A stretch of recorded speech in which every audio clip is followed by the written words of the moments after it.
Honourable Senators, the President.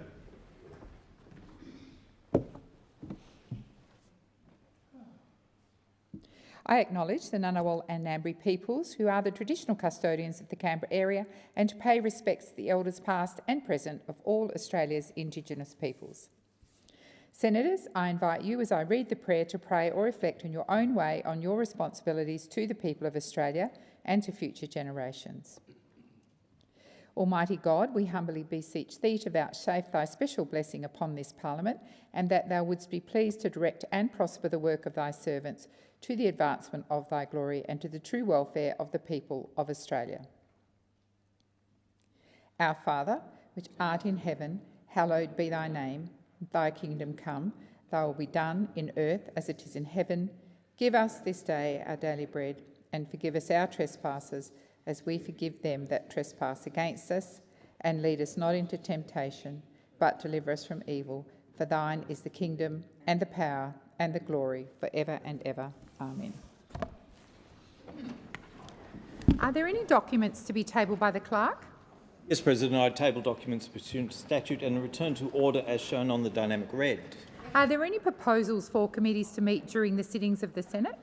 The committee has lodged a proposal as shown at item 4 of today's order of business. If there is no objection, the meetings are authorised. Minister Wong. Thank you, President. I seek leave to move a motion relating to the routine of business for this week. Is leave granted? Leave is granted, Minister. No. There was a no. Oh, beg your pardon, I only heard a yes. That was a no, yes?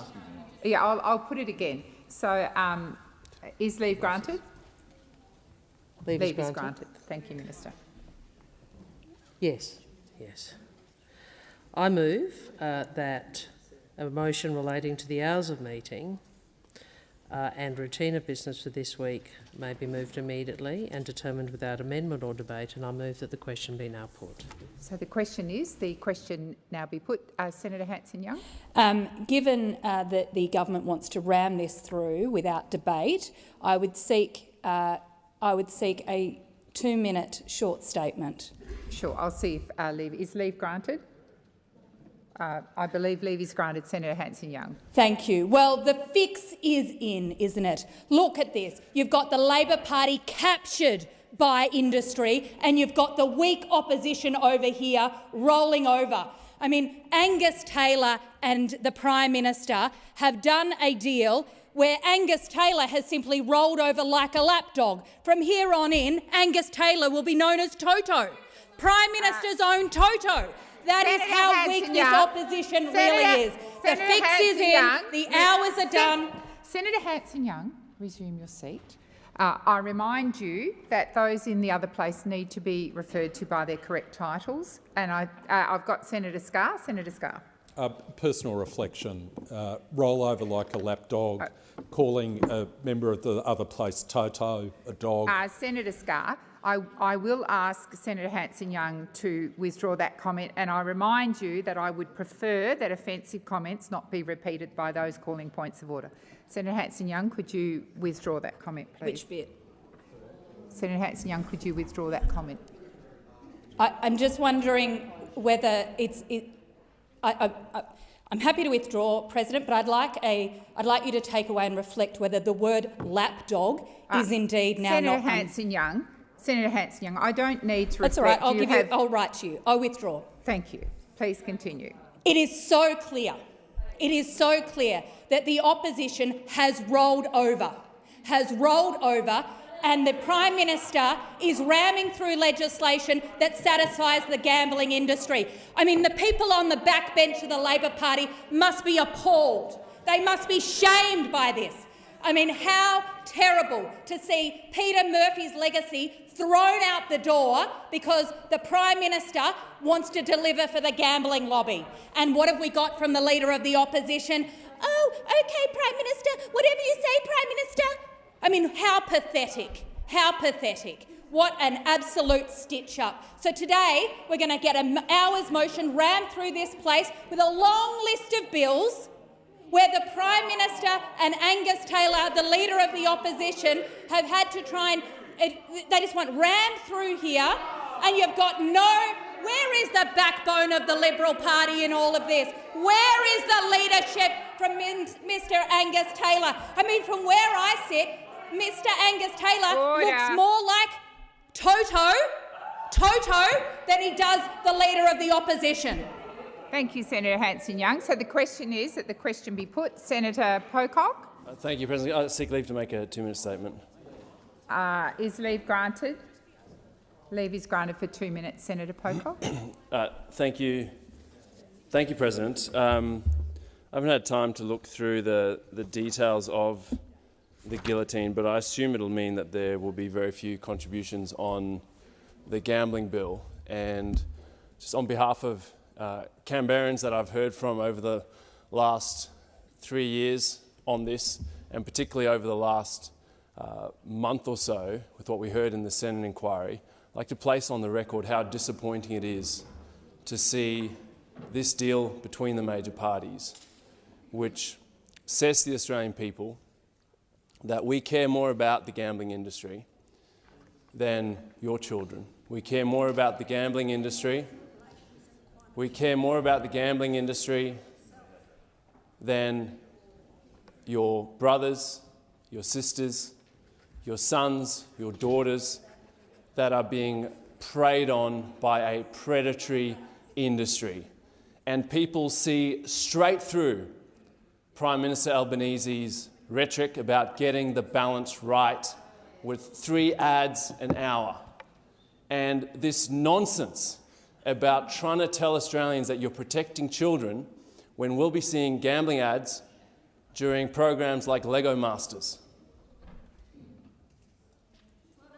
This speaks to a bigger issue that we're seeing in this country with the declining trust in politicians, in politics and in government.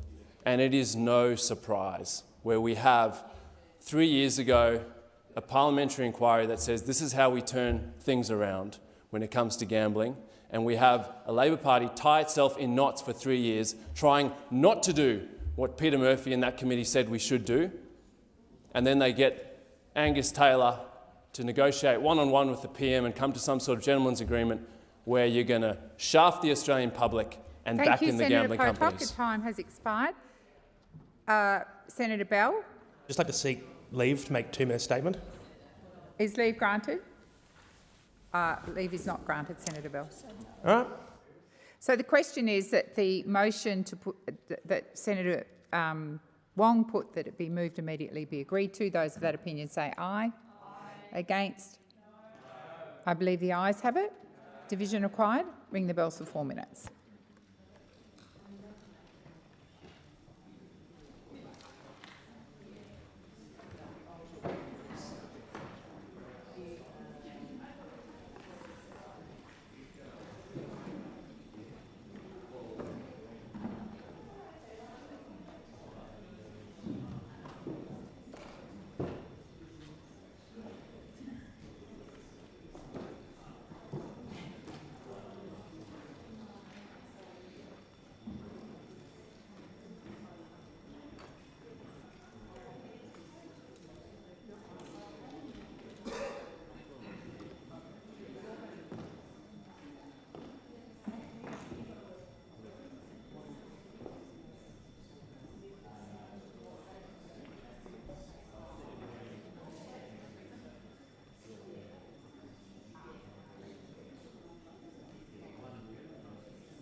Order, order.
Order. Order. Lock the doors. So the question is the closure motion as Senator Hanson-Young, come to order. So the question is that the closure motion moved by Minister Wong be agreed to. The ayes shall move to the right of the chair, the noes to the left. I appoint Senator Darmanin as teller for the ayes and Senator McKim as teller for the noes.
Order. There being 28 ayes and 16 noes, the matter is resolved in the affirmative.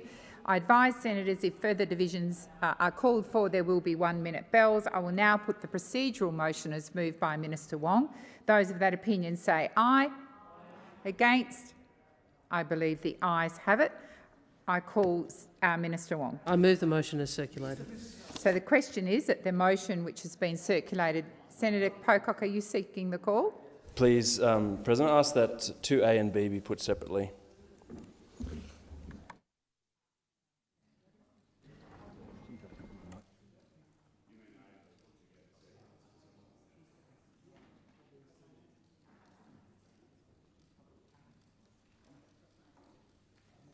Senator Pocock has requested that A and B be put separately, so I intend to put, yes, it's 2A, beg your pardon. I will put 2A. 2A and B separate from the rest of the... Right. Thank you, Senator Pocock. So we'll put the rest of the motion apart from 2A and B. Right. So if I advise the chamber, I'm going to put the rest of the motion and then I'm going to put 2A and B.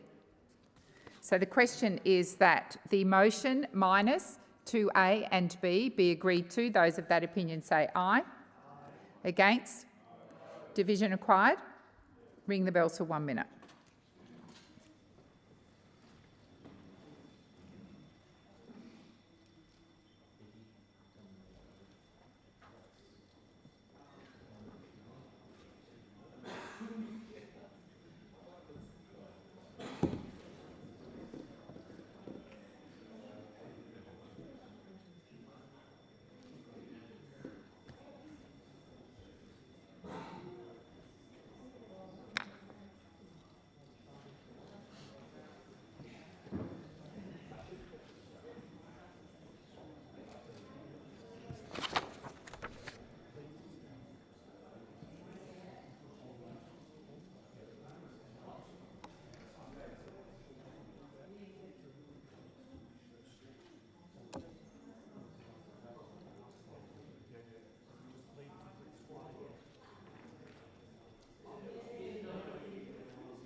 Lock the doors. So the question is that the substantive motion minus 2A and B be agreed to. The ayes shall move to the right of the chair, the noes to the left.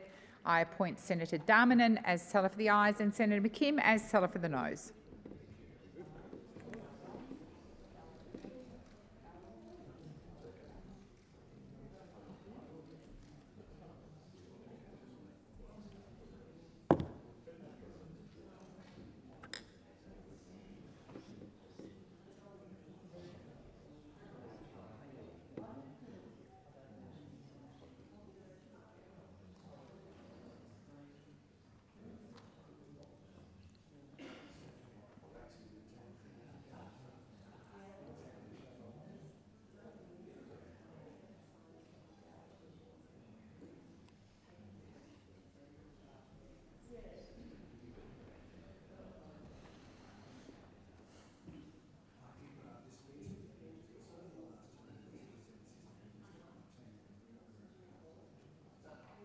Order. There being 28 ayes and 16 noes, the matter is resolved in the affirmative.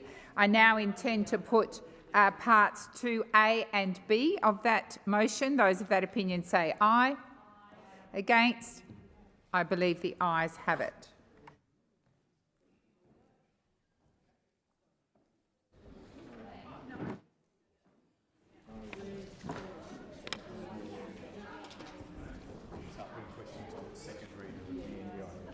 Okay.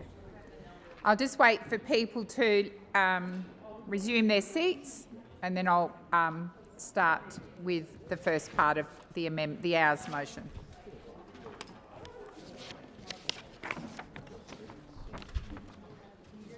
Pursuant to order, the time allotted for the second reading of this bill has expired. I will now put the question before the chair and then put the remaining questions required to complete the second reading stage. I will begin with the second reading amendment moved by Senator Ruston. So the question is that the amendment on sheet 3982 be agreed to. Those of that opinion say aye. Against? I believe the noes have it. Division required. Ring the bells for 4 minutes.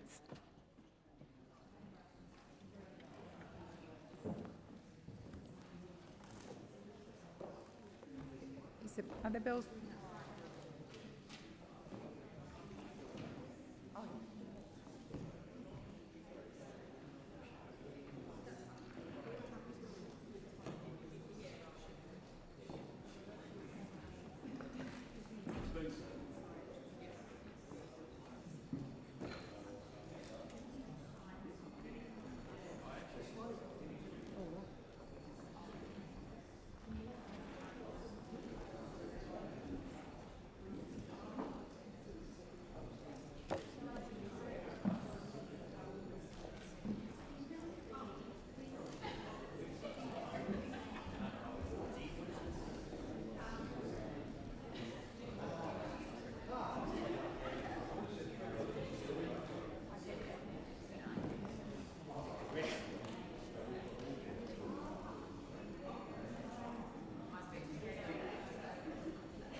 Lock the doors. So the question is that the amendment on sheet 3982 be agreed to. The ayes shall move to the right of the chair, the noes to the left.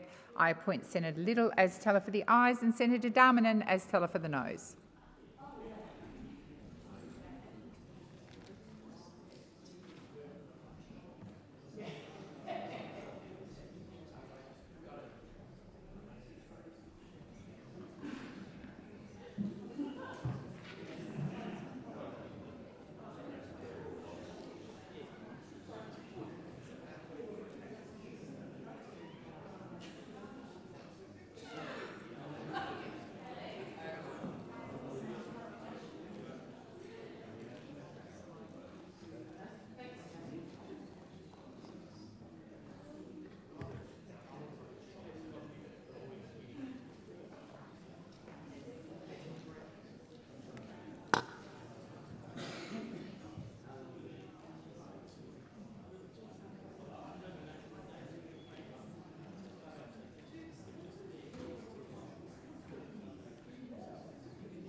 Order. There being 36 ayes and 24 noes, the matter is resolved in the affirmative.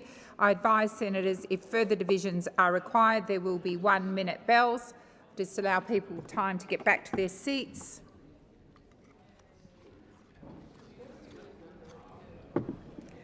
I will now deal with the amendments circulated by the Australian Greens. The question is that the amendments on sheet 3974, 3975, 3976, 3977, 3978, 3979, 3980 and 3981 be agreed to. Those of that opinion say aye. Against? No. I believe the noes have it.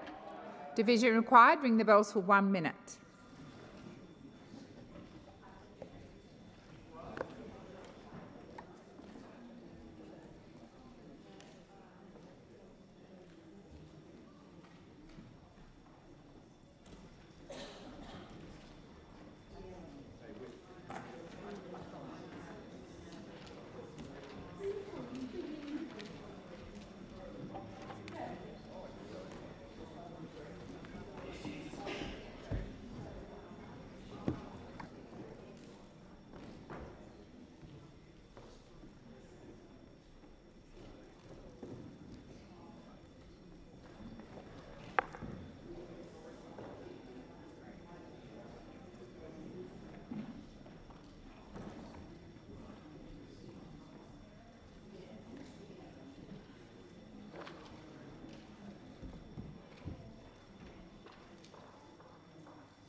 Lock the doors. The question is that the amendments on sheet 3974, 3975, 3976, 3977, 3978, 3979, 3980 and 3981 be agreed to. The ayes shall move to the right of the chair, the noes to the left. I appoint Senator McKim as teller for the ayes and Senator Darmanin as teller for the noes.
Order. There being 11 ayes and 32 noes, the matter is resolved in the negative.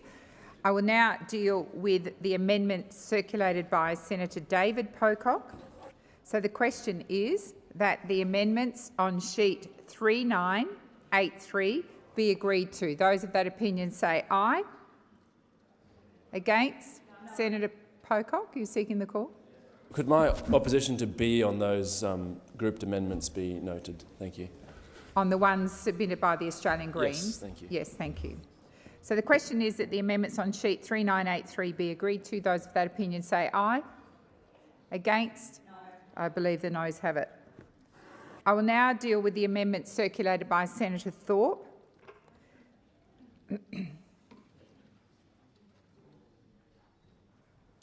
The question is that the amendment on sheet 3856 be agreed to. Those of that opinion say aye. Aye. Against? No. I believe the noes have it. I did only hear one voice. I will put it again. Order! Order! So I'm going to put that question again, that the amendment on sheet 3856 be agreed to. Those of that opinion say aye. Aye. Against? No. I believe the noes. Senator Thorpe, I would ask you to respect the processes of the Senate and wait for me to ask if a division is required. Is a division required? Yes. Ring the bells for 1 minute.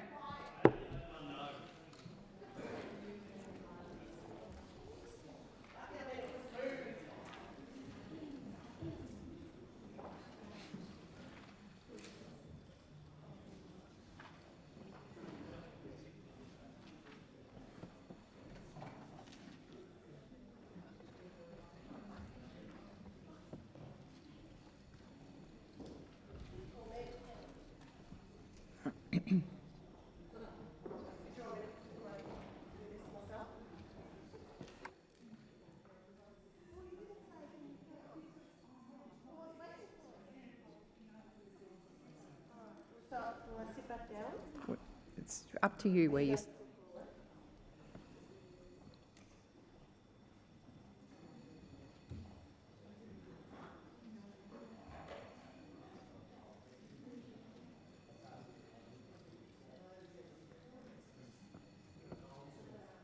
Lock the doors. So the question is that the amendment on sheet 3856 be agreed to. The ayes shall move to the right of the chair, the noes to the left. I appoint Senator Thorpe as teller for the ayes and Senator Darmanin as teller for the noes.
Order. There being 11 ayes and 30 noes, the matter is resolved in the negative. The question now is that this bill be read a second time. Those of that opinion say aye.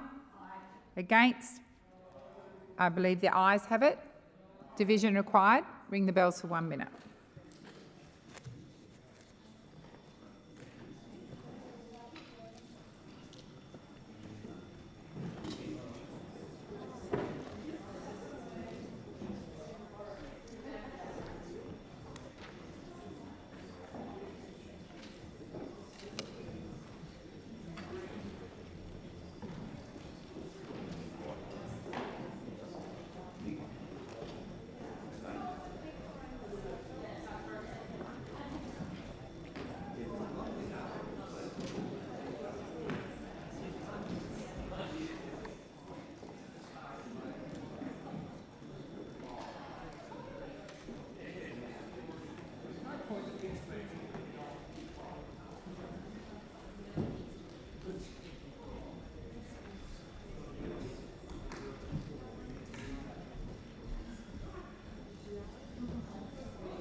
Lock the doors. So the question is that the bill now be read a second time. The ayes shall move to the right of the chair, the noes to the left. I appoint Senator Darmanin as teller for the ayes and Senator McKim as teller for the noes.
Order. There being 32 ayes and 10 noes, the matter is resolved in the affirmative. I call the clerk. A bill for an act to amend the National Disability Insurance Scheme Act 2013 and for related purposes.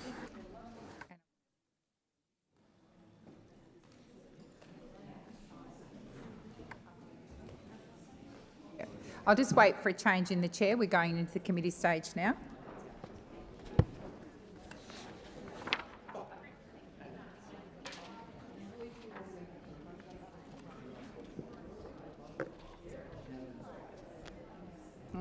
What up? 12:30.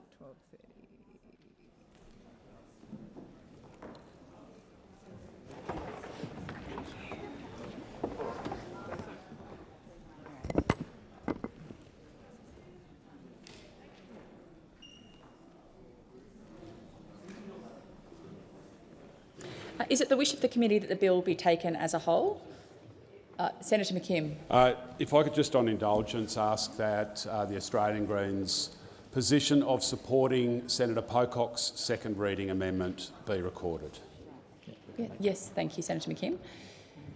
Is it the wish of the committee that the bill be taken, this bill be taken as a whole? There being no objection, it is so ordered. The question is that the bill stand as printed. Those of that, Senator Steele-John. Thank you, Chair. I seek leave to move amendments 1 to 6 on sheet 3832. Is leave granted? Leave is granted. This bill gives the Minister unchecked powers to slash people's supports, the supports that they rely on to live day to day. This ministerial power granted by this legislation is unprecedented. Let's be really clear what is happening here. Through this legislation, a minister in Canberra will take into their hands the power to slash the supports relied on by disabled people to go beyond their doorstep to buy groceries with the support of a support worker, to be able to go out and see their family members, to be able to pursue a higher education or upskill themselves through a tertiary process. It's about living. The official name given to these supports is social and community participation. But really that's just bureaucratic language. This funding enables you to live your life, to live a life with meaning. We have heard so clearly through the course of the inquiry into this bill that these powers are inappropriate. held in the hands of a politician here in Canberra, that to cut these supports for disabled people by 50%, as is intended by this government, will do incredible harm to disabled people and our families, will result in so many of us being placed back within the very types of closed settings that we so desperately fought for so long to leave. During the course of this inquiry, during the course of the community debate on this bill, the Labor senators and ministers and the Prime Minister have been told over and over again by disabled people how it feels to us when people have power over our lives while knowing nothing about what that life looks like. They've shared that that has been their experience in the past. They've pled with the Parliament not to make it their life in the future. And yet here we see a Labor Party and a Liberal opposition appearing to come together and unite in a grand act of dismissal. We've heard over and over again that the concerns that the community have about these powers are just anxieties, that really these cuts won't be so big, it won't be so bad. We'll use discretion. We'll use good judgment. This has been the line from the government. Well, let me be really clear, really clear. The inquiry heard from people who have already experienced massive cuts to the supports that they require to be able to go outside. We heard in Western Australia from a participant who had been funded for 41 hours a week of this community support. Somebody to help them go and get their groceries, somebody to help them live their life, move around outside beyond their doorstep safely. Now that person recently was subjected to a review, and that review cut her funding from 41 hours a week to 4 hours a week. And you know the excuse they gave her? They said, oh, well, your family should be providing this support, this informal support. They should be able to help you do these things.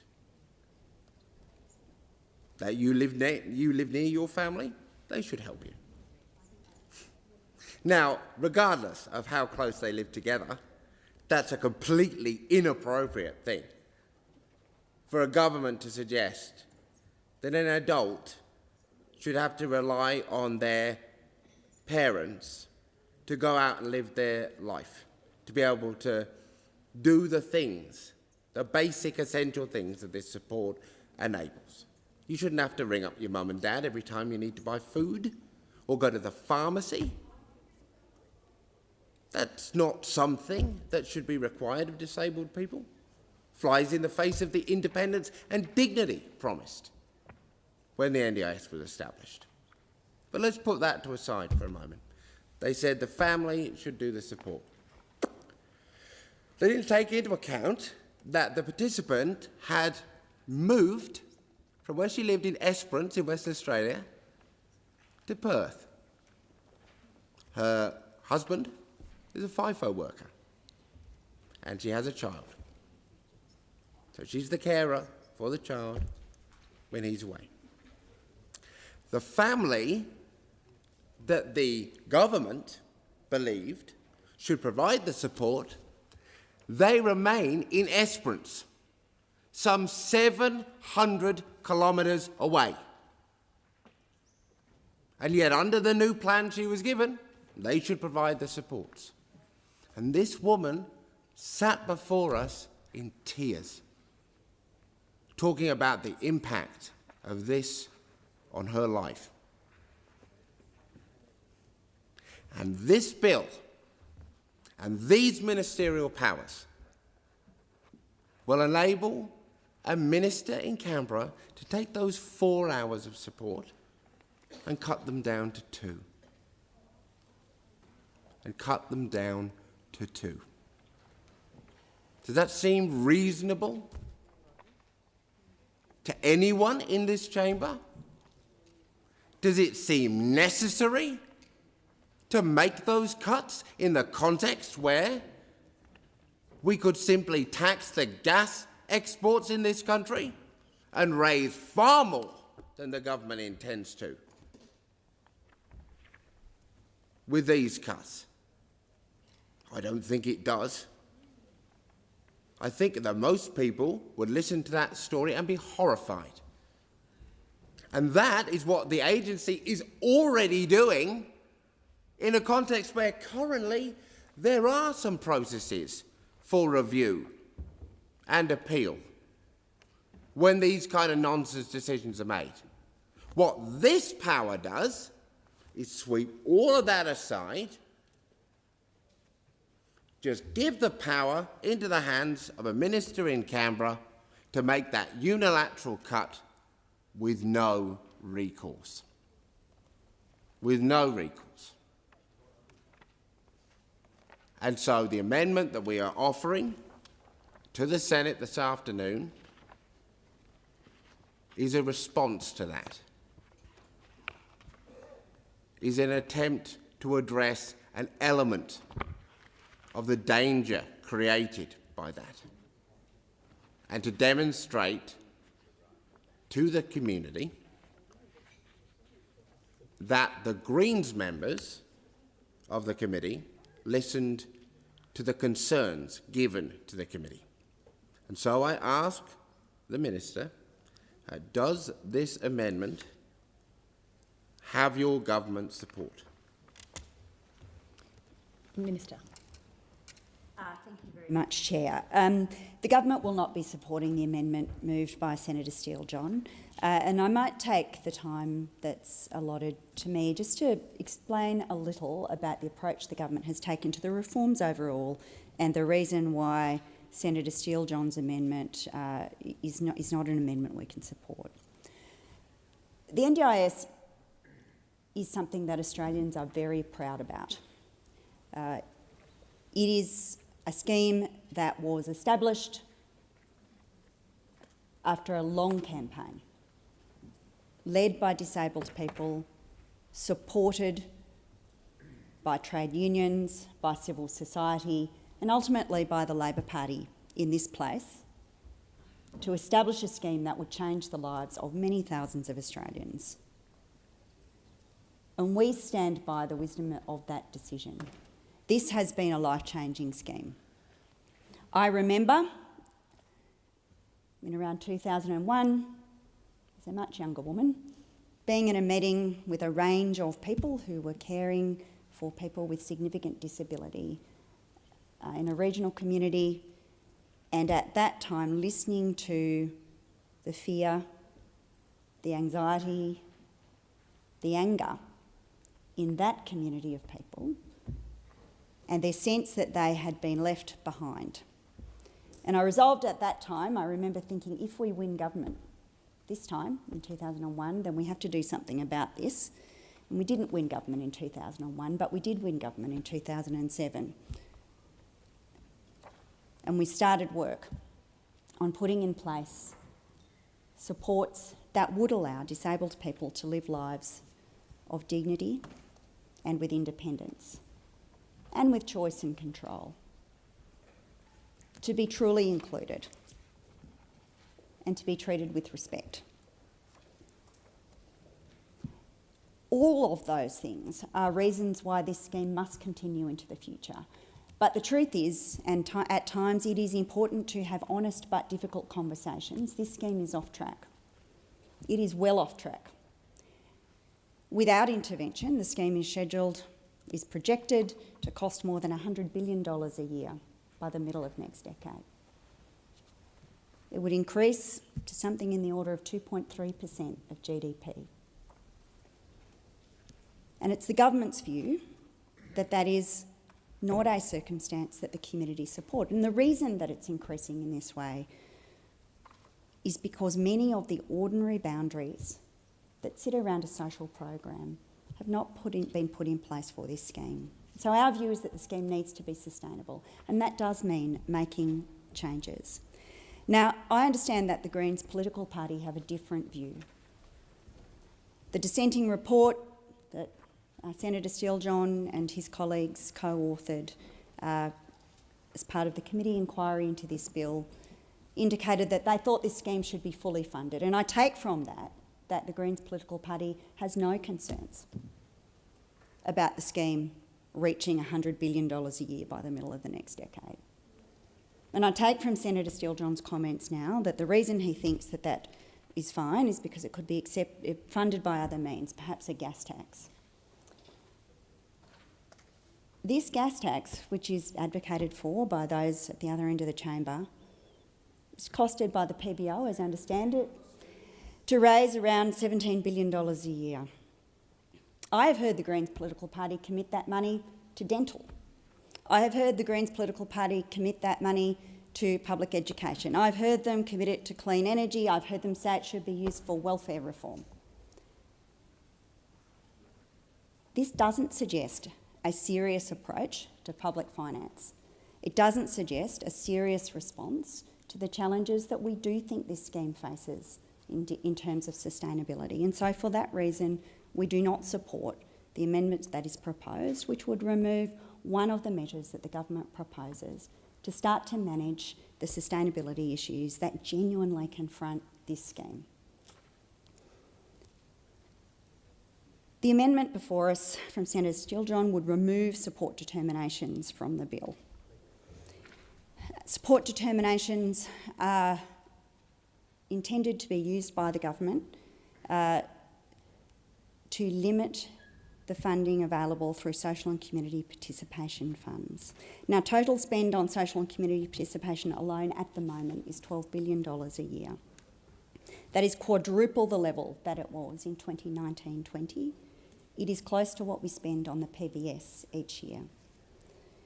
In the absence of any action, this would have grown to around $18 billion by the end of the decade. And so changes are necessary to secure the future of the scheme. The amendment that Senator Steele-John proposes would remove our ability to address this cost growth. It would limit our ability to establish clear and consistent approaches to determining funding for particular NDIS supports. And we actually think that this capacity is a sensible and reasonable capacity for any government to possess. The ability to prescribe funding methodologies and maximum funding amounts through a legislative instrument is an ordinary way to manage a social program, Senator Steele-John, and it provides flexibility to respond to changing circumstances and emerging evidence about the efficacy of supports. It also, of course, retains parliamentary oversight. It's done by way of a legislative instrument, and it will support a more transparent and a more consistent approach to determining participant funding. Senator Steele-John. Thank you, Chair. Well, given the Minister has indicated that the government will not be supporting our amendment, which would strip from the bill this unjustifiable concentration of power being taken from people with disability and our families to advocate for individualised supports that reflect their actual needs, being placed in the hands of ministers and bureaucrats in Canberra. What we've heard from the Minister in their contribution there is that they will not be listening to the community who have raised such serious concerns about this element of the bill. And so it falls then on this chamber to consider what safeguards might be put in place to ensure that if and when a participant's safety is impacted by these unilateral cuts made by politicians, that if and when that safety is impacted, the person impacted can appeal and raise it and flag it and see potentially if they can get some kind of action to protect their safety. Some kind of recourse, something. Surely we owe disabled people and our families, who will now be subject to this unprecedented political control over their lives and ability to live, never knowing day to day whether the minister of the moment or the government of the day may seek to cut it further. Because you see, the government has said, oh, we will cut this funding by 50%. The bill says nothing in relation to limiting it to 50%. In fact, it's really clear. This legislation gives the power to the government of the day, the minister of the day, to cut up to 99.99% of funding that you might rely on to get your shopping in, to go to the pharmacist. But there you go. Labor says we need those powers, and has said really clearly that they will not support the amendment put up by the Greens to strip those powers out of the bill. And I think if the dirty deal is anything to go by, the Liberal Party are going to back them in on that. And so we turn to safeguards. Now, I don't know about you, but I don't trust politicians in Canberra to make the right call 100% of the time. I don't trust this government's ability to see the impacts that their cuts might make, to know what it might mean for every single one of the participants, the people impacted by this. I don't trust them to know whether or not these cuts will do harm or risk safety. And so, the proposal that we will put forward is an amendment which would create an avenue for a participant whose safety is impacted to be able to appeal, be able to flag the impact and safety risk of the cut that the government has just made to their vital funding, and create a chance that through a process of review, that they might be able to have that vital funding restored. Now, the government has previously said that, and I want to go directly to what they have said in relation to this. The government has previously said that if a support determination affects a person's safety or well-being, that they can apply for a plan variation or plan reassessment. And I read this and I had to stifle a bark of callous laughter, because this is the kind of statement that makes you think that this government doesn't really believe that disabled people do the work, that advocates and experts have read the Act forward and backwards, understand the legislation better than anybody in government probably ever will, because we live and die on this stuff. And so we know that the legislation brought by the government cuts down on the already very narrow circumstances under which a participant can request either a variation or a reassessment, puts in place a certain number of criteria around when you can and cannot request a variation or reassessment, and who would have thunk it? Being impacted by a ministerial support determination in a way that adversely impacts your safety is not currently one of the criteria upon which you can request either a variation or a reassessment. So we will be bringing an amendment to offer an escalation pathway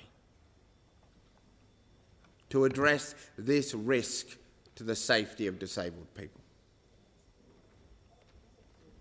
Now, I will put this question to the Minister. Minister, is it true that the bill as written means that people cannot request an unscheduled reassessment if they have been affected by a support determination? Minister, you have the call. Thank you, Chair. Senator Steele-John, thank you for your contribution just now. I wanted to address a number of matters which you raised earlier before coming to your direct question. I think the important point that hasn't yet been canvassed is that in making a support determination, the Minister must have regard to advice about safety.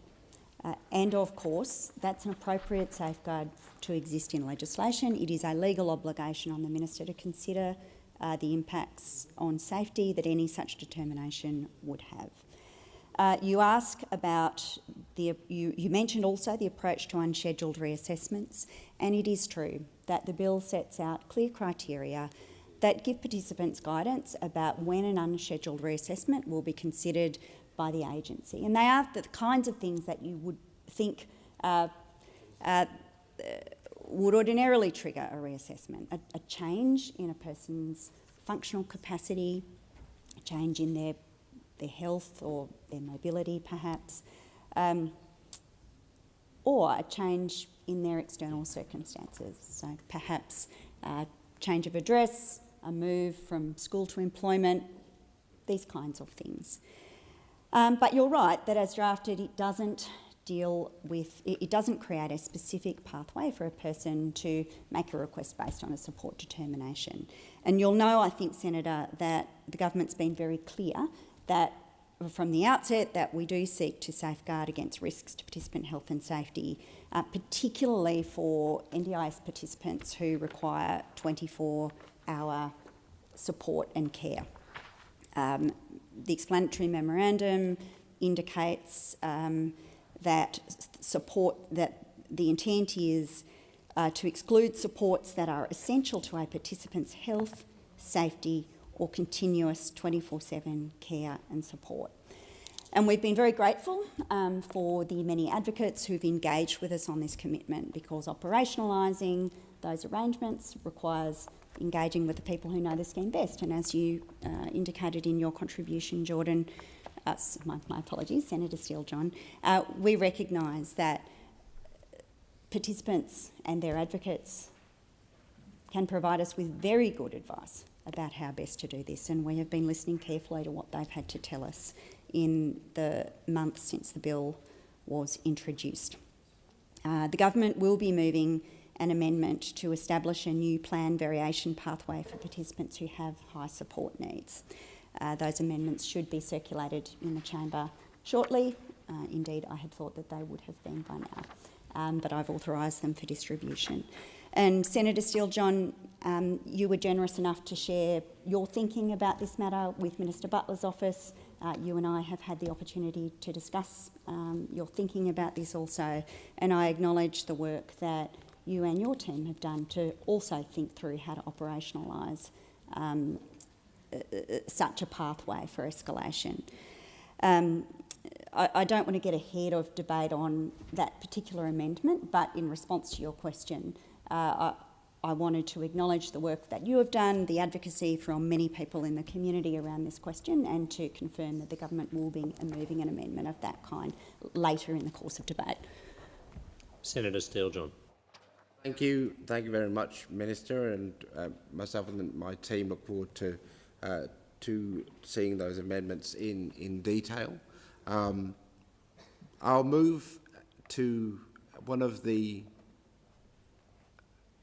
clearest pieces of feedback that we received as an inquiry in relation to concerns from the disability community, because there are a number of concerns that have been flagged repeatedly with the government, and I think they have been flagged in a spirit of, again, genuine attempt to ensure that there is an understanding in government about the dangers faced by the legislation that they are putting forward. And that is why I will turn to the new definition of permanence established in this legislation. The Act, as currently written, requires a disabled person to demonstrate permanence of their disability in a new way. And it gives the power to the Minister and government of the day to define for disabled people, not individuals, not for individual disabled people, for entire cohorts of our community, entire groups of disabled people, what constitutes having sought, undertaken all appropriate treatments to, for want of a better word, cure yourself of your condition before then making an application to be on the NDIS. Now, let me be really clear what this is. This is a government having the power to decide what, in their political view, is the appropriate treatments for a person to have undertaken to demonstrate that we have tried hard enough to cure ourselves of our disability before we then apply for the NDIS. And because the government, in other parts of this law, put in place a process through which all participants on the scheme will eventually be reassessed for their eligibility, this is something that will affect every single participant in the scheme. Now, there has been so much alarm raised by the disability community about these powers, again, ministerial powers, because of the very way in which this law has been written. This is not an ideological debate, an abstract debate about the appropriate role of government. These are concerns that spring specifically from the way the Act is written and what is written into the law. Because the law that Labor has written says that in determining what is an appropriate treatment to require a disabled person to undergo before they access the scheme, questions of whether that treatment would constitute a financial burden, or is geographically available, or is appropriate in the broader circumstances of the individual, those considerations, those factors are things which the Minister of the day is prevented from considering when defining what is appropriate. So whether or not the treatment is something that can be afforded, not considered. Whether or not it is something that is available, not considered. That means that if you are a disabled person living in Kununurra, in Western Australia, you can be subjected by your government to a requirement before getting access to the vital disability supports you need, or in order to continue accessing the vital disability supports you already have, to undergo an appropriate treatment as defined by your government, and the fact that that treatment is not available anywhere other than Perth is irrelevant. The fact that you can't afford the gap fee, irrelevant. The fact that you may be a single mum of 3 kids who would be happy to undertake the treatment, potentially could even afford it, but they've got nobody to look after the kids while they recover. That and those are factors which the Minister is not required to consider under this law as it is written right now. Now, the government has said in response to these concerns, and I am very sorry, I'm going to use this language specifically and intentionally, the governmental response to this concern has been gaslighting. They've gaslit the disabled community again and again because they have said, you're anxious over nothing. There's no power to require anything in this legislation. Show me the word requirement. It's nowhere in the bill, has been what Labor has said.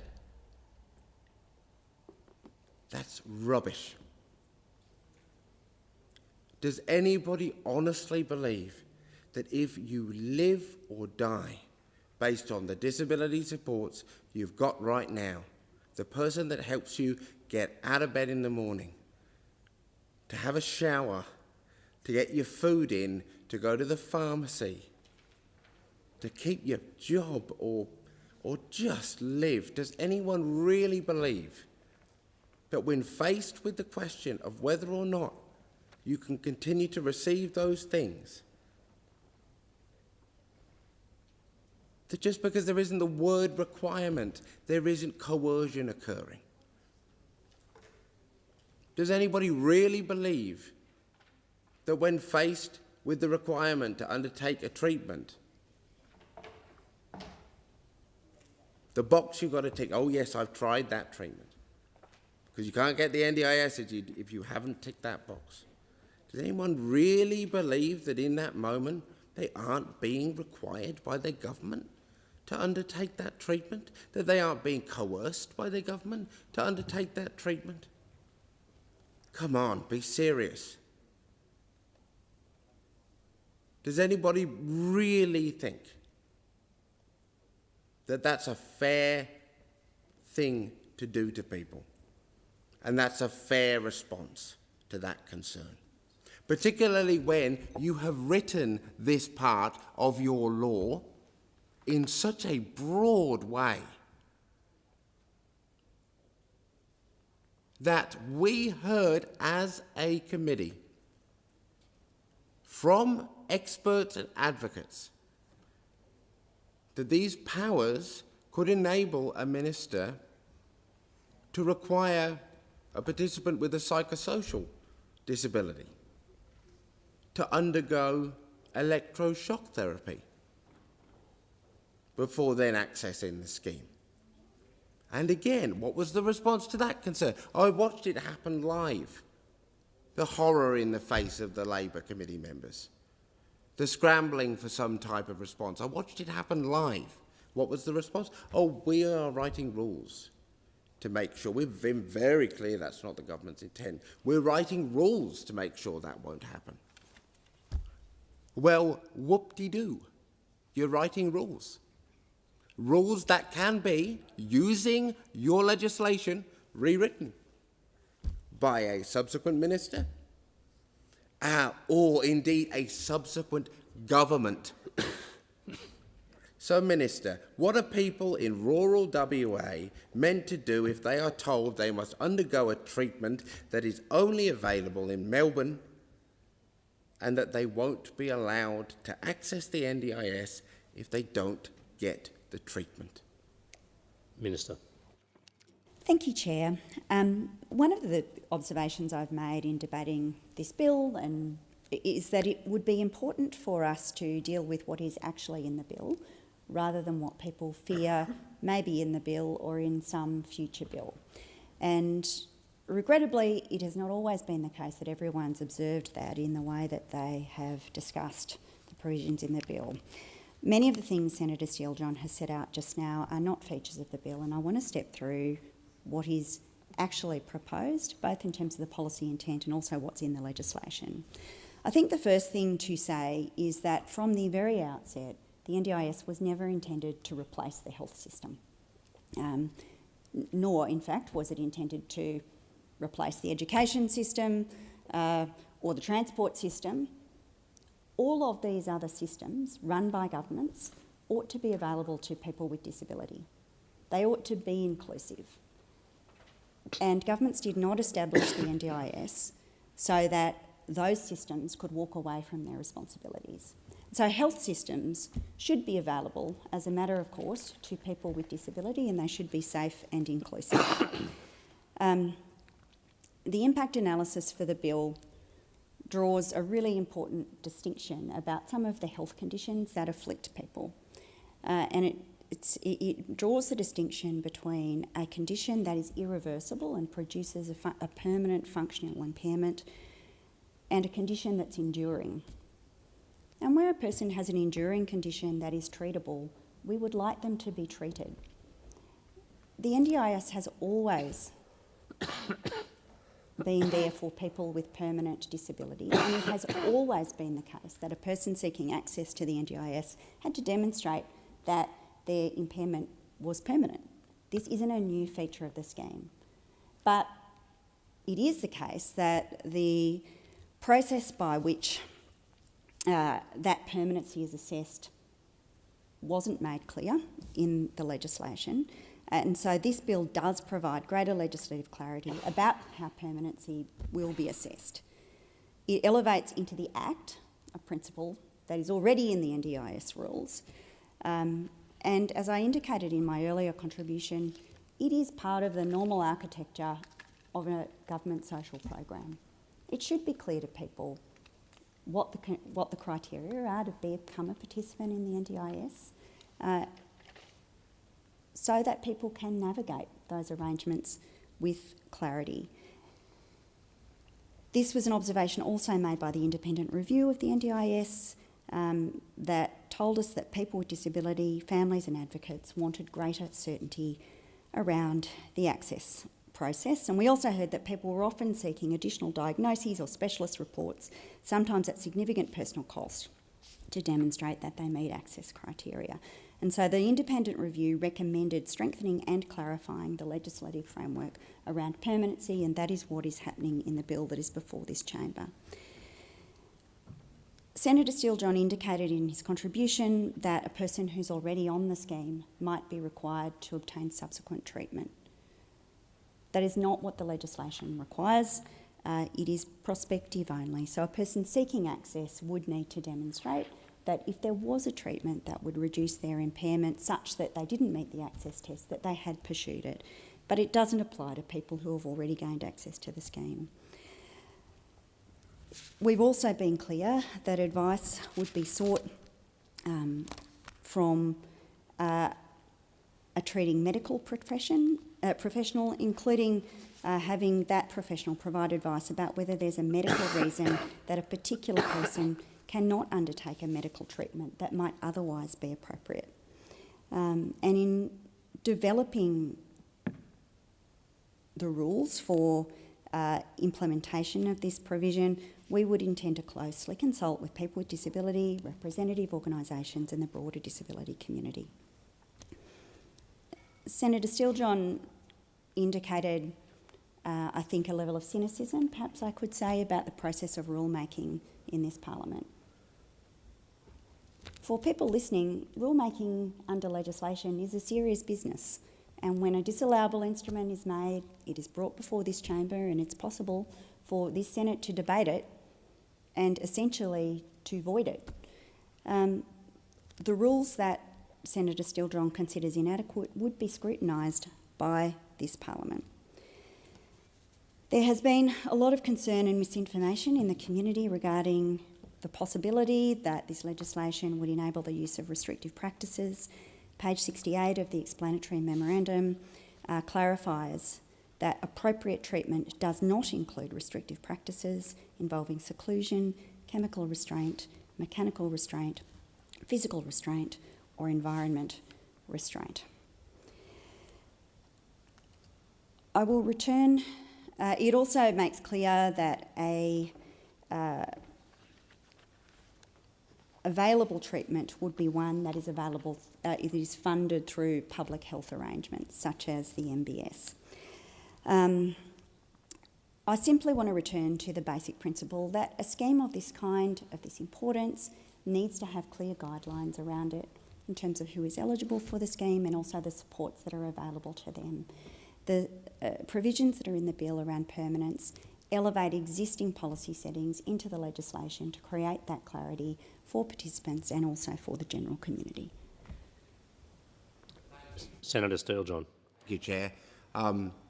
Again, we've just heard from the Minister in their response, for the government in their response, I should say, a continuation of a set of statements about this legislation that are incorrect and deeply concern the disability community, because they continue to demonstrate that the government does not quite understand or does not wish to engage with the legislation they themselves have written.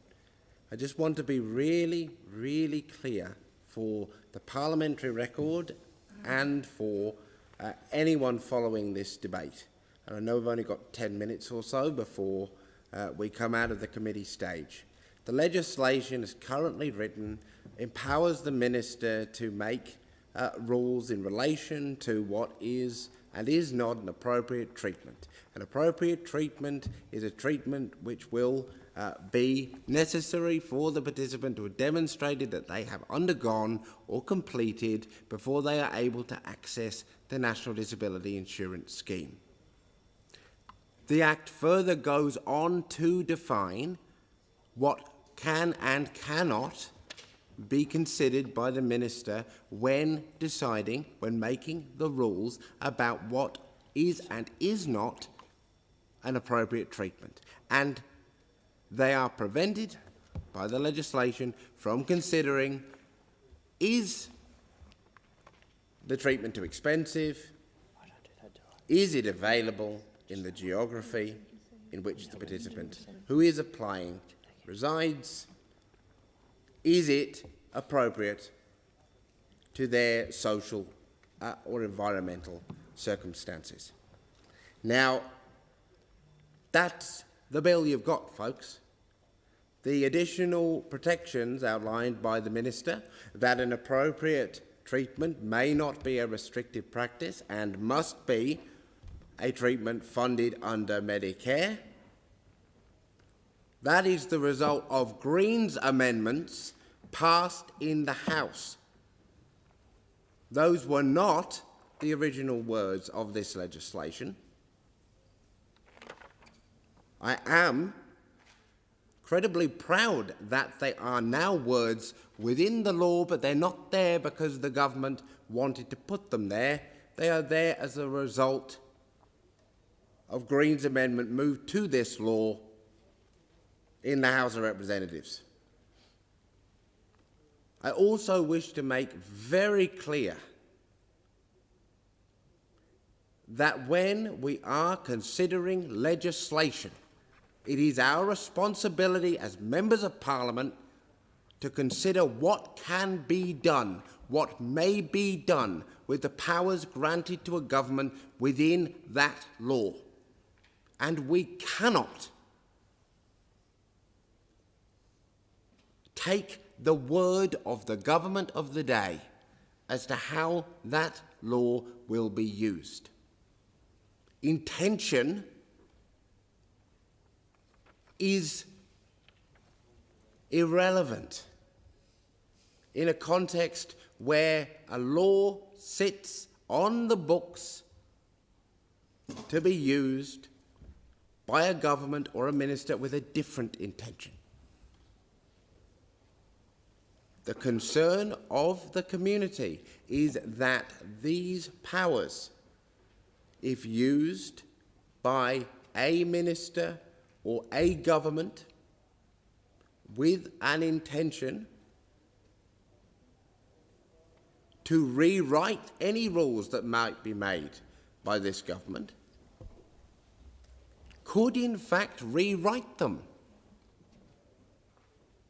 Ministers are not bound by the rules they make. They are the ones empowered to make and remake those rules. They may be required to consult in the process of making those rules, but ultimately it is their decision. It is within their power. And that power is then held over the heads of the person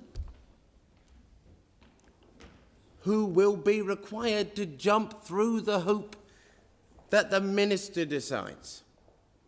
Not the person, not their treating professional, the minister of the day. That is the concern of the community. That is what has been articulated by experts giving evidence at the inquiry.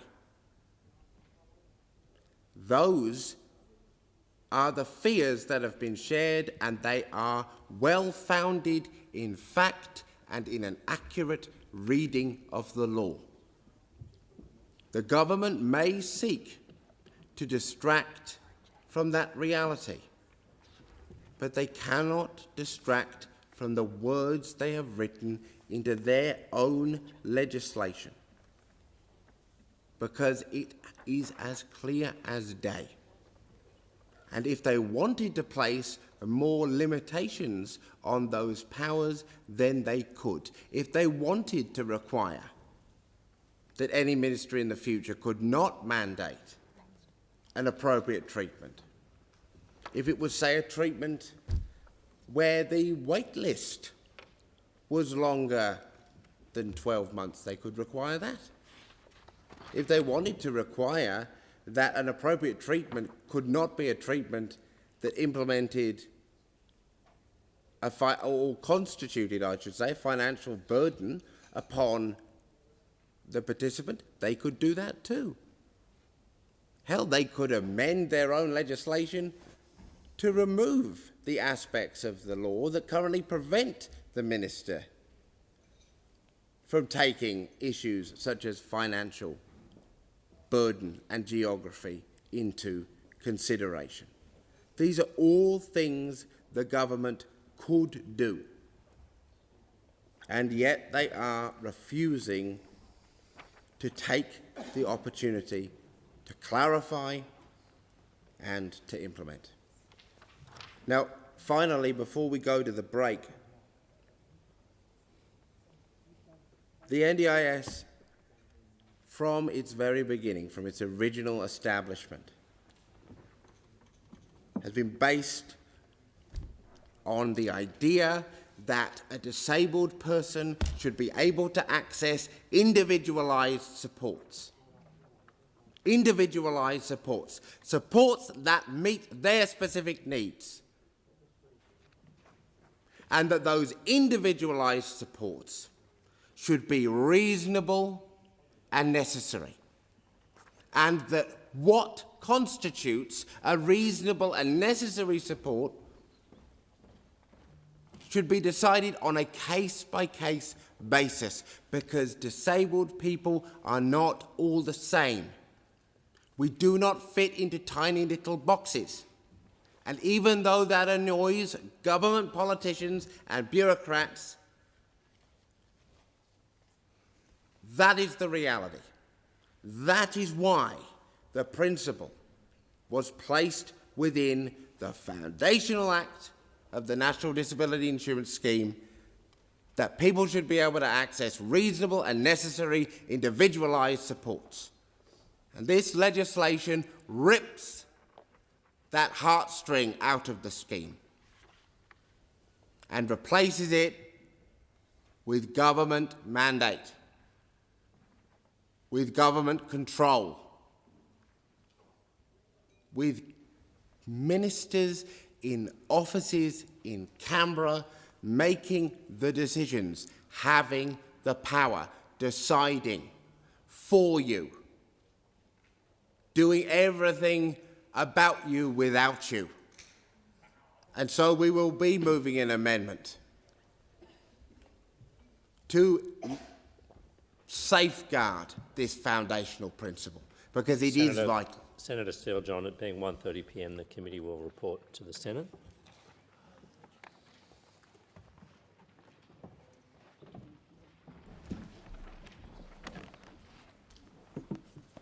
The committee reports progress, and we will now move to 2-minute statements, and I call Senator Grogan. Acting Deputy President. I rise this afternoon to congratulate Cooper Mann on receiving the South Australian Skills Commission Outstanding Apprentice of the Year Award 2026.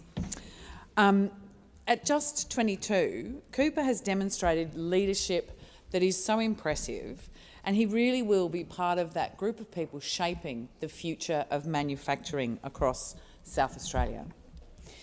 Cooper's a third-year mechanical fitter apprentice at ASC in Osborne, and he's working on the Australia Collins-class submarines. Cooper's always had an interest in engineering and the maritime industry, but says it was a tour through the Australian Collins-class submarine that really inspired him to take on an apprenticeship at ASC.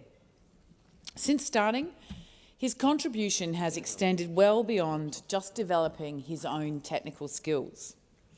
Only months into his apprenticeship, he identified a serious problem in terms of safety on site. And rather than thinking that he would just let it go because he'd only been there a couple of months, he stood up, he spoke to the relevant people, and he saw the issue through and got it resolved. That sort of persistence and leadership is what had him named as the ASC's Safety Leader of the Year back in 2024.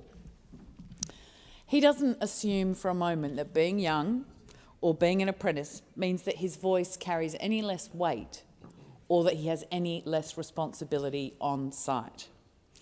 Through his union, the Australian Manufacturing Workers Union, Cooper has become a passionate advocate for the next generation of skilled workers. He's standing up, making sure that the training system, our trade training system and our apprenticeship system is fit for purpose and provides what is needed for the apprentices of the future and for that robustness in our manufacturing system. Well done, Cooper. Senator Sharma. Thank you, Acting Deputy President. Yesterday marked the 81st anniversary of Indonesia's Declaration of Independence, and I wanted to wish all Indonesians in Indonesia and the many who also live here in Australia happy Independence Day. Selamat Hari Kemerdekaan Indonesia. From the front porch of a humble house in Jakarta, the declaration at the time, almost 81 years ago, helped found a nation of 70 million people, gave them the right to self-determination, and spread with joy across some 17,000 islands and some 5,000 kilometres distance from Jakarta. And 81 years later, Indonesia has grown into a nation of over 280 million people, the world's third largest democracy, an economy predicted to be in the top 10 within a decade. But importantly as well, Indonesia has grown to be a close partner and friend of Australia, a pluralistic and tolerant society, one of the destinations that Australians travel to and visit and are most intimately familiar with. It's our close friend, our close neighbour, and in many respects, so many respects, the global challenges we face today, our close partner. Australia, of course, was one of the earliest and strongest supporters of Indonesian self-determination. And 3 years after our de facto recognition of the Indonesian government in 1947, it was Australia that had the honour of formally co-sponsoring Indonesia's admission to the United Nations in 1950.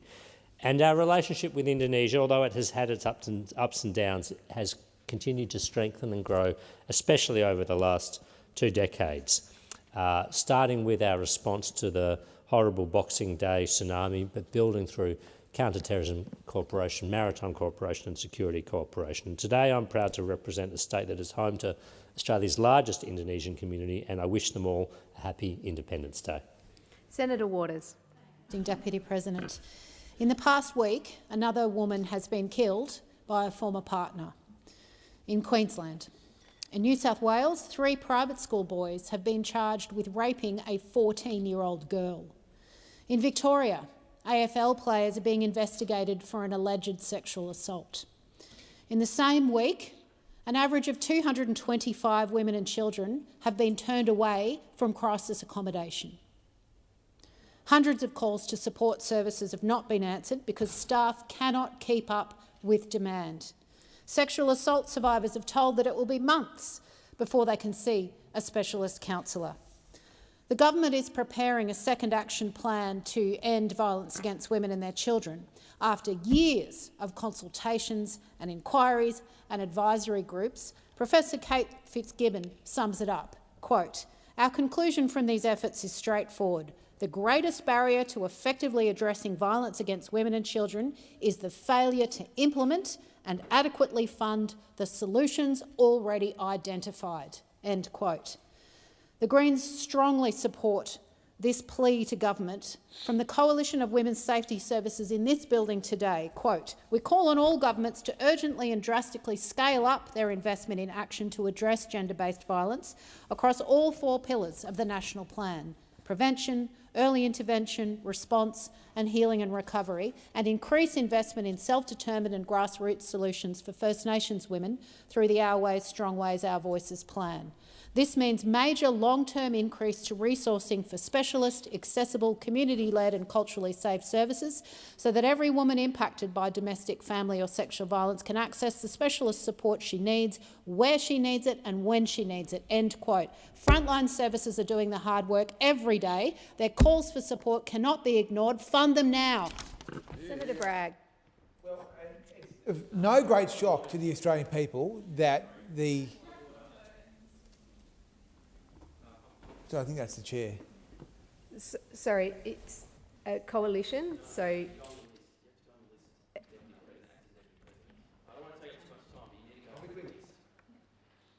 Oh.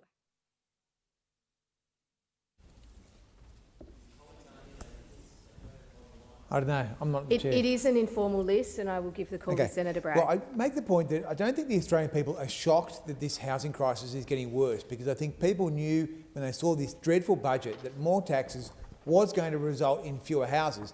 Now, what we've seen this week in Canberra is the government covering up their terrible 5% deposit scheme modelling, so we can't see all the assumptions and how they buggered that up. And now what we see is a cover-up job from Dr Chalmers protecting their modelling they did on the $2 a week modelling rent increases.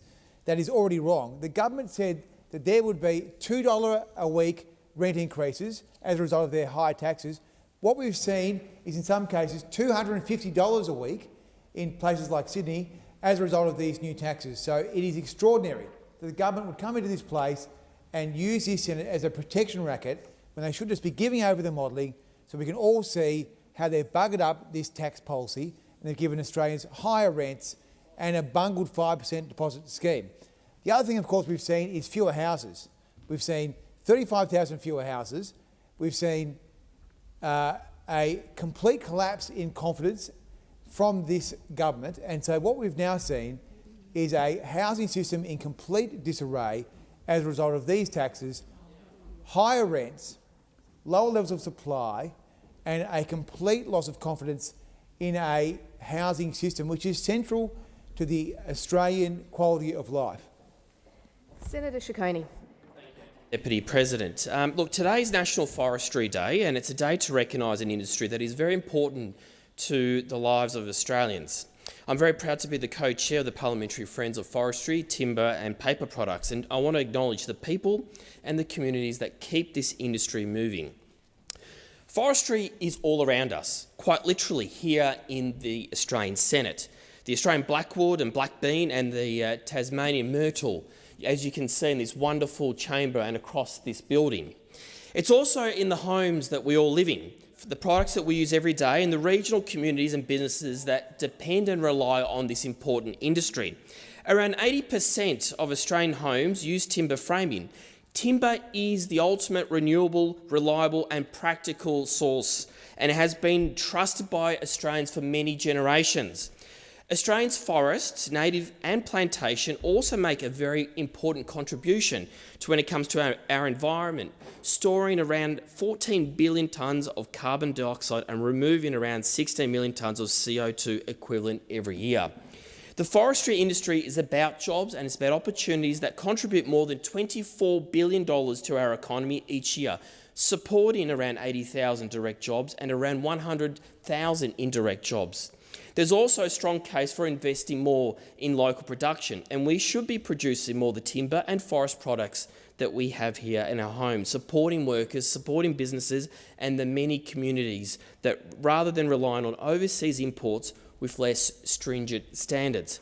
And today I want to take the opportunity to thank and acknowledge those who plan to manage, who harvest, transport and process our forest and our timber. As our sixth largest manufacturing sector, the forest products industry supports our environment, our economy and regional communities. Happy National Forestry Day, everyone. Senator David Pocock. This week is National Science Week. It's a chance to celebrate the people who quietly make this country a better place.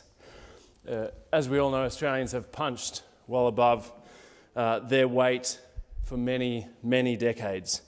The Wi-Fi we use in this building traces back to CSIRO researchers working on radio astronomy. The cochlear implant has changed the lives of millions. Cervical cancer vaccine has us on track for elimination. These innovations were the product of decades of investment in science. And unfortunately, we are living off the past. We're living off our inheritance rather than actually investing in the future as a country. We invest a piddly 1.69% of GDP in R&D. The OECD average is 2.72%. We rank 40th out of 44 OECD nations for STEM graduates as a share of tertiary graduates. 40th. The R&D gap in this country is roughly $30 billion a year if we are serious about science. And Australians want action. They want more long-term thinking in this place. They want investment in our future. Over 22,000 people have signed my petition to save the CSIRO, and more than 35,000 have emailed their MP through the Academy of Science's Restore Science campaign. 9 in 10 Australians say that science makes their lives better.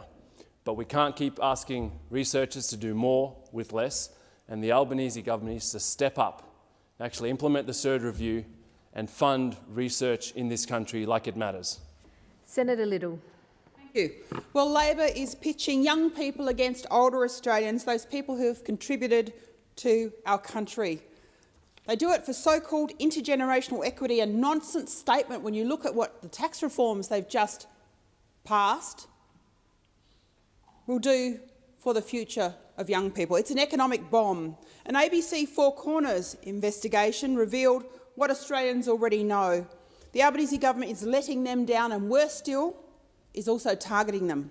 On 2 July, I stood here and called for an end to Labor's computer says no approach for aged care assessment. It was true then, it was true last year, and it is true today. Labor must return human override to its untested, unreliable, rigid and flawed algorithms. Everyone in this chamber was in agreement, just not the Albanese government. Still, Labor says no. No to common sense. No to painful stories of older Australians. No to evidence from experts that was overwhelming. Labor's own independent Inspector General warned in July that the government is on the wrong path in aged care. The Coalition tried again last week to bring legislation before Parliament to restore professional human judgment. Labor again shut down debate. The ABC expose revealed how this Labor government, who promised accountability and transparency, changed how it calculated the waiting list after the reforms, excluding people receiving interim funding. More than 150,000 people are on waiting for full approved level of care. That's not good enough. The PM is on record saying Labor will look after older Australians, no one will be held back, no one left behind. None of that is true here. Not for any older Australian and not for Australians. Senator Durranin. To earn the same amount as a man in a year, the average woman would need to work 48 extra days.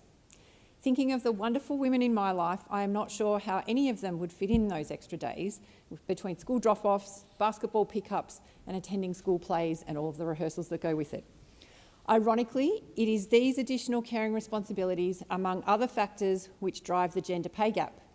We treasure them, but we don't get paid for them. Yesterday was Equal Pay Day, which marked 48 days into the new financial year.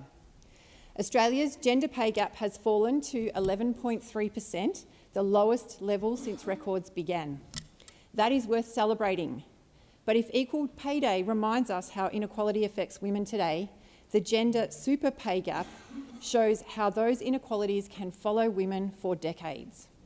By their early 60s, the median superannuation balance is around $51,000 lower than it is for men. Women continue to do more unpaid caring work, are more likely to step away from paid employment after having children, and often face lower lifetime earnings as a result. The Albanese government's introduction of superannuation on paid parental leave is making a difference. 12 months on, we are already seeing the impact. Around 200,000 parents have received superannuation contributions on paid parental leave, delivering an estimated $285.5 additional million into their retirement savings. $285 million extra retirement savings into their accounts. A woman on parental leave today will be around $5,400 better off at retirement. There is more work to do to close both the gender pay gap and the super pay gap, but superannuation on paid parental leave is already making a difference 12 months on, helping to ensure that starting a family no longer means falling further behind in retirement. Senator McKim. Well, politicians love to tell you that getting money from the government that you need to survive has to be difficult. But as a politician, I know this: getting money from the government is not hard for politicians. When we travel to Canberra for work, we get over $300 a night with no friction. It's not hard for us, it's easy. No one sends us to private providers to prove we deserve it. No one threatens our income if we miss a call to discuss our claims. But that is not how it is for most Australians dealing with the government. There's an entire employment services system that hounds people looking for work with pointless tasks and constant threats of destitution. It's where the disability support system is headed under Labor's changes. Parents face a bureaucratic nightmare just to access the childcare subsidy. And who can forget robo-debt, a cruel, illegal system that literally destroyed lives. So next time a politician tries to convince you that it has to be hard to receive government payments, remember this: they don't design their own entitlement systems to be hard. They design them to be easy. The government knows how to make claiming public benefits straightforward, fast and easy, because the government does it for politicians. They should do the same for people whose survival literally depends on public payments. Senator Thorpe. I recently heard from members of the Kurdish community about the persecution and violence Kurdish people are facing in Iran and elsewhere. They spoke about the need for the world to pay attention to families living with displacement, surveillance and fear, and the suppression of Kurdish language and culture. They told me about two brothers, activists, who helped establish a library and programs for teaching Kurdish language. They took part in protests against the regime and faced persecution from security forces, so they went into hiding. In May this year, they were killed when IRGC forces surrounded their house and opened fire. Their families are now facing ongoing surveillance and financial hardship. We can't ignore the wider context. US and Israeli illegal war against Iran, backed by the Albanese government, has brought further death, displacement and instability. It's given the Iranian regime cover to intensify its own repression, persecuting protesters, minorities and those who stand against the regime. This country has a responsibility to people seeking safety. Successive Labor and Liberal governments have enacted cruel, failed asylum policies, harming many, including Kurdish people, by funneling them into brutal offshore detention. I've raised with Minister Burke the need for clearer humanitarian pathways for people facing persecution and fleeing danger, including the Kurdish people. As First Peoples, we know why culture, language and self-determination matters, and I stand with all peoples who continue to fight for freedom, dignity and the right to live without fear. Senator Stewart. Acting Deputy President. I rise to congratulate the mighty Transport Workers Union on a historic world-first win for gig workers. Think about the worker who brings your dinner to your door. They ride through traffic, rain and cold, from restaurant to your home. Until yesterday, they had no minimum rate, no insurance, no guarantee they would even earn minimum wage. An algorithm decided what their work was worth. People said that it couldn't be done. Yesterday, the algorithm was in charge. Today, workers are in charge. That is what the TW has fought to change and what they have won. From yesterday, food delivery workers at companies like Uber, DoorDash, Hungry Panda gain world-first rights and protections. Minimum rates of more than $31 an hour for active work, payment for waiting time and travel time, because that's work too, insurance, so workers injured on the job are not left with nothing, transparency about how delivery fees are calculated, and union delegate rights and paid delegates leave.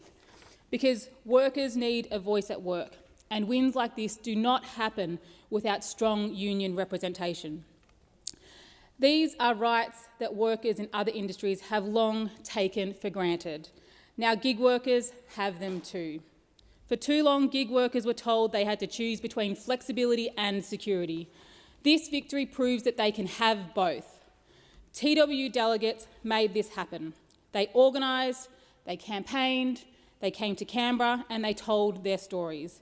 The Albanese Labor government listened and together we delivered. Because if you do the work, you deserve to get paid properly for it. Congratulations to the TWU, Michael Caine and Emily McMillan and every delegate who helped to make this historic victory. Senator Whitten. The Productivity Commission has handed down their interim report on the GST carve-up. They are coming after WA's GST again. The Productivity Commission recommends returning to the pre-2018 system that gave WA 30 cents in the dollar. But this time they recommend that the Treasurer be able to direct the Commonwealth Grants Commission to address dominant state effects, whatever that means. The report states that the CGC has not formally defined the dominant state effect. Maybe we can get Senator Ayres to give us another tutorial with his bag of Maltesers to please explain. It seems to be a recommendation that the Treasurer should routinely dictate the carve-up of the GST. In communist circles, this is called Politburo. That is typical of this Labor government, centralising control in the hands of its ministers so they can play politics with money used to deliver vital services in the states. States that are killing industry through net zero, Tumu power systems are being propped up by states that have embraced their natural resources. One Nation wants a system that rewards states for making decisions that supports industry and jobs. The system being pushed by this report hurts states for being productive, while rewarding states that cripple their own economies. We won't stand by and let that happen. WA is full of hard-working men and women who leave their families to work the well-paying FIFO jobs in the Pilbara. People that have worked to build the state and have seen the fruits of their labour siphoned off to other states who are shutting down their power plants and blocking their own mines. WA is not asking for more than we put in. We are asking for the 75-cent floor to stay in place. And Senator Whittaker, if your colleagues destroy WA's GST share, you better bust out the stuffed animals again, because you've got some explaining to do. Yeah. Senator Steele-John. Thank you, Chair. On the 29th of August, we get to decide what kind of future we want to build for WA. In Secret Harbour, Ree Davies and her Greens campaign team are putting forward a clear set of priorities. First, making the gas exporters and billionaires pay what they owe, so that we can properly invest in services people rely on: health, education, disability services. Making housing more affordable and building more homes, so that every Australian can have a safe and secure place to live. Untying our military from the US war machine by opposing AUKUS, so that Australia can take a peaceful, independent and cooperative place among nations in this world. Taking real action on the climate crisis and protecting our natural environment, because we are already seeing the consequences of denial and delay. And making public transport cheaper, while delivering the infrastructure our growing community needs, including the Carnup train station. The election will have real consequences. It is about whether in this community can people afford homes. It's about whether they can access the services that they need, whether the kids can cross the road safely to get to school, whether the environment is protected, and whether Australia makes its own decisions about our future. It's no secret governments will continue to take people for granted if they can. But we, as a community, can send them a message with our votes. So, to my WA community, if you live in Golden Bay, Medora Bay, Port Kennedy, Secret Harbour or Singleton, vote 1 Greens on the 29th of August. Senator McDonald. Today, on Vietnam Veterans Day, we honour 60,000 Australians who served our nation in the Vietnam War. We remember the 524 Australians who gave their lives and the thousands more who came home wounded in body or mind long after the guns fell silent. Because the Anzac spirit is real. It is in the poppies of Flanders Field, it's in the desolate hills of Gallipoli, it's in the snowy mountains of Korea, and it's in the jungles of Vietnam. It's in the mud of New Guinea and the sands of the Middle East. It's in our one Australian flag, and it's in all of us who benefit from the sacrifices of so many. It's in the spirit of standing beside your mates when every instinct tells you to run, of doing your duty, whatever the cost. And today we remember that spirit was present at battles like Long Tan, Coral, Balmoral, Bin Ma, and in countless other patrols and operations. Many veterans came home carrying wounds, memories and burdens that lasted a lifetime, often to a nation that failed to properly recognise what they had endured. We cannot undo that, but we can ensure that they know today that Australia remembers. And I want to particularly call out Peter and Ken, friends of mine in North Queensland who sacrificed in Vietnam. So it is extraordinary to discover that the Minister Keogh seeks to deny and cap veterans their allied health needs. This will lead to suicides, this will lead to loss, and the least he could do would be to meet with them respectfully and shake their hands and not deny them. We remember our Vietnam veterans' courage, we honour their mateship, we are proud of their service, and we will never forget their sacrifice, lest we forget. Senator Tyrrell. Thank you, Acting Deputy. You know, in the last few weeks we've got some amazing new data about how bulk billing is way more available across the country, thanks to the government's investment in health. The data has told us that we're making great progress in our target to reach a bulk billing rate of 90% by the end of this decade. Bulk billing for pensioners and concession card holders is now over 93%, which is great for those Australians and Tasmanians with a low or fixed income.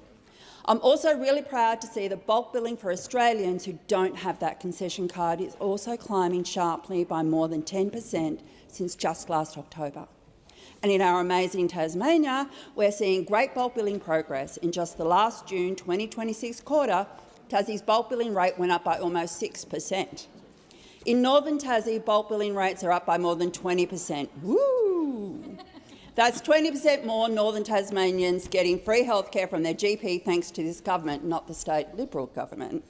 It really is that simple. Before Labor came to government, bulk billing was falling off a cliff. It was reduced by more than 10% in just 1 year because of a Medicare rebate freeze that had been in place for 6 years. Our record investments are seeing that turn around. Turning around bulk billing is not just about cost of living measure because it means people aren't shelling out that money. It's leading to better health and building a healthier Australia. We're going to move to question time now. Thank you very much. And we'll call Senator Ruston. Thank you, President. My question is to the Minister representing the Prime Minister, Minister Wong. In the lead-up to the 2022 election, the then opposition leader and now Prime Minister said, and I quote, "The idea that you can have an approved aged care package and then die waiting to actually receive it is just extraordinary." Does the Prime Minister still stand by his comments or has he changed his mind? Thank you, Senator Ruston. Minister Wong. Thank you, President. It is the case that we were concerned in opposition and in government about aged care support for our elderly Australians and improvements that needed to be made in the aged care sector. And I think there was, I believe, cross-party understanding that the sector needed to change and to reform, and the government has sought to do that. We've made changes to improve the aged care assessment system. I would say that the system is less than a year old, and I know that the Minister has announced two important improvements, in particular to the way aged care assessments work. I'm advised that there is a rapid... Minister Wong. Senator Ruston. On a matter or point of relevance, I merely asked the Minister whether the statements of the Prime Minister in 2022, whether he still stands by those comments or whether he's changed his mind. Thank you, Senator Ruston. The Minister is being relevant to your question. Minister Wong, please continue. Senator, I think you have worked in this sector and you know the problems of the old assessment processes. They weren't fair or consistent, and Australians were left waiting. What we have done is tripled the number of home care packages, 420,000 by the end of this financial year. So it's triple what was provided in 2020. Secondly, it is the case that we know that the ageing of the population means that a number of people needing help at home is increasing. We are working to bring down wait times across the board. Minister Wong, please resume your seat. Senator Ruston. On a point of order, my question was very simple. It didn't stray to any of the things the Minister is talking about. I'm wondering whether you could bring the Minister back to the question, the specific question that was asked of her. Thank you, Senator Ruston. The Minister is being relevant to your question. Minister Wong, please continue. Well, Senator, you asked me about an aged care package. I'm entitled to tell you, and I would have thought you'd be interested in what we're trying to do on aged care packages. What I would say is that wait times across the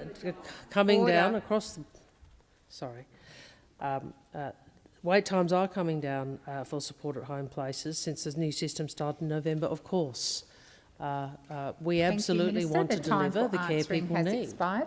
Senator Ruston, first supplementary. I suggest the Minister gets better briefed. Given his comments, does the Prime Minister know how many people died while waiting for an aged care package in the year 2025-26? Thank you, Senator Ruston. Minister Wong. Well, first, I would express, regret that anyone would pass without getting the support they need. Yes, I would. It was of course, I would. And I think we all understand, and some of us have had of people in this chamber would have had personal experience, and others in the community, of people being in the position where they don't get the care they need. And what I can say is the government is very conscious. Minister Wong, please resume your seat. Senator Ruston. Once again, on relevance, President, I asked only one question. The minister has gone nowhere near answering whether the Prime Minister is aware how many people died last year while waiting for a home care package. Thank you, Senator Ruston. The minister is being relevant to your question, and I'll keep listening carefully. Well, Order. Order. Order. When you're quite finished, Senator Mackenzie, I'll call the minister again. Minister Wong. Thank you. I again say, it is a matter of sadness that people in this country, under both governments, have not been able to receive care in time. What I would say is that the minister and the government are working hard to ensure that we provide more places, that we reduce wait times, and that we respond to the fact that the ageing population does call for more care. Senator Ruston, second supplementary. I will ask again, does the Prime Minister know how many older Australians died while waiting for an approved home care package in 2025-26? And if you don't know the answer, will you take it on notice and provide me with an answer by tomorrow? Thank you, Senator Ruston. Order, order, order. Order. Minister Wong. I'm always, always would be am willing to do the Senate the courtesy of adding to an answer if I can, Senator. But I'd again say to you, all of us understand that there are real pressures on aged care. There have been for years. We all know the grief and trauma that comes from having older Australians. Minister Wong, please resume your seat. Senator Ruston. Thank you, President. I would just ask if the minister is prepared to take it on notice. Senator Ruston, that's not a that point was of order. my only question. Thank you. Thank you. Minister, please continue. Well, I again go, but this is about people, and we understand it's about people. It's not about politics, it's about people, and that is why the government has put additional funds into aged care. The minister is working hard to implement a new system. I absolutely accept that system is not delivering. Senator Ruston, you need to be listening in respectful silence, thank you, and other senators who were also disorderly. Thank you, President. I accept that this system needs to deliver more. We all understand that. We also understand the challenges, and that is what the minister is working through, and that is why the government has put more resources into the system. The time for answering has expired. Senator Stewart. Thank you, President. My question is to the Minister for Finance, Senator Gallagher. Superannuation was designed to give every working Australian savings of their own to retire with. 4 decades later, it has changed what retirement looks like in this country. What is superannuation for, and what has it delivered for working Australians? And how is Albanese Labor government strengthening the system for workers today and those still to come? Thank you, Senator Stewart. Minister Gallagher. Thank you, President. I thank Senator Stewart for the question. It's an important one, and I know that those on this side of the chamber will always argue to strengthen and protect Australia's superannuation system. Now, back in the early 1990s, when a Labor government designed compulsory superannuation, it was all about reducing the reliance on the aged pension, making sure that the aged pension is one of the most sustainable pension systems in the world. And I think in any international comparison, Australia's retirement system shows Australia to be one of the best in the world, despite the claims from those opposite.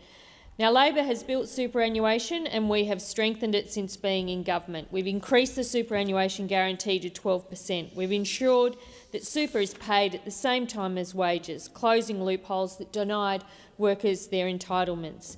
And we're paying super on government-funded paid parental leave, improving equity, especially for women.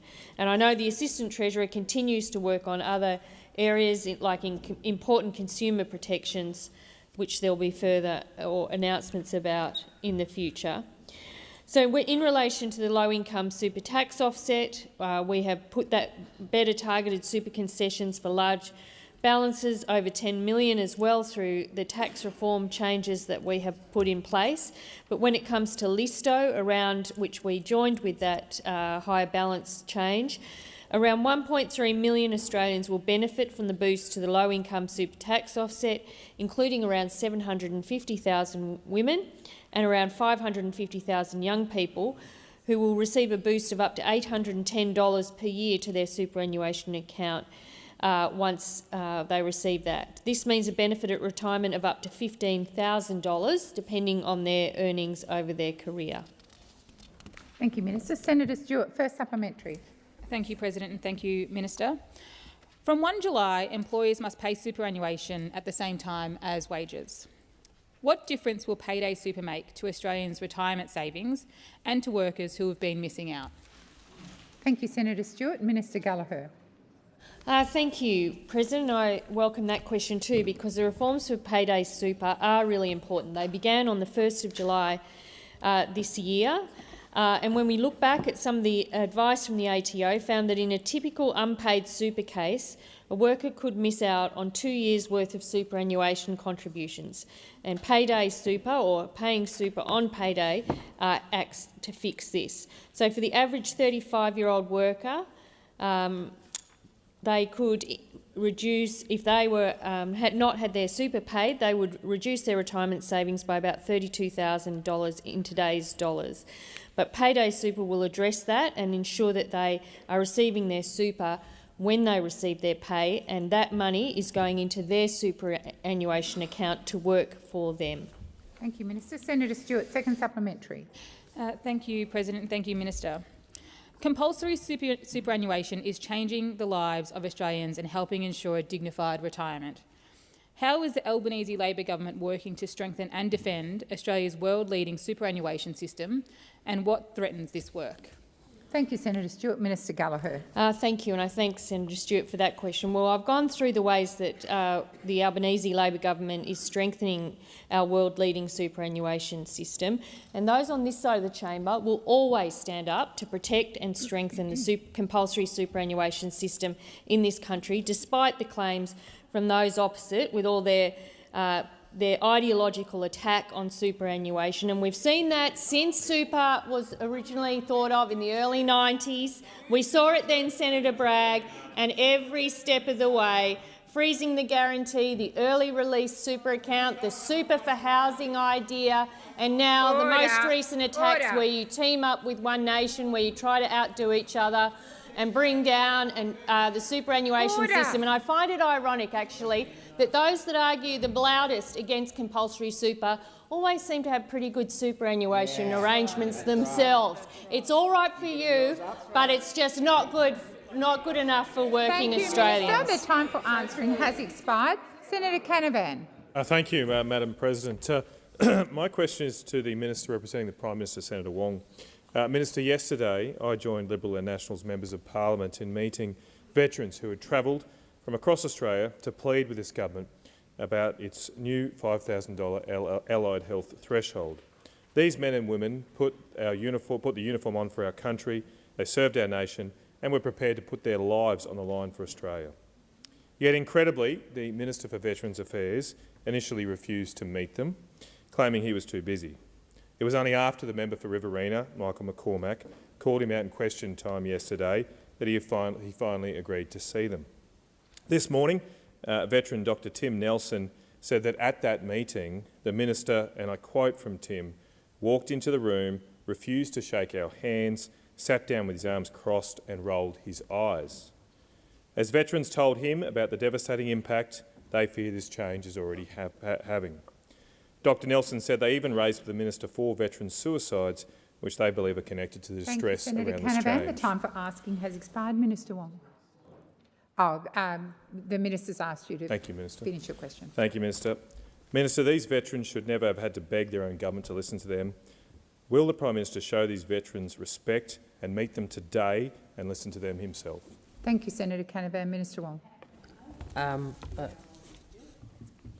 Thank you, Senator. And can I first acknowledge you asked this question on, I think today's Vietnam Veterans Day, 60 years since the Battle of Long Tan, and I was aware of the delegation because I met, maybe I shouldn't say who she was, but someone who I know has been active on this issue on the plane from Canberra who explained the issue to me, and I'm sure what I would say is that the Prime Minister is always honoured to meet veterans, and the government recognises, the obligation on any government that when Australians are prepared to serve our country in conflict, that they should be looked after properly when they return.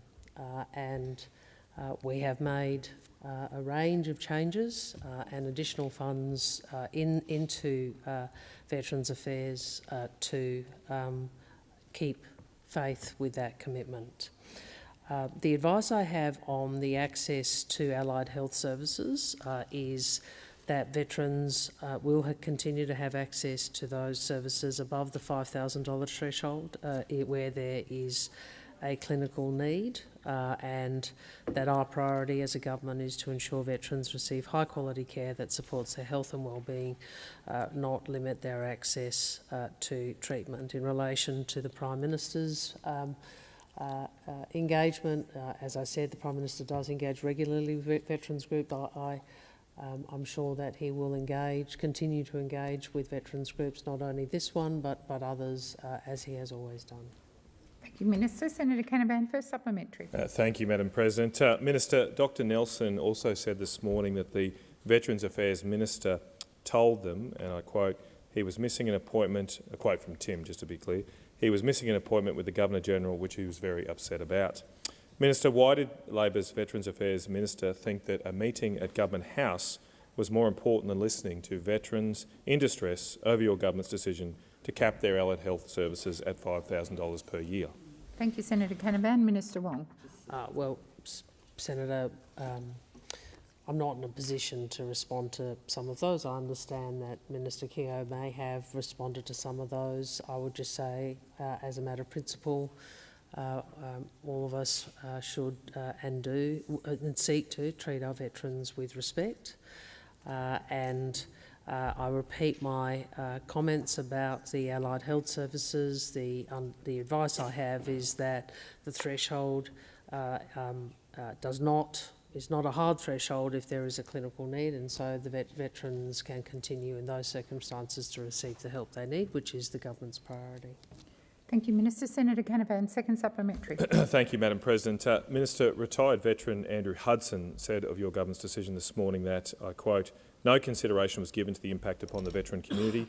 It's already started to take lives and it's not even in place yet. Minister, media are now reporting that the government is considering scrapping its veterans' health cap. Is this true? Will the Prime Minister scrap this $5,000 threshold today before it causes veterans even more distress? Thank you, Senator Canavan. Minister Wong. I know with what weight the government and the Prime Minister give the views of veterans and their families. I'm sure they will be the position that has been put will be considered very carefully, and I understand the group has met with the Prime Minister's office, so I'm sure that the Prime Minister will be appraised, if he has not already been, of the issues, and I respect the motivation in asking this, Senator. I think we all want to ensure that our veterans are properly supported. Thank you, Minister. Senator Hanson-Young. Thank you, President. My question is to the Minister representing the Prime Minister, Senator Wong. Minister, what would Peter Murphy say? Thank you, Senator Hanson-Young. Minister Wong.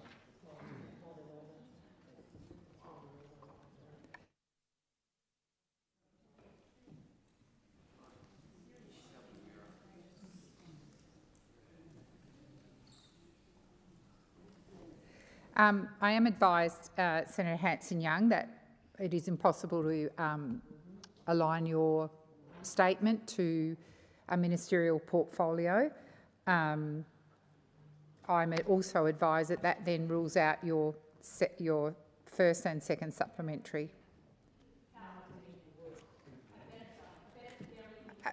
Senator Hanson-Young, you're not in a debate with me. I sought advice and I've advised the chamber. Senator Walker. Thank you, President. My question is to the Minister for Youth, Senator Walsh. This week, 150 young Australians from every federal electorate across the country are in Canberra for the first National Youth Parliament. They are gaining first-hand experience of our democracy and talking about the issues that matter to their generation.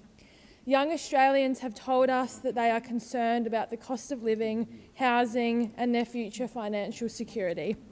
Can the Minister update the Senate on how the Albanese Labor government is listening to young Australians, and how is the government taking action to address the concerns they've raised? Thank you, Senator Walker. Minister Walsh. Thank you very much, President, and thank you, Senator Walker, for your question. And of course, there could be no better person to ask this question than the youngest senator ever elected to this Parliament. Yeah. And it is wonderful to have some of our youth representatives here in the gallery today, and we welcome you here. Yeah. This week, 150 young people are at Old Parliament House conducting parliamentary business of their own, while we do the same here in this chamber and in the other place. There is one from every federal electorate holding their own question time, hopefully a little bit better mannered than our own, debating ideas and talking about the issues that matter to them, because young Australians are not just our future, they are shaping Australia right now, today. And the Albanese Labor government is listening to young Australians. We know that young people want to earn more, they want to keep more of what they earn, and they want to get ahead too. And that's why we're delivering higher wages and secure jobs across the nation. We have delivered 5 consecutive pay rises for minimum wage workers, many of whom are young workers. We have delivered new protections for gig economy workers, many of whom are young workers, and big shout out and congratulations to Senator Tony Sheldon for all of his advocacy on this issue. We've protected penalty rates in legislation. We have made wage theft a crime, and these are all important protections for young workers, because they do deserve to earn more and they deserve to keep more of what they earn too, which is why we have delivered 5 tax cuts as well. And to help young Australians get ahead, our housing reforms give them the opportunity to achieve the Australian dream and buy their own home, just like their parents did. Senator Walker, first supplementary. Young Australians deserve the same chances that previous generations had. They deserve a fair start in life and a secure future. How is the Albanese Labor government delivering real opportunities for young Australians? Thank you, Senator Walker. Minister Walsh. Thank you. And we know that young Australians do want that fair start and they do want that secure future, just like their parents had. And Labor is delivering real change so the next generation gets those opportunities. They deserve the opportunity to go to university. And that's why we've cut HECS debt by 20% and made HECS indexation fairer too. They deserve free TAFE. They deserve paid prac. And they deserve the opportunity to buy their own home. So our housing reforms will help them get that key in the door. Labor is backing young people to help them get ahead. And now let's just look at the alternative. Whether it's One Nation or the Coalition, they are against every measure that helps young people get ahead in this country. They are against higher wages, they are against more secure jobs, they're against free TAFE, they're against paid prac, they're against helping young people buy a home. They don't back young people, we do. Senator Walker, second supplementary.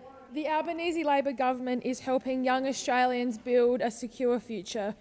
What are the obstacles standing in the way of the future economic security of young people?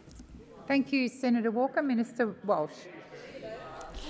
Well, thank you, Senator Walker. And of course, it is those opposite, all of those opposite. They oppose reforms to benefit young people at every turn. Here's all of the things that they don't like, and you can tell just how much they don't like them right now. They don't like higher wages. They don't like more secure jobs. They don't like tax cuts. They don't like free TAFE. They don't like paid prac. They don't like helping young people buy a home. Seems like there is an awful lot that they don't like when it comes to helping young Australians. So what are they actually for? Well, according to Senator Hanson today, they're for cheaper cigarettes and raiding your super. A smoko break right now and retiring in poverty later. That is One Nation's vision for young Australians. Young Australians deserve better, and only Labor is delivering the real change that young Australians deserve. Thank you, Minister. Senator Lambie. Thank you, Madam President. My question is for the Minister representing the Attorney-General, Minister Farrell. The Albanese government came to the office promising greater transparency and a promise to sweep away the culture of secrecy. FOI requests granted full access. That means with nothing blacked out has dropped to just 25%.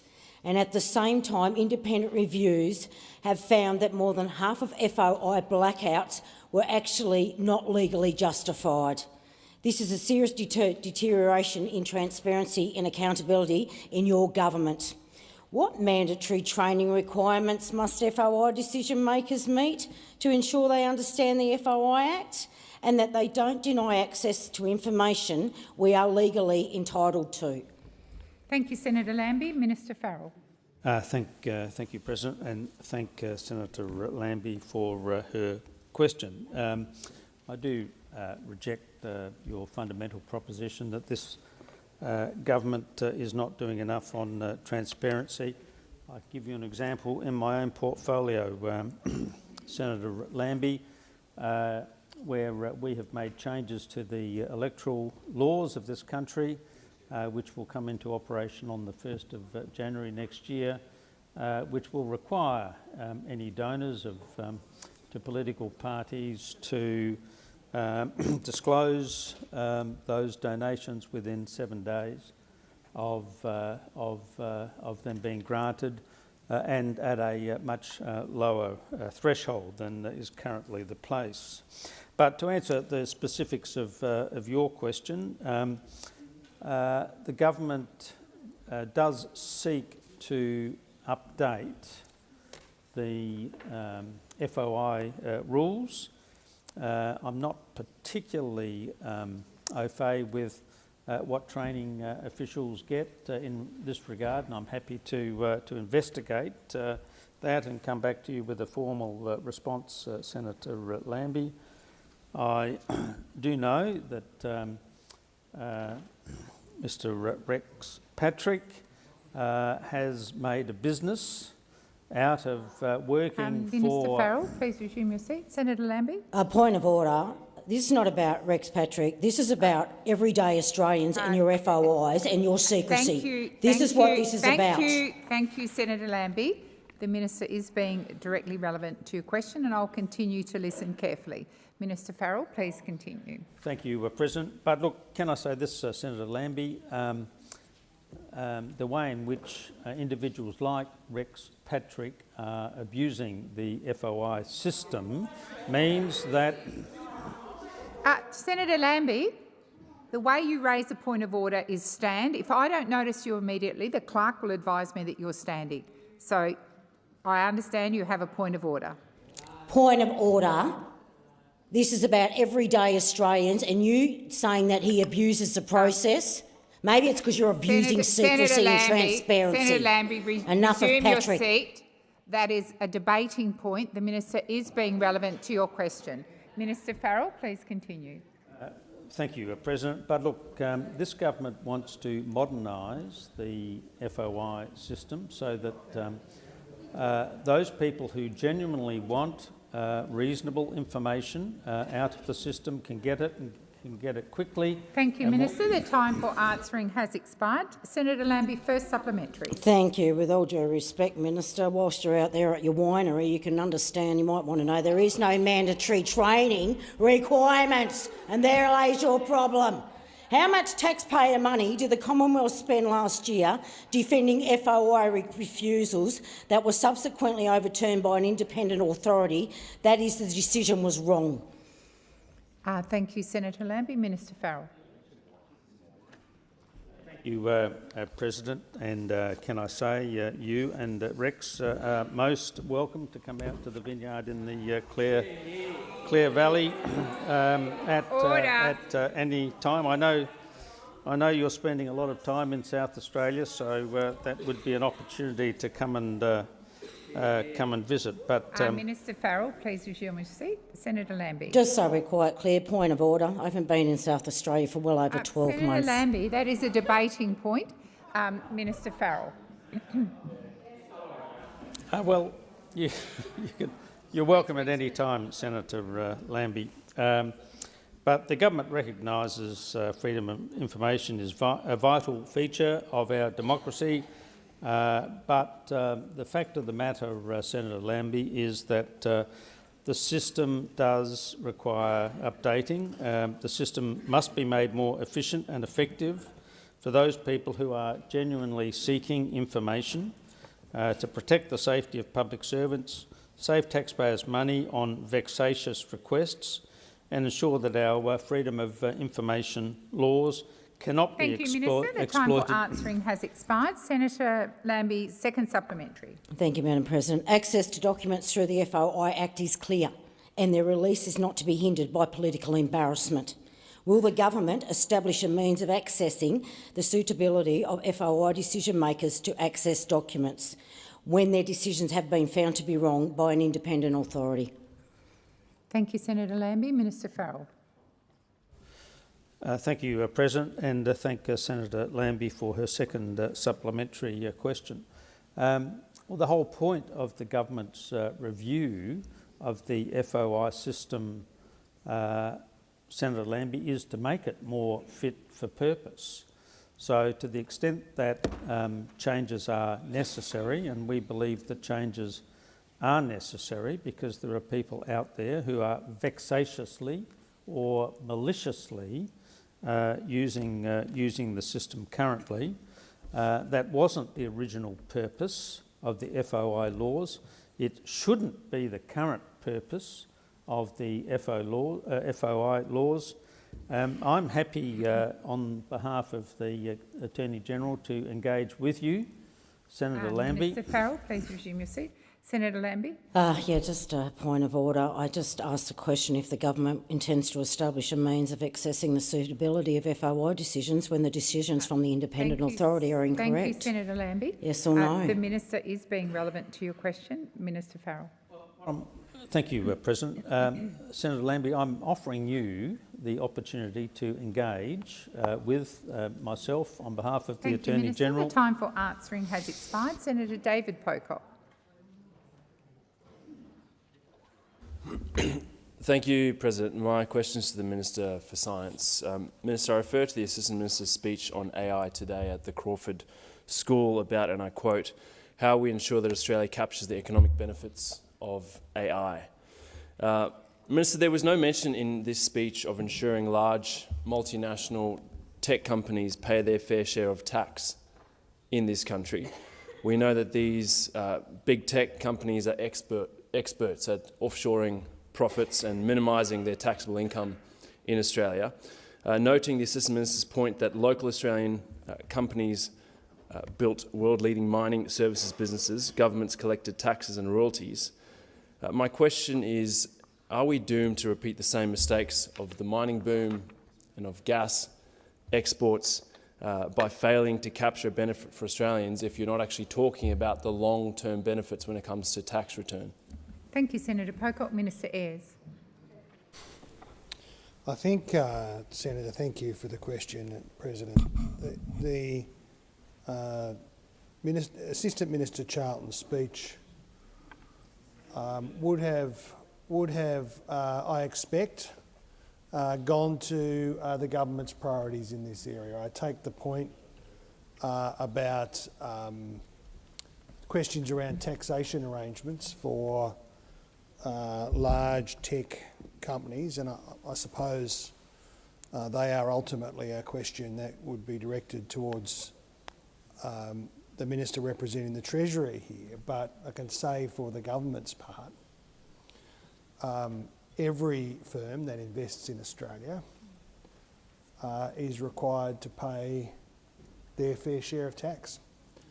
And Australia has led around the world, including in the OECD processes, as we try to develop an approach that is fair and consistent around multinational tax arrangements. You will be aware, and the Assistant Minister's speech went to these issues, what the focus of the government's approach is in relation to legislating artificial intelligence standards, in particular for data centres, and what it is that motivates and mobilises the national interest around those questions. It does go to making sure that we capture the benefits of this technology for Australia and for Australians, for capturing the economic resilience benefits of that, for our future security, making sure that data centre investments occur in the right places and are a net positive for the rollout of our new modern electricity grid. Thank you, Minister. Senator Pocock, first supplementary. Thank you, President. Thank you for that, Minister. The Assistant Minister made some really strong points about the AI value chain and how Australians spend a lot on AI subscriptions, but we're not necessarily competing when it comes to the AI stack. 80% of the benefit of that goes offshore. The thing I hear from Australian companies is that it's very hard to sell to the government. Will the government mandate sovereign Australian capability and companies in procurement so that this doesn't continue to be the case? Thank you, Senator Pocock. Minister Ayres. Well, that question that you go to really goes to the heart of the government's agenda here, to make sure that while it is important for Australia's economic resilience, for our security, for the capability of our economy, that we capture as much artificial intelligence training investment here in Australia as possible. It is also equally important that those other elements of what the people in the sector call the technology stack, all the way from the critical minerals to metals processing, things like advanced chip manufacturing, the tech company, the tech startups, and the benefits for our research and development system are captured here in Australia to deliver maximum benefit for Australians. Thank you, Minister. Senator Pocock, second supplementary. Thank you, Minister. I'm interested if you think it's a problem that it doesn't sound like you've read Assistant Minister's speech, but he says the most urgent economic question before us is how Australia remains a first-ranked nation in a world shaped by AI. I think many people would agree with that. Why is Mr Charlton not a full cabinet minister? Why do we have an assistant minister in charge of AI, given the importance of it? Thank you, Senator Pocock. Minister Ayres. Well, what this question does give me an opportunity to do, Senator Pocock, is of course I am touched, as I'm sure Assistant Minister Charlton will be, by your positive reflections upon his speech. He is a very capable Assistant Minister and Cabinet Secretary, as it happens. And I can tell you it is one of the real joys of my job, which has many, many benefits, to be working with someone as capable and as ambitious for Australia and on this question, our critical technology capabilities, whether it's artificial intelligence or quantum, wrestling with the challenges that represents for Australia and Australians, but also the opportunities too. Senator Pocock. Just a point of order on relevance. My question was, should the Minister responsible for AI be in Cabinet? Thank you, Senator Pocock, and there was a preamble. The minister's being relevant to your question. Minister Ayres, please continue. Senator McKenzie, come to order. Minister Ayres. He is a very capable assistant minister. He is a cabinet secretary. He is very influential in my office, I can tell you, when he works with me on these issues. Thank you, Minister. And very the time influential for within government. has expired. Senator Whitten. Thank you, President. My question is to the Minister representing the Minister for Veterans Affairs. Today is Vietnam Veterans Day, and Labor has chosen to cap the Veteran Allied Health Services to $5,000 a year in the 26-27 budget. Since the announcement, there has been an outcry from the veteran community, especially those in the regions. Many veterans in remote regions note that the cap will be chewed up on travel, leaving barely anything left over for the actual treatments. Yesterday, the Minister for Veterans Affairs refused to consider revising the cap despite veterans not being able to access the care that they need. Can the Minister, who has refused to help veterans, explain why they refuse to help these brave warriors and their families who are going to suffer under these caps? Thank you, Senator Whitten. Minister McAllister.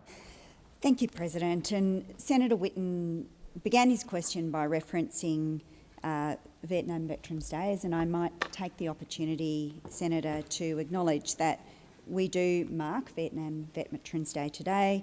It is 60 years since the Battle of Long Tan. On that day, 18 Australians lost their lives, 24 more were wounded. And it is the case that for many years this was a day that served as an unofficial commemoration for Vietnam veterans. It was Prime Minister Bob Hawke who named the 18th of August as Vietnam Veterans Day in 1987. And I'm sure senators across the chamber join together in acknowledging and honouring the service of all of those people who returned and all of those who didn't. You ask about the changes to allied health funding. We do want to ensure that veterans have access to high quality health services that support their health and support their wellbeing. And we also acknowledge the incredible work that is undertaken by the thousands of providers who treat veterans and their families. For that reason, we are making the most significant payment increase for allied health services provided to veterans in 20 years. And the increase to fees paid to providers will expand the network of allied health professionals that are available to veterans. It will improve access to care, Senator. It will promote greater treatment options for veterans, and the increase to fees for allied health providers delivering services to veterans will include physiotherapy, psychology, occupational therapy, podiatry and other allied health professionals. And this measure provides a robust response to the recommendation number 71 of the Royal Commission into Defence and Veteran Suicide, which called for an increase in DVA's fee schedules. Senator, we are also reducing the burden on veterans to go back to a GP every 12 health visits for a new referral, and instead expanding this to a $5,000 threshold before veterans' care is reviewed. Thank you, Minister. The time for answering has expired. Senator Whitten, first supplementary. We've heard from veterans groups that DVA assessments are being funnelled through the MLCOA, who holds the sole supplier contract with DVA. Veterans want to have the right to choose their own assessor, practitioners who know them and who they are comfortable with. Will the Labor government commit to providing veterans with a dignity of choice over their own care instead of funnelling them through Labor's preferred suppliers? Thank you, Senator Whitten. Minister McAllister. Thank you, President. Senator, your question starts from a somewhat incorrect premise in that it is already the case that DVA prefers that compensation medical reports are prepared by the veteran's usual treating doctor. That is the starting point for DVA. That is because that doctor is engaged in their ongoing care and focused on enhancing their wellbeing. And it recognises, as your question indicates, that that treating provider's clinical knowledge of the veteran is important, and will also it helps by minimising unnecessary appointments and duplication. However, on occasion, independent medical exams are required, and that is where a veteran cannot access a medical provider, where the information that has been provided is incomplete or unclear, or where a claim is particularly complex or additional medical information is required to support a decision. In every case, whether it is an independent medical examination or a treating practitioner... Thank you, Minister. The time for answering has expired. Senator Whitten, second supplementary. We ask these brave men and women to run at bullets Our freedom, our safety and our security are paid for with their blood and sacrifice. But when they leave active service, often broken and hurt by what they've experienced, they are treated as second-class citizens. They are looked at as a liability on a budget line item. This isn't good enough. Will Labor change its position and commit to treating these warriors with the respect that they deserve and provide them with the post-care that they need? Thank you, Senator Whitten. Minister McAllister. Thank you, President. Well, this government is committed to improving the lives of Australia's veterans and families by providing them with the support that they need and that, in fact, they deserve. Because veterans answer the call to service and they make sacrifices for this nation, Senator. And our government understands that. We want to ensure that veterans do have access to high-quality health services and a system that is fair and efficient and focused on veteran wellbeing. That is the basis of the increases we are making to the fees for treating professionals. As I indicated in my answer to your primary question, it's the single largest change in 20 years. And it responds directly to the recommendation that was put before us by the Royal Commission. We want veterans to have the care that they need. We want them to be able to do it without unnecessarily returning to their GP. Thank you, Minister. The time for answering has expired. Senator Cox. Thank you, President. My question is to the Minister for Indigenous Australians, Senator McCarthy. The dignity of work through employment is critical in building a stronger future for remote communities and creating long-term economic opportunities. Can the Minister update the Senate on how the Albanese Labor government remote jobs and economic development program is delivering jobs in remote communities across Australia? Thank you, Senator Cox. Minister McCarthy. Thank you, President, and I thank Senator Cox for the question. I know that she does a lot in Western Australia as a senator there, along with her colleagues in terms of the remote regions. We promised at the last election, President, to create 3,000 jobs in remote communities, and I am incredibly proud to update the Senate that we have delivered on that commitment with the approval of our 3,000th job. From Central Australia to Arnhem Land, the APY lands, Cape York and the Torres Strait, we're providing the dignity of real work with proper pay and conditions like sick leave, annual leave, and are you listening, Senator Bragg? Superannuation. Whoa. Importantly, we aren't telling communities what job they must have. We are working with communities to develop sustainable industries that respond to their needs and aspirations. We are creating jobs in everything from construction and agriculture to healthcare, retail and administration. We aren't dictating what form these jobs take. They're a mix of part-time, full-time and casual roles, providing flexibility to meet the needs of the individuals taking them up and the communities that they live in. We've delivered on our election commitment to create 3,000 jobs in remote communities. But due to the success of the program, President, we are not stopping there. The Prime Minister announced at the start of this year, as part of closing the gap, that we're going to double that number, creating 6,000 jobs by the end of the decade.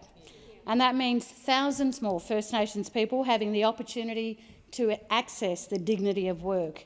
The Albanese Labor government knows the enormous potential of our remote First Nations communities, and that's what this investment is all about. Thank you, Minister. Senator Cox, first supplementary. Thank you, President, and that's great news, Minister. And we know that behind each one of those 3,000 jobs are individuals, families and communities benefiting from new employment opportunities and everything that that brings with it. What has been the feedback on the ground from people working in jobs created through the Remote Jobs and Economic Development Program? Thank you, Senator Cox. Minister McCarthy, sorry. Thank you, Senator. Thank you, President. I'm sure Minister McAllister would like to share this story as well. Behind every one of these numbers is a person we are providing the dignity of work for. Michael from Tiwi Enterprises, lawn mowing crew on the Tiwi Islands, told me everything's starting to look better for us. When I asked him what he liked about his job, Michael said, every day just coming to work, I can save money for my kids, my partner and my family, which is really important to me.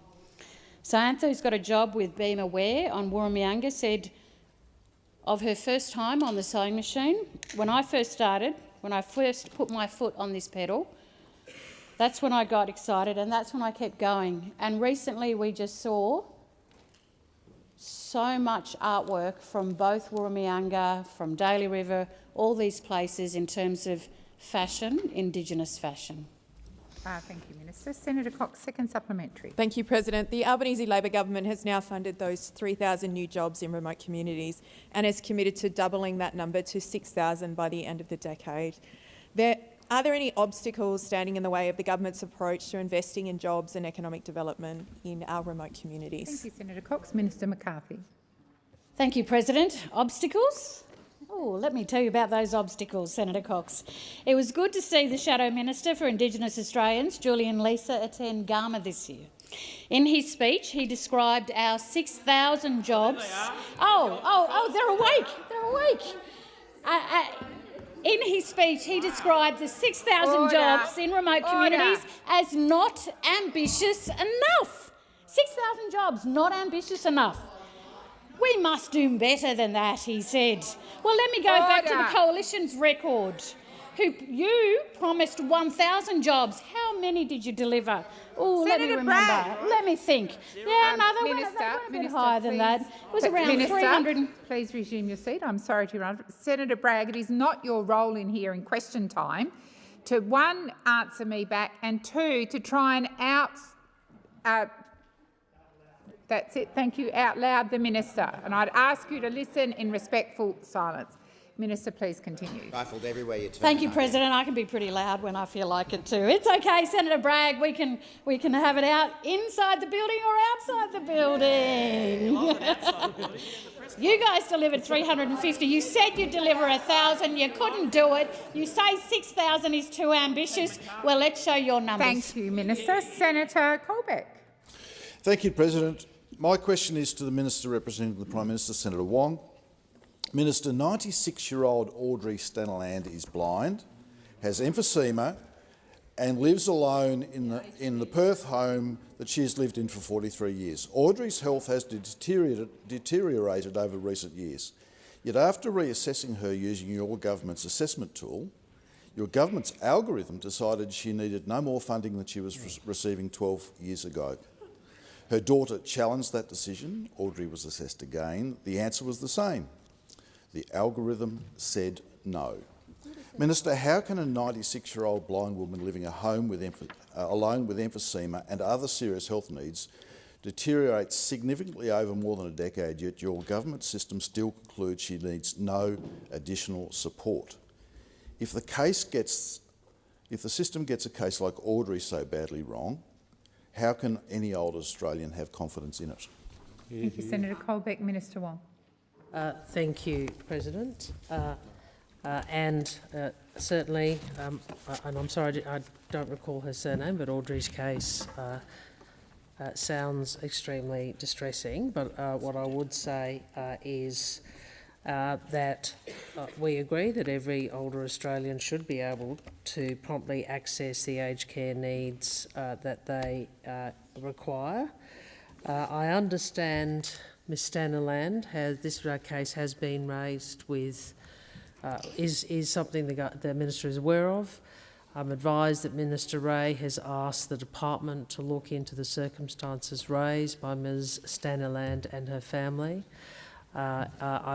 I would make the point that, well, the principle should be that Australians are entitled to expect they can promptly access aged care appropriate for their needs, and I acknowledge that more work needs to be done, and the Minister is working through the implementation of a system that is new, a system which also has saw in this budget the investment of an additional $3.7 billion in aged care. $3.7 billion in aged care. And I'll take the interjection from Senator Ruston, who insists on forgetting that you presided over a period in aged care which a Royal Commission described as neglect. So you know, for you to come in here, Senator Ruston, in the way you have, You ought remember and bear on your conscience that you presided in your government over a system that was described as neglect. We are putting in an additional $3.7 billion just in this budget, and we are working to ensure more care is provided.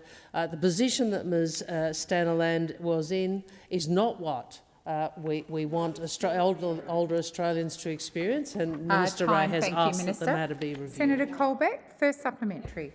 Thank you, Minister.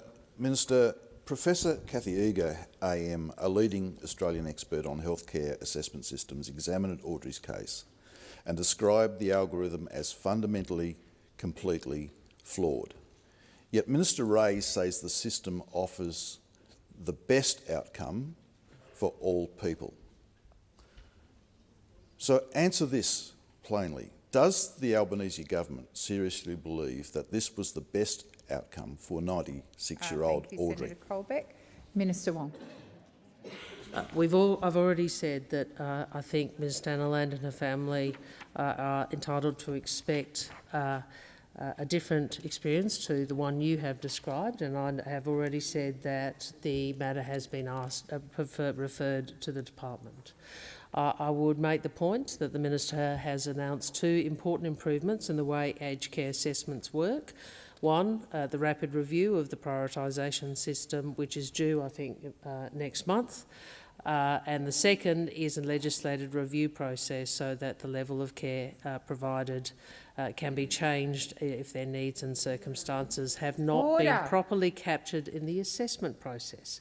I'd also make the point that we on this side have ensured, just in this budget, that $3.7 billion additional has been put into aged care. Come to order, Senator Ruston. If I remind you about neglect, you want to talk about a mess in aged care. You only need to see what occurred. Thank you, Minister Wong. The time has expired. Order. Senator Colbeck, second supplementary. Thank you, President. Minister, this Senate passed a private senator's bill to allow a qualified assessor to override the algorithm when it produces an obviously wrong outcome. Your government rejected it. And in terms of the waiting list and waiting times that older Australians are now experiencing, they are the worst they have ever been. How many more cases like Audrey's does the Prime Minister need before it admits that the system is broken and lets human judgment override the computer? Thank you, Senator Colbeck. Minister Wong. Again, I would say we are making changes to improve the aged care system, and as part of that, obviously, we will continue to listen to the experiences of older Australians' families and those who work in aged care. Senator Ruston, could I just answer the question without you constantly talking at me? Is that possible? Order. Really? Order. I have, on a number of occasions, called the Senate to order, and in particular to you, Senator Ruston. If you can't listen in silence, I invite you to leave the chamber. Minister Wong, please continue. I'll try again. This government does believe older Australians are entitled to dignity and care. This government does know that hard decisions have to be made, including some measures that those opposite opposed, to find the savings to put into the aged care system, and we will continue to do that. You are... Senator... Seriously, it's not... Senator Ruston, I just sat the minister down halfway through her... Senator McKenzie, order. And Senator Watt, come to order. Come to order. Order. On my left and my right, thank you, Senator Ayres. If I call you by name, I would expect you to continue to listen in silence or to come to silence and not continue being so disrespectful. Minister, had you finished your answer? I will try again and make this point. The government does believe that older Australians deserve dignity and respect. The government does recognise that we have to put more funds and more resources into the aged care system, and the government recognises that we need to improve the way the assessments... Senator Sterle. Thank you, President. My question is to the Minister, representing the Minister for Employment and Workplace Relations, Senator Watt. The Albanese Labor government is delivering real change for Australian workers by helping Australians earn more and keep more of what they earn. How is the government, Minister, backing wage rises across the country to support Aussie workers? Thank you, Senator Sterle. Minister Watt. Thanks, President, and thanks Senator Sterle, who's one of the many Labor senators who's devoted his entire working life to assisting Australian workers get ahead. I might not take Senator Bragg's suggestion that I freelance. Didn't seem to work out that well for him, so I might stick to my notes. The Albanese, the one-man think tank, very, very lonely think tank it is. The Albanese Labor government is helping Australians earn more and keep more of what they earn by lifting wages and cutting taxes for workers. We've seen strong wage growth for years under our government, and we know that enterprise agreements continue to be a key source of wages growth for Australian workers. Senator Bragg, you might want to stick around and learn something about Australian workers. And that's why our efforts to reinvigorate bargaining are so important. For 2 years in a row, our government has strongly advocated to the Independent Fair Work Commission for an economically sustainable real wage rise for Australia's minimum and award wage workers. And the recent decision by the Commission to increase the national minimum wage and modern awards by at least 4.75% will deliver a real wage increase from July the 1st for almost 2.7 million Australian workers around the country. Now compare that to the Coalition, who for a decade deliberately kept wages low, and Senator Canavan is assuring us that that's the way he wants things to stay. The Liberal Party even admitted that keeping wages low was part of their economic architecture. And of course, One Nation have worked hand in hand with the Liberals to oppose every move by Labor to support Aussie workers getting a real pay rise. Only Labor is committed to increasing the pay packets of working Australians to deal with the cost of living pressures now and to help them in their retirement through universal superannuation. Labor created superannuation, and it's Labor that believes in it. And that's why the Albanese government has strengthened our superannuation system to deliver a better retirement for working Australians, all the while opposed by the combined forces of the Liberals, the Nationals and One Nation, who only this week have confirmed their determination to tear super down. Senator Sterle, first supplementary. Thank you, President. Australians are doing it tough right now with cost of living pressures continuing to impact families around the country. What else is the Albanese Labor government doing to ensure Australians earn more and keep more of what they earn? And what obstacles are standing in their way? Thank you, Senator Sterle. Minister Watt. Thanks, Senator Sterle. Well, you're right. The Albanese Labor government is tackling inflation and delivering cost of living relief to all Australian families. We've locked in a tax cut for every taxpayer, cheaper medicines and more bulk billing, funding to build more homes, and we're getting wages moving again. But what is One Nation's answer to help workers with the cost of living? Well, funnily enough, it bears a very close similarity to their allies in the Liberal and National parties, because all three of these parties have opposed increases to the minimum wage, they support scrapping penalty rates, and they want to make it easier to sack you because they think you're lazy. And now they are coming after your superannuation. Because the truth is the Liberals and One Nation are two sides of the same coin. In every way that matters, the Liberals and One Nation are already in coalition, and that's because they share an agenda. They are both determined to cut wages, to cut superannuation and to cut cost of living relief that Australians need. Thank you, Minister. Order! Senator Sterle, second supplementary. Thank you. Boosting the wages of working Australians is one of the best ways to help people with those cost of living pressures. Absolutely. Can the Minister outline the other ways in which the government is backing workers to keep more of what they earn throughout their career and beyond? Thank you, Senator Sterle. Minister Watt. Thanks, Senator Sterle. Well, the Albanese Labor government is backing workers with tax cuts, higher wages and a strengthened superannuation system. The Liberals, Nationals and One Nation will take an axe to your wages and superannuation if they get the chance. We know that Senator Bragg told the National Press Club that contributing to your super was a loss of liberty. He also said he'd wished he'd done more to stop the madness during his time inside the Morrison government. I don't know what he must think about what's going on over there at the moment then. Senator Bragg then went on to call for a revolution, called the Labor Party communists 8 or 9 times and compared young workers to cats and dogs. It really was a big day out, wasn't it? It's as unhinged as Senator Roberts calling same job, same pay poison, or Senator Hanson saying women can only get pregnant for the money. This is the divisive and chaotic coalition that is coming for Australian workers, because they can only form government with each other and they share a desire to cut Australians' wages, superannuation and cost of living relief. Only Labor is delivering the real change Australians need. For answering has expired. Minister Wong. I ask that further questions be placed on notice. Thank you. I wish to inform the Senate that on Wednesday the 19th of August 2026 I will be temporarily absent from the Senate on account of parliamentary business, and that, in accordance with the standing orders, the Deputy President, Senator Brockman, will take the chair. Senator Ormond-Payne. President, I seek leave to move a motion relating to the integrated assessment tool as circulated in my name. Is leave granted?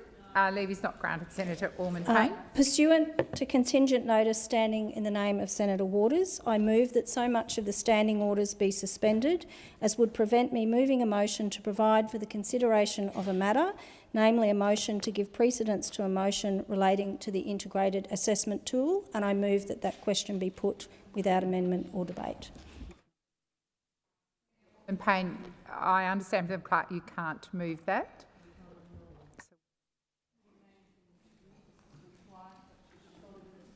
Okay, Senator Ormond-Payne, you can move the suspension, which you've done, but you can't move that the question be put. And? Sorry? I've moved the motion for suspension. Yes, and no, you asked for leave and that was denied. Yes. And then you asked for the motion to be put, which you can't do. Well, I've spoken, I've asked. I'll speak to my 5 minutes. You can speak to the motion. Yep. President, this suspension is urgent because the Four Corners program last night revealed the shocking impact of the government's flawed and untested integrated assessment tool on older Australians.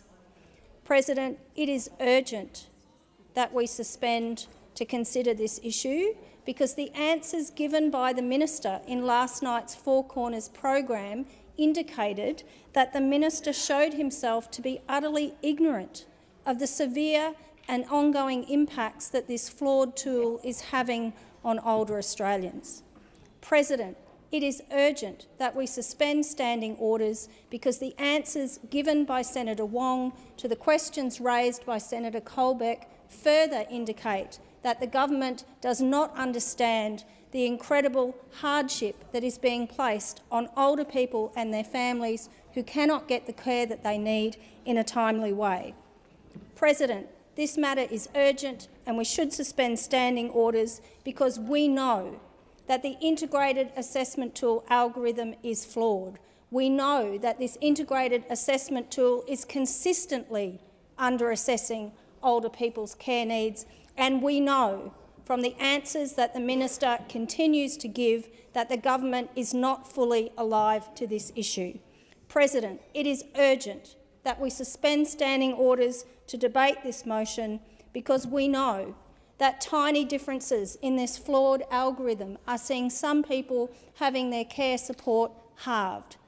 President, we know that it is urgent and we should suspend standing orders to debate this because people like Sean Dorney, who's had motor neurone disease for a decade, who has sought a reassessment, who is not eligible for the fast-track mechanism that the minister says has been implemented because he already has a care package, is still waiting 8 months later for an assessment when he has a neurodegenerative disease. President, it is urgent that we discuss the need for the government to scrap the flawed integrated assessment tool because we heard clearly in evidence given by the department that it was never tested and verified externally and independently by clinicians. President, we know that this is urgent and therefore warrants a suspension of standing orders to debate because we know that the minister's view that there are a tolerable number of requests for review is flawed. We know that hundreds of people are not bothering to challenge the algorithm because they are worried that they will be worse off. We know that the burden to challenge an algorithm that is flawed should not be placed on older people and their families to fix a problem that the government was told was foreseeable. President, it is urgent that we debate this because people like 96-year-old Audrey don't have time to wait for the government to scrap a tool that is saying that despite her last assessment being 12 years ago, her care needs have not increased. President, it is urgent that we suspend standing orders to debate this issue because we know that the minister is out of his depth, does not understand his brief, and has failed categorically to listen to the concerns that have been raised in the hearings that we have had in the Support at Home inquiry, in the questions that we have raised at estimates. When clinicians, when providers, when older people, when their families, when the people who work in the sector are all telling the government that this tool is flawed and is under-assessing the care needs of older people, it is urgent that the government acts. That is why it is urgent that this motion be put before the Senate, and I urge every senator to support the government scrapping this integrated assessment tool, going back to the beginning, consulting with clinicians and restoring human override so that no older person in this country is subject to a computer program deciding their care. Thank you, Senator Ormond-Payne. Senator Ruston. Thank you very much, President. I stand also to support the urgency of the issue that has been put forward by Senator Ormond-Payne because the evidence before us is absolutely damning. The integrated assessment tool is not working, and there is not one piece of evidence to suggest that it is. This is no longer about a few teething problems. This is a systematic structural flaw in the algorithm that is put in charge of making decisions about the care needs and the urgency of those care needs of older Australians like Audrey. And for any of you who saw the Four Corners program... Senator Ruston, I remind you this is a suspension debate and not a debate about the substantive motion. Well, thank you very much, President. I can't think of anything that is more urgent than older Australians dying because they're being misassessed by an algorithm that's been put in place by this government. People are dying. There is nothing more urgent than putting in place in this chamber and in this parliament measures to prevent people from dying. So I don't think anybody in here would disagree that there is nothing more urgent than making sure that people are not dying unnecessarily because legislation and, quite frankly, a computer are making decisions that leave their care needs so underfunded, so under-resourced that they're dying while they're waiting for the care that they have been assessed as needing. I don't believe I need to stress the urgency of this motion anymore. But quite frankly, the fact that the government, since the introduction of the new reforms into aged care in November last year, have failed... Senator Ruston, I remind you once again that your comments need to focus on why this suspension order ought to be agreed to. Well, I'd ask the people of Australia, do you think it is urgent that we should make changes to a computer algorithm that is making decisions about older Australians that is causing them to die while they wait for the care that they need? I don't believe that there is any more urgent thing that we should be doing in this place or the other place. The fact that this place actually has already passed legislation, so the will of this chamber is that the algorithm requires human override. What we're seeing today, though, is the urgency has been escalated because of the Four Corners program last night. Senator Ruston, I'm going to remind you once again, you need to focus on the debate at hand, which is whether or not a suspension ought be agreed to. Well, I believe the suspension needs to be agreed to, and the reason for its urgency is because unless something is done about the failed computer algorithm that this government has in place and continues to refuse to address the fundamental and structural flaws, is meaning that older Australians are dying. Now, I don't know which piece anybody in this chamber would like to disagree with me, that older Australians dying unnecessarily because of a piece of legislation and an algorithm that has been legislated through this place is not urgent, I would be pleased for you to come forward and make that case, because I believe my case is very strong. And as I said, please come forward if you disagree with me. But it's not just me. I mean, I absolutely agree about the urgency of this and the fact that older Australians are dying, but the experts also agree about the urgency of this motion. The experts are people like the Inspector General of Aged Care, past Ian Yates, the Inspector General of Aged Care recently resigned, Natalie Siegel-Brown, one of the most preeminent experts when it comes to making assessments about the care needs of older Australians, Professor Kathy Egar, the architect of the ANAC system. So nobody in Australia knows better than Kathy Egar, Professor Egar, about how you go about assessing the needs of older Australians. Senator Ruston, I'm going to remind you once again that we are debating a suspension motion. Well, the suspension motion, President, is about a piece of legislation this government refuses to address that is causing Australians to die. Older, vulnerable Australians like Audrey to die. I don't believe that there is anything more urgent than trying to remedy a situation where people are dying as a result of a decision of the government that has been put through this chamber through rules that were not made evident or obvious when the legislation was put through. They were subsequently revealed in a series of rules that were opaquely put through this chamber. I can't think of anything that's more important than the will of this chamber being recognised, the will of this chamber when the aged care assessment tool private senators bill was put through this place. So I commend Senator Allman-Payne for raising the attention of the urgency of the fact that a cruel tool that this government refuses to acknowledge is causing older Australians to die unnecessarily. Minister. Thank you, President. The government will not be supporting the suspension motion today, and I imagine it's not going to be the last one for the week.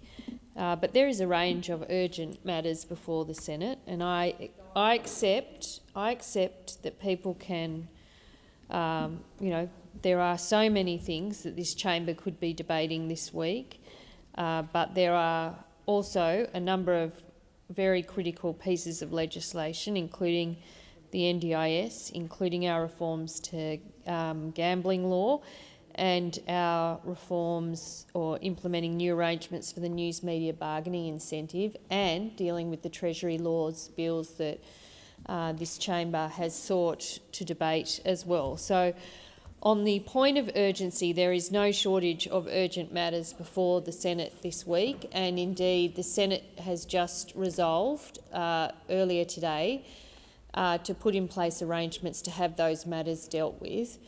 And suspensions of this type, notwithstanding the important issue that's being raised by the motion and the fact that the government has already been clear about work that is being done around the integrated assessment tool, notwithstanding all of those, we should be allowed to get on to the program that the Senate has resolved earlier today to deal with. And I note there has been people raising concerns about the amount of time for debate on certain pieces of legislation, and these suspension motions will eat into that time. And so, again, the government doesn't support this. I know the chamber has had a lot of debate in relation to the aged care reforms that were supported, I should say, by this chamber last year. Important reforms to make the aged care system more sustainable. As the Leader of the government in the Senate said during question time, we have invested billions of dollars into aged care since coming to government to make sure that we are able to deal with the demand that we're seeing in aged care, both in home care, residential care, and in the workers who provide the care to elderly Australians. So our commitment is very clear, but we do need to make sure it's on a sustainable footing. The Minister for Aged Care is working through a whole range of issues that have been, some of which have been raised in this chamber and will continue to do so. But we need the Senate to get on with what is before it this week, which is the other pieces of legislation which are equally urgent and require the attention of the Senate. And those have been listed in the program today. I mean, last week the Senate did not pass a single bill. And Order. Order. Well, I wasn't going to point the finger. I wasn't. Wait. Okay. Well, those opposite have woken up, but I wasn't going to point the finger. But I would say a lot of time was spent last week not debating legislation, and it meant that the Senate didn't. And I think people send us here to debate legislation. I mean, I accept that there's a whole range of other forms and customs and practice of this place. Well, you know, yeah, I mean, it would be great if we didn't need to put in place time management motions if the Senate actually got through legislation in a way that was manageable, but it doesn't seem to be able to do that. That's the problem.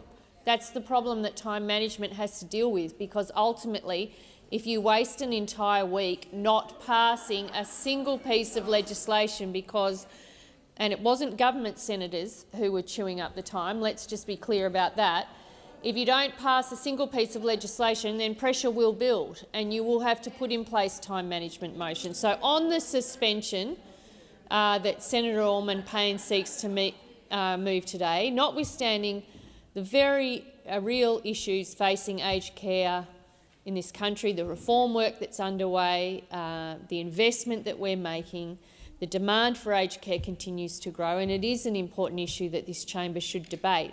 But there have been debates specifically on this issue in this chamber in recent weeks, and this week we have important reforms that the Australian people would like us to act on. Gambling reform and NDIS being two of those, and I think our media friends are very keen on settling the news media bargaining incentive. Minister, the time for answering has expired. Just a moment, Senator Waters.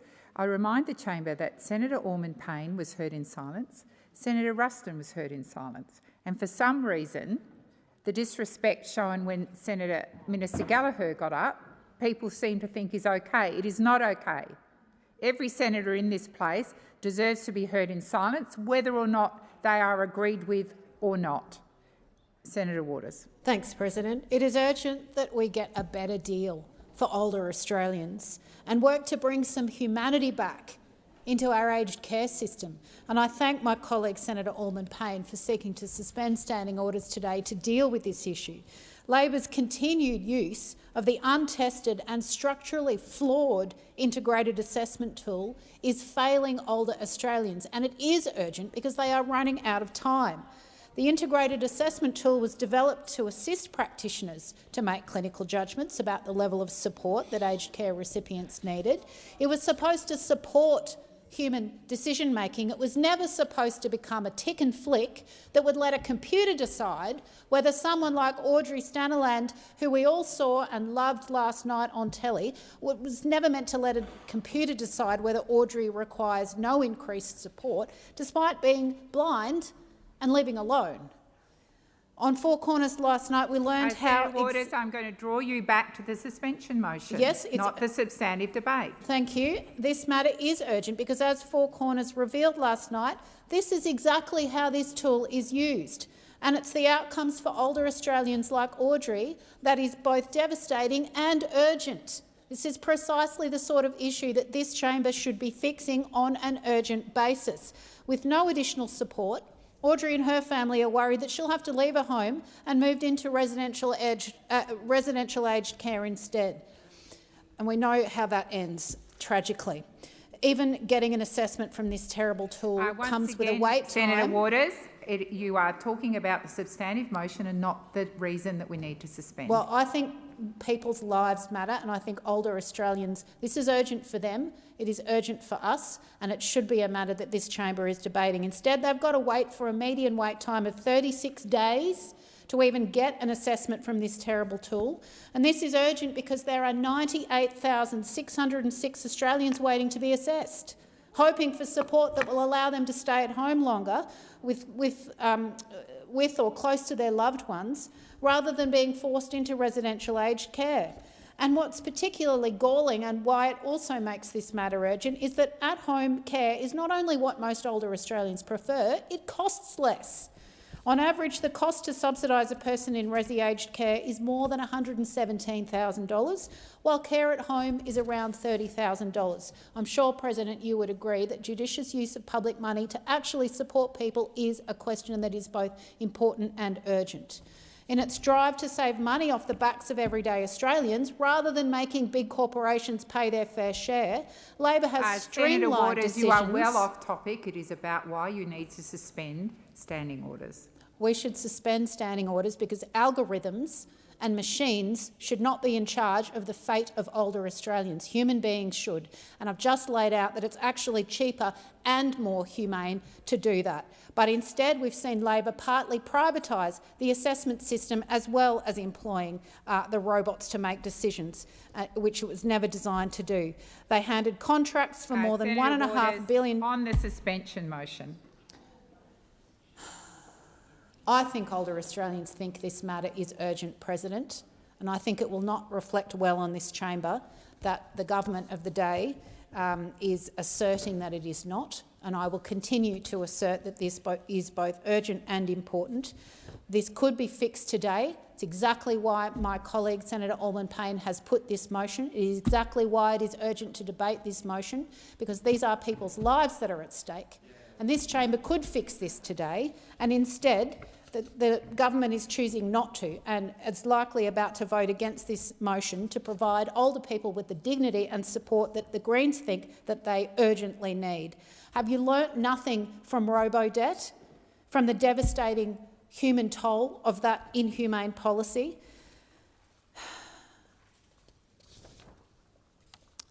The urgency goes to what the values of this place are, President, and it's about whether we value human beings and whether we're prepared to invest in the security and the dignity of older Australians, or whether this government will continue to do favours for the likes of Donald Trump and fossil fuel companies and the gambling companies and leave Australians tossed aside. Suspension motion is what you need to be will leave talking Australians about. tossed aside, saying that they are not urgent. It's more urgent for this government to do favours to the gambling companies. It's more urgent for them to do favours to Donald Trump. I mean, where is your sense of priority here? Imagine if we actually properly funded at-home care packages. Imagine if we actually treated older Australians with the dignity that they deserve. Imagine if this chamber didn't have to debate whether that was urgent and important, but we just got on with doing the job of working for Australians. Imagine that. That's what the Greens are working for. I'm proud my colleague has pushed for this, and I strongly support this. Thank you, Senator Waters. Senator Ananda Raja. Thank you, President. Thank you to Senator Ruston and Senator Allman-Payne. I've worked with both these colleagues on the Community Affairs Committee and on the Supported Home program, and all three of us are committed to improving the care and dignity of older Australians, particularly those Australians, and there are many of them, thousands and thousands, who want to age at home. This motion is important, but it is not urgent. It is not urgent for the reason that the government is aware of the problems with the integrated assessment tool, which is at the heart of the controversy with regards to supported home, and is working methodically through these issues. As you know, Minister Ray has announced a rapid review into the support at home prioritisation mechanism. Senator Ananda Raja, I'm also going to remind you need to focus on the motion at hand, which is to suspend the business of the Senate. Thank you, President. As you know, we are methodically working in the background on the issues that have been raised by the Greens political party and the coalition with regards to this urgency motion. We do not believe that an urgency is required, mainly because we are working to amend and rectify the issues with the integrated assessment tool, which have been ventilated in many fora in this place, both at committee level, in hearings and in this very chamber, and today, indeed. Minister Ray has instigated a rapid review into... Senator Ananda Raja, once again, you are getting onto the substantive motion and not the reason that to oppose or agree to the motion to suspend. Okay, President, I'm trying to just relate to the fact that it is not urgent because we are working in the background to rectify the problems. And I speak to those steps that we are actually taking to try and address the concerns that have been raised by my colleagues as well as members of the community with respect to the integrated assessment tool. This tool was initially developed many years ago, about 6 years ago, and it has been clinically validated. It had a lot of clinical and technical and statistical input. And we know that it's been rolled out now, mainly because the previous system, when we first came to government... Senator Raja, you are again going to the substance of the motion and not the reason to suspend. We are attempting to iron out the problems with this tool in consultation with the sector. We do not believe that it requires an urgency motion because the work is currently going on in the background, methodically, carefully, and in consultation with the sector and with stakeholders and with aged care providers and indeed with families. We also know that the care of older Australians is at the heart of this government. And this is why we brought in generational reform with the Aged Care Act. Senator Ananda Raja, I'm going to remind you once again to confine your remarks to the suspension before the Senate. So I think, I accept that those opposite feel that an urgency motion is required. I don't accept that at all because I have been part of the process in trying to delve into the issues raised by the Coalition and the Greens political party with respect to this Act, to the integrated assessment tool. And we know that the Parliament is working through these issues in a hearing, and the Minister is also working through these issues, and this is why I don't believe it requires an urgency motion. We know that the care of Australians is an issue close to the heart of families all around this country. Does it require an urgency motion to elevate? It has already been elevated in the national consciousness and in the national debate over many, many months since the rollout of the new Aged Care Act in November of last year. Now, we know that the rollout has, while it is generational reform, it has had some issues, and they have been brought to light by families and by members of Parliament, the Coalition and the Greens political party. Does it warrant an urgency motion? I don't believe it does, because we are working methodically through these issues in the background. And when those issues are done through our careful consultative way, we will, I'm confident that we will have resolution of this and do not require to take this further in this chamber through an urgency motion. I don't see how it's going to in any way advance improvement to the fundamental problems that have been raised by families cited by those in the Coalition and the Greens and were aired in the ABC Four Corners report last night. I do believe that the only way to resolve these problems is to do it in a consultative, careful, methodical way, which is how we are approaching this problem. And that's why I am not in support of this urgency motion. I do not believe it is required. Thank you, Senator Ananda Raja. Senator Colbeck. Thank you, President. And I rise to support the motion and the urgency of the motion moved by Senator Allman-Payne, and I thank her for bringing this to the chamber. And it is urgent that this government gets the message about what's happening to senior Australians. It is urgent that this government actually acts rather than talking about the problem. It is urgent, President, that the situation for senior Australians waiting for a home care package and the number of people actually waiting for a home care package is the worst that it has ever been. The worst that it has ever been. And it is urgent that this chamber delivers that message to this government so that they act rather than just talking about the problem.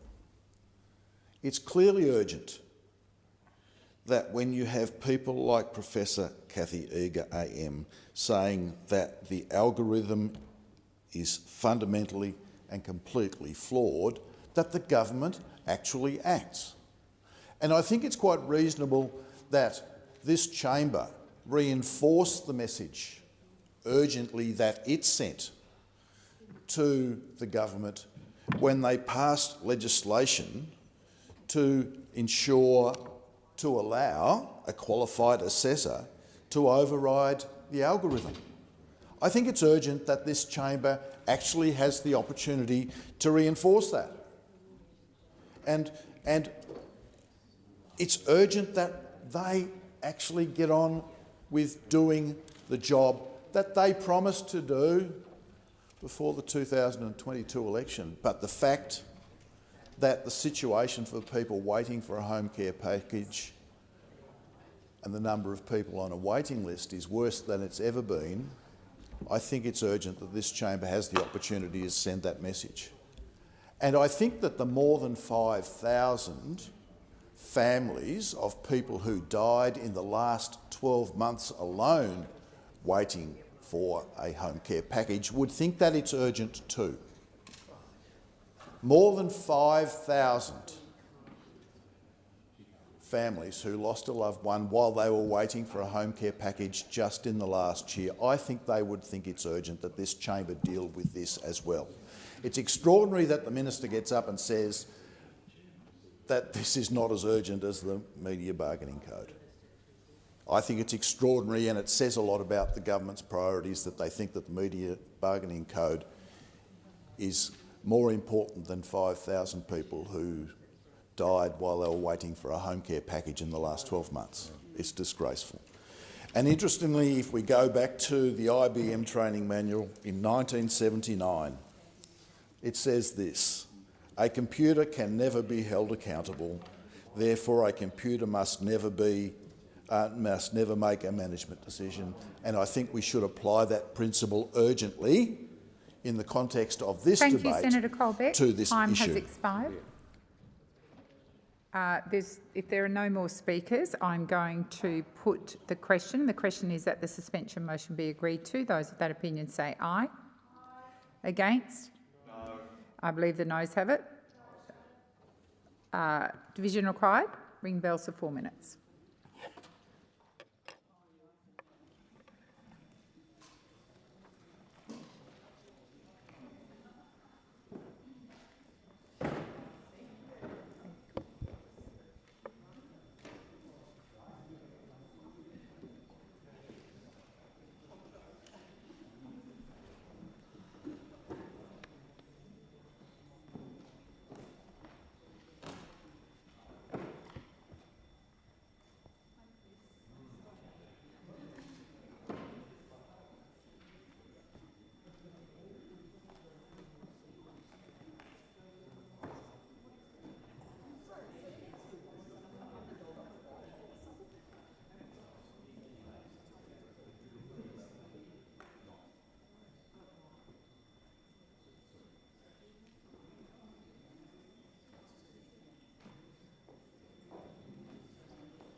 Lock the doors. The question is that the suspension motion be agreed to. The ayes shall move to the right of the chair, the noes to the left.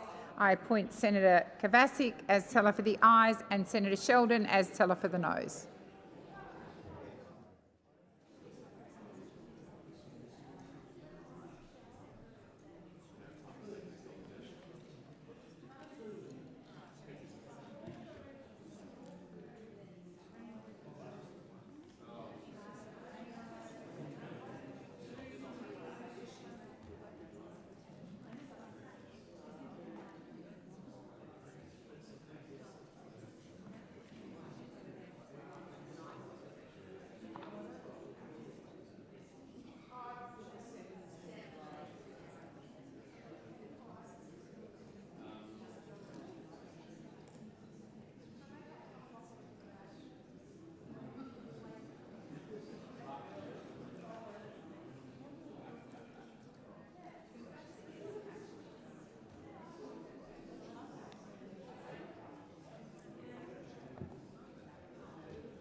Order.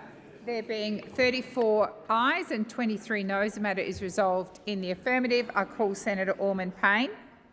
Thank you, President. I move that a motion relating to the integrated assessment tool may be moved immediately and have precedence over all other business and be determined without amendment or debate. So the question is, the motion is moved by order. So the question is that the motion is moved by Senator Orman-Payne be agreed to. Those of that opinion say aye. Against? I believe the ayes have it. The ayes have it. Senator Orman-Payne. So the question is, the motion is moved by Senator Orman-Payne be agreed to. Those of that opinion say aye. Against? I believe the ayes have it. Minister Wong. Move that the motion be now put. I'm sorry, I didn't hear you. Oh, they're just to the substance. Yes, so we've just agreed to the substantive.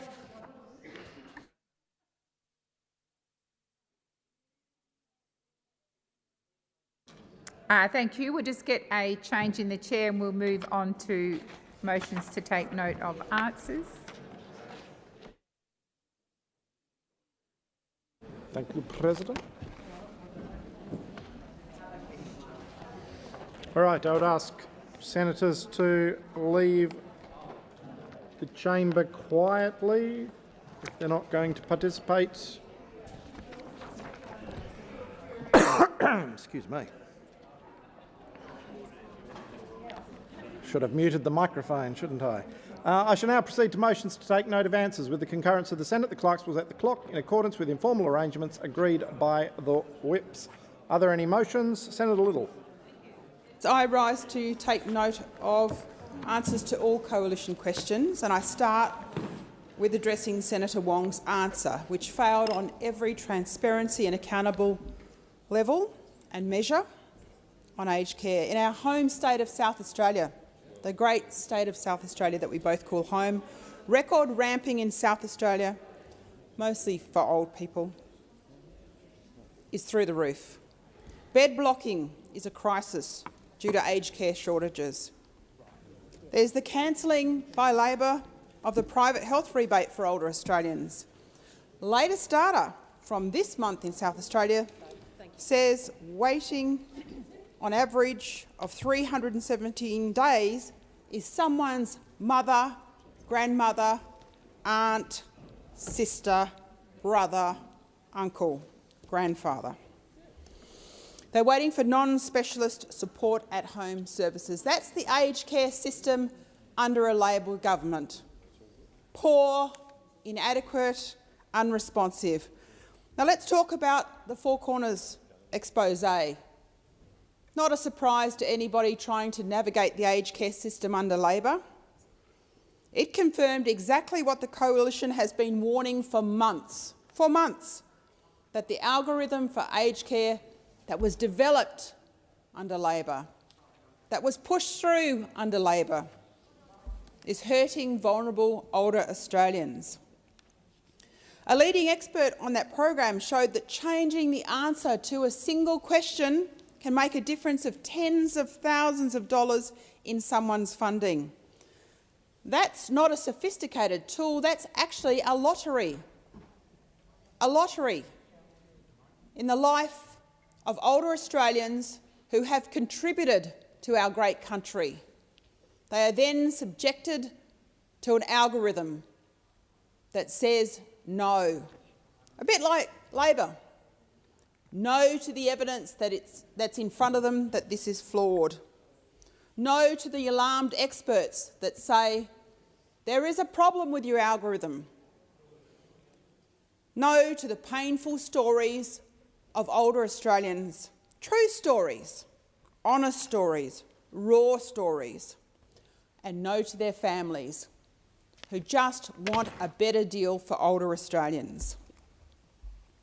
Labor designed the system, legislated it and implemented it. Every failure we are seeing has happened under their watch. Labor must return human override to its untested, unreliable, rigid and flawed algorithm assessment tool. It's hard to believe that that's a difficult concept to grasp.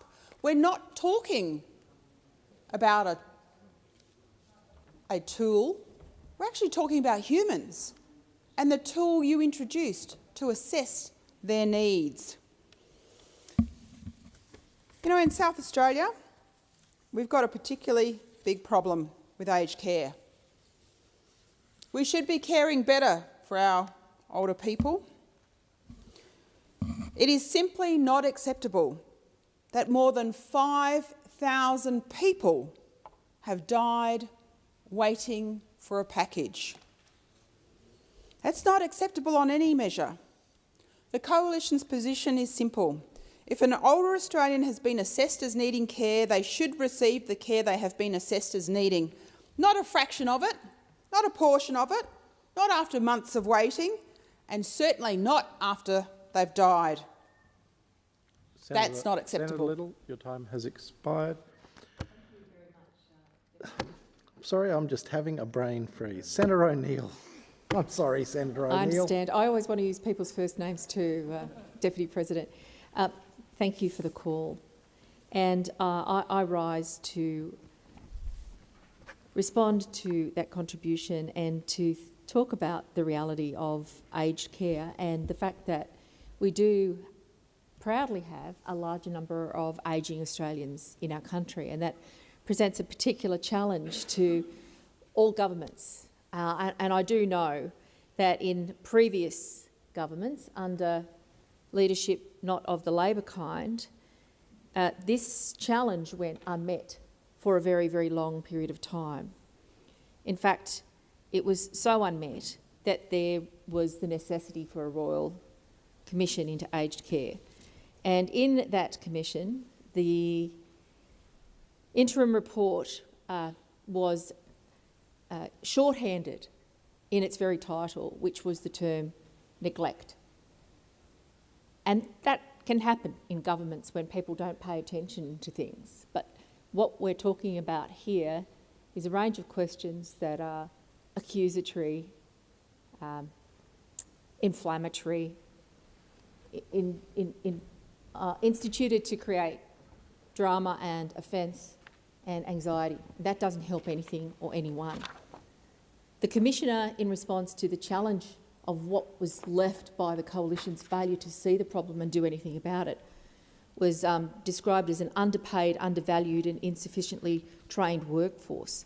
Commissioner Linnell Briggs found that the former government's main consideration was what was the minimum commitment it could get away with. Well, we are in a vastly, vastly different place from that. But that doesn't mean that everything's hunky-dory. We are not shying away from the fact that there is a massive policy challenge for Australia to face to meet the needs of our ageing Australians. And I put on the record again Senator Wong's words. It's a matter of sadness that people in this country under both governments have not been able to receive care in time.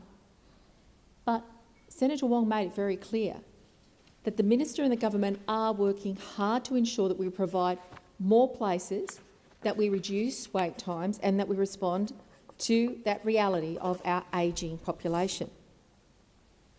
We understand it's about people, it's not about politics, it's about people. And that is why the Labor government is investing. $3.7 billion is the package that we've put in to make home care more affordable for Australians. We're also investing $47 billion in aged care this year, which is the largest investment in the nation's history. The challenge of making a system work perfectly for the Australian people is a challenge that every government faces. And no government gets it 100% right all of the time. But we are not neglecting ageing Australians. We are working hard, investing Australians' money for ageing Australians to make sure that they can get the services that they need to live in their retirement and in their final years with the dignity that we believe they absolutely deserve. And we're rebuilding this new system.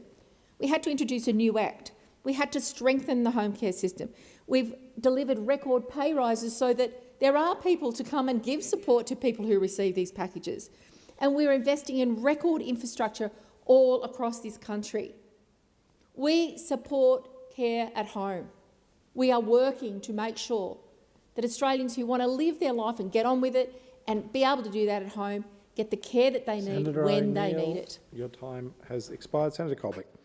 Thank you, Deputy President, and it's fascinating to see members of the government rewriting history in respect of this matter, and the references Senator O'Neill made to the Royal Commission I think we all should acknowledge, because that was an extremely difficult time and clearly there were a lot of problems with the aged care system, and the government of the day had the courage to actually call a Royal Commission to properly have a look at the system and the way that it was working, and it made tabled its final report in March of 2021, and the then government responded in the budget in May of that year with $17.1 billion additional into the aged care system, including about $7.2 billion into the home care system.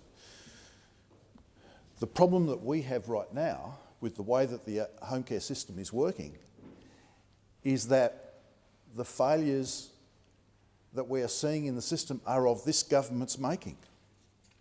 Of this government's making.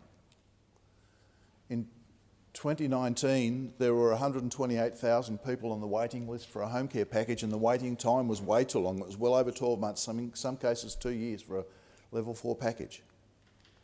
By September of 2022, 100,000 people had been taken off that waiting list. It was down to 28,000 people. They are the stats from the department's system. And the waiting time for a package at any level was 30 to 90 days. And if you were a high-level needs assessment, it was less than 30 days. They are the actual numbers that this government desperately doesn't want to acknowledge. And when the new system was brought in, that number just skyrocketed. There are more than 150,000 people now waiting for a home care package in the last 12 months alone. Tragically, we suffered this when we were in government. But in the last 12 months alone, 5,000 people have died waiting for their home care package. And I agree with Senator O'Neill, none of us want to see that. But all of this is the government's making. But what did they do about it? They rejected a bill that was passed by this chamber saying to take away or put in over the top of the assessment tool human decision making. This chamber said that. The government rejected it. It pushed back on that. And yet experts like Professor Cathy Eager AM said that the assessment tool is fundamentally and completely flawed, and yet this government clings to it. They say it was tested. It wasn't tested. It wasn't tested publicly. And what are senior Australians to think? I mean, this is the government that has also cut that private health insurance rebate for senior Australians. And so, effectively, if you're a full pensioner, a $5 a week cut in your pension. And if you're a couple, a $15 a week cut in your pension. That is the action of this government. Why is it that senior Australians are concerned about the attitudes towards them with respect to this? The Royal Commission said, and I'll go back to the point that Senator O'Neill said and acknowledged the work of the Royal Commission and their 148 recommendations. The Royal Commission said, in respect of the home care system, that it was a cruel lottery and that this cruel lottery must end. The government promised to put the care back into home care. The only thing that they've put back is the waiting lists and the waiting times. Senator Ananda Rajah. Thanks, Deputy President. In our first term of government, this Albanese government acted on a promise made to older Australians to fix a system that had utterly failed them. And this was a system that we inherited after 9 years of stewardship, or lack thereof, under the Coalition. When we came to government, we picked up that Royal Commission findings, the interim report of which in 2019 was released, labelled neglect, and it basically said it all. This was an aged care system that had been chronically underfunded, characterised by chronic underinvestment over the 9 years under the Coalition. 3 of those years, mind you, my colleague, Senator Colbeck, was aged care minister. And Senator Colbeck, I would remind you that I remember when you were at the cricket and declined to attend a COVID committee. I remember this because I was in PPE caring for those aged care patients who were coming through hospital at the time. And I've never forgotten it. And I remind you of that. And I find your interest now in aged care a tad disingenuous. A tad disingenuous. Nevertheless, we as a federal government took those 148 recommendations from the Aged Care Royal Commission, and we are working methodically through them. Now, at the heart of the controversy now is the Integrated Aged Care Assessment Tool. This tool was started development in 2020. There were advisory groups, both clinical, technical, statistical, and in 2022, Flinders University ran a living lab trial. These included mock scenarios with actors and clients. In 2023, there was a live trial in over 22,000 people, and it was clinically validated on this cohort. It then went on to be further validated on another cohort of nearly 300,000 people in data sets that were held by the Department of Health. We heard this testimony in one of the Senate hearings. Now, we know that this tool has now been rolled out and there is a 0.5% rate of reviews. So around 400,000 Australians have received home care packages as of June of this year, with 0.5% going on to require a review. That is a very small number, but behind every one of those statistics are people. They are people and families under stress. My own experience caring for older Australians over a very long period of time in acute care hospitals right around the country is that people tend to leave these assessments till quite late because it takes a lot of time before families and indeed people are ready to take that next step towards even acknowledging that they might require help from someone else. It's a very big deal to say that you need care from someone else and you allow them into your home.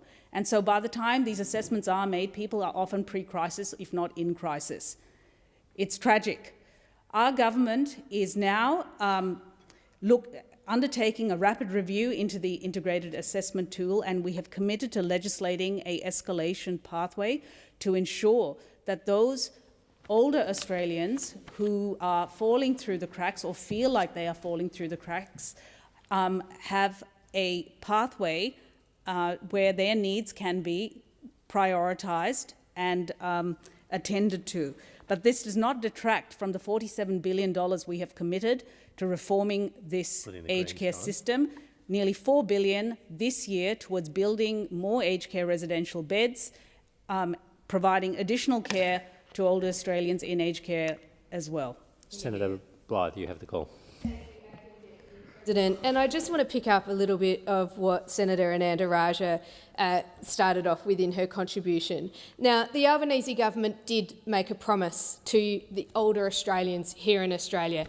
He made a promise that he would look after them. And what is happening is an absolute disgrace for older Australians. It is unacceptable that we have older Australians who are dying before they get the care that they need. These are older Australians who have contributed to the Australian taxation system their entire lives, and when they need help, this government is nowhere to be seen.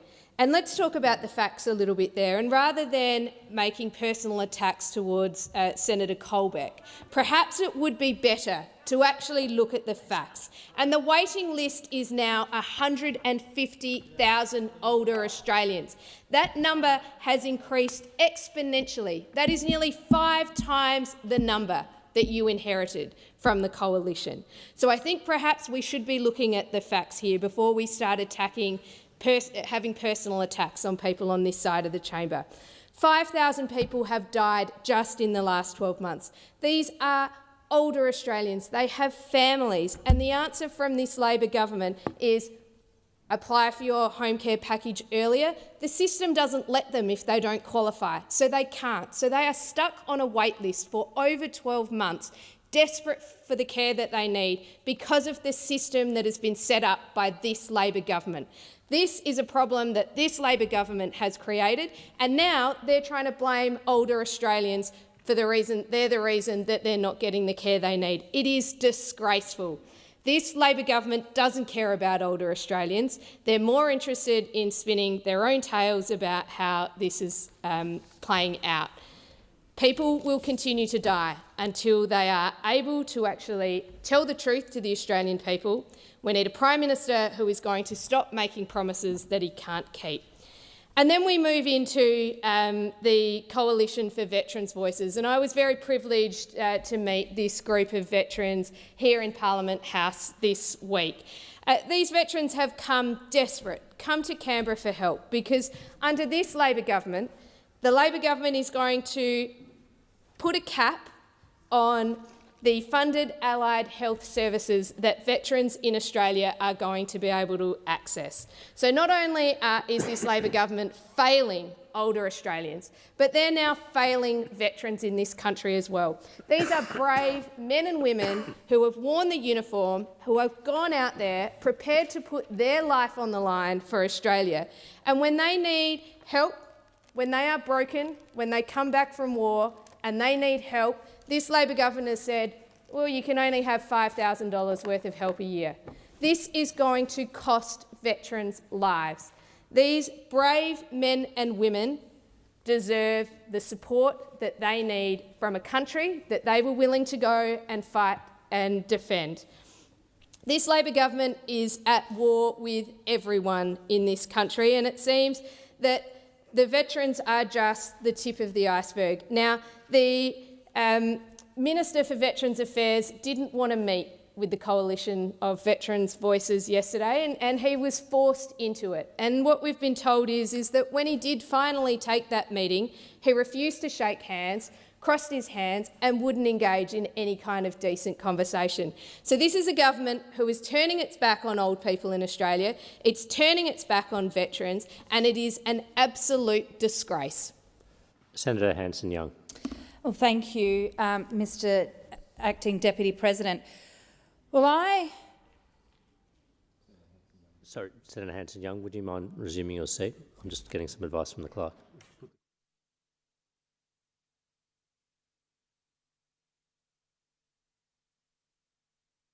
Okay. I will actually just put the motion moved by the Coalition, taking note of answers to Coalition questions first. Question is the motion be agreed to. Those of that opinion say aye. Those against say no. The ayes have it. Senator Hanson-Young, you have the call. Oh, thank you. And I take note of answers given by the government in this question time. And I want to put it on the record very clearly that there was a refusal from the government to even take the question that I asked of the Leader of the government here in this place, Senator Wong. The government has been so cowardly on this current push for gambling legislation. My question, of course, was about the recommendations put forward by the Murphy Review. The Murphy Review called for a ban on gambling advertising. The government has failed to deliver that. The Murphy Review called for an immediate and complete ban on inducements. The government has failed on that. The Murphy Review called for a national regulator, and the government has failed to implement that. When I asked what the Leader of the Senate thought the late Peter Murphy would say, the government had no answer. Crickets. An uncomfortable question, yes, but a very, very important one. Too cowardly to even take the question, let alone answer it. The Labor Party, too coward to take the question, but has taken millions of dollars in donations from the gambling lobby in recent years, not counting the free dinners, the free tickets to sporting events and corporate boxes. It is time that the Labor Party put themselves on the do not call register and stopped taking inducements from the gambling company and industry. The Labor Party should rule themselves out of further inducements. Senator Hodgins-May. Thank you, Acting Deputy President. I rise to take note of answers given by the government in question time relating to Senator Hanson-Young's questions on gambling reform. Well, we have seen today another Labor Liberal corporate party stitch-up. Instead of the Murphy report, we are seeing an opt-out register, an incredibly expensive opt-out register that will not work. We will see more gambling ads on our televisions. This is not reform. This is nonsense. It is an insult to the families, to the experts, to all of those individuals who took part in inquiry after inquiry, mapping out what true gambling reform looked like, mapping out what needed to happen to keep families safe and disconnect this evil gambling industry from sport and from the pervasive impact that it has on our children. The Australian people aren't the winners today. The gambling industry, the vested interests are the winners, as they so often are in this place. 80% of Australians want gambling reform. At the same time, trust in politicians and in democracy is an all-time low, and you wonder why. You wonder why when this mob come in here and instead of voting like the people who elected them into this place expect them to vote, time and time again they vote in favour of their donors and in favour of the industries that they're meant to be protecting us from. The Prime Minister has ignored the Peter Murphy report, ignored the experts, ignored Australians expecting this government to show some leadership and protect them from the gambling industry. And whether it's gambling reform or whether it's taxing our gas, whether it's doing something about plastic pollution, these are issue after issue after issue where the Australian public are demanding leadership and these corporate parties are teaming up and saying, nah, not today. Well, I urge you, Australia, remember this when you go to vote. You remember the cowardice of the Albanese Labor government who do not represent you. The question is that the motion to take note of government answers to Greens questions as moved by the Greens be agreed to. Those of that opinion say aye. Those against say no. I believe the ayes have it. The ayes have it. Senator Whitten. I move to take note of the answer given to my question earlier today. So today on Vietnam Veterans Day, we honour Australians who put their lives on the line for our freedom. One nation, our families and our followers, thank you for your service. Yet while we honour their sacrifice, Labor is making veterans fight another battle, accessing the care they need. The 2026-27 budget caps allied health services at just $5,000 a year. For veterans in regional and remote Australia, that cap can be swallowed up by simply getting to their treatment. Money spent on travel is money they cannot spend on healing. Yesterday, the Minister for Veterans Affairs refused to reconsider. We ask these men and women to put their lives, health and futures on the line for our country. Yet when they come home carrying the wounds of service, Labor puts a price on their recovery. This is a disgrace. Labor must scrap this cap and stand by our veterans.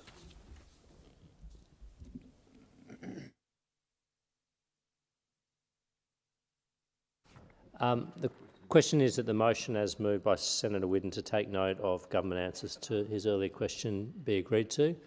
Those of that opinion say aye. Those against say no. I believe the ayes have it. The ayes have it.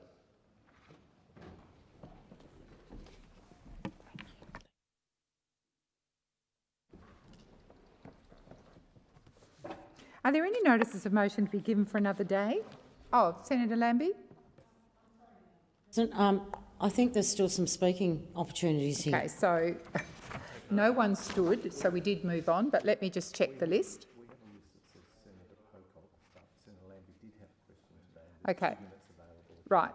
We had a list that had Senator David Pocock on it with 2 minutes, but whoever takes it, that'll be the last 2 minutes. So if that's you, Senator Lambie, go right ahead. Thank you, Madam President. I move that the Senate take note of the answers given by the Minister representing the Attorney-General, Senator Farrell, to a question without notice I asked today relating to a freedom of information. When Prime Minister Albanese was in opposition, he was all for our freedom of information laws and said, and I quote, we don't need a culture of secrecy, we need a culture of disclosure, end quote. But once he got into the Lodge, he's kept the culture of secrecy going. Just another lie from the Labor Party. In 2025, the government tried to push through changes to our FOI laws. Luckily, the Senate crossbench managed to knock them off in March 2026. Because this attack on our FOI laws went down, Prime Minister Albanese and his Attorney-General are now trying to intimidate Australians so they don't put in FOI requests in the first place. This is how it works, Aussies. There was an FOI request put in to find what areas in Australia the government was looking at for AUKUS nuclear waste. The first round was won, the second round was won, and the third round we won as well. That means Australians can now see those documents. But the government has appealed this FOI request, and they attached a condition. If this great Australian turns out to fight this appeal and loses, he will be liable for costs. Costs him and his government, which could add up to over thousands of dollars for him. This is quite clearly a message to all Australians: do not challenge the FOI claims, because even if you win, you could lose thousands, and you could lose big. The Prime Minister is starting to behave like a king. Over the past few weeks, the PM's office has sent out an email telling all MPs if they want to write to the Prime Minister, we can't use his email anymore. Now we have to use a portal. He's also taking control of the Parliamentary Friends groups. These groups are cross-party platforms that are designed to raise awareness about issues affecting Australians. They're supposed to be non-bipartisan. That means you're supposed to leave politics at the door.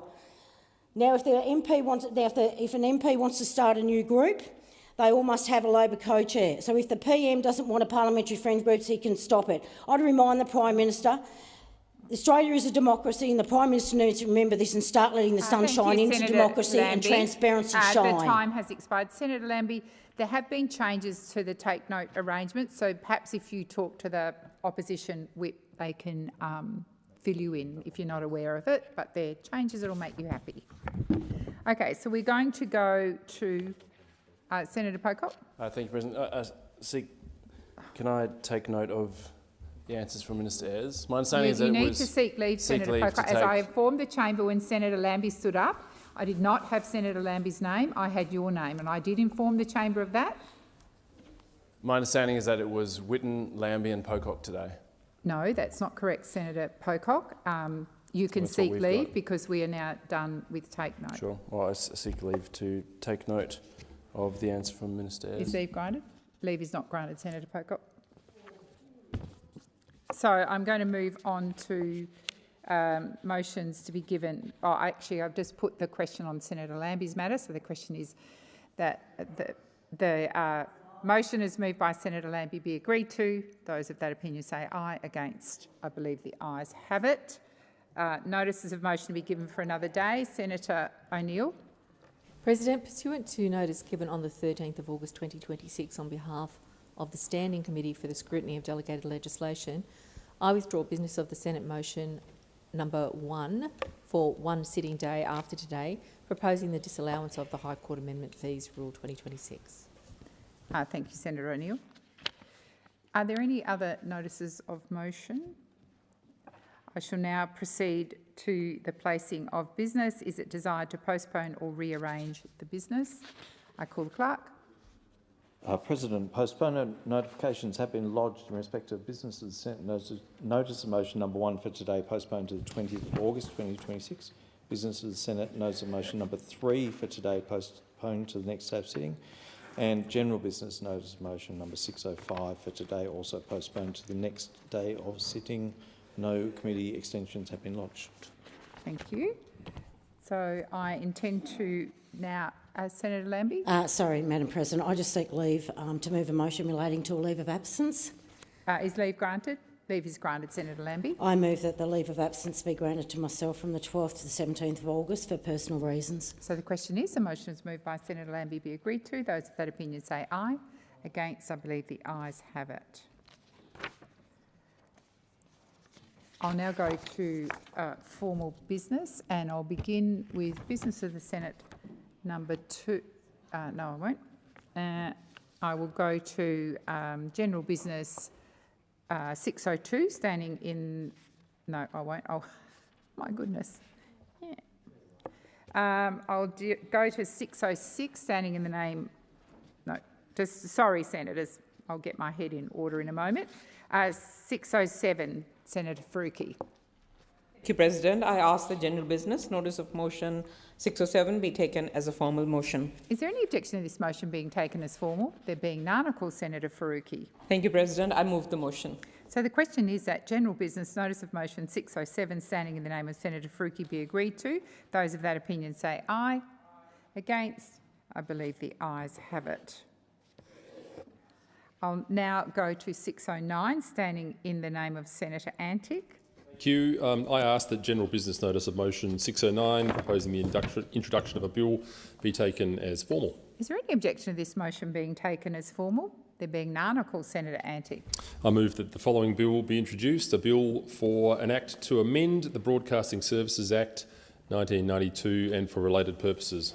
So the question is, the motion is moved by Senator Antic be agreed to. Those of that opinion say aye. Against, I believe the ayes have it. Senator Antic. Thank you. I present the bill and move that this bill may proceed without formalities and be read a first time. So the question is, the motion is moved by Senator Antic be agreed to. Those of that opinion say aye. Against, I believe the ayes have it. I call the clerk. A bill for an act to amend the Broadcasting Services Act 1992 and for related purposes. Senator Antic. I move that this bill now be read a second time and I seek leave to table an explanatory memorandum relating to the bill. Is leave granted? Leave is granted. Senator Antic. Table an explanatory memorandum and I seek leave to have the second reading speech incorporated into Hansard and to continue my remarks. Is leave granted? Leave is granted. Thank you, Senator Antic. I'll now go back to general business of the Senate 2, standing in the name of Senator Roberts. Thank you, President. I ask that business of the Senate notice of motion number 2 be taken as a formal motion. Is there any objection to this motion being taken as formal? There being none, I call Senator Roberts. Thank you. I move the motion. So the question is that... Thank you, Senator Kovacic. I seek leave to move an amendment to the motion as circulated in the chamber. Is leave granted? Leave is granted, Senator Kovacic. I move the amendment. So the question is that the amendment as moved by Senator Kovacic be agreed to. Those of that opinion say aye. Against? I believe the ayes have it. I'll now put the amended motion. So the question is that business of the Senate number 2 as amended, standing in the name of Senator Roberts, be agreed to. Those of that opinion say aye. Against? I believe the ayes have it. I'll now go to business of the Senate 602, standing in the name of Senator Kovacic. I ask that general business notice of motion number 602 relating to the establishment of a select committee be taken as a formal motion. Is there any objection to this motion being taken as formal? There being none, I call Senator Kovacic. I move the motion. So the question is that 602, standing in the name of Senator Kovacic, be agreed to. Those of that opinion say aye. Against? I believe the noes have it. Division required. Ring the bells for 4 minutes.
Lock the doors. So the question is that general business notice of motion 602, standing in the name of Senator Kovacic, be agreed to. The ayes shall move to the right of the chair, the noes to the left. I appoint Senator Kovacic as teller for the ayes and Senator Sheldon as teller for the noes.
Order. There being 24 ayes and 31 noes, the matter is resolved in the negative. I'll now deal with general business 605, standing in the name of Senator Marielle Smith. I beg your pardon, that's been postponed, my mistake. I'll go to 606, standing in the name of Senator Faruqi.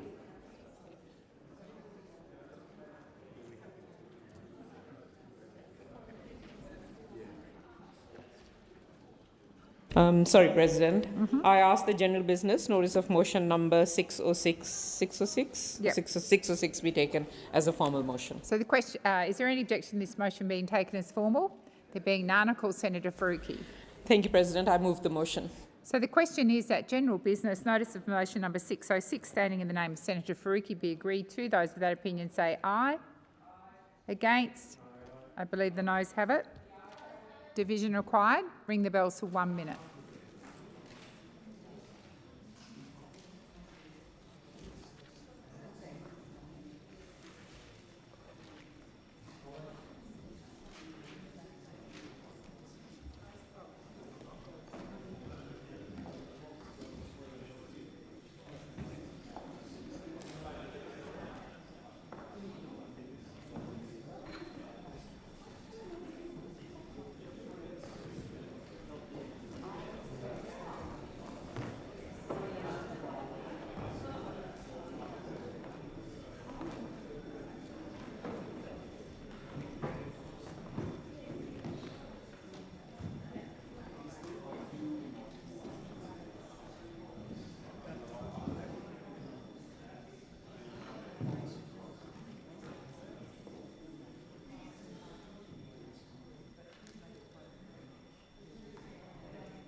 Lock the doors. So the question is that general business 606, standing in the name of Senator Faruqi, be agreed to. The ayes shall move to the right of the chair, the noes to the left. I appoint Senator McKim as teller for the ayes and Senator Kovacic as teller for the noes.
Order. There being 11 ayes and 24 noes, the matter is resolved in the negative. Senators, I understand Senator Henderson has agreed to put her motions 610 to 615 together, but I further understand that the Greens party wish to vote differently on 610. So if that is the case, Senator Hanson-Young? Sorry, it wasn't that it's not, it's that there was an amendment. Yeah. Okay. So that's why I just said maybe 610 separately. All right. Yep, I'm happy to do that. So we'll deal with 610, and then if it's still agreed, we'll do 611 through to 615 as a single vote. Thank you.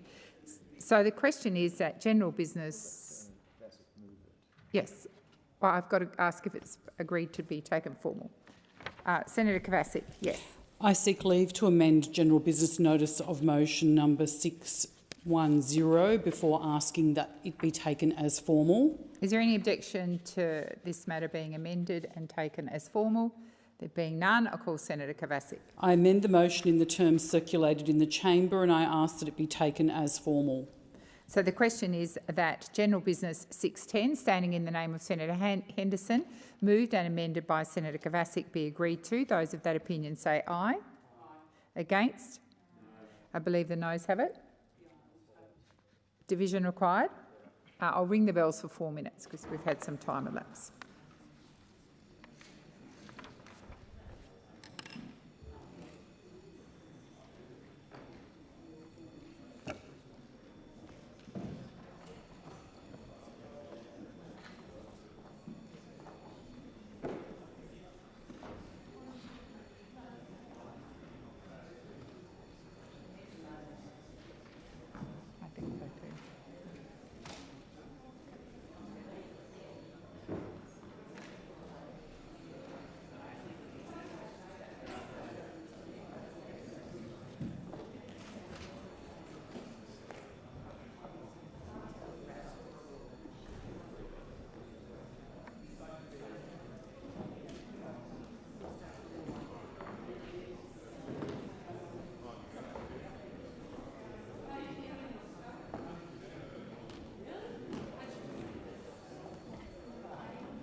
Lock the doors. So the question is that General Business 610, standing in the name of Senator Henderson and moved and amended by Senator Kovacic, be agreed to. The ayes shall move to the right of the chair, the noes to the left. I appoint Senator Kovacic as teller for the ayes and Senator Sheldon as teller for the noes.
Order. There being 23 ayes and 32 noes, the matter is resolved in the negative. I now intend to deal with General Business 611, 612, 613, 614, 615, all standing in the name of Senator Henderson.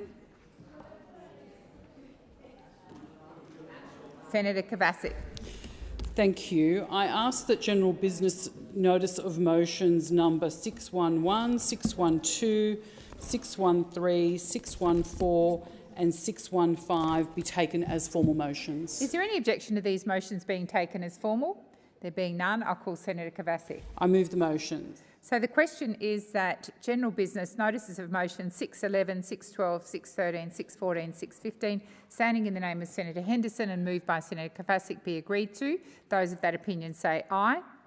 Against? I believe the ayes have it. Division required. Ring the bells for 1 minute.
Lock the doors. So the question is that General Business Notice of Motion 611 through to 615, standing in the name of Senator Henderson and moved by Senator Kovacic, be agreed to. The ayes shall move to the right of the chair, the noes to the left. I appoint Senator Kovacic as teller for the ayes and Senator Darmanin as teller for the noes.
Order. There being 24 ayes and 32 noes, the matter is resolved in the negative. I'll now go to General Business 603, standing in the name of Senator Thorpe. Oh.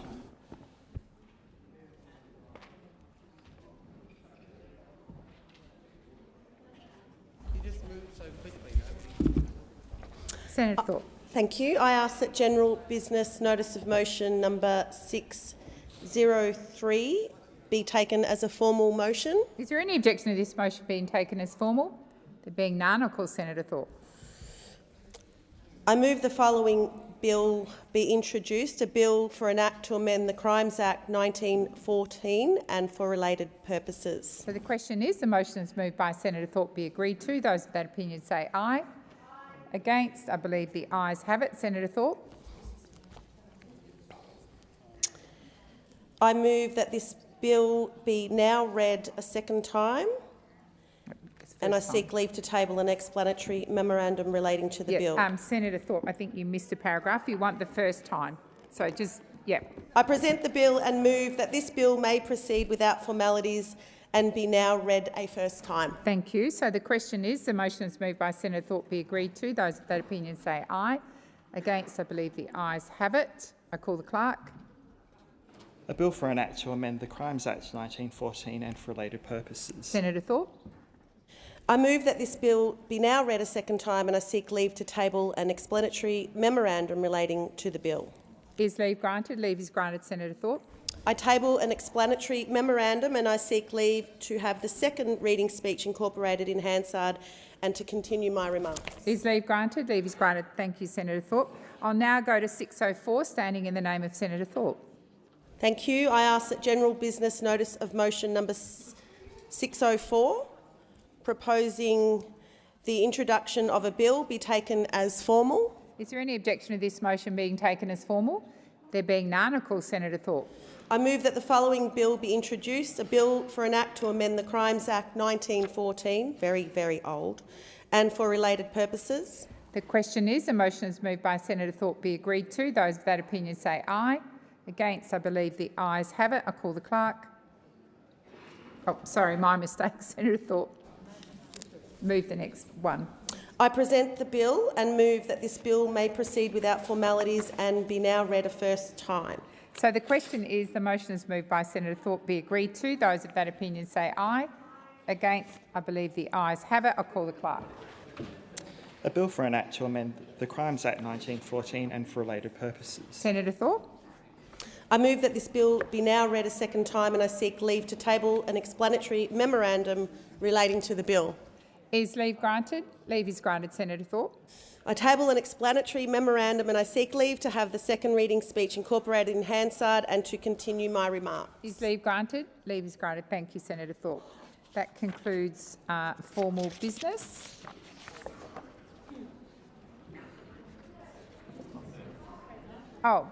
Minister Walsh.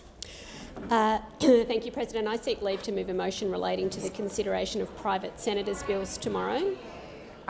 Order. Would you just repeat that, Senator Walsh? Yes, President. I seek leave to move a motion relating to the consideration of private senators' bills tomorrow. Is leave granted? Leave is granted. Minister Walsh. I move that the consideration of private... Beg your pardon, Senator.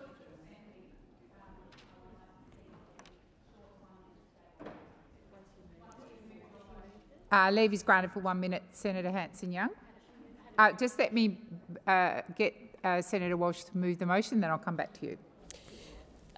So leave was granted. Yes. And I move that the consideration of private senators' bills not proceed on Wednesday, 19th of August. Senator Hanson-Young, 1 minute. Thank you. Well, clearly, in the rush to get this dodgy deal through the parliament as quickly as possible, before the wheels start falling off, this ridiculous stitch-up between the Labor Party and the Liberal Party to ram through gambling advertising that no one thinks will work, by the way. I know Senator Henderson is out claiming it was her great idea.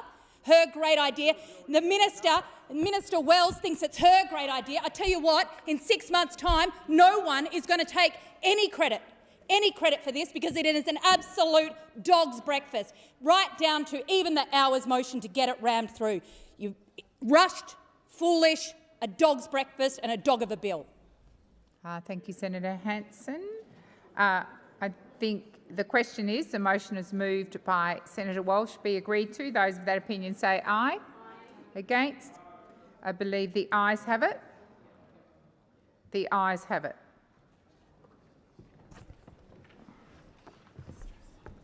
Senator McKim has submitted a proposal under Standing Order 75, shown in today's item at 13 on today's order of business. Is the consideration of the proposal supported? I believe it is. With the concurrence of the Senate, the clerks will set the clock in line with the informal arrangements by the whips. And I call Senator Waters to move the motion. Thanks, President. I move that as a matter of urgency, the need to... Can I just check the mics are working, Chris? Just check Senator Waters' microphone. Senator Hanson-Young's wasn't before. Yeah, I think it's okay now. Okay, thank you. I move as a matter of urgency the need to acknowledge that Australians are paying the price of privatisation, that privatisation has delivered nothing but pain for Australians through privatised profits, higher costs and worse services, and that essential public services must return to public ownership. It feels like you can't leave the house these days without it costing you money. So why is life so expensive? Well, one reason is that everything is being run by big corporations to prop up even bigger corporate profits. In years gone by, services were run for people. But over the last few decades, Labor and the Liberals have sold them off, meaning that we pay more and in most cases get less. Toll roads, airport parking, health insurance and medicine, sold them. Electricity, airlines, ports, sold. Power stations, banks, sold them too. Childcare, employment services, railways, sold them as well. All the things we need that used to be owned and run by the government, sold to private corporations. This huge sell-off, this privatisation of our essential services, has been a very deliberate plan of both Labor and Liberal governments. When public services are run for the benefit of people, they're cheaper, they're better quality and they create better paying jobs. Instead, both of these lots sold them. And now we all pay more and we get lower quality of services, so big corporations make billions of dollars in profits. No wonder people are fed up with politics. These services should be run for you and not run for corporate profits. Some of the biggest companies on the Australian stock market are the ones that used to be owned by us. Companies like Qantas, the Commonwealth Bank and Telstra. They're in private hands now, completely unaccountable. Labor and the Liberals have been selling off everything that isn't nailed down, and every time we've all ended up paying more for less. That's what we mean when we say the major parties are selling you out for corporate profit. It's not a slogan, it's who they're working for. Whether it's your gas and electricity, childcare and aged care, your phone, your internet, the airport or the freeway, every time you use them, big corporations are making massive profits. And it's made life more expensive for all of us. Add to that the fact that 1 in 3 big corporations pays no tax, and this government and the last are not fixing that, and it's a pretty clear picture that we're all being ripped off. Public services should stay in public hands, run for people, and not run for private profit. It's time that essential public services were returned to public ownership. So if you don't want to feel like leaving the house means forking out money for nothing, then stop voting for the parties that are selling you out and start backing the people that are here fighting for you, and that's the Greens. Thank you, Senator Waters. Senator Chandler. Thank you, President. Well, it is very clear from this motion what the Greens want. They want to see bigger government. They want government in your lives every day, getting bigger and bigger and bigger. But it puzzles me that we have an urgency motion on this here in the Senate chamber today, President, because under this Labor government, thanks to their reckless spending, we already have the biggest government on record, and that already comes at a high cost to Australians. The Greens are also concerned about worse services, But that is also what Australians are already seeing under this Labor government. The budget delivered back in May gave higher taxes for Australians, reduced support for older Australians, reduced support for veterans. The list goes on. In contrast, the coalition is focused on shaping a smaller government that delivers the essential services that Australians rely on, taking the pressure off inflation and interest rates and restoring our living standards. We know that spending should be prudent and responsible, minimising the need to collect additional tax and further burden Australian families and small businesses. Under this Labor government, government spending has hit its highest point in 4 decades outside of the pandemic. That is the equivalent of every taxpayer having to pay $5,000 extra each and every year. Because of Labor's out-of-control spending, Australians are paying more for everything due to high inflation. Rising demand from government has reduced the labour and capital available for the private sector, leading to higher inflation and higher interest rates. Inflation today is higher in Australia than it is in every major advanced economy, and it has been well above the RBA's target band for the past 11 months, well before the conflict that broke out in Iran. This has resulted in interest rates today sitting at their highest level since 2011 under, again, the former Labor government after 15 interest rate rises. Roy Morgan measures that more than 1.5 million households are suffering mortgage stress right now. Under Labor, our living standards have recorded the largest collapse in our history and in the developed world. This expansion of the government's share of the economy is also weighing on Australia's productivity. It is not a pretty picture. Now, to fund its spending addiction, this Labor government has increased taxes on families and small businesses, and they're hiding the true cost of their fiscal mismanagement by pushing more and more spending off budget. But off budget simply means off the balance sheet. The spending is still there and taxpayers are still paying for it. Labor's budget shows deep and deteriorating deficits totalling $150 billion over 5 years. On top of this, another $114 billion of hidden spending on the balance sheet, taking the real deep structural deficits to well over $264 billion. And they were warned. This government was warned right back at the start of 2023 by the IMF that the proliferation of the federal government's so-called off-budget funds risked adding to inflation pressures. And what have Australians seen as a result of the billions spent on these funds? Well, we've had reporting by the Financial Review that almost half of the $15 billion in the National Reconstruction Fund is now designed to bleed taxpayer cash with investments that do not clear the government's borrowing costs. The $10 billion Housing Australia Future Fund at last count has only completed 1,432 homes, and it's as clear as mud whether those completed homes were actually built or merely acquired. The HAF is so bad that the ANAO has audited the scheme. They've also audited the management of the $20 billion Rewiring the Nation Fund.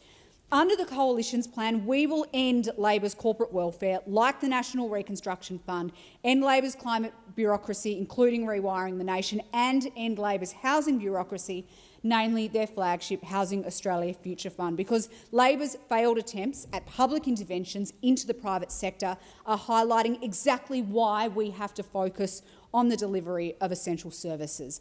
Now, all of these funds, remember, Madam Acting Deputy President, were seeded with billions in borrowing money, and Australians have the $1 trillion debt bomb growing to $1.25 trillion to show for it. When that happens, interest payments will hit more than $42 billion a year, or more than $80,000 a minute. Now, the Greens talk of higher costs. Australians know they are already paying the higher costs of this government. They have the higher interest bill and the higher taxes to show for it. Senator Tyrrell. Thank you, Acting Deputy. I thank Senator McKim for his motion, but this government is focused on delivering more real change, not arguing about how things are owned. From 1st of July, lower taxes, higher pay, a fair go for all. Another tax cut for every taxpayer, part of 5 rounds which will leave the average worker up to $2,800 a year better off. A new $1,000 instant tax deduction was introduced to deliver lower, simpler taxes for 6.2 million workers. Payday super began, increasing the retirement incomes of millions of Australians. Price gouging by supermarkets banned, thank God for that. Paid parental leave expanded to a full 6 months. Around 2.6 million Australians have benefited from regular indexation of social security payments, rates and thresholds. Medicare urgent care clinics became a permanent part of Medicare. Record public hospital funding began flowing under a new 5-year agreement with states and territories. But more broadly, we've done a heap to help with the cost of living. We've done cheaper childcare for more than 1 million families, cheaper medicine saving Australians $2.6 billion, 3 days of guaranteed subsidised early education for an additional 100,000 families, free TAFE, 800,000 enrolments, the largest increase in rent assistance in 30 years, student debt relief for more than 3 million Australians, more bulk billing with an extra 1,400 GP clinics and 3,800 bulk billing practices in total. Yes, we can have a conversation about privatisation or public-owned services, but what really matters is about delivering for people. Any organisation can fail or have bad management, regardless of whether it's publicly or privately owned. Look no further than the useless attempts by the Tasmanian Liberal state government. After 12 years of useless government, Tasmanians are sick of the roundabout of neglect, then deflect. Only a Labor government will take public services seriously and deliver these services properly to deliver real change for Australians and Tasmanians. Tasmanians are sick of being told by Liberal governments that they know how to run public assets and then watching them prove the absolute opposite. Let's start with the TT line. That's a publicly owned company, our ferries, our port. And what did the Tasmanian government do with it? They spent years and hundreds of millions of dollars building 2 new Spirit of Tasmania ferries that were too big for the ferries that were too big for the berth Tasmania actually had ready for them. What a galactically stupid failure. A $90 million upgrade turned into nearly $500 million. Those ships sat parked, one in Scotland, one in Geelong, burning through hundreds of thousands of taxpayer dollars a month for a service Tasmanians couldn't even use. All up over $700 million more than what they told us it would cost. A Deputy Premier lost his job over it. That's not what public ownership failing looks like. That's what incompetence looks like. We're in a public ownership costume. Then there's Tazinsure. The Liberals went to an election promising Tasmanians a real state-owned insurer, something to actually take on a market that was taking the piss out of families and small businesses. They got elected on it. And then they quietly gutted it into a statutory authority that doesn't insure anyone, just sits alongside the same insurers it was meant to challenge. Tasmania's public hospitals are also crippling under the Liberal state government, despite the Labor federal government providing them record funding. All the gear and no idea. Being told not to come to the LGH in Lonnie because there's not enough beds, and that isn't good enough. Tasmanians are sick of their basic services not being up to scratch because of the state Liberals being useless at delivering. This isn't an argument against public ownership. Tasmanians still believe our ferries, our insurance, our essential services should belong to us, but you can't run public ownership on training wheels and thought bubbles. The state Liberal government is clearly not fit to run and look after Tasmanians. Let's stop flogging a dead horse. Give Tasmania a government that actually knows how to manage what it owns, because this Liberal state government has proven time and time again it can't. We need change. We need a Labor state government that values Tasmanians and delivers the public service that they deserve. Thank you. I call Senator Roberts. Thank you. I thank Senator McKim for this motion. The Greens have finally shown their true colours. Let's nationalise essential services which form their website, would include power, water, telecommunications, education, transport, healthcare and labs. Industries that collectively hold $3 trillion in assets. No government could afford to pay just terms compensation at that price, which Section 51 of our Constitution requires. Any attempt to nationalise these industries will fail on that basis. And Greens party policy calls for a national chain of government-owned supermarkets, so perhaps add a few $100 billion more for those. Actually, Let me pause and focus on a government-owned supermarket in the hands of the Greens just for a moment. What would it look like? No plastic packaging, of course, former Senator Whish-Wilson's contribution, in fact, very little packaging at all, so customers would need to bring their own bags and scoop out their purchases, just like in The Handmaid's Tale. When a new shipment arrives, Aboriginal Australians would shop first, then migrants with brown skin, Senator Faruqi's description, not mine, then gay and bi folk, then men dressed as women, followed by actual women, and then straight men, white men last, if anything's left. Brown onions are available, white onions not so much. Staff can be organised by hair colour, green hair in produce, blue hair in cleaning goods, just like toilet ducts, red hair into hot food. Pricing is based on genetics. Please bring your ancestry DNA results to decide how much loading you will be charged for your white privilege. Staff dress is strictly pants and shirts for the women, skirts and blouses for the men. The Greens have, of course, built their supermarkets without walls, so the checkouts aren't very busy.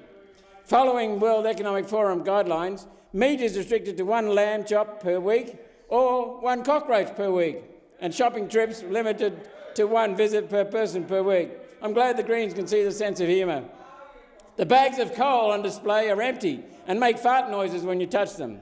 Stores are now only open every Friday morning because staffing has been affected by the Greens' 4-day working week and work from home.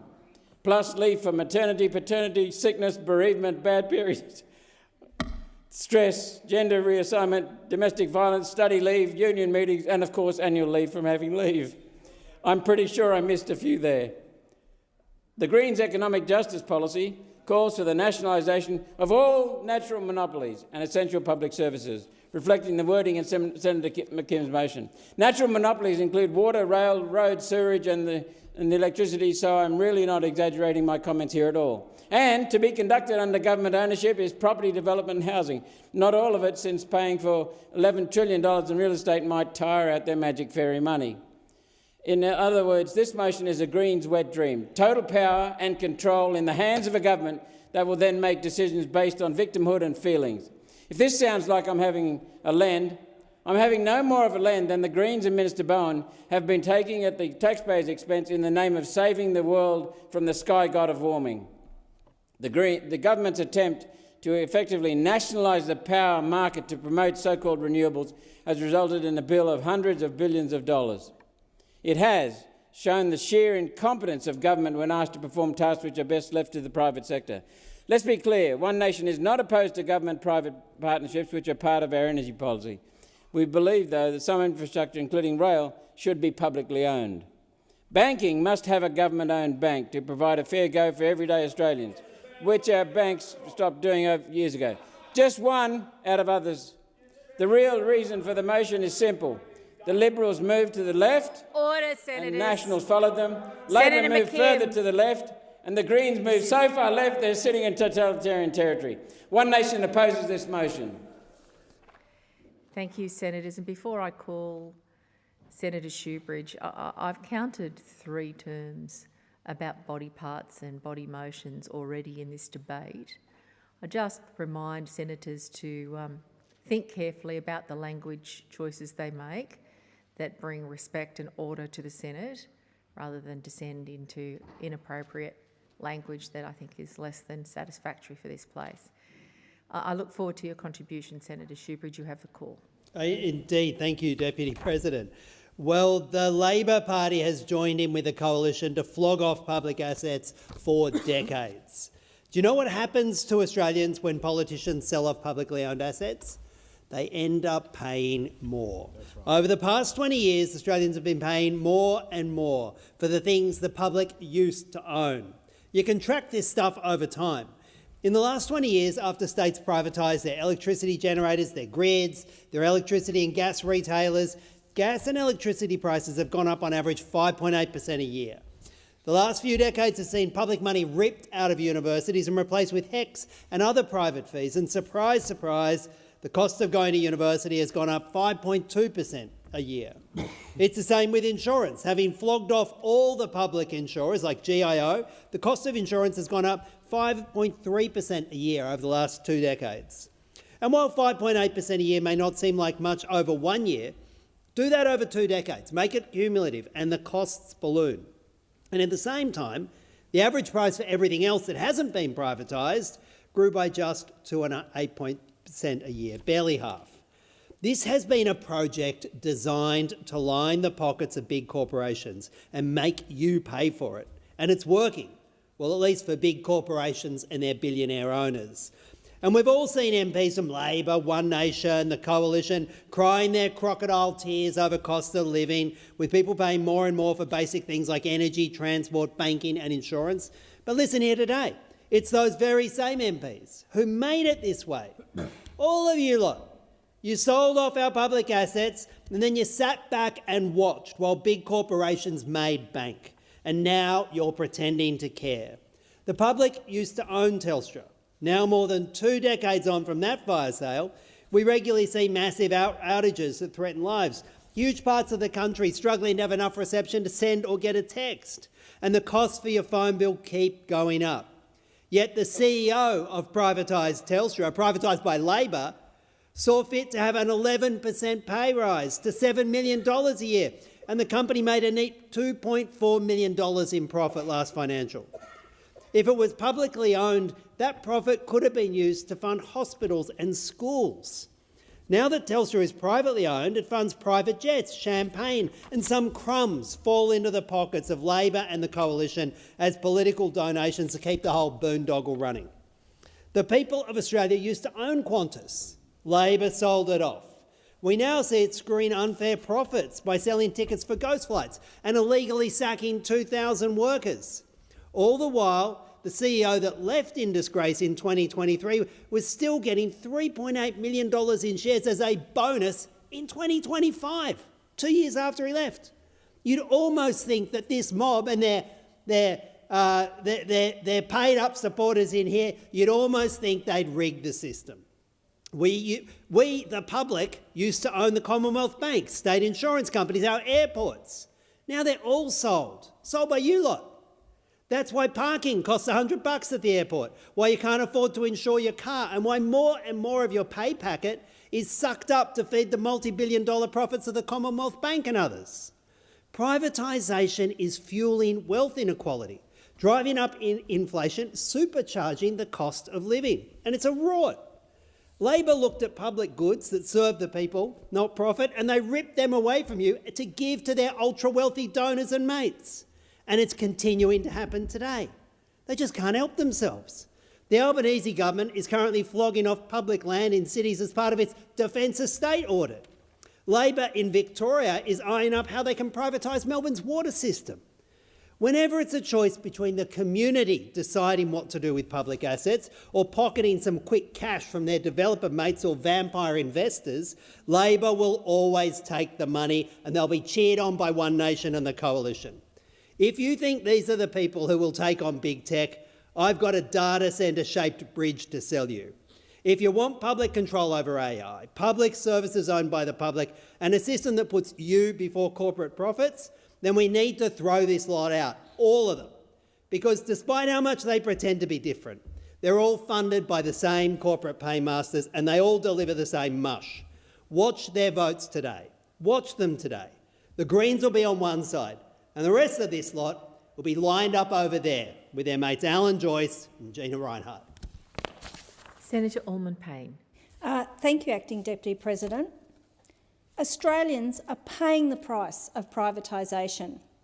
We're paying the price in aged care, in the NDIS, in employment services and in healthcare, in our electricity, our telecommunications and even our travel. Across every possible industry, privatisation is slamming Australians with price increase after price increase. Right now, private corporations are scheming in their boardrooms to invent new costs to levy on us. We've just seen this with Jetstar, charging people to put their bag in an overhead locker on the plane. And this is supposed to be our budget airline. Not to mention that Jetstar is owned by Qantas, which used to be publicly owned before a Labor government sold it. Likewise, in Queensland, we're told to go onto the Energy Made Easy website to swim through the hundreds of private retailers and their various deals. We select one, knowing that no matter who we go with, whether it's Origin or AGL or Alinta or any other, we'll just get hit with another price increase in 12 months anyway. That's a direct result of the privatisation of Queensland's electricity retail, again brought to you by a Labor government. Why is the onus on Australians to shop around? Why is there no onus on private corporations to stop price gouging us?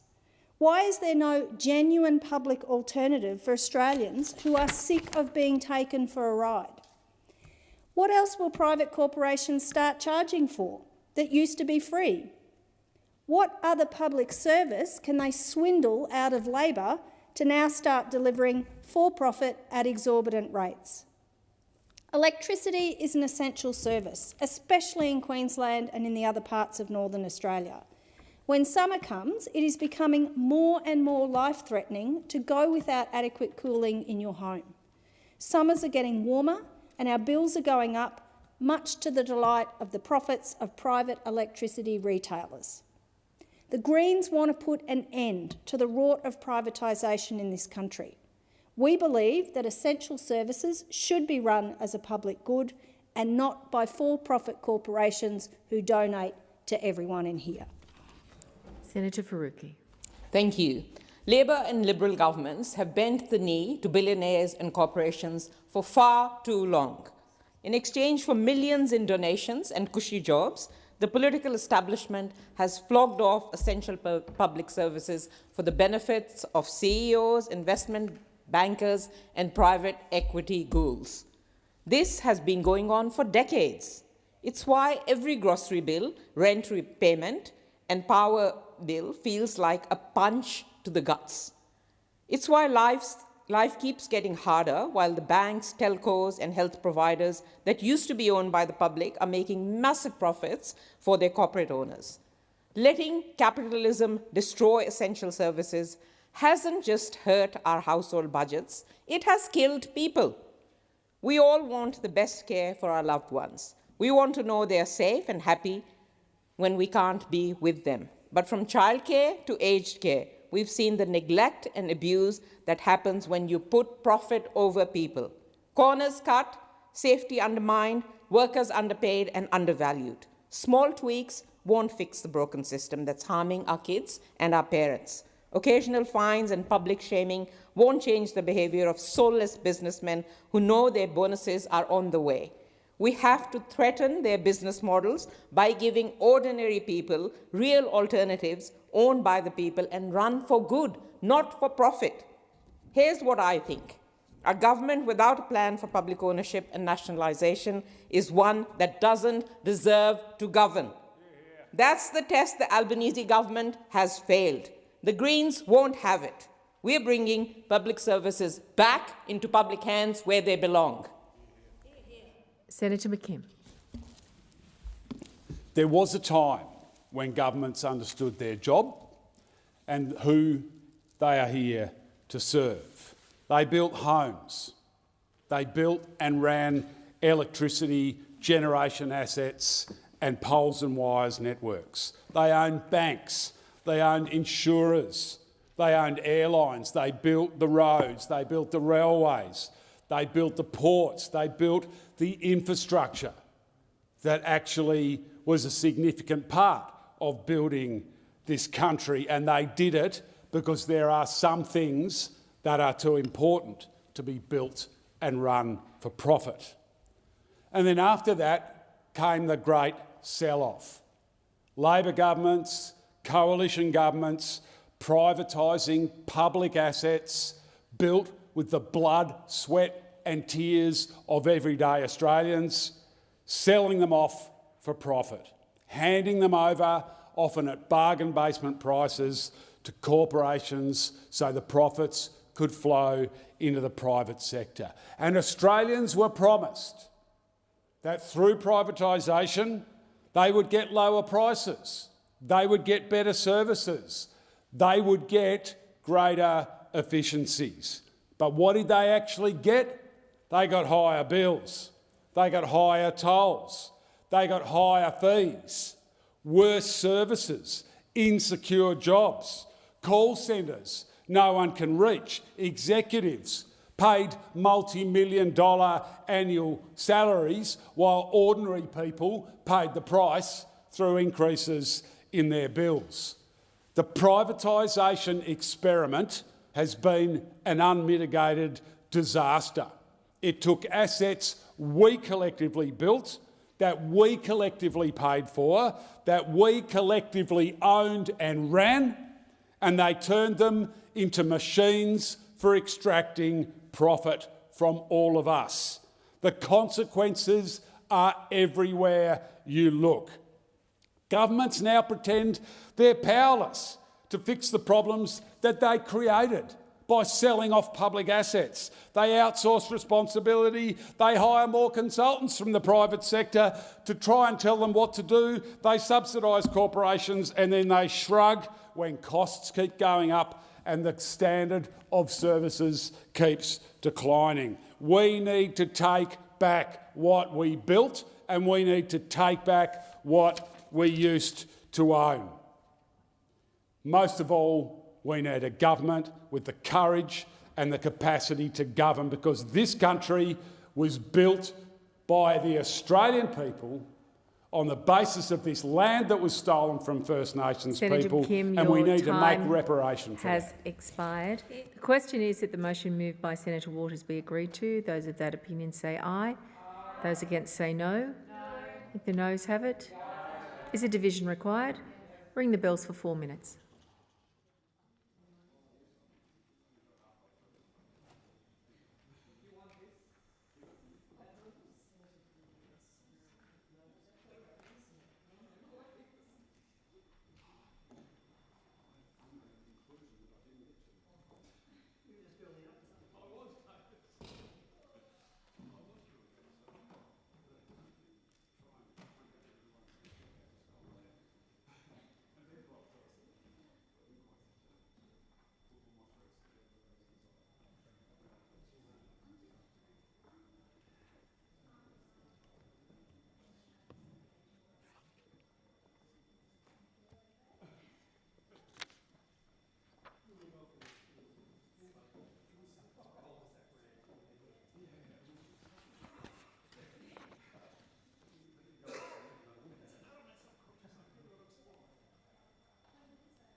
Lock the doors.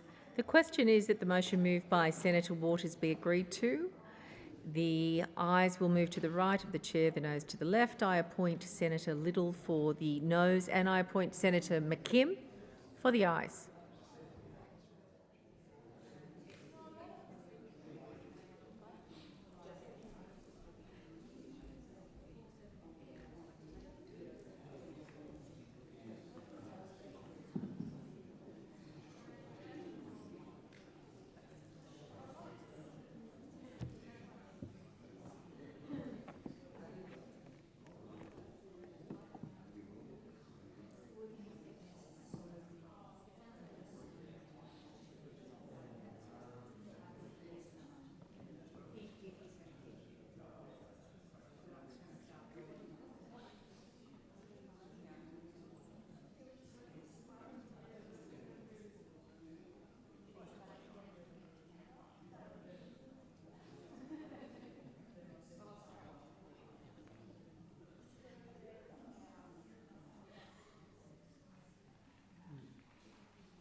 The result of the division is ayes 9, noes 22. The question is resolved in the negative. The Senate will now consider the proposal from Senator Dean Smith, which is also shown at item 13 on today's order of business. I'll just wait for senators to move to their seats or to depart the chamber so we can call the next matter on. Is the proposal by Senator Smith, is consideration for Senator Smith's proposal supported? There being 5 in attendance standing, that is the case. With the concurrence of the Senate, the clerks will set the clocks in line with the informal arrangements made by the whips. And I call Senator Dean Smith. Thank you very much. I move this matter of public importance for this afternoon. Labor's plans to tax discretionary trusts leave charities, not-for-profits and sporting communities under a cloud of uncertainty and risks Australian charities and not-for-profits being unable to respond effectively to Labor's cost of living crisis. Labor is crazy. First, they want to tax widows. Now they want to tax charities, not-for-profits, sporting groups and other community organisations. Labor's budget contained details that want to make it harder for religious charities to feed families, shelter the homeless and care for vulnerable Australians. Why would Labor want to do this? A glimmer of hope just today. The Prime Minister admitted he got it wrong. He's going to fast-track and reverse his decision to tax widows. So let's hope tomorrow the Prime Minister wakes up and realises he got it wrong again and decides to fast-track, to reverse his decision to tax charities, to tax sporting clubs, to tax not-for-profits and to tax community organisations. The government's budget proposes to tax these groups $4.9 billion. Charity experts say that is going to leave charities and community organisations and sporting groups and others $2.9 billion worse off. Why would Prime Minister Anthony Albanese want to do that at all? Religious leaders have been pleading with the Prime Minister, Prime Minister, don't do this. This is crazy. Community leaders have been pleading with the Prime Minister, saying, Prime Minister, this is crazy. don't do this. And the leaders of organisations like World Vision, the Red Cross, Save the Children Fund, are all saying, Prime Minister, this is going to bring additional administrative burden to our organisations. Why would you want to do this? But as I said, the Prime Minister has recognised he got it wrong. He made a mistake. He's going to reverse his position in regards to taxing widows. So let's hope tomorrow we hear that the Prime Minister has seen the light and understood that it is wrong for him and his budget of broken promises to want to tax charities. Just think about this. If you are a volunteer or someone who benefits from the over 300,000 community organisations in our country, sporting groups, voluntary associations, Anthony Albanese and Labor senators want to make it harder for you, not easier for you. Why would they want to do it? Why would they want to do it at all? Why do they want to do it in a cost of living crisis? Everyone in Australia is talking about one thing. Life has got harder for everyone. It's got harder for families, it's got harder for businesses, it's got harder for charities. And who are those people who are at the coalface of this cost of living crisis? Who are the people there meeting the increasing levels of demand, who are finding it harder to organise and run their own charities? These are the people that Prime Minister Anthony Albanese wants to handcuff even further. This is a powerful demonstration that Labor is interested in raising taxes and spending more money and driving inflation in our economy. And what does all that lead to? That leads to a life that is harder for Australians than it has been for a very, very long time. A life that is harder for charities, harder for community organisations and harder for sporting groups. So the clock is ticking for Prime Minister Anthony Albanese. Let's hear him say tomorrow morning that he got it wrong again and that he's going to reverse and fast-track this $4.9 billion tax on charities and community organisations and sporting groups. Why would he do it at all? Why would he do it especially in a cost of living crisis? Tomorrow we'll have an opportunity to interrogate the government, to ask them to explain why in a cost of living crisis, when Australian families are already suffering, do you want to make it harder even further? A good question for the Prime Minister, a good question for the Treasurer, a good question for Labor senators. Let's see what the Prime Minister has to say tomorrow. I called Senator Darmanin. Thank you. Well, let's not pretend that this matter of public importance debate is motivated by a virtuous concern for the charity sector. Let's be honest about what's really happening here. Let's talk about what those opposite are not saying, because this debate is really not about charities. It's not about food banks helping families put meals on the table. It's not about legal centres supporting people who cannot afford representation. It's not about the thousands of volunteers who give up their time every week to strengthen their communities.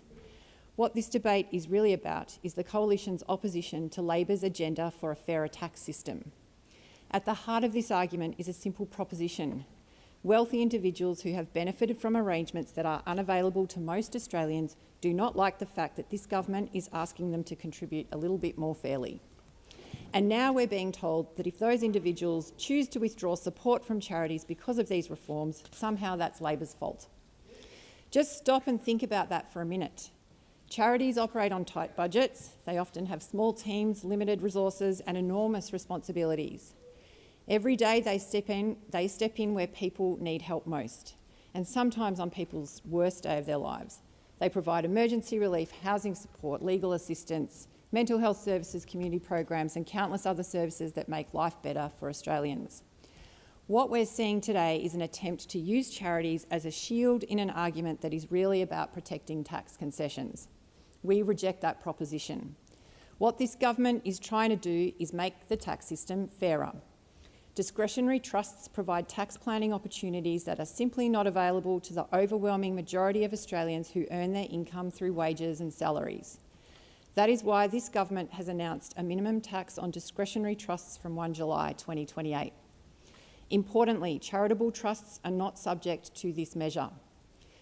Donations to organisations with deductible gift recipient status will continue to be tax deductible. And perhaps most importantly, we are consulting on implementation details to ensure that charities and other tax-exempt entities continue to be appropriately supported. So the apocalyptic claims we have heard from those opposite simply do not reflect the reality of what has been announced. They are just trying to distract from the real issue at hand, this government's determination to make the tax system fairer for Australians. And I can say this, if the Coalition was serious about wanting to have a conversation about support for charities, they should be prepared to defend their own record. When Labor came to government, the charity sector was still reeling from the former Coalition government's war on charities, from trying to axe the Australian Charities and Not-for-Profits Commission, silencing advocacy from charities, criticising the organisations for speaking up on behalf of the people that they serve and seek to help, and the Liberal government placing a well-known charity critic to lead the Australian Charities and Not-for-Profit Commission. Charities themselves were so concerned that they repeatedly wrote open letters to Liberal Prime Ministers asking them to stop treating the sector as a political opponent. We have taken a different approach on this side. We engage with charities respectfully. We consult with them regularly. We listen to them and we back them with action. That is why we have lifted the minimum distribution to 6% of net assets, which is expected to see an extra $60 million a year flow to charities, and removed the gag order on charities so they can freely advocate and not be punished as a result of the important work that they do on behalf of the community, some of whom are the most vulnerable. That is why we continue to work with the sector on reforms, including consultation on these ones. And that is why we are committed to ensuring Australian charities remain strong, independent and effective so they can keep supporting those Australians who need them most. So let's not pretend that Senator Smith's motion here is about standing up for charities. This government wants charities to prosper. This government has done more to support a strong and independent charity sector than those opposite ever did. What Senator Smith objects to is not support for charities. What he objects to is tax reform.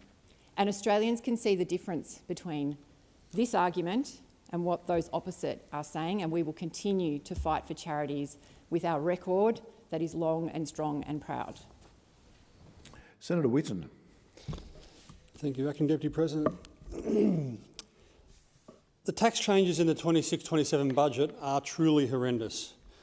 It's hard to imagine less popular, less effective reform if you tried.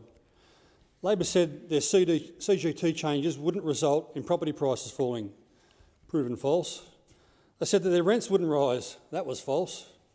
They claimed that they were trying to help out first home buyers, but the data is showing a slowdown in those numbers too. Labor simply has no idea. As Senator Smith points out in this matter of public importance, more than anything else, the Labor government has introduced uncertainty to the tax system, a system that is already overly complex, a system that is in desperate need of reform to make life easier. Instead, here we are, waiting for this clueless government to give us details on how they will dismantle trusts. Charities, not-for-profits and sporting communities have all been caught up. But there's another community that's going to suffer, and that is the 350,000 small businesses that operate through a discretionary trust in Australia. They've set up their business in a perfectly legitimate structure that provided asset protection, succession planning and flexibility around their tax arrangements. Small businesses are the backbone of Australia's economy, employing 5.16 million workers. And Labor has come through to smash them with moving the tax goalposts. The 30% tax is the equivalent tax rate of earning $200,000 at marginal tax rates. Many of these small businesses are mum and dad operations, where one partner might be looking after the children full-time, allowing the other to run small business. In these cases, of which there are thousands, that small business would not be viable without a stay-at-home parent. In these cases, is it not fair for that parent that takes on the huge responsibility of looking after children and raising our next generation should be able to receive some of that small business income? Are they not contributing to the economy? One Nation recognises the vital importance of the family unit. We know that raising the next generation is serious business, which is why we would allow families with children to split their income, because we know working families need a leg up. But here we see Labor stripping families with small businesses of their ability to split income and recognise the economic input of their spouse. Labor's tax grab has struck at the heart of the small business's dream in Australia. It doesn't end there either. Anyone who's owned a business and had to deal with restructuring knows that it is an incredibly tricky business. Labor is providing rollover relief only for the direct income tax consequences for the hundreds of thousands of businesses that will need to restructure out of trust. But these are just the tip of the iceberg in a costly restructuring process. Given the state of the Australian tax code, this is not something that can be done without substantial advice from a tax professional, and this is not cheap. It runs into tens of thousands of dollars. This is time, paperwork, effort to understand new tax structure, rather than spending that time and effort reinvesting in their businesses. And what if the taxes are state taxes? What about stamp duty? What about land taxes? There have been no promises of relief for small businesses for these costs. These are businesses that are heading to the wall in record numbers. And for many, these additional costs are going to be the final straw that pushes them over the edge. And for what? What was the urgency behind pushing these trust reforms through? The same reason Labor always pushes new taxes. They can't control their spending. They can't balance their budgets. They can't manage taxpayers' money. So they're coming for more. This government has shown time and again that it does not understand how real businesses operate.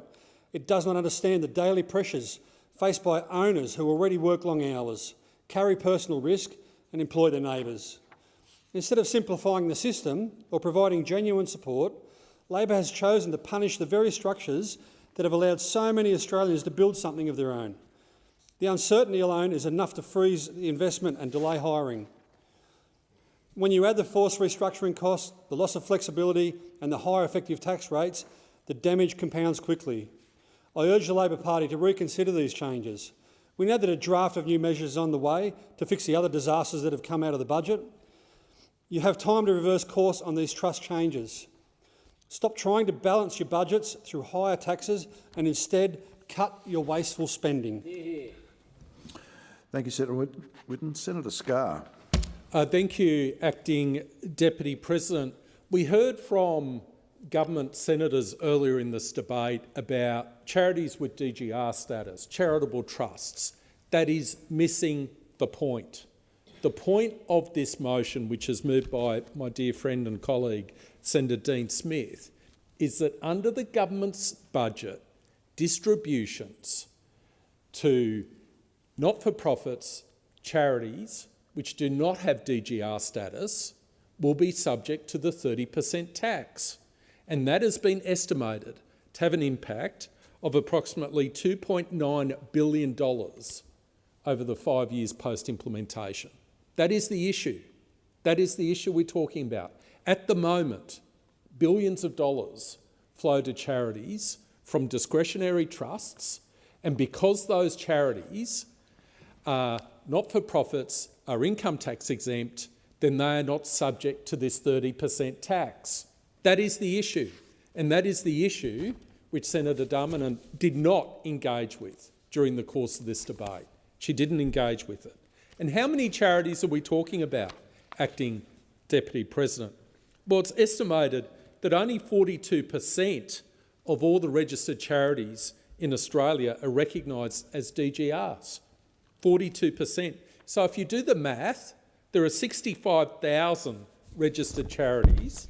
That necessarily means 37,700 charities across Australia will be impacted by this Labor tax. 37,700, because they do not have DGR status. And therefore there is a disincentive upon people making donations to them under the government's tax changes to discretionary trusts. 37,700 charities without DGR status. And that's even before we then move on to all the not-for-profit organisations, the local sports clubs, community associations, small volunteer groups that aren't formal charities and, again, do not have DGR status. And in this case, we're talking about 300,000 organisations.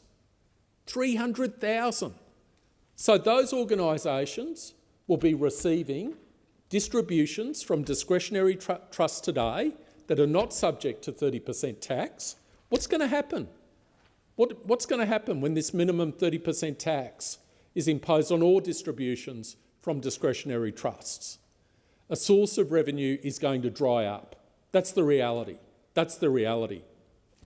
It actually is beyond the realms of comprehension that the government didn't think about this consequence when it actually introduced this measure in the budget.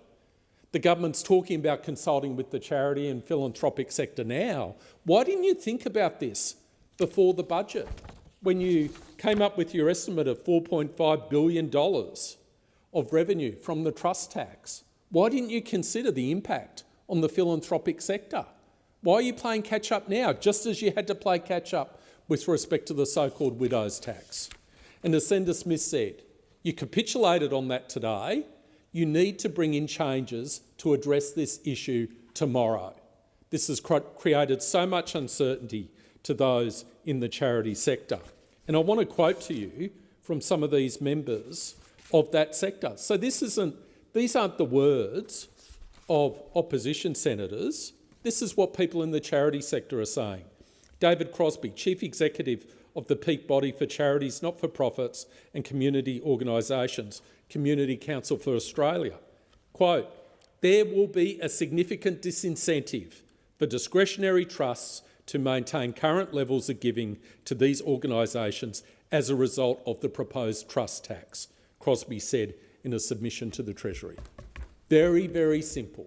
Very simple. That's not Senator Dean Smith's words. Those aren't my words. That's the leader of the peak body representing charities, not-for-profits. There will be a significant disincentive for discretionary trusts to maintain current levels of giving to these organisations as a result of the proposed trust tax. And I haven't heard any answer. Acting Deputy President, I have not heard an answer to that fundamental issue because there is no answer to it.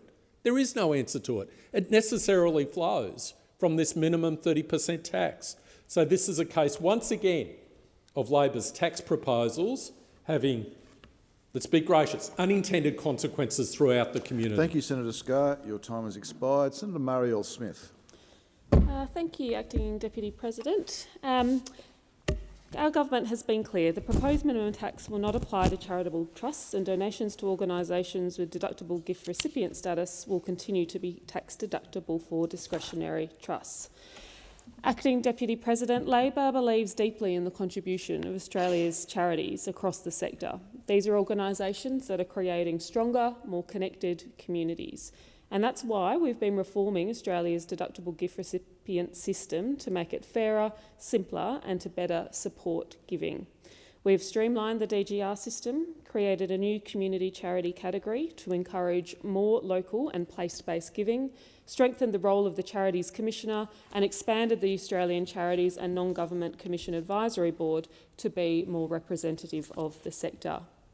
And we're also continuing to consider the Productivity Commission's recommendations for broader DGR reform, with the goal of encouraging more Australians to give.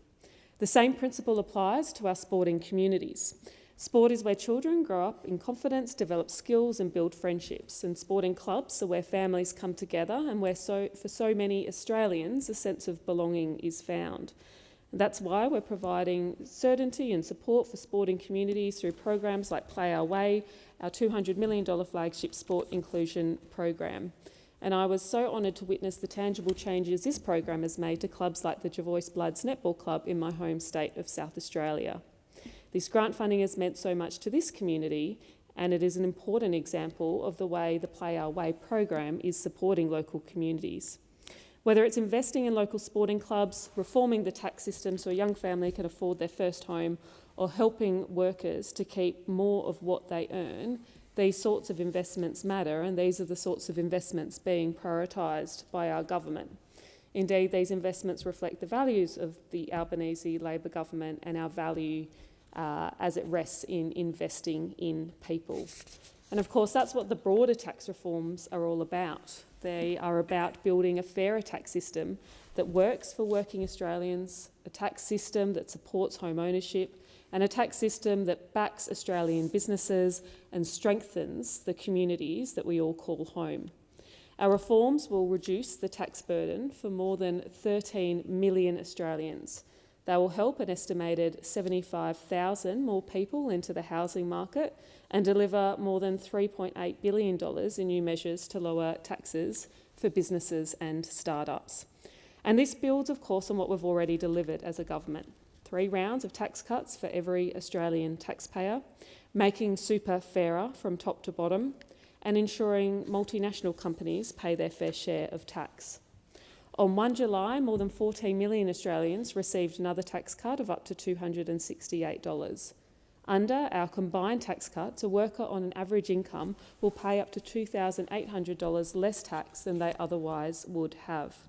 This is real money in people's pockets, making a real difference. It's money that can go towards paying the mortgage, to groceries, to utility bills, or just giving Australian families a little bit more breathing room. Of course, our tax reform plan is about something much bigger too. It's also about bringing home ownership within reach. It's about trying to ensure that more young Australians can live and realise the opportunity of home ownership as the generations before them were able to do. Because, Acting Deputy President, we know this is important to Australians and we know Australians are doing it tough. And that's why our government is very, very focused on cost of living delivery. As I said, we've rolled out a tax cut for every taxpayer this year and next. We're investing in cheaper medicines. We're investing in more bulk billing, which we're seeing increase across Australia, and we're investing in record hospital funding. We're helping Australians earn more by getting wages moving. We're providing support for parents, including extending to a full 6 months of paid parental leave. We're boosting social and affordable housing. We're providing relief for students, including through paid prac and free TAFE. We're slashing student debt, and we're expanding a fair go for consumers at the checkout, with more power for the competition watchdog and making the Food and Grocery Code of Conduct mandatory. All at the same time as responsibly managing the budget, tackling key challenges including inflation and global volatility, and strengthening our economy. Under Labor, 1.25 million jobs have been created. We have the lowest average unemployment for any government in under half a century. Thank you, Senator Smith. Your time's expired. Senator Bragg. Well, in taking note of this motion from Senator Smith, I make the general point that we have had a massive problem here that is facing charities as a result of these new taxes. But it's not just the charities, of course. It's also small businesses and anyone who wants to see Australia's wicked housing problem solved. Now, in terms of those small businesses, over 300,000 small businesses are using a trust at the moment to run their own affairs in order to minimise their compliance burden for succession planning, for a whole lot of business reasons, and they'll now face higher taxes. So this government has gone out of its way to make life hard for small business, principally because Labor doesn't understand that small businesses are just people. They are just people. And if the person who runs a small business doesn't go to work, there is no business.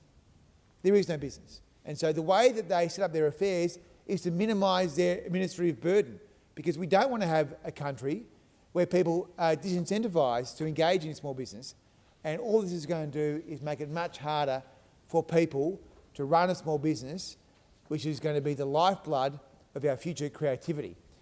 Then we have this housing disaster where we see the government having put in place the OECD's broadest and deepest taxes on income and capital gains.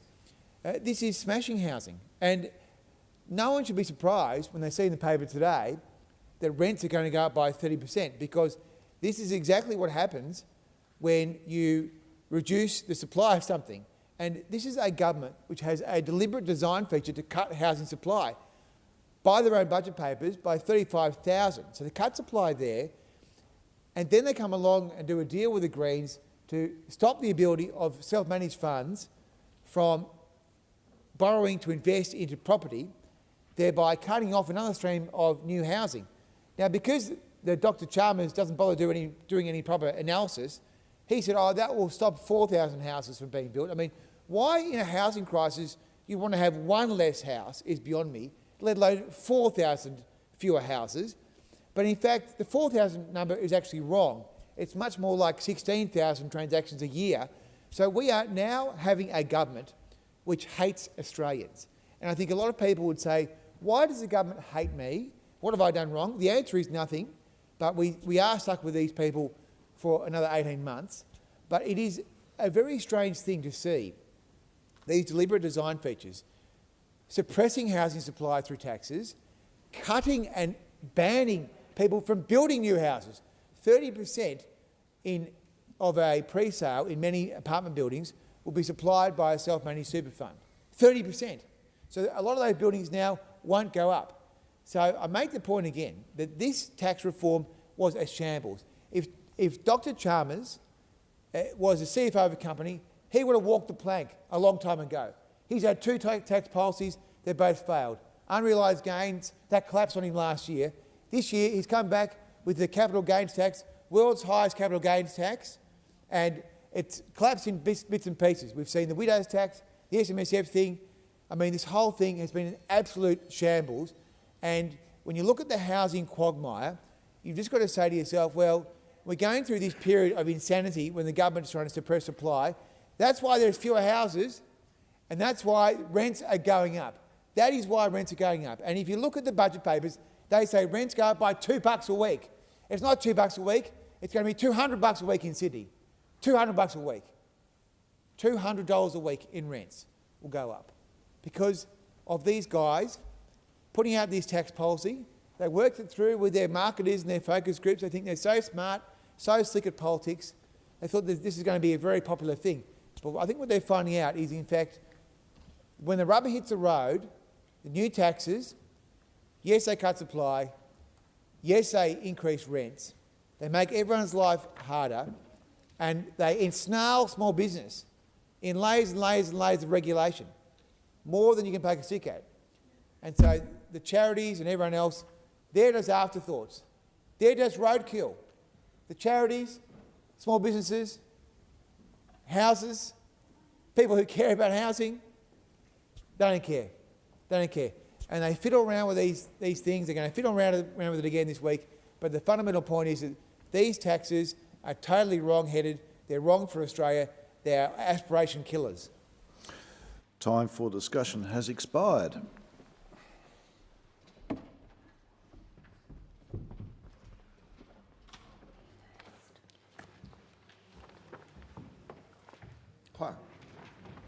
Government business, order of the day number 1, National Disability Insurance Scheme Amendment, securing the NDIS for Future Generations Bill 2026 in committee.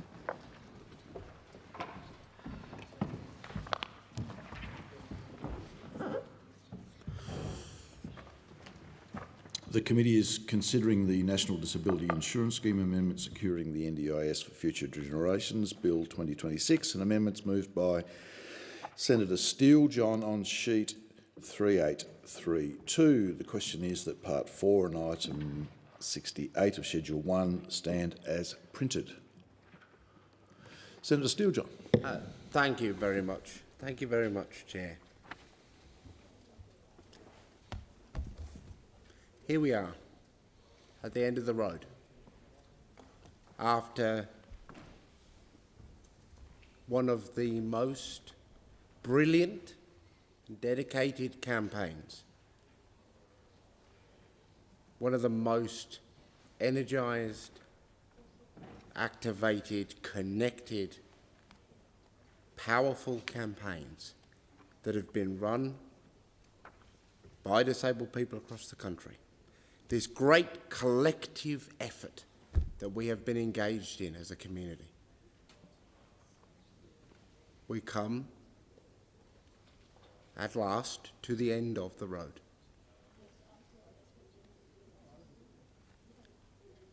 We as disabled people are often born into a world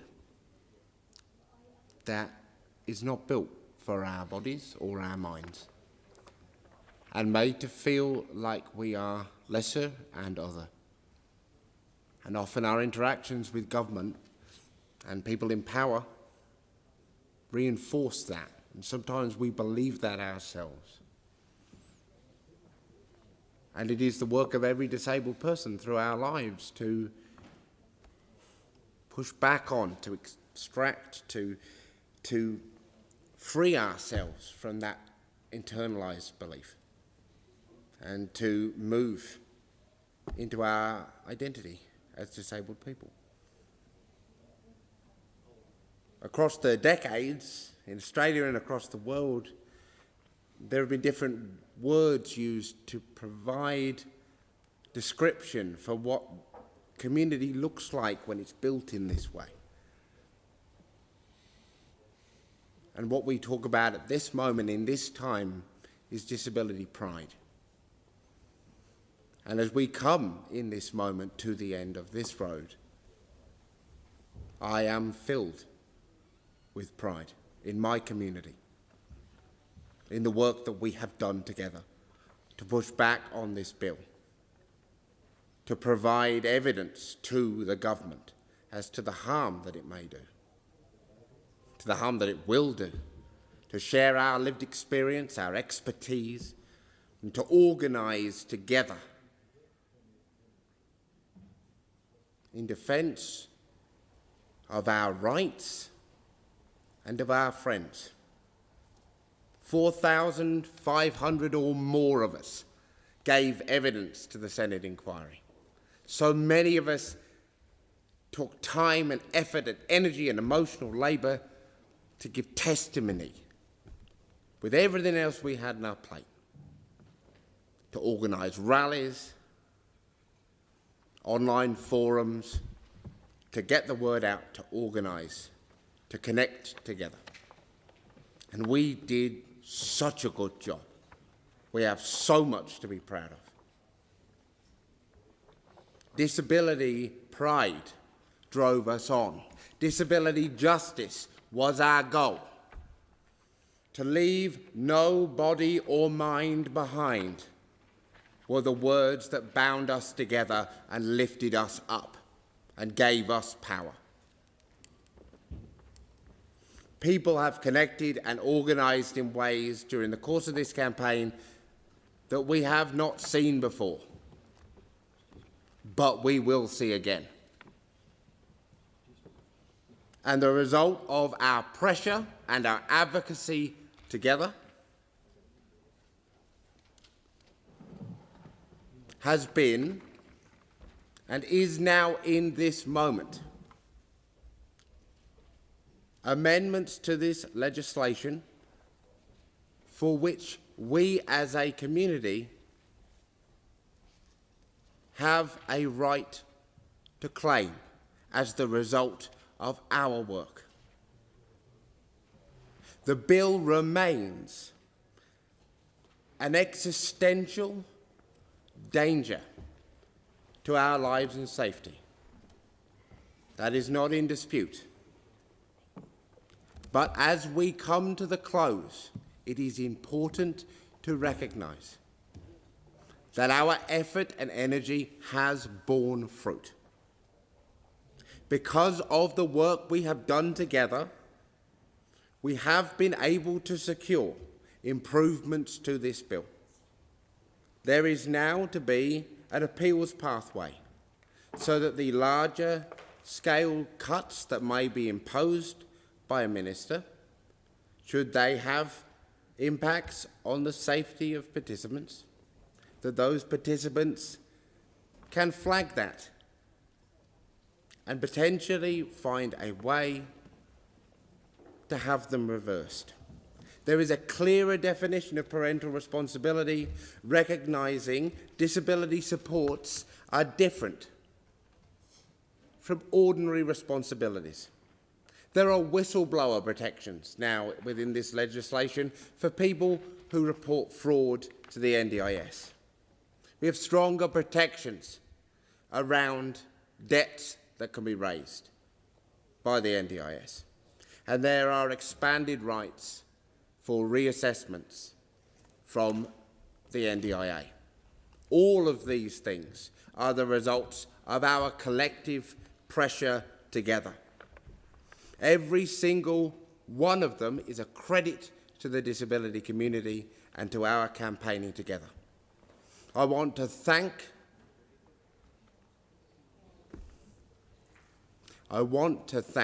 and I want to honour every single person that got involved with the Protect the NDIS Alliance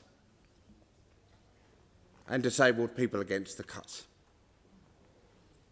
You did so well. So well. Did us so proud. And I want to thank my team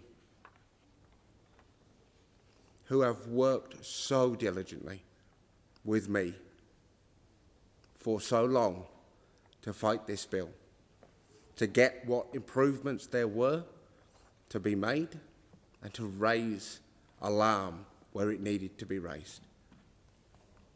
Every day I get to come to work alongside some of the most brilliant people I've ever met, and I am grateful for it every single day. To every person out there right now feeling the heaviness of this moment, the toughness of this moment, know that we are not alone,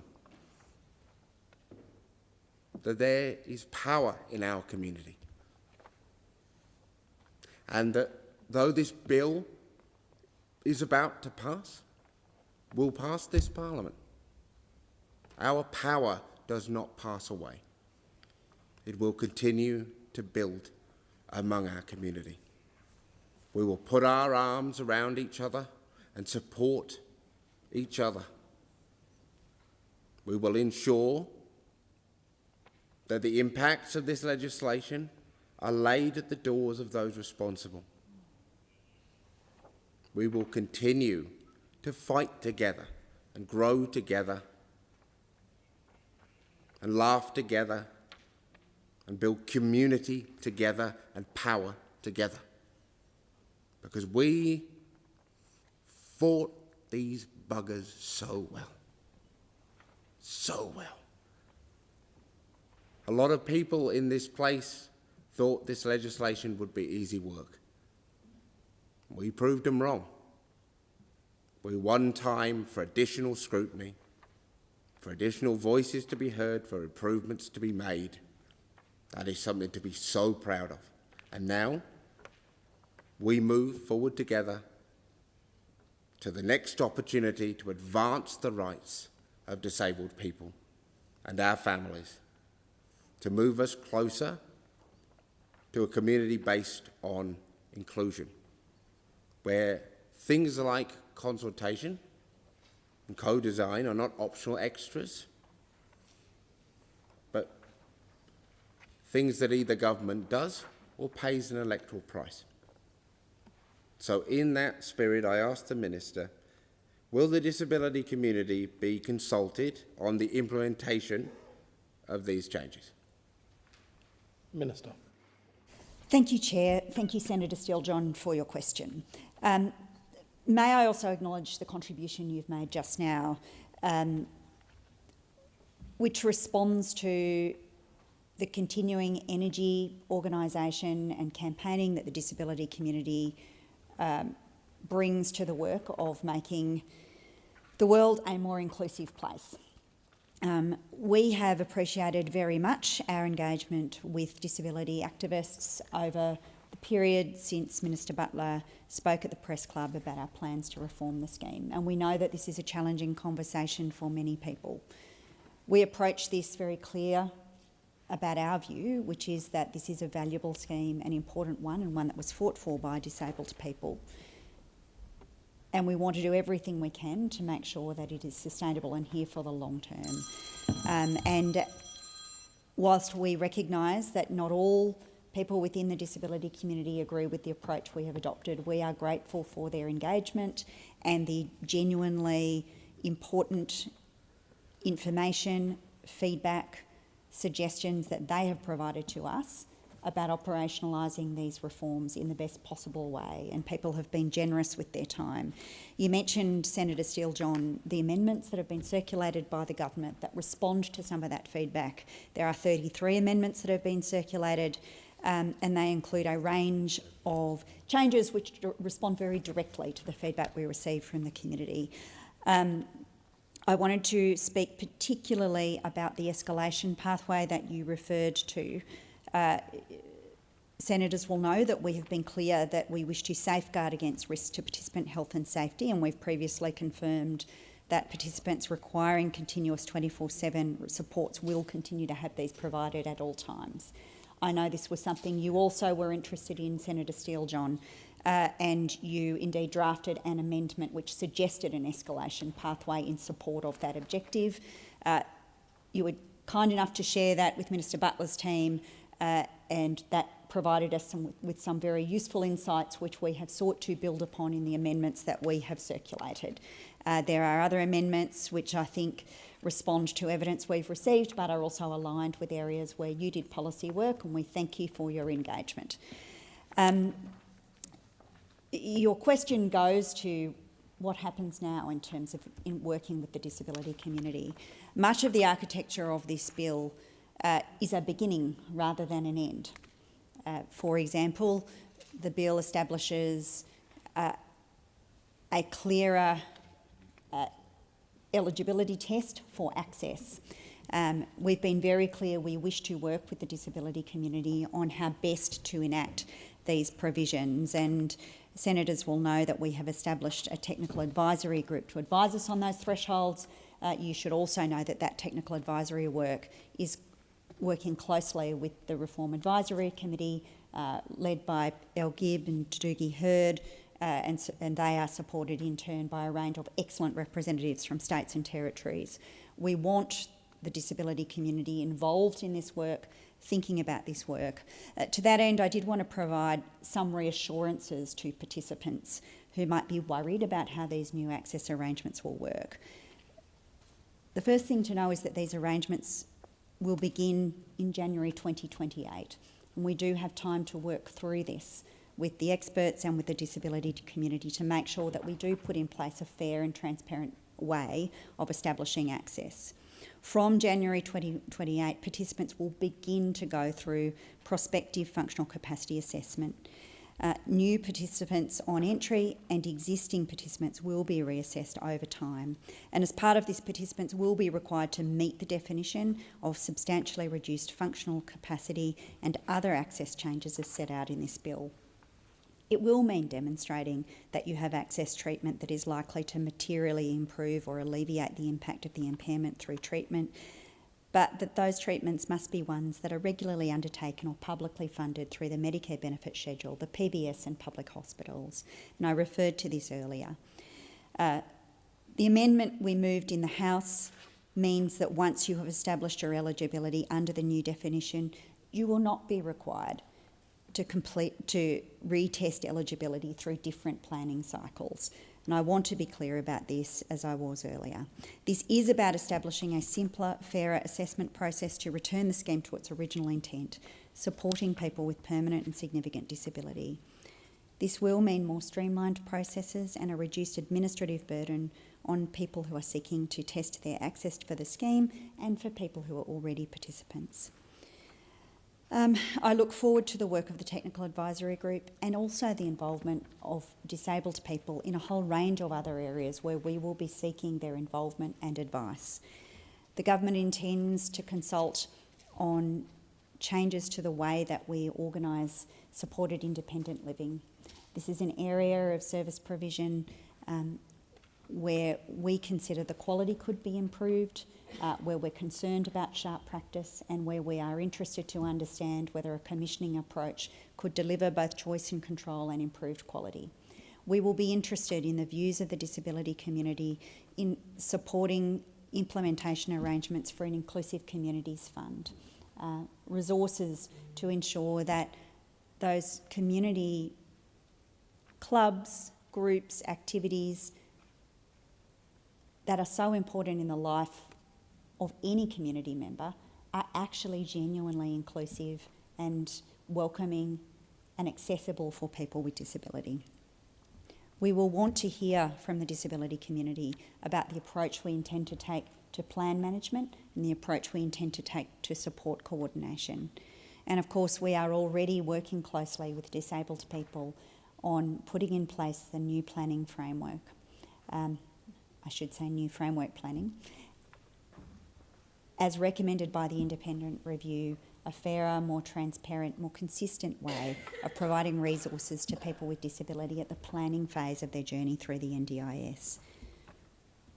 It's a reform agenda that will unfold over time, and we will be drawing on the insights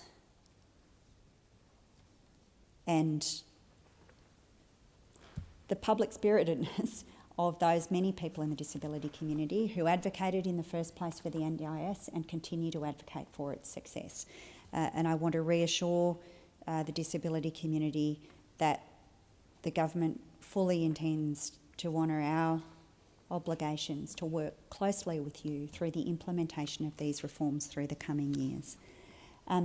I'm conscious that there are other senators who may wish to move amendments or to make a contribution, Senator Steele-John. So should you be ready for a vote to take place on the amendment that you have moved, you should let us know. Senator Steele-John?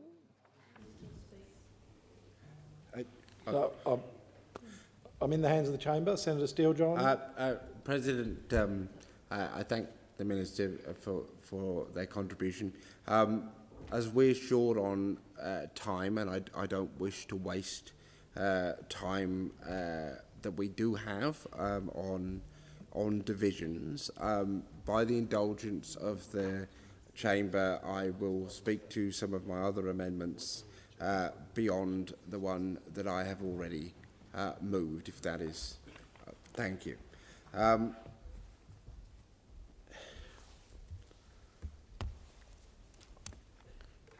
It is important during this debate for me to name something, and that is that disabled people are not a burden. Let me say that again. Disabled people are not a burden, and we should never be made to feel, we should never ever be made to feel as though we are a burden by our government or by the society that we live in. I say that because many people during the course of this debate, while the government has been trying to push this legislation through, have shared with me that they have felt as though they are being talked about in a way that leaves them feeling like a burden, and that is just not okay. I've had people come up to me and say, I have been abused in the street. Somebody's come up to me and said, you're those people that are ripping off the NDIS. People have been left traumatised in tears, and that's just not okay. Now, regardless of what might live in the heart of any particular MP, we have to acknowledge that this legislation, the focus of this Labor government in pushing this legislation in the way that disabled people and our families have been talked about, that has contributed to discrimination and a feeling of burden in the community. Because this conversation around this legislation has been focused on financial burden. How many times disabled people have had to listen to politicians talk about how financially unsustainable the NDIS is? Again and again. All the while watching the Parliament at the behest of the government, supported by the opposition, not only let the gas exporters off the hook, but also continue to sign us up to the AUKUS military agreement with the United States. Some $368 billion on nuclear submarines, binding us to the United States. And yet, where is the conversation among the government or the opposition about the sustainability of that?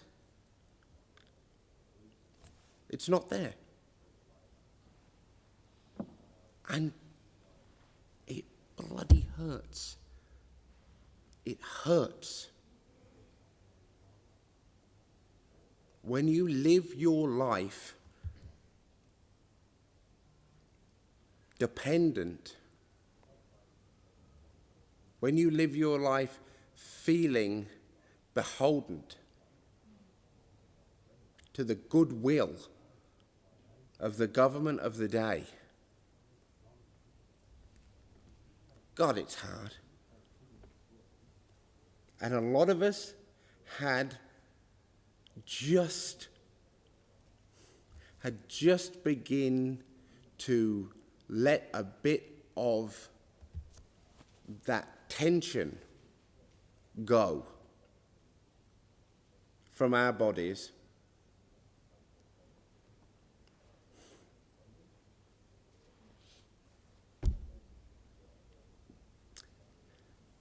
When you require the support of somebody to do a thing that many people around you can do on their own, that requires a lot of vulnerability from you. A lot of vulnerability from you. When you require the support of a service to develop a skill, or when you are in need of support, God, it takes a long time to be able and willing to accept that support, let alone to come to rely on it. And every time you need help, and every time you can't do something yourself, many of us have a voice that says, you bloody burden. You broken thing. And it's a personal thing. And it's a personal journey for all of us to get out of it. But for God's sake, the role of government should be to always be the bugle calling out to that part of us that rejects those ideas, calling up society to drive out those ideas, building systems that support people to come into their power and their independence, to know that they are not a burden, to know that they matter and are equal, and that nobody is sitting in judgment of their support needs, that they don't try harder or do more, or take the pain or the ache, or internalise the fear. That should be the role of government in this space. And disability services are complicated. Sure, they are, because we live complicated lives. But it would have been really good during the course of this debate if we could have also acknowledged that there is so much good that comes from creating a more inclusive society. Moral good, social good, and yes, economic good. Because, and I will say it again, for every dollar that is invested in the NDIS, $2.25 is returned to the Australian economy in the form of economic activity. Cutting this scheme in the way the government plans to will cost 56,000 jobs. It will place upon the shoulders of those family members already near burnout 94 million hours of additional unpaid care work. And that will have huge social and economic impacts. It just will. Well, the Greens will always continue to champion disability rights in this place and push back against any policy that seeks to treat a disabled person or a family member as a financial burden or to frame them up in that way. It's a practice that both politics have engaged with, and it's disgusting.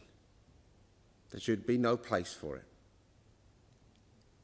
One of the most tangible things we can do is ensure that when people in positions of power speak about these issues, they speak from a place of informed knowledge of the topic area and don't entrench ideas around mild and moderate types of disability when no such thing exists. Talk about conditions in ways that are offensive, or suggest that disabled people should be reduced to a budgetary equation. When people speak in this place, it has impact.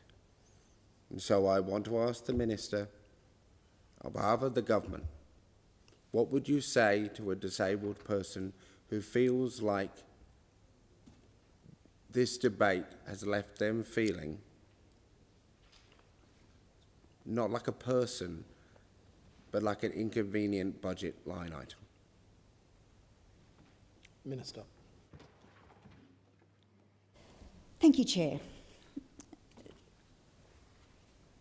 This government is very clear about the value of every Australian. And it's why, as a Labor government, we are proud of previous efforts by the Labor movement and previous Labor governments to establish a scheme that is really unparalleled globally to support people with disability to live full and inclusive lives. And we want this scheme to be here for the long term, and it's why we have taken the necessary steps to ensure that it retains its social licence. I do want to make this point. Talking about the cost of the NDIS is not the same as talking about the value of disabled people. The disability movement is a proud social movement. It engages questions of identity, of purpose, of belonging, of inclusion. These are big ideas. The NDIS is a government program. It should never be conflated with a community of people or a part of the Australian population, but it is a great human rights achievement. And we are committed to maintaining the scheme because of what it means for people with permanent and significant disability. We have to be able to talk about how it works. We have to be able to have honest conversations with the disability community, with the Australian community, when we do think things are going wrong. And I do think that there are challenges with the scheme that need to be addressed, and we have tried to be upfront about those, and we have tried to be honest about those with the Australian people. But we want this scheme to be here for the long term. We want it to work well because we believe in it, because we believe in the value that it brings to the lives of disabled people, because we've seen it with our own eyes. These reforms are about making this scheme the best it can be and making sure that it is here in the long term. Senator David Pocock, were you seeking the call? Thank you very much, Chair. And Minister, I know we're running out of time. I do have a few questions. I first just wanted to echo a few of the things that Senator Steele-John has said. I'd really like to thank Canberrans for their input and guidance in my consideration of this bill.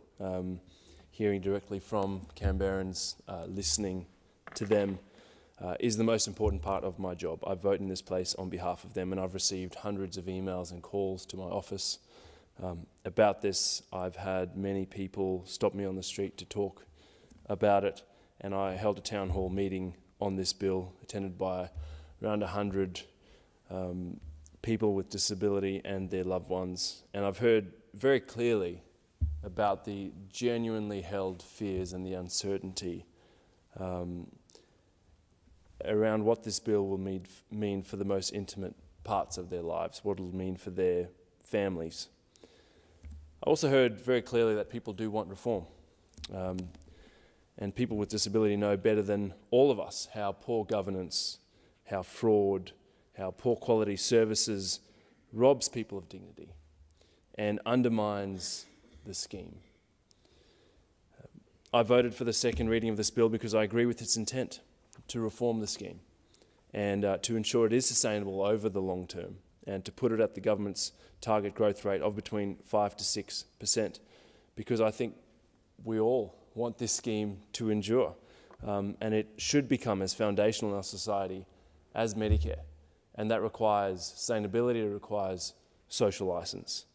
And the government has provided quite a long list of amendments, as have the Greens, and I've also introduced a few for discussion and consideration by the Senate. But as I said in my dissenting report, there are really some red lines in this bill for me, and the biggest one was the support determinations, this indiscriminate cut to social and community participation funding, a cut of 50% is what the Minister said. And often hear that on average, this measure will reset social and community participation funding to where it was a few years ago. And I think that word average does a lot of heavy lifting. It conceals that most people, that the people who are most at risk of isolation, people who live in SILs, people with intellectual disability, people with Down syndrome, use most of their SCCP funding. And for them, a cut of 50% will mean a lot for their lives. And I take the evidence of the Disability Discrimination Commissioner, Women with Disabilities Australia, and the many, many witnesses at the inquiry, and I thank the Senate for facilitating a longer inquiry into this. We heard that this will leave people in unsafe situations because it risks isolating them. We know that isolation increases the risks of violence, abuse, and exploitation, and social and community participation is an essential safeguard against this. The indiscriminate nature of this cut means that we will not know its impact until harm happens. And I can't support that based on what I've heard from Canberrans. That is something that I cannot support, even though I support the intent of these reforms. Minister, I note that this concern was raised by Senator Steele-John earlier, and I heard your response, and I understand the government's point of view. I'll leave it to you if you want to respond again to what I've just said, but I do have some specific questions, so maybe I'll just move on to them. I've heard from lots of people in the community about how support determination will impact them. The Disability Discrimination Commissioner shared in the inquiry that she believed a cut of this magnitude across all plans would leave people in unsafe situations. Can I ask how the government will actively assess whether this policy is leaving people in unsafe situations, and how the government plans to respond if we do see more people being isolated and exposed to violence or exploitation? Minister. Thank you, Chair. Thank you, Senator Pocock, for the question. And we have been speaking about this a little through the course of the committee stage. As you know, spending on social and community participation has grown very rapidly in recent years and faster than other parts of the scheme, we are conscious that we do need to take steps to rein in growth in some support categories, and we've thought carefully about the way to do that. That will be safe and that will allow people to meet all of their needs across the scheme. You heard me indicate earlier to the chamber that amongst the things the Minister must consider in making a support determination, he or she must consider safety and must take advice on safety in making such a determination. Total spending on SCCP alone is now $12 billion a year. That's tripled in just 5 years. And it now costs about the same as what we spend on the entire pharmaceutical benefit scheme. We do think it's an area where we can rein in growth but do it safely. I have spoken at length earlier in the debate about an important safeguard that we are moving as a government amendment and the conversations that we've had in bringing that amendment to this chamber. I won't go over all of it again, but in short, the safeguards will mean that support determinations don't impact supports that are essential to participants' health or safety, and there is an escalation pathway where a person who requires continuous 24/7 support is able to engage the agency. There are, of course, all of the existing mechanisms that are in place for under existing arrangements for the CEO to vary a plan or for a participant to request a review of their plan when certain conditions are met. The government will, of course, continue to engage with the disability community. This reform will roll out over time, not just the one we're speaking about, but the other elements of the reform. We will be engaging closely with the disability community to understand how those reforms land, and of course to do further work to co-design elements that are signalled here in the legislation but not yet enacted. Senator David Pocock. Thank you, Deputy President and Chair. Thank you, Minister. I have two further questions. I might just ask them both, given how across things you are, and then you could respond to both rather than chewing up the time of the Senate. The first one is on reassessments. I'm trying to understand whether a person who turns 65 over the next 5 years and who will be reassessed against the new eligibility criteria will be removed from the NDIS. And so maybe a quick case study to flesh it out a little bit. I've got a constituent, a Canberran, whose father is 63. The father unfortunately lives with severe early onset dementia. He lives in Sill with 2 others and requires significant help with activities of daily living. Over the next couple of years, this man will obviously turn 65.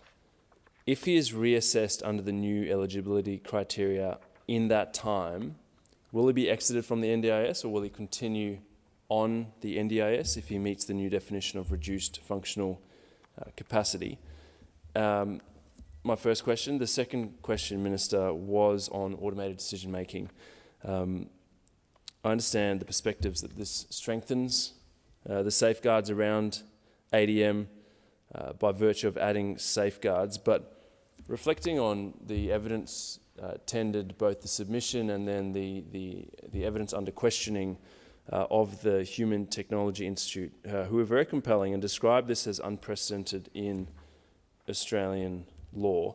I'm interested why the government is doing this, given you are yet to implement recommendations 17.1 and 17.2 of the Robo-Debt Royal Commission, which go exactly to this. And we saw today the Senate send a very clear message on the use of ADM in aged care, raising more concerns about the IAT. Minister. Thank you, Senator Pocock.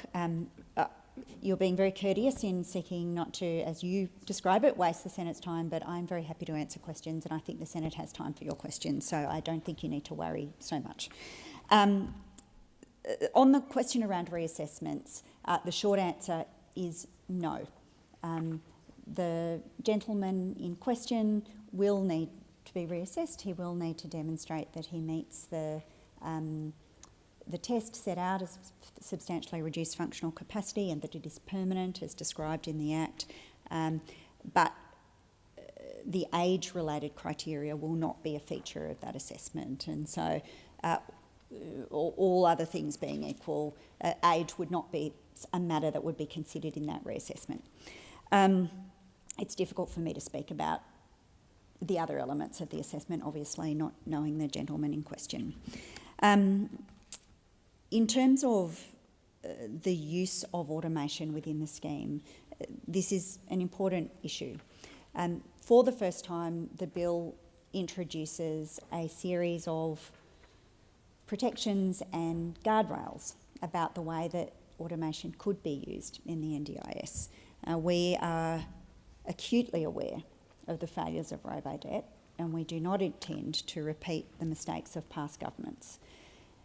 In fact, the safeguards that are in the bill are designed to make it very transparent when automation is being deployed in the scheme, and also to put in place a set of criteria that make it obvious how automation is being used in the scheme. So the bill does not allow a computer system to take any subjective action. Any evaluative administrative action must be taken in accordance with a standard operating procedure instrument, a SOPI. That instrument sets out the rules that a computer program must follow when undertaking an evaluative administrative action. And an evaluative administrative action can only be taken in circumstances where clear and objective criteria can be applied. If the circumstances are not objective enough to be assessed by a computer program, the bill requires that the action be taken by a human decision maker. When making this standard operating procedure instrument, the CEO must be satisfied that this reflects how the CEO would make the decision and that the action is consistent with the NDIS Act and rules. Further, administrative action can only be taken under designated provisions. There are a limited number of provisions that are designated in the bill that's presently before the Senate. Any new designated provisions, any expansion of that power, would need to be specified by the Minister in a disallowable instrument. And so in specifying new provisions that involve evaluative action, the Minister must additionally be satisfied that it is appropriate to do so. Senator David Pocock. Thank you, Chair. Minister, just to follow up on that, thank you for the explanation. And I think you said SOPI? SOPI. So SOPI is aside. I was interested if the use of algorithms, when it comes to algorithms, the Robodebt Royal Commission said that business rules and algorithms should be made available to enable independent expert scrutiny. Will all of the rules and algorithms be made available to enable independent expert scrutiny, and who will undertake this independent expert scrutiny, given this is something that hasn't happened with the algorithm used in the IAT? Minister. Thank you, Senator Pocock. The SOPI will publish a set of business rules that will be able to be examined, and as I indicated earlier, they will be a disallowable instrument. In your earlier question, you asked about the whole of government response to automation, and you'll be aware, I think, that the Attorney-General is leading work to contemplate how automation might appropriately be used across the government. However, in this instance, we judge that in bringing this bill forward, it is an appropriate and indeed necessary time to put some safeguards around the way that automation is used in the NDIS. You will know that technology is increasingly used to deliver services, and I've heard you speak about this in the past. And I think you would accept that when it's used properly and well, it can help deliver decisions more quickly and consistently and more fairly, and it can free up skills and judgment of our public servants to apply their human judgment to other more complex questions where human interaction matters the most. but we are really clear-eyed about the risks, and this bill, for the first time in the NDIS context, sets out a set of parameters with significant transparency about where and how automation is being used in the scheme. And in the first instance, it sets out a very limited number of circumstances where it would be used. Senator David Pocock. Thank you, Chair. Thanks, Minister, for that. I'm still unclear whether the, I don't know how you describe the underpinnings of the algorithm will be made available, because this, the government says, of course, we'll be transparent. Of course, we'll let you know the business rules. But the actual algorithm, what we're running into when it comes to Minister Ray and the IAT and aged care, which clearly is not delivering. The whole Senate agrees that it's not delivering. When we ask to actually see the algorithm, we're told, well, no, we can't possibly make that public, because then people could game the system. They could game the algorithm. And this is exactly what the Robodebt Royal Commission said, is you need an expert body that can look at it. So will that be happening? Who will look at the algorithms that are used and give Australians and the Senate the assurance that they're actually delivering for Australians on the NDIS? Minister. Thanks, Chair. Before I address this question, Senator Pocock, I'm not sure whether I spoke correctly earlier, and I just want to clarify it in case I made a mistake. In specifying new provisions where automation could be applied, the Minister will be required to develop a disallowable instrument. A SOPI is not a disallowable instrument, it's a notifiable instrument, so it will be able to be inspected but not disallowed. But the expansion of automation to a different area of decision-making within the Act would be a disallowable instrument. I just wanted to clarify that for the Senate, because I'm not sure if I spoke correctly earlier. Senator, this bill makes it clear that the CEO always has the power to override decisions that are taken. It requires the agency to notify a person that an administrative action was taken by a computer program or using a computer program. It requires the agency to publish transparently on the website and in its annual report the kinds of actions that have been taken. It requires, as we've just discussed in terms of the SOPI, it requires the CEO to transparently publish a statement about how any discretionary task would be undertaken, and it only allows an automated decision where the particular decision has either been legislated or specified in an instrument that the Parliament can disallow. These are new and important transparency measures in relation to the use of automation in this scheme. We think it's important. The NDIA does need to use technology, including for some automated administrative actions. The NDIA currently processes more than 660,000 claims each day, and we're seeking to establish a clear legislated framework for safe and reasonable use of automated administrative action in clearly defined circumstances that include safeguards and ongoing human oversight. The question before the Chair, Senator Steelejohn. Thank you very much, Chair. Now, neurodivergent kids are one of those groups that will be most impacted by these changes. There is so much concern right now in the community about what this bill will mean for neurodivergent kids. And that concern is valid. It's valid because the government has said that they will be moving kids under the age of 9 off the NDIS. And instead there will be these things called foundational supports. And families have asked the question, what is a foundational support? And after literally years of asking this question, there isn't a clear answer. We had a press conference, a press club announcement, and the Minister said there's a a program called Thriving Kids. Here's some ideas I have for what might be in it. And that was kind of it. Like, there's been working groups, there's been, thought papers published. But the reality is that right now we're sitting here and the state of Queensland isn't yet on board with there even being foundational supports. They're not on board with the idea. Not one state or territory can articulate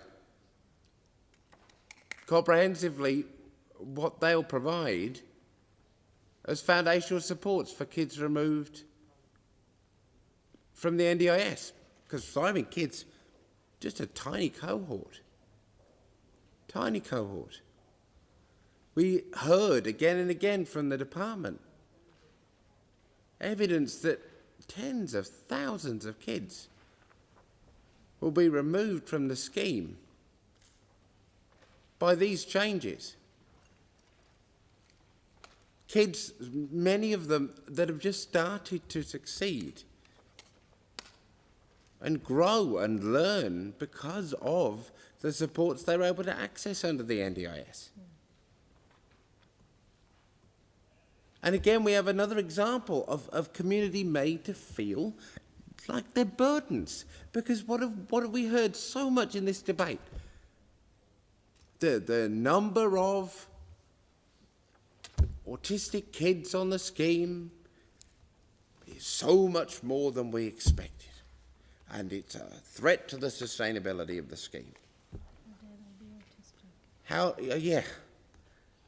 dare kids have the audacity to be autistic? How dare autistic people have the temerity to exist?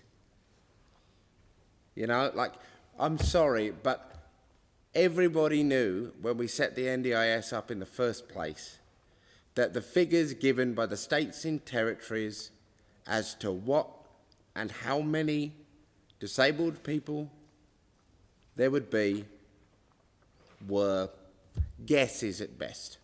Why did we know this? Because they were numbers generated by the very broken systems that the NDIS was replacing. So you could add the fact that the data, everybody knew the data was flawed, was incomplete, that there would be more disabled people than expected. And more kids with support needs than expected. And yet, so many people have shared with me over the course of this debate that they feel like they are being made to bear the cost of a miscalculation. There are more autistic kids in Australia than was estimated. You know what my answer to that is? Good. Good. Neurodivergent kids are great. Autistic kids are great. Kids with ADHD are great. It should be celebrated, embraced, never talked about as a threat to a system. You set something up, you find out there's more kids in need of support than you thought, and the Australian answer should always be, right, how do we get to work to make this work? That's what the answer should be. Now, is there a need to provide more support to neurodivergent kids in the classroom? Absolutely. Yes. Neurodivergent teachers in the classroom? Yes. Absolutely. Is there more to do to make sure that the states and territories hold up what is still their responsibilities to create accessible communities for neurodivergent kids and their families? Absolutely. Absolutely. But that's not what this bill does. This bill recreates and re-establishes the postcode lottery that existed before the NDIS, where you lived determined what you got. That'll impact everybody, and it will have a particular impact for neurodivergent kids and neurodivergent families. And everybody should have known that when they were putting the law together, because it is neurodivergent kids and families that are already falling through the cracks at the highest rates. It is these kids and these families that are already often most close to burnout, in stress and distress. And as the government's own investigations into the Thriving Kids programme stated really clearly, the government's approach to this and your engagement in this space has been woeful and has caused so much stress and trauma that was unnecessary. We sit here right now and nobody knows what a foundational support is. I spoke to somebody in one of the state-based public services on the weekend, deeply engaged in their state's process of building a foundational support. And I said, oh, amazing. So can you tell it, what is it? Like so many people want to know. They don't know. They don't know. You've got New South Wales over here doing a commissioning piece, you know. Maybe some of this, some of that will be covered, but that won't be the same as what we will see in Victoria, what we'll see in WA. There's so much unnecessary stress created by this. So many people rightly expected that if folks were going to be shifted from the NDIS to a different type of support, that support would exist first before they were shifted. But that's not what this bill does. It gives power and begins process of removal while there is still no clarity on what people are being removed to. And that's where we are right now. And from today onwards, the government will have to work to fix it.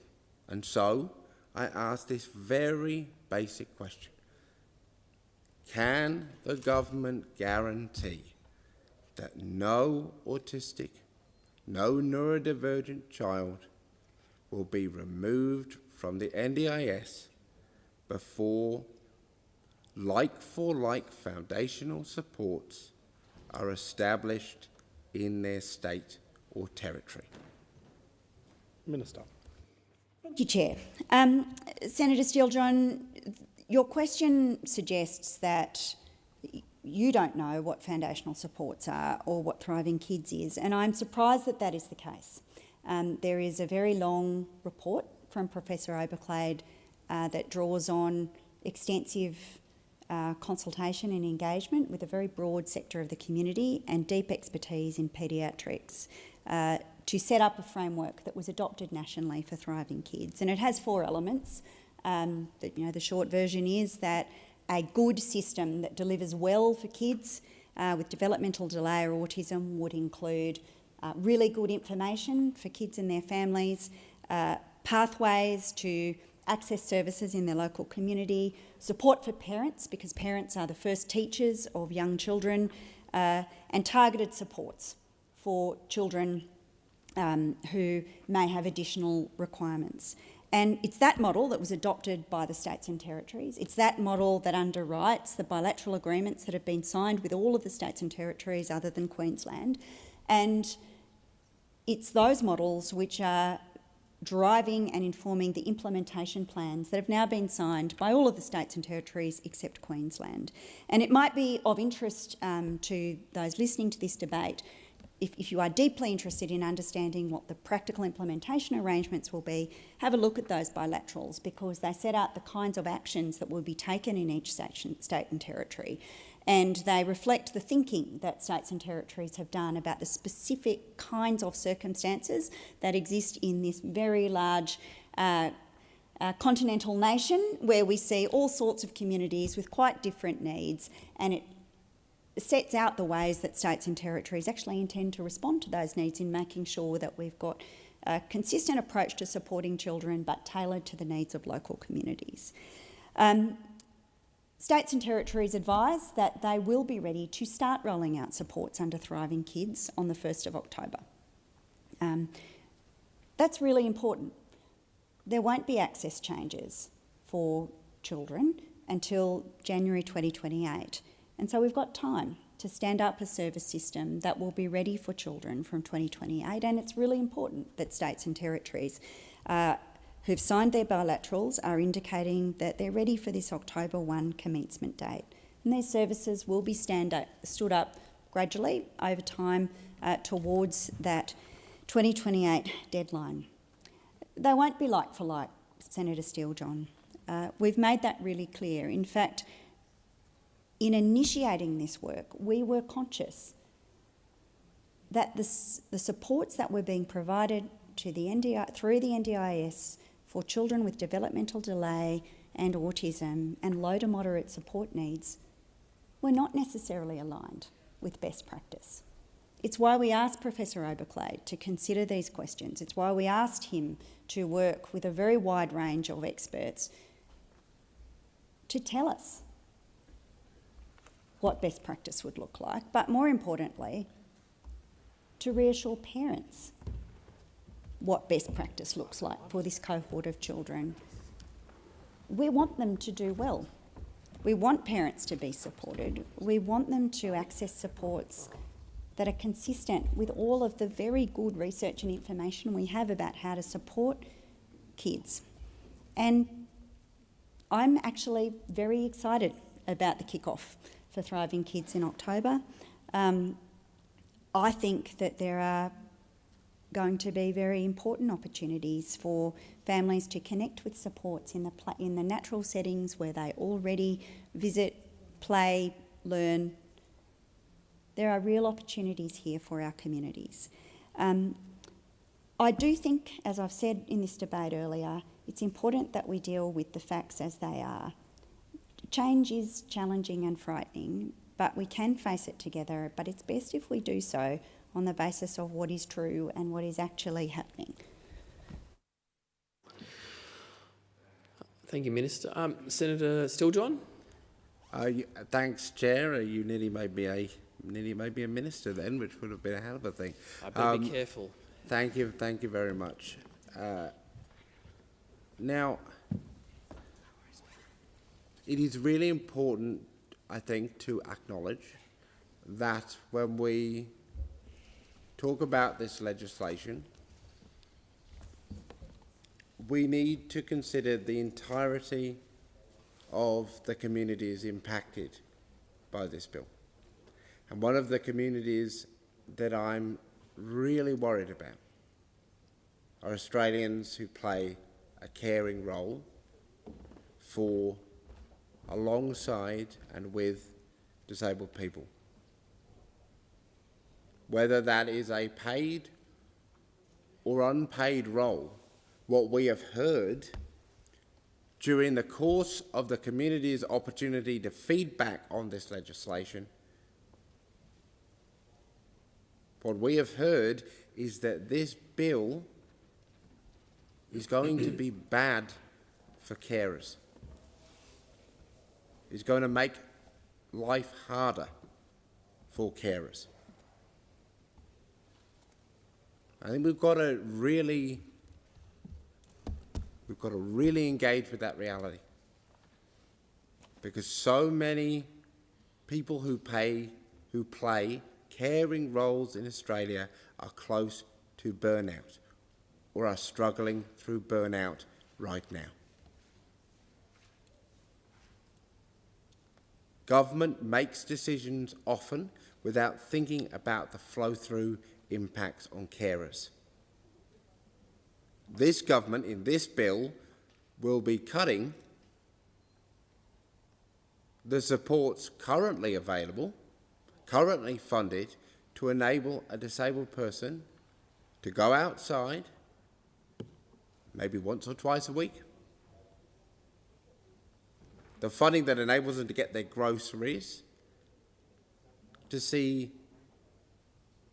their family members that might live in another town, to go to the chemist and pick up their medication. If you're a disabled person that needs a support worker to go into the community, without that you can't go out. And so what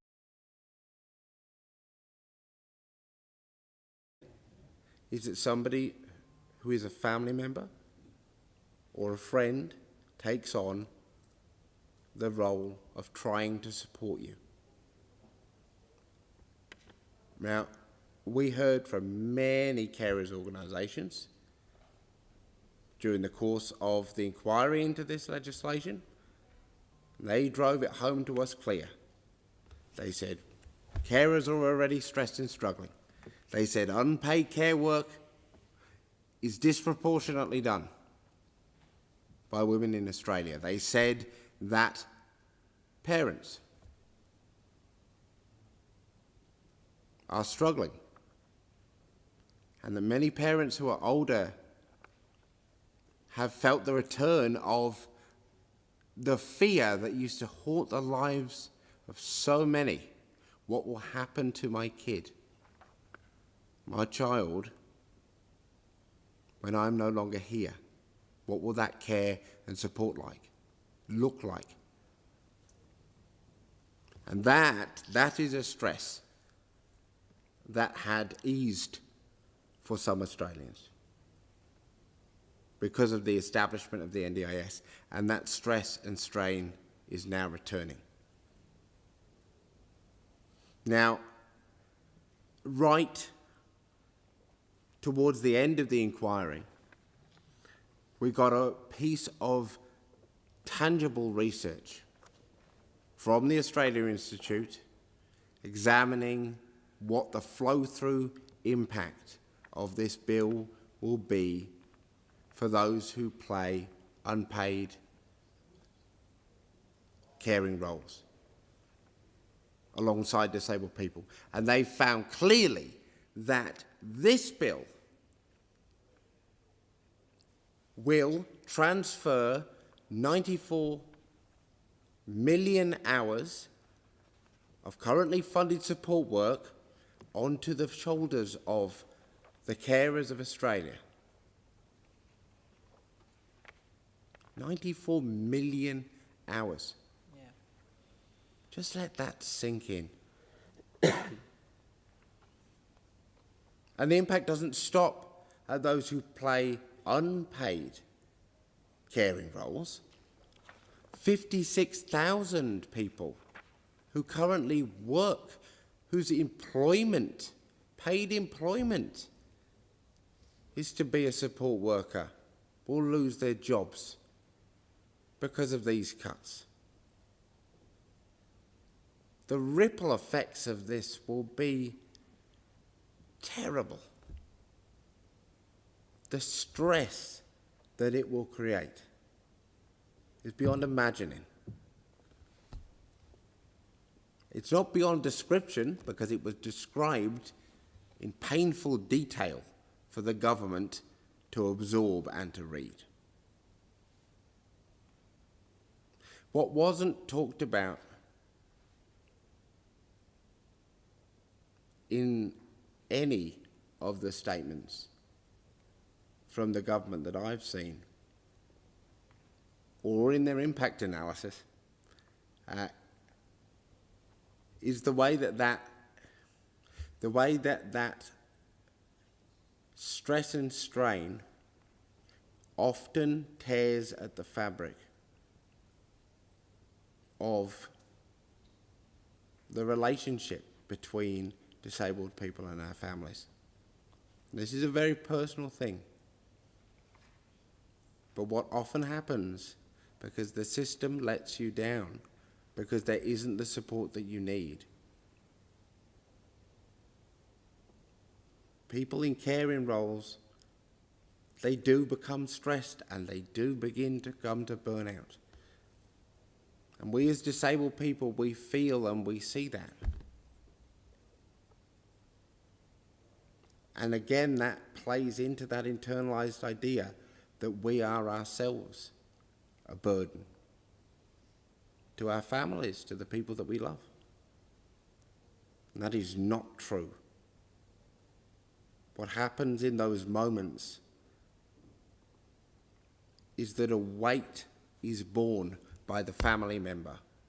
Not the weight of disability, but the weight of a government system that doesn't fund the support for the family of the disabled person and for the disabled person themselves.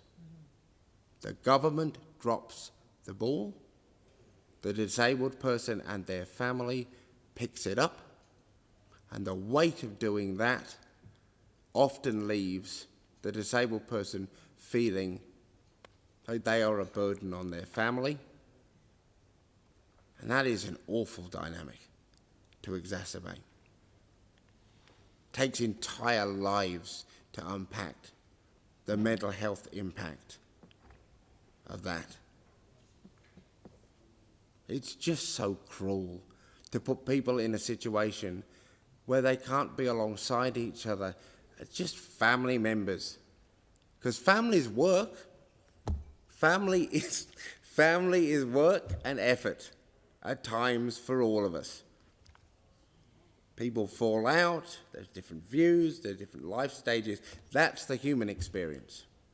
The human experience of disabled people and the broader society, and that's okay. That's living. But we should never allow that to be added to by family members and carers having to play those caring roles beyond what they can sustain because the system is broken.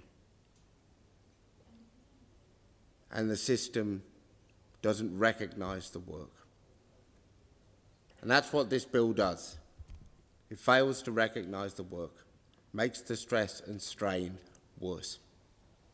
So, Minister, what would your government say to a carer or a support worker who tonight just can't figure out where they are going to find additional hours to care for their loved one once your government's cuts have come into effect? Minister. Thanks, Chair. Senator Steele-John, you mentioned in your remarks the stress and strain that is placed on parents who worry about a day when the NDIS is not here. And the implication, of course, in speaking about that circumstance is that this bill will create the circumstances where supports are not there, and nothing could be further from the truth. This bill sets up the NDIS to retain its social licence and to operate in a sustainable way so it is here for the long term.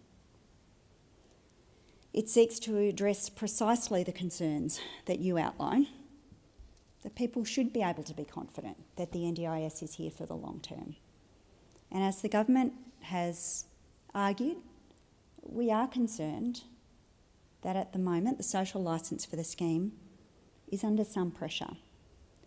Because with the possible exception of the Greens political party, I don't think that the community broadly believes that a scheme that costs $100 billion a year by the middle of next decade is a scheme that is operating sustainably. But that is the path that we are on unless sensible amendments are made to the operation of the scheme to ensure that it works as intended. The NDIS, after these reforms, will still be here to support families. It will still be the Commonwealth's second largest social program after the aged pension. Australia will still be spending twice the average OECD expenditure on disability supports. The reforms that are before the Parliament are about making sure that these supports are here for people with disability. Of course, we recognise the role that unpaid carers play in supporting people with disability and really in the economy overall. It's why we've invested, as we have, in the carers strategy, in the supports that we offer through the Carer Gateway, which includes counselling, peer support, coaching, tailored support packages, planned and emergency respite, skills courses, information, advice and assistance to navigate other supports, other services that can support carers in their caring role. And the proposed amendments are not intended to change the considerations relating to reasonable family care and other supports that are currently reflected in the supports for participant rules. Of course, we hope that people with disability will live rich lives embedded in family and community, with kin, with friends. And the NDIS was always designed to interact with those informal systems of supports, which we hope are in the lives of all Australians. For children, and I mean by children, I mean people who are under 18, for children who are NDIS participants, parents are expected to provide the level of care and support that would ordinarily be expected for a child of the same age. And where a child's support needs extend beyond what would be considered age-appropriate parental support due to their disability, those needs can continue to be considered in the context of the child's disability-related support needs and family circumstances. We will monitor the impact of these reforms. We will continue to listen to community feedback. We will consider the needs of carers through our implementation of the carer strategy. These reforms are all about ensuring that this scheme in fact is here to support people with disability and their families for the long term. Oh, sorry, Senator Stilljohn. Chair, I want to pay tribute to the allied health professionals who have worked with such determination and showed such awesome solidarity alongside disabled people and our families in the fight against this bill. The allied health workforce is critical to delivering the supports that disabled people need. There's no better evidence of that than the testimony given by the peak bodies for allied health to the inquiry into this legislation. They spoke eloquently, professionally, from a place of deep expertise, and illuminated for the inquiry the risks and dangers of this bill. They pointed us to the fact that a piece of legislation, a key plank of which is the implementation of a functional capacity assessment for access to the scheme, in fact goes on to describe a functional capacity assessment which is not at all in line with what we have ever understood such an assessment to be, or indeed even those words to mean. I think it was Occupational Therapy Australia that put it quite bluntly. Their profession, they said, feels a deep sense of ownership over the very concept of a functional capacity assessment. In their view, it is their profession who, in the aftermath of the First World War, developed the very first theories and tools of occupational therapy, with the functional capacity assessment at the centre, trying to figure out how do we enable returned soldiers to live well. And this profession very rapidly came to the conclusion, came to the understanding, as so many disabled people inherently understand, that someone's function and capacity is a result of the interaction between their impairment or their difference with the environment in which they live, the social context in which they exist, and the choices that they wish to make. These are the elements which make up a functional capacity assessment by its very definition: environment, social context. And yet, what do we see in this legislation? And again, they pointed us straight at it. This is a functional capacity assessment which will not be required to take into consideration environment, social context.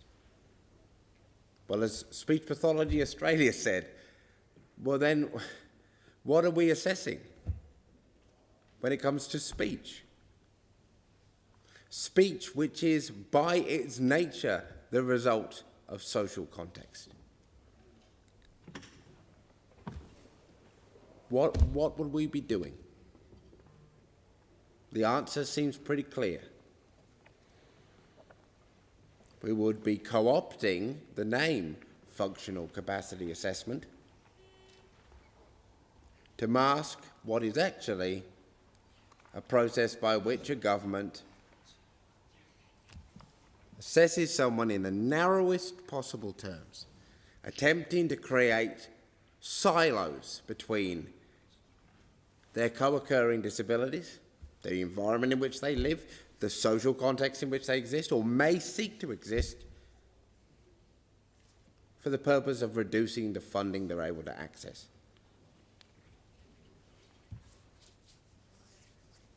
And it didn't just end there, because of course there are tens of thousands of allied health professionals across this country, and many of them are small businesses, small and medium-sized businesses.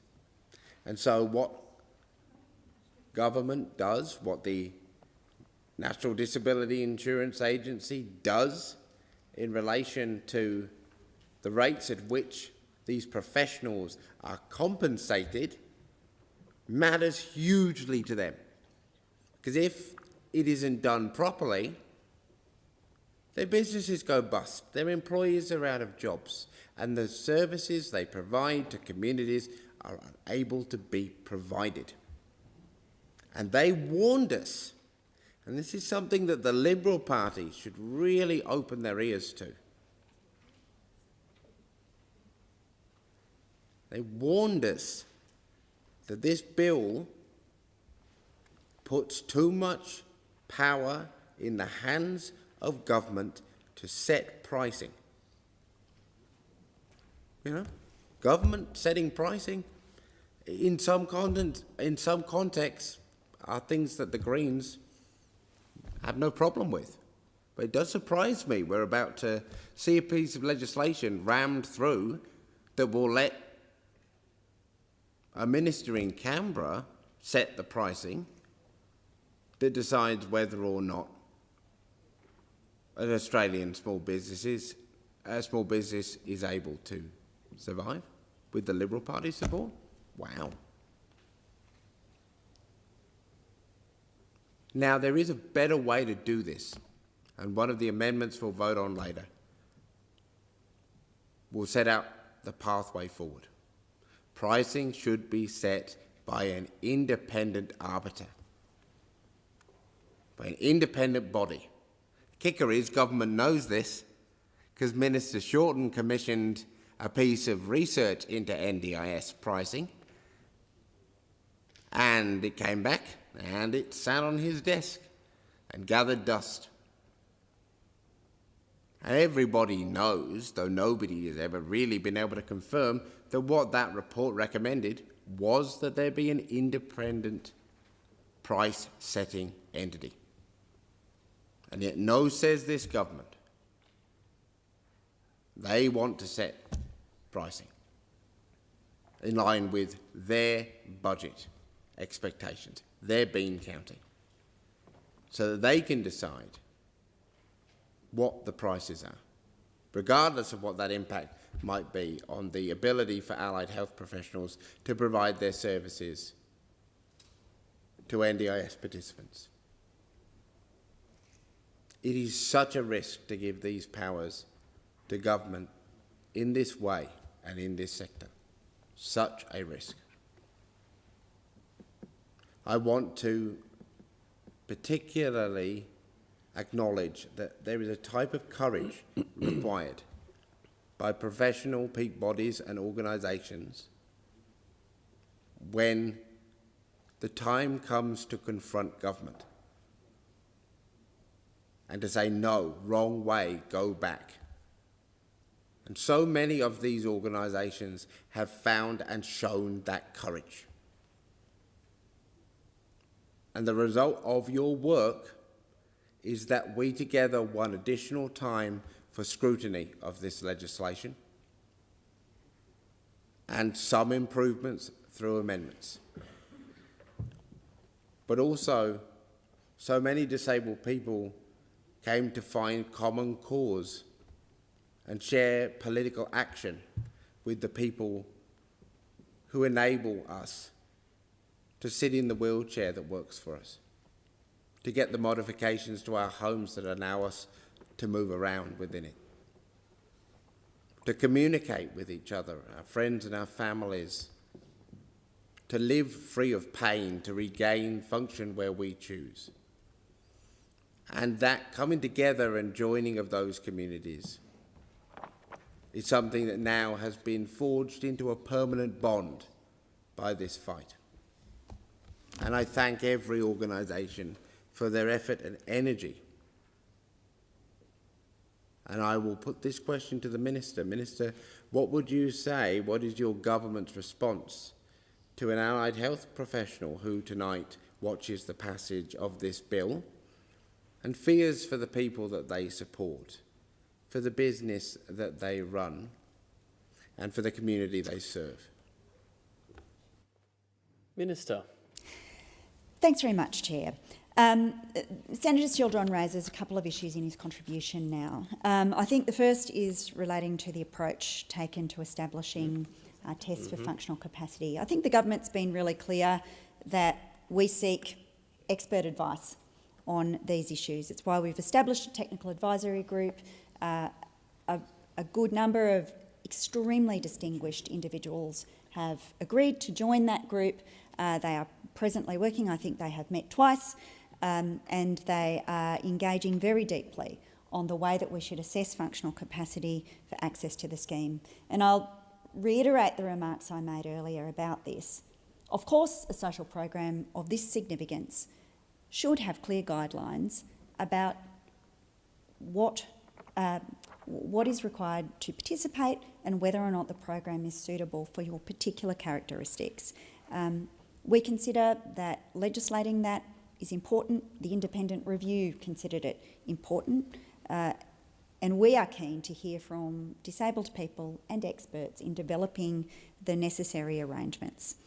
In relation to pricing, it's pretty unexceptional for a government to set prices for a social program. This is effectively a $50 billion expenditure of public money, and of course the government needs to establish a pricing regime in this context. I'd make this additional point, Senator. People with disability should not be paying more than other Australians for the services that they are receiving. And that is the focus of the work that the NDIA has been doing recently. The issue here really is, where should a minister seek their advice when setting the price for a key social program? To date, the price setting has been done by the board on the basis of advice provided by the NDIA. The bill before you proposes that the minister would set the price based on advice provided by the NDIA. Minister Butler is on record agreeing that there may be merit in moving responsibility for that advice in time to IHACPA. But the preliminary work that IHACPA has done on this subject advises that this would be a long process. So our focus at the moment is on making sure that the prices paid by participants are fair, that they are based on evidence, that they are sustainable, and really importantly, Senator Steele-John, that they are in line with the prices that are paid in other sectors. Because the evidence before us in recent years indicates that the prices being paid from within the NDIA are higher than in other sectors, higher than in aged care, higher than in the veteran sector, higher than the prices paid by some compensation schemes, higher than the prices paid by some insurance schemes. The NDIA has been working on benchmarking so that the price setting that they have been recommending to date to the board and in future to the minister, should this legislation pass, is based on an analysis of the pricing that exists in other markets. And Senator, we may differ on this, but we think this is a prudent way to approach things. It's a prudent use of public money, but it's also an important signal to the disability community that services provided to disabled people shouldn't attract a premium. They should be priced at around the level that other Australians pay for those services. Senator Roberts. Minister, in government amendment that's just been received in our office, number is IC 116. As I said, it's been presented just this evening, wanting to insert Part 7 of the bill, titled Immunity from Producing Documents or Information. A person is not required, it says, to produce a document or disclose any information, matter or thing to a court, tribunal, authority or other person or entity having the power to make such a requirement if the person is or has been a person mentioned in subsection 2, which I'll get to in a minute. It's all-encompassing. And the document, information, matter or thing has come to the knowledge or into the possession of or to the notice of the person because of the performance or exercise of the person's duties, functions. The following positions are listed: the CEO, a board member, the Commissioner, a member of the Advisory Council, the Scheme Actuary, the Reviewing Actuary, an Agency Officer, a Commission Officer, a consultant engaged under Section 171 or 181V, a person performing services for the agency under a contract with the agency or for the Commission under a contract with the Commission. If someone does something wrong while in one of these positions or having been in one of these positions, apparently they do not have to disclose documents or information. How can that lead to accountability? I thought this was all about care. We're concerned about the care given to disabled people.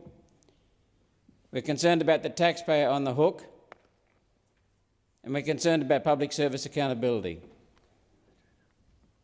The way we read it, it means Senate estimates cannot seek information or a document from these people.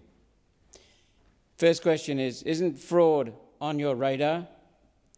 Second question is, was this part of your deal with the LNP? Minister.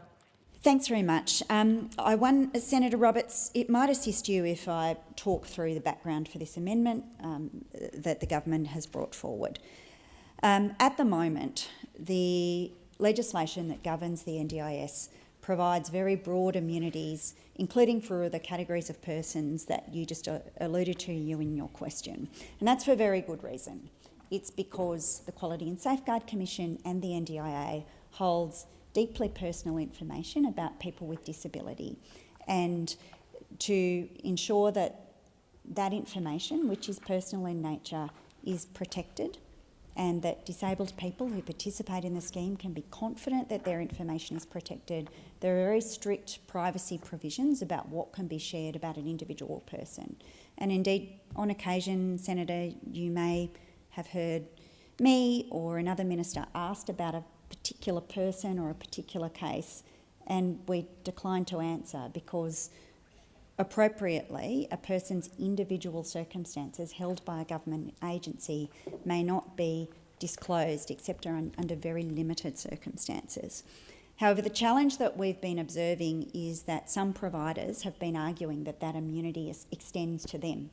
And so when a fraud investigation is underway or some other form of investigation, providers have argued that they are not required or compelled to produce those documents because of this immunity. This amendment essentially seeks to ensure that regulators can compel providers to provide documentation for the purpose of performing their regulatory functions. And it would also enable agencies such as the Australian Criminal Intelligence Commission or the National Anti-Corruption Commission to investigate serious and organised crime operating in the NDIS. It will prevent NDIS providers from claiming immunity from the production of documents under 67G of the Act. And so NDIS providers and their employees would not be able to use this provision of the Act to refuse to provide information to a court, a tribunal or other law enforcement agency with the power to seek this information. So, for example, to date, providers have attempted to rely on this immunity to refuse to provide information during workplace health and safety investigations. Immunity would henceforth only apply to officers of the NDIA and the NDIS Quality and Safeguard Commission.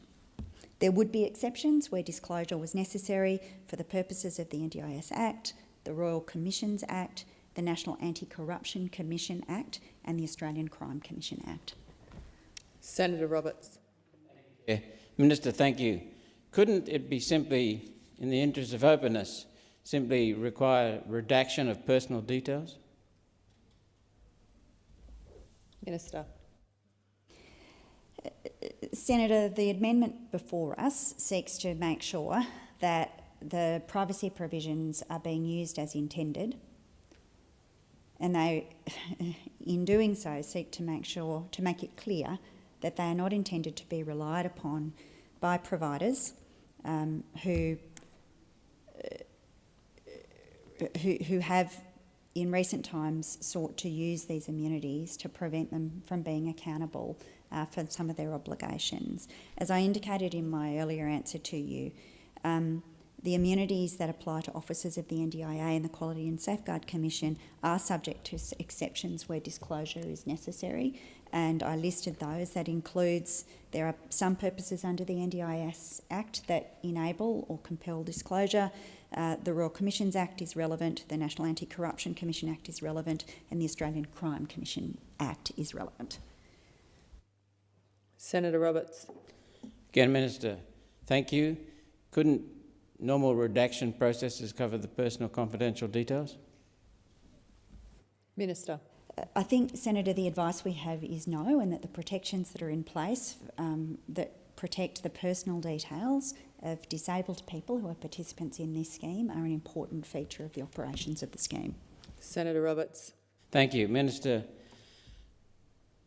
if the CEO or a board member, and I'm not alluding to any people in their current position, but if the CEO in the future time, board member, commissioner, advisory member of the advisory council, the scheme actuary, did anything wrong, then they don't have to disclose information. Is that correct?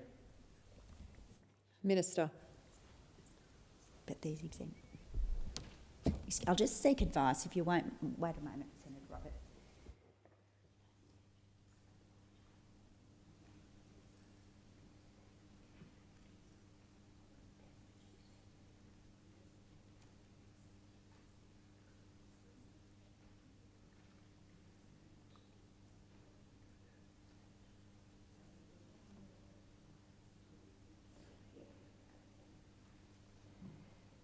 Your patience, Senator Roberts.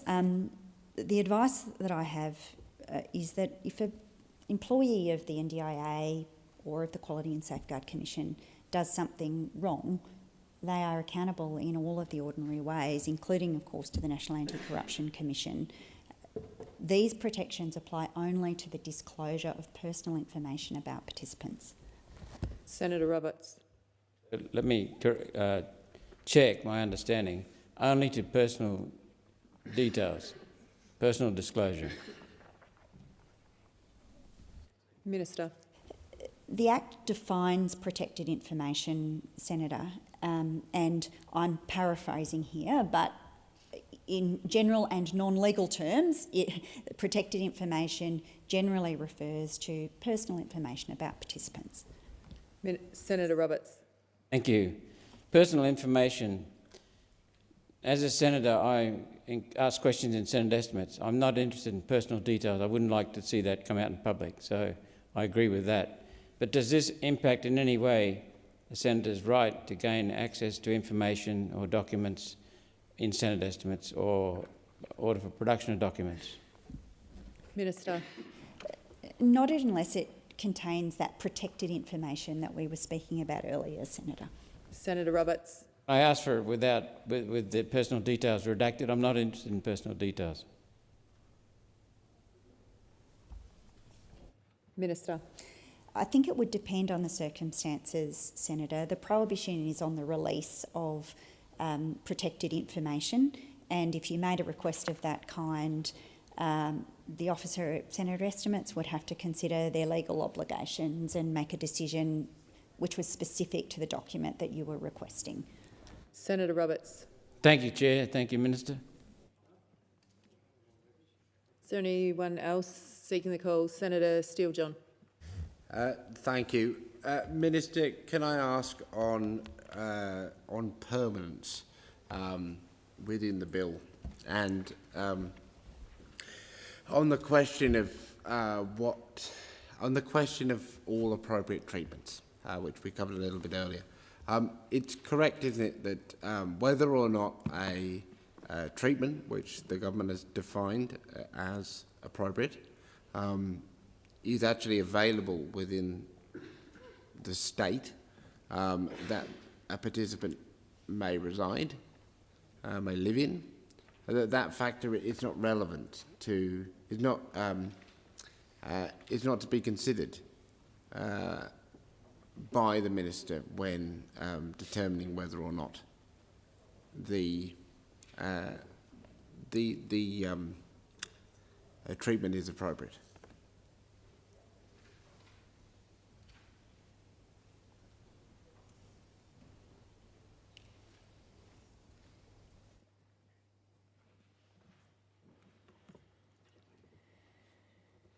Minister.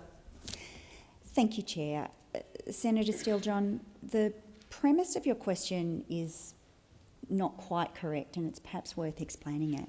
At the moment, a person applying to become an NDIS participant needs to demonstrate that their condition is permanent, and the decision about that is made by a delegate.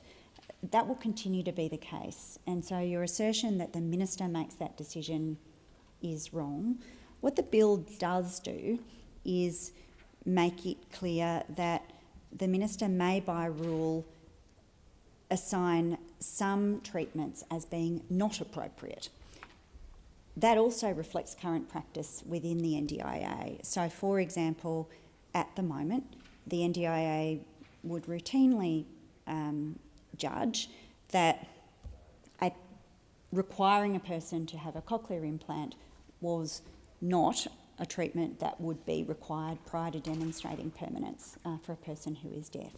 And so it is anticipated that the rules that the minister could make would reflect those kinds of practices, and the government intends to consult in the making of such a rule, and will also be interested in the advice of the Technical Advisory Group in considering what kinds of treatments would be effectively excluded by way of ministerial decision making. But the actual decision about whether a person has obtained all appropriate treatment would be made by a delegate and would include seeking advice from their treating medical professional.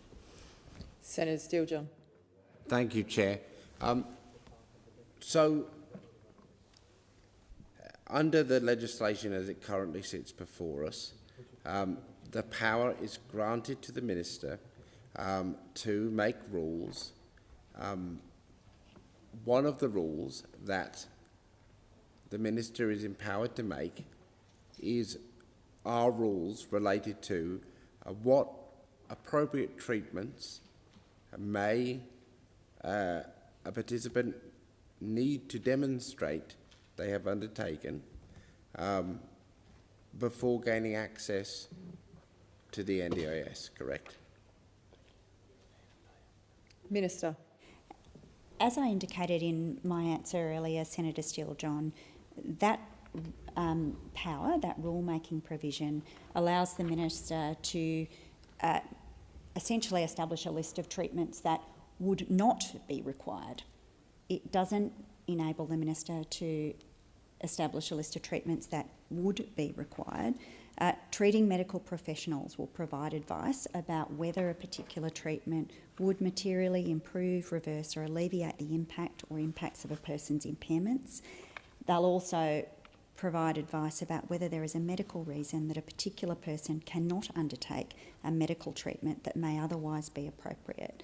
And again, I say that we intend to consult closely with people with disability, representative organisations and the broader community about this, and we will also draw on advice from the Technical Advisory Group to ensure that the guidance is clinically robust and reflects contemporary evidence. Senator Steele-John. Thank you, Minister. I think again this just points to the disconnect here, because one of the things that's being missed, of course, is the horrible and really the unjustifiable nature of requiring somebody to undertake a treatment as part of a process of demonstrating that they have a permanent disability. Yeah, I hate, for the ease of explaining the problem to the MPs who will soon take a vote on this, I will use myself as an example. I have cerebral palsy, and as somebody with cerebral palsy of the kind and type that I have, as a child, when I was growing up, there are a number of different treatment options available to you.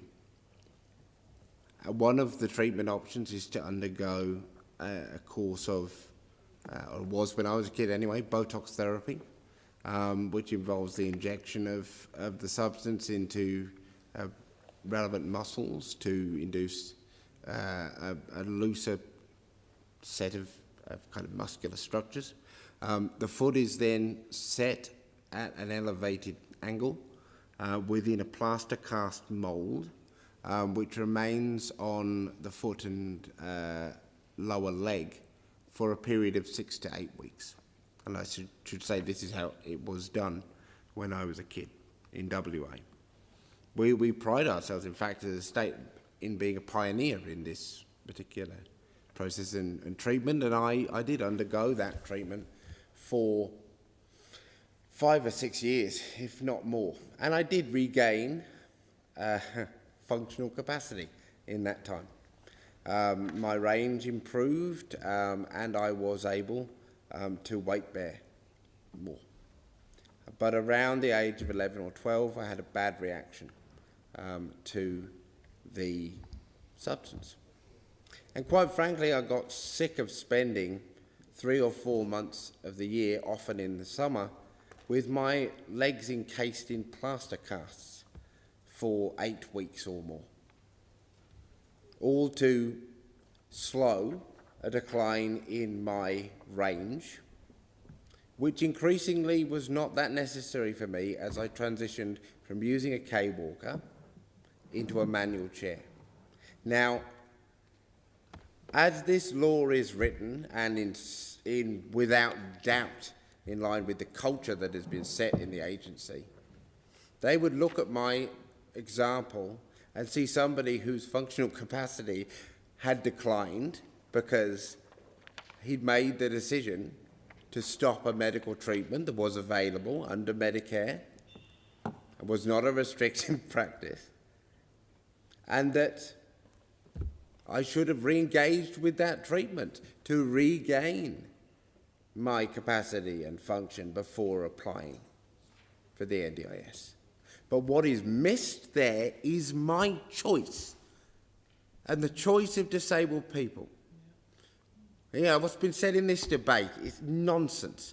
Oh, the delegate will decide based on evidence from somebody's doctor. For the cohort, for the person, as far as the person fits within the cohort. These rules will not be written at a person-to-person level, taking on board their individual circumstances, and whether they choose to undergo a procedure, they can't be. The closest law can get to that kind of specificity is crafting a series of legislative principles to guide individual delegated decisions. Oh, wait, that's the NDIS we're scrapping tonight, folks. That's what it was. That's what guided reasonable and necessary. That's what guided choice and control. Distinct principles. Rules for cohorts cannot reflect individual personalised circumstances. And we heard that again and again and again and again from the inquiry. So many times. Now, the government might think I'm wrong. The government might think I've not read the policy. I've not read the Act. You know, I'm a politician. But are you telling me every organisation that made a submission has also got it wrong? Some of the finest legal minds in the country have got this wrong, have they? People that have been looking at administrative law, fighting it out with participants in the ART day after day, they've got it wrong, have they? You've rocked up here with a piece of legislation that hasn't got a single friend, apart from some questionable service providers that coughed up at the last second.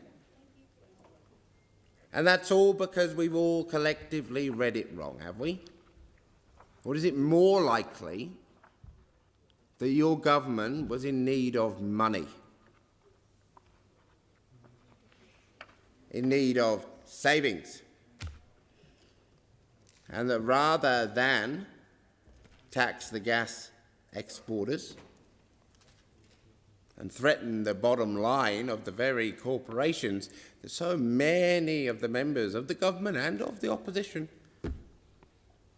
have integrated into their post-parliamentary career plan, rather than take those people on, you've decided to cut the supports of disabled people and stick your metaphorical fingers in your ears as expert after expert warned you what this bill could do and is likely to do.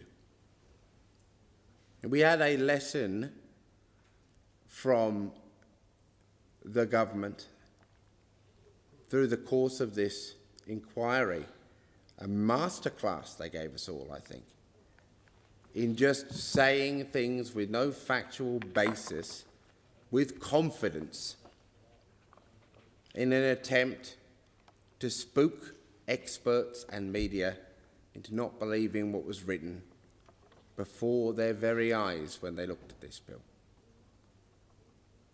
But I think deep down inside, many members know the truth of this law and what it will do. The only way, I believe, many members of this government and certain members of this parliament have been able to justify this legislation to themselves is to believe, well, we would never do that. We could. The bill lets us do that, but we wouldn't. We're not those kind of people. But you won't always be there, folks. These people,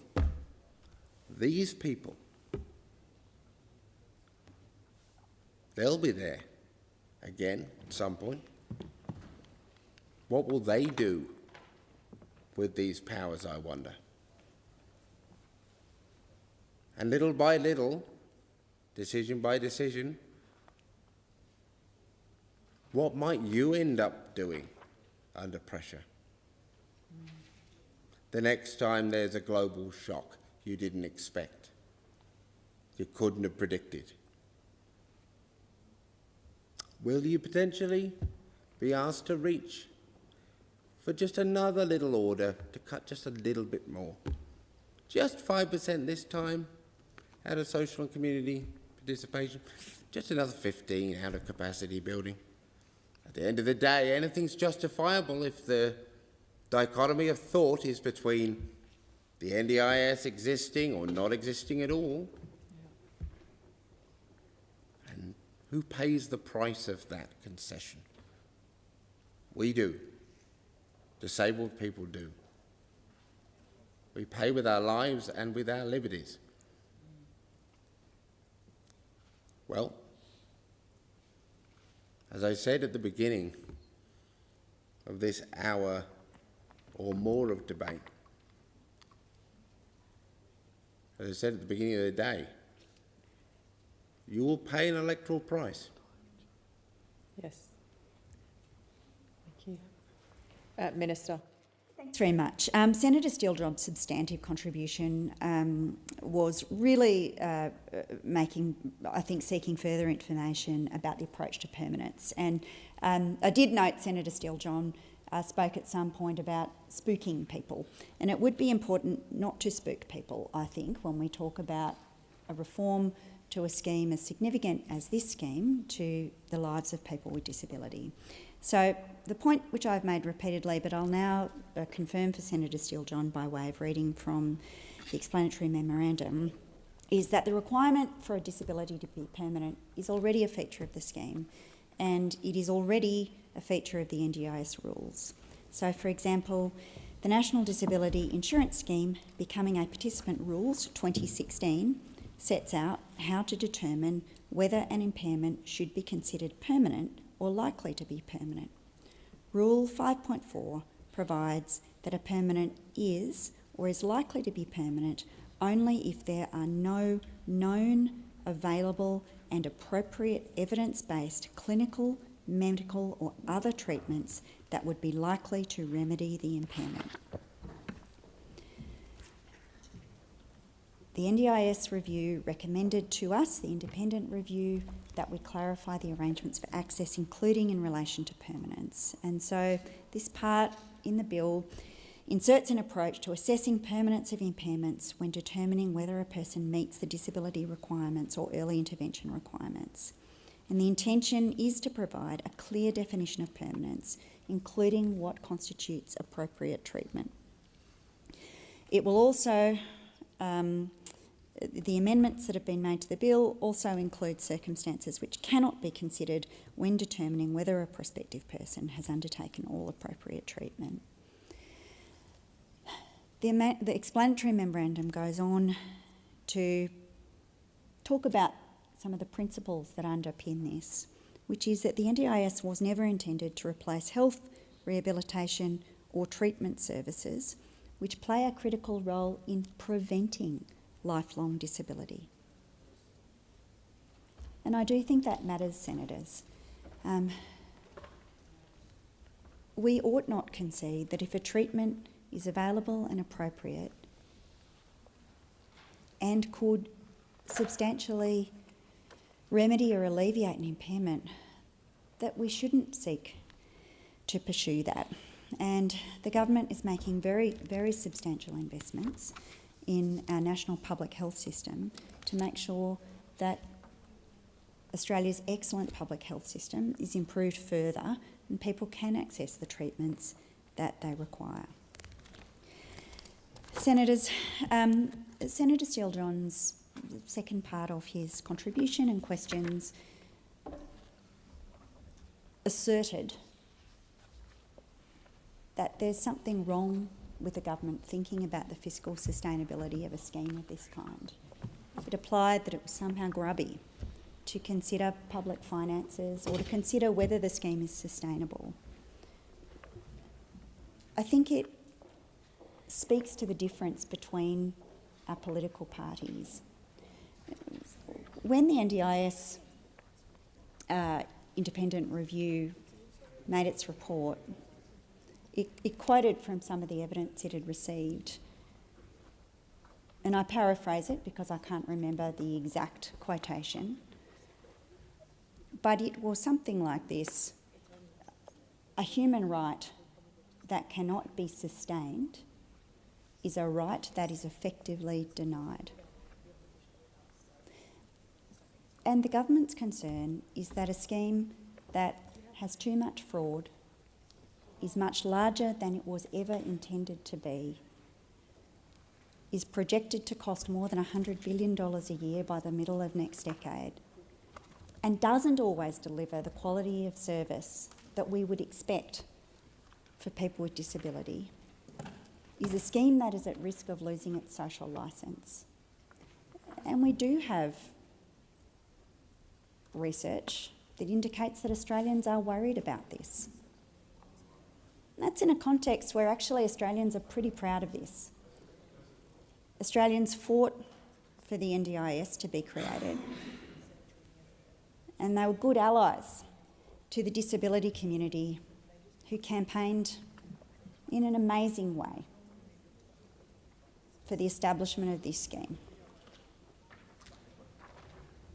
The government thinks that that fight was worth it, and that it is worth making these reforms to secure this scheme for the future.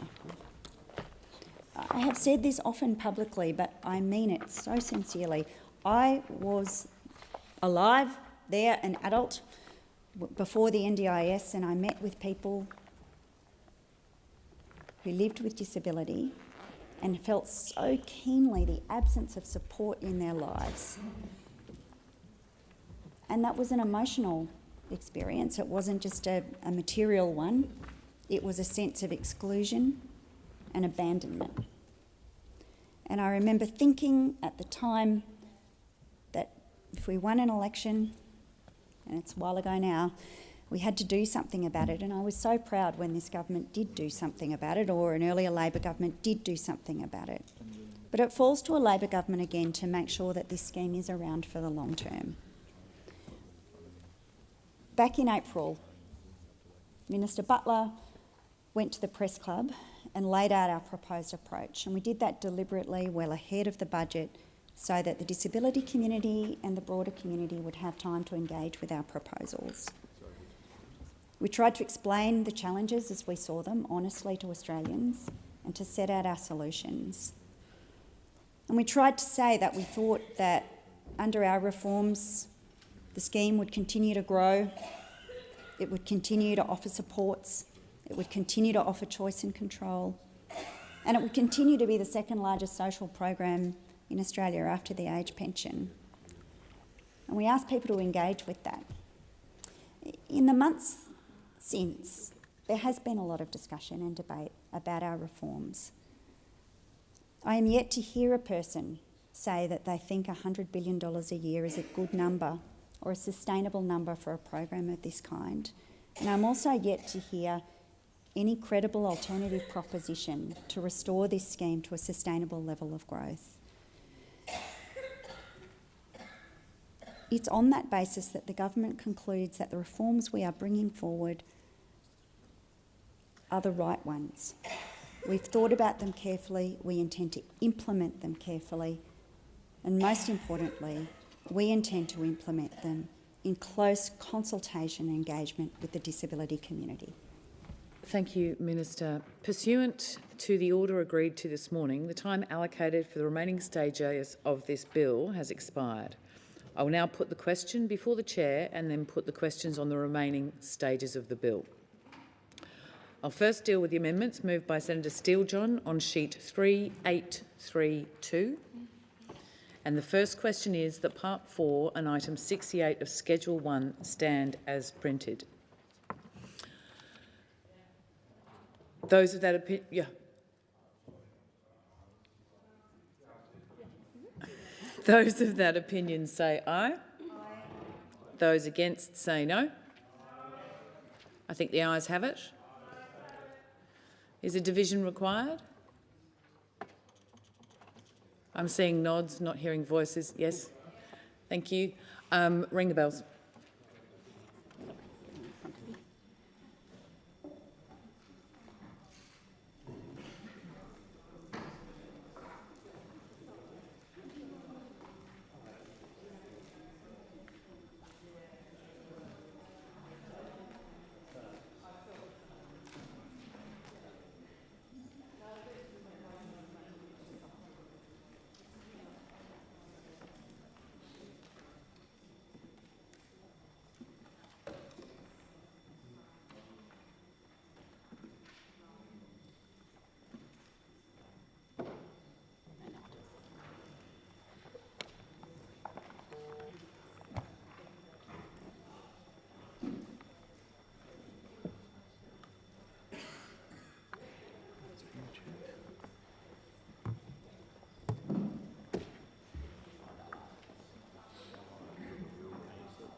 No.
Lock the doors.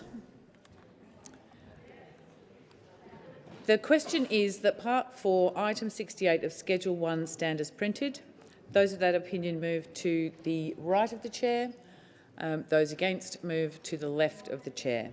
I appoint Senator Sheldon as teller for the ayes and Senator McKim as teller for the noes.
The result of the division is 28 ayes and 12 noes. It is resolved in the positive. There are going to be several divisions, so we will move to 1 minute bells, if that is agreeable to the whips. Thank you. The next question is on sheet 3832, that the remaining amendments be agreed to. Those of that opinion say aye.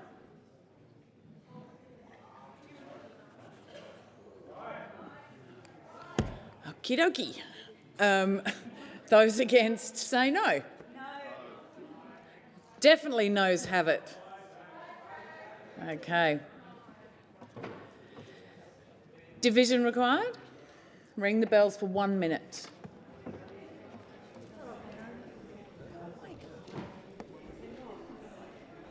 No, it's a...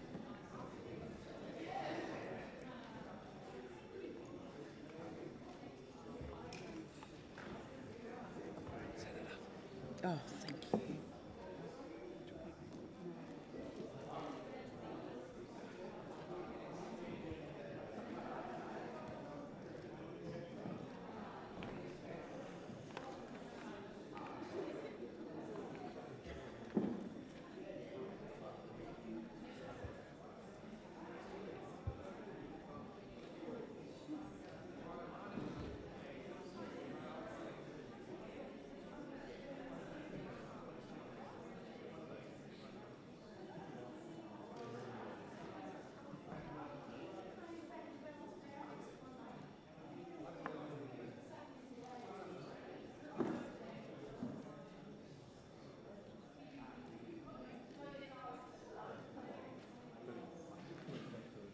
Lock the doors.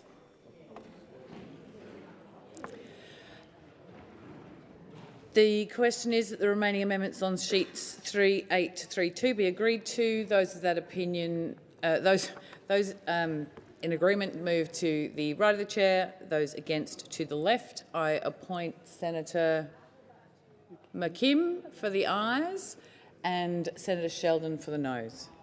Senator Sheldon.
The result of the division is 12 ayes and 30 noes. This is resolved in the negative.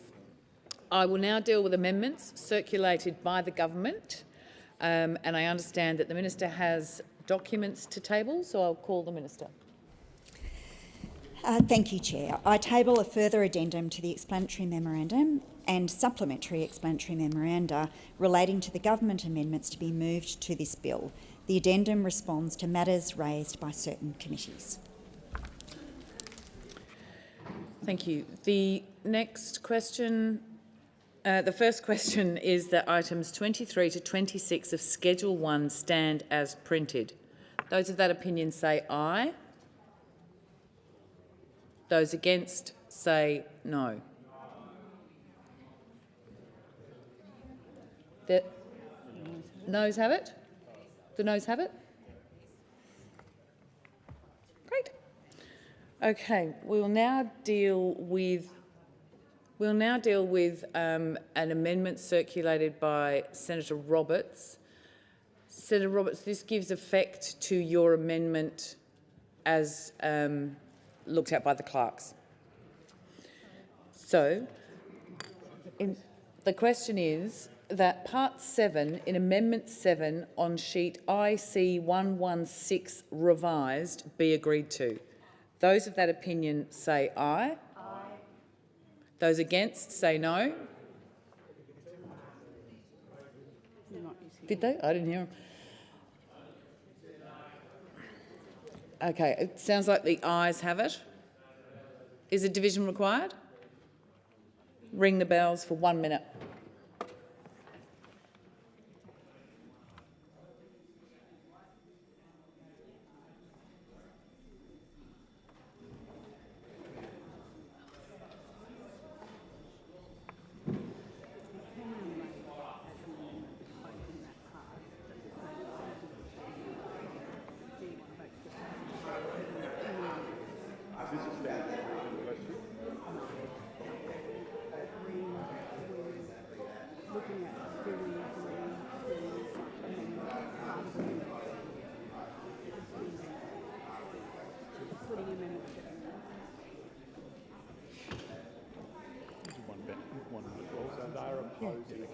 Absolutely, all of them.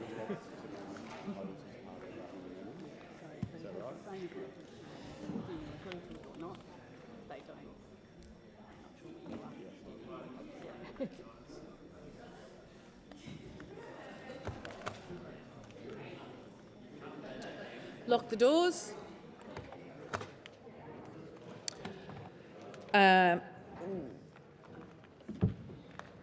The question is that Part 7 in Amendment 7 on sheet IC 116 revised be agreed to.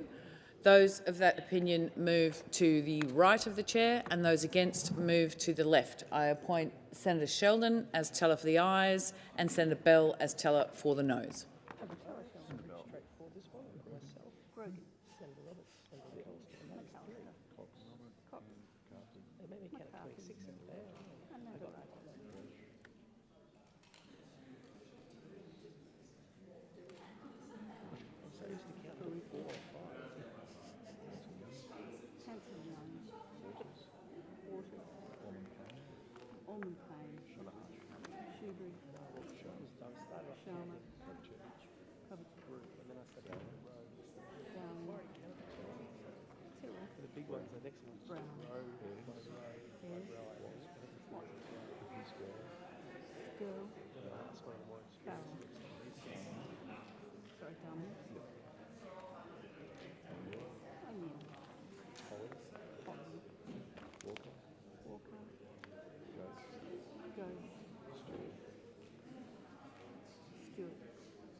The result of the division is 37 ayes and 3 noes.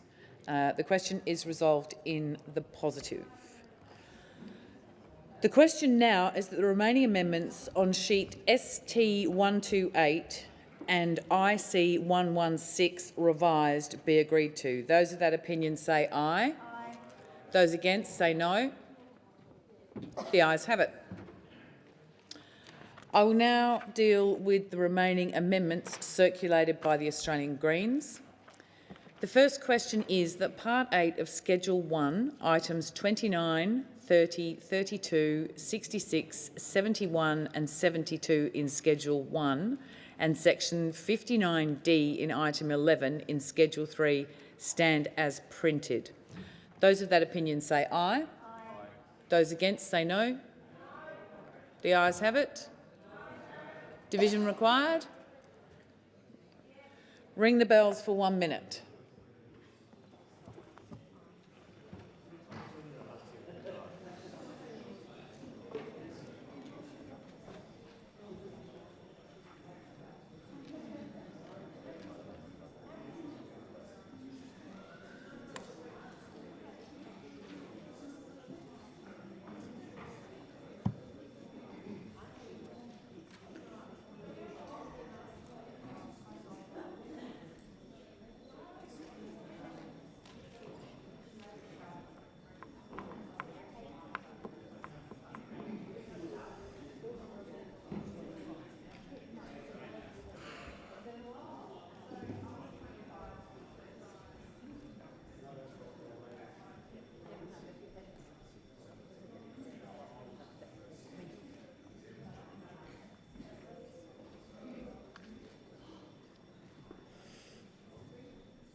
Lock the doors.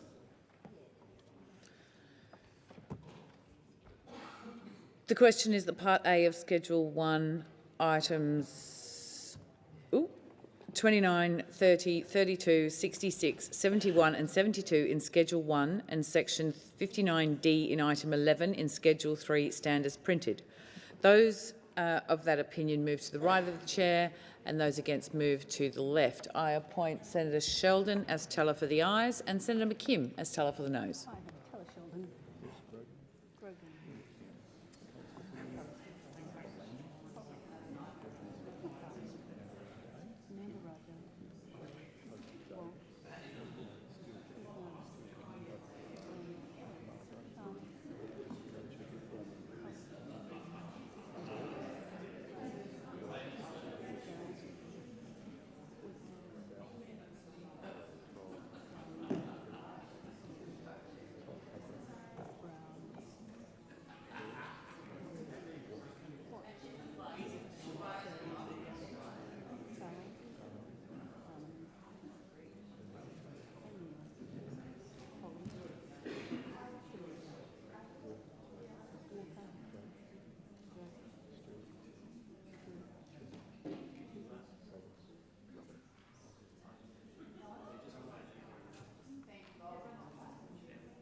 The result of the division is 30 ayes and 12 noes. The question is resolved in the positive. The question now... Senator Pocock. Sorry, Chair. I was just hoping I could note support for Amendment 2 on 3829 and Amendment 2 and 4 on 3830. Any objections? No. Certainly. Okay, the question now is that amendments on sheets 3826, 3828, 3833, 3843, 3844, 3845, 3846, 3850, 3852, 3853, 3922, 3930, 3931, 3932 and 3934, and the remaining amendments on sheets 3829, 3830, 3851 and 3933 be agreed to. Those of that opinion say aye. Aye. Those against say no. No. Ayes have it. The noes have it. Noes have it. Division required? No. Division required? Yes. Ring the bells for 1 minute.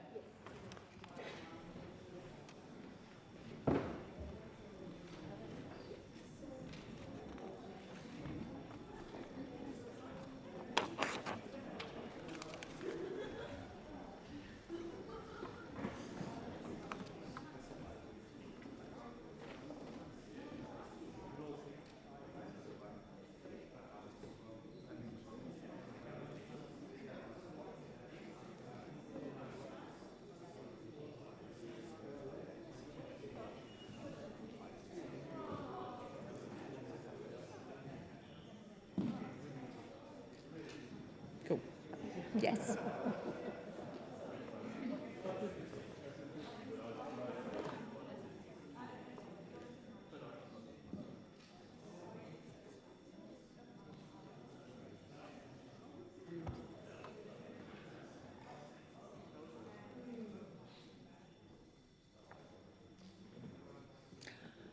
Lock the doors. The question before the chair is that the amendments on sheet 3826, 3828, 3833, 3843, 3844, 3845, 3846, 3850, 3852, 3853, 3922, 3930, 3931, 3932 and 3934, and the remaining amendments on sheets 3829, 3830, 3851 and 3933 be agreed to. Those of that opinion move to the right of the chair. Those against to the left of the chair. I appoint Senator McKim as teller for the ayes and Senator Sheldon as teller for the noes.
The result of the division is ayes 12, noes 30.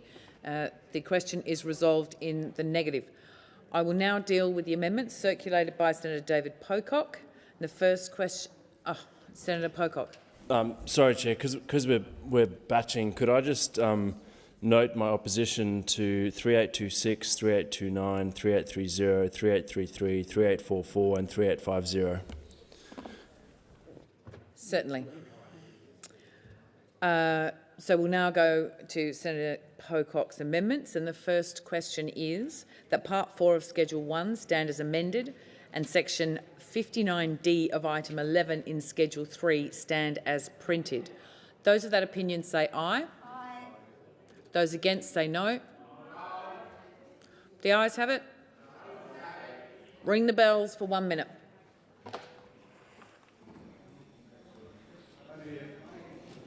Over here.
Lock the doors.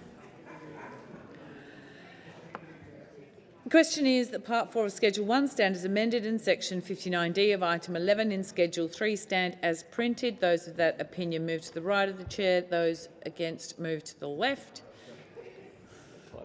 I appoint Senator Sheldon as teller for the ayes and Senator Pocock as teller for the noes.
Got their own float, Lydia.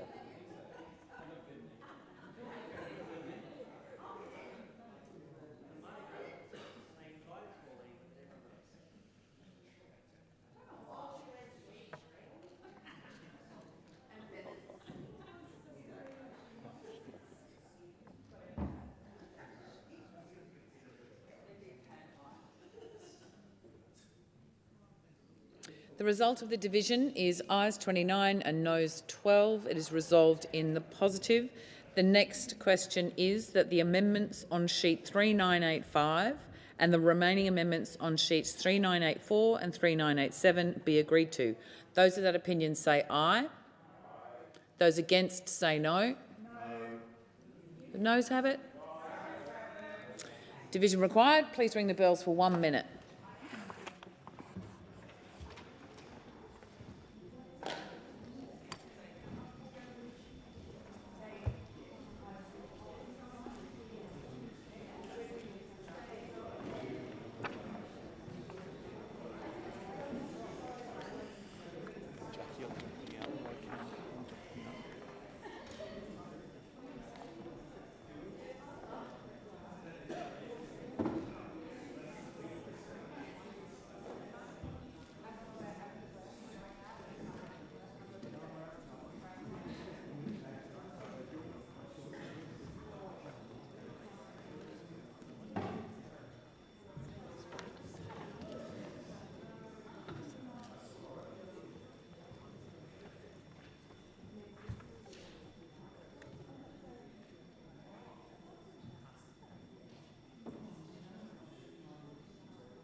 The question is that the amendments on sheet 3985 and the remaining amendments on sheets 3984 and 3987 be... Those of that opinion move to the right of the chair. Those against move to the left. I appoint Senator Pocock as teller for the ayes and Senator Sheldon as teller for the noes.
The result of the division is ayes 12, noes 29. The question has been resolved in the negative.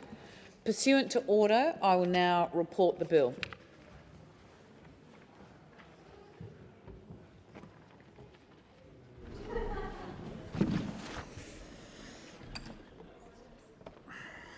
The committee has agreed to the National Disability Insurance Scheme Amendment Securing the NDIS for Future Generations, Bill 2026, with amendments.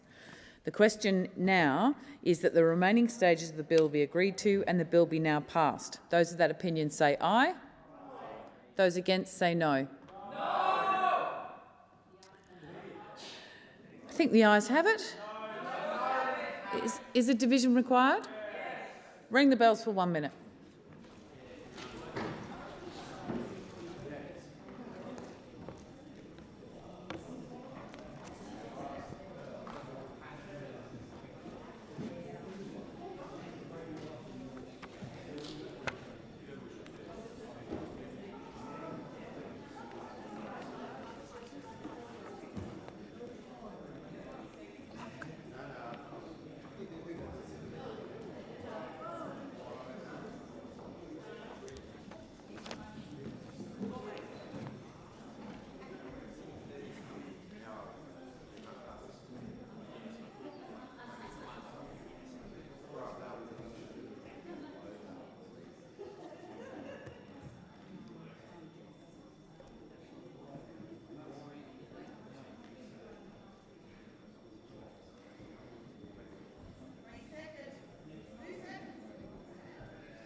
Lock the doors.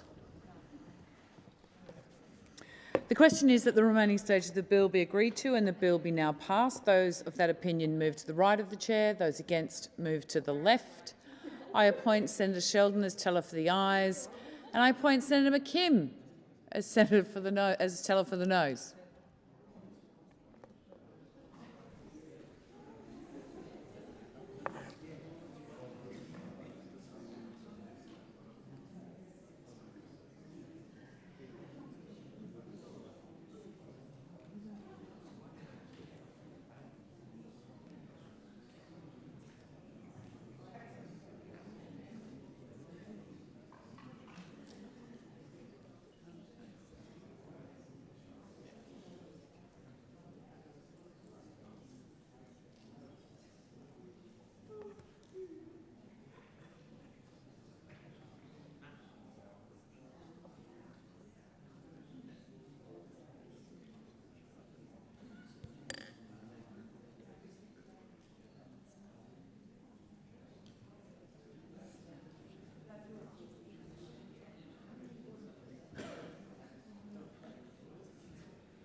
The result of the division is ayes 30, noes 12.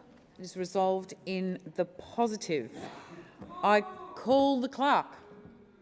For an act to amend the National Disability Insurance Scheme Act 2013 and for related purposes.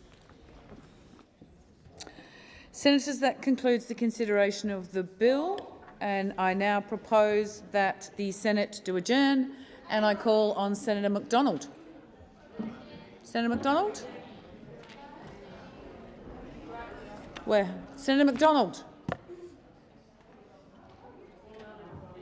Thank you very much, Acting Deputy President. Well, Labor, under Anthony Albanese, has failed the most basic requirement of a government, which is to ensure that it acts in the best interests of Australia and its people. Perhaps I could just wait a moment until everybody's done their business. If everybody could just leave the chamber quietly, please. Thank you. Thank you, Senator McDonald. Please continue. Thank you for your indulgence. Labor under Anthony Albanese has failed the most basic requirement of a government, which is to ensure that it acts in the best interests of Australia and its people. And every Australian mine begins with a drill hole, and every drill hole begins with someone prepared to risk their own money on an uncertain idea. That is why Labor's capital gains tax changes are so reckless They do not merely alter the tax code, they attack the risk and reward equation that determines whether exploration happens in Australia at all. For junior explorers who can spend years recording losses before a discovery, if they ever make one, that is penalising them for having a go.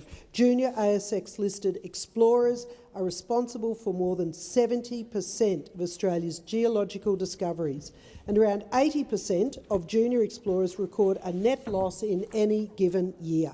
They rely heavily on ordinary retail investors, yet a Minerals Council of Australia study shows Labor's changes cutting an investor's return by 19%. AMEX survey found 85.1% of investors would reduce or exit their investment in junior explorers if these changes proceed.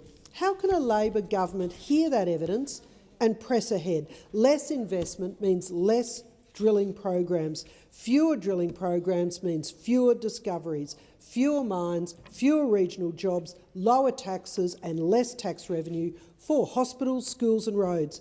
And this comes after Labor allowed the junior minerals exploration incentive to expire in June of 2025. That successful program unlocked more than $1.1 billion in capital and around $400 million in exploration spending. First, Labor removes an incentive for exploration, then it taxes the remaining reward. What exactly does this government think will be left to invest? The contradiction becomes even more extraordinary when we look at Export Finance Australia. Labor has ended Export Finance Australia's ability to directly finance coal, oil and gas projects in Australia or even overseas. But the EFA has provided approximately $170 million guarantee for an offshore wind farm in Taiwan, owned by Danish and Taiwanese interests. It also provided a $258 million loan to an Indian solar farm project in, just guess, yes, India. Why is Australian public finance available for foreign-owned renewable companies while Australian coal, gas and oil projects are ruled out?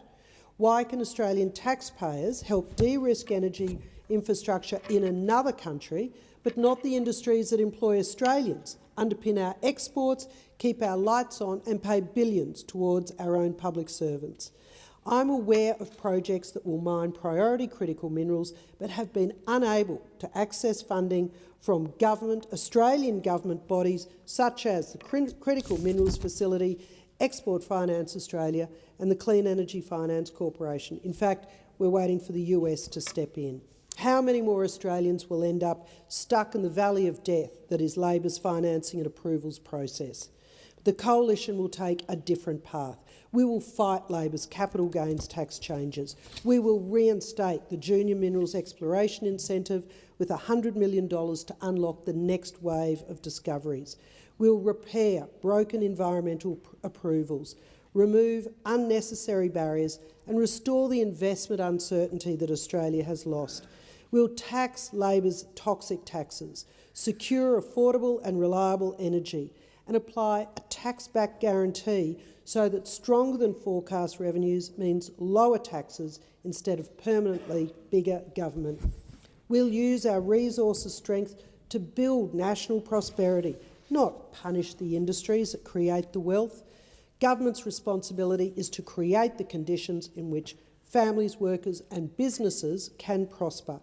Because the Coalition backs Australia, unlike Labor, we'll lower taxes, we will have cheaper power, we'll have less migration and more homes, we'll put Australians first.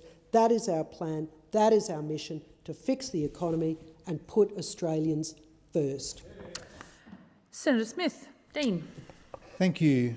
Tonight I rise to mark the 60th anniversary of one of the most significant actions in Australia's military history, the Battle of Long Tan. On the 18th of August 1966, in a rubber plantation in Phuoc Toi Province in South Vietnam, the men of D Company, 6th Battalion Royal Australian Regiment faced an enemy force far larger than their own.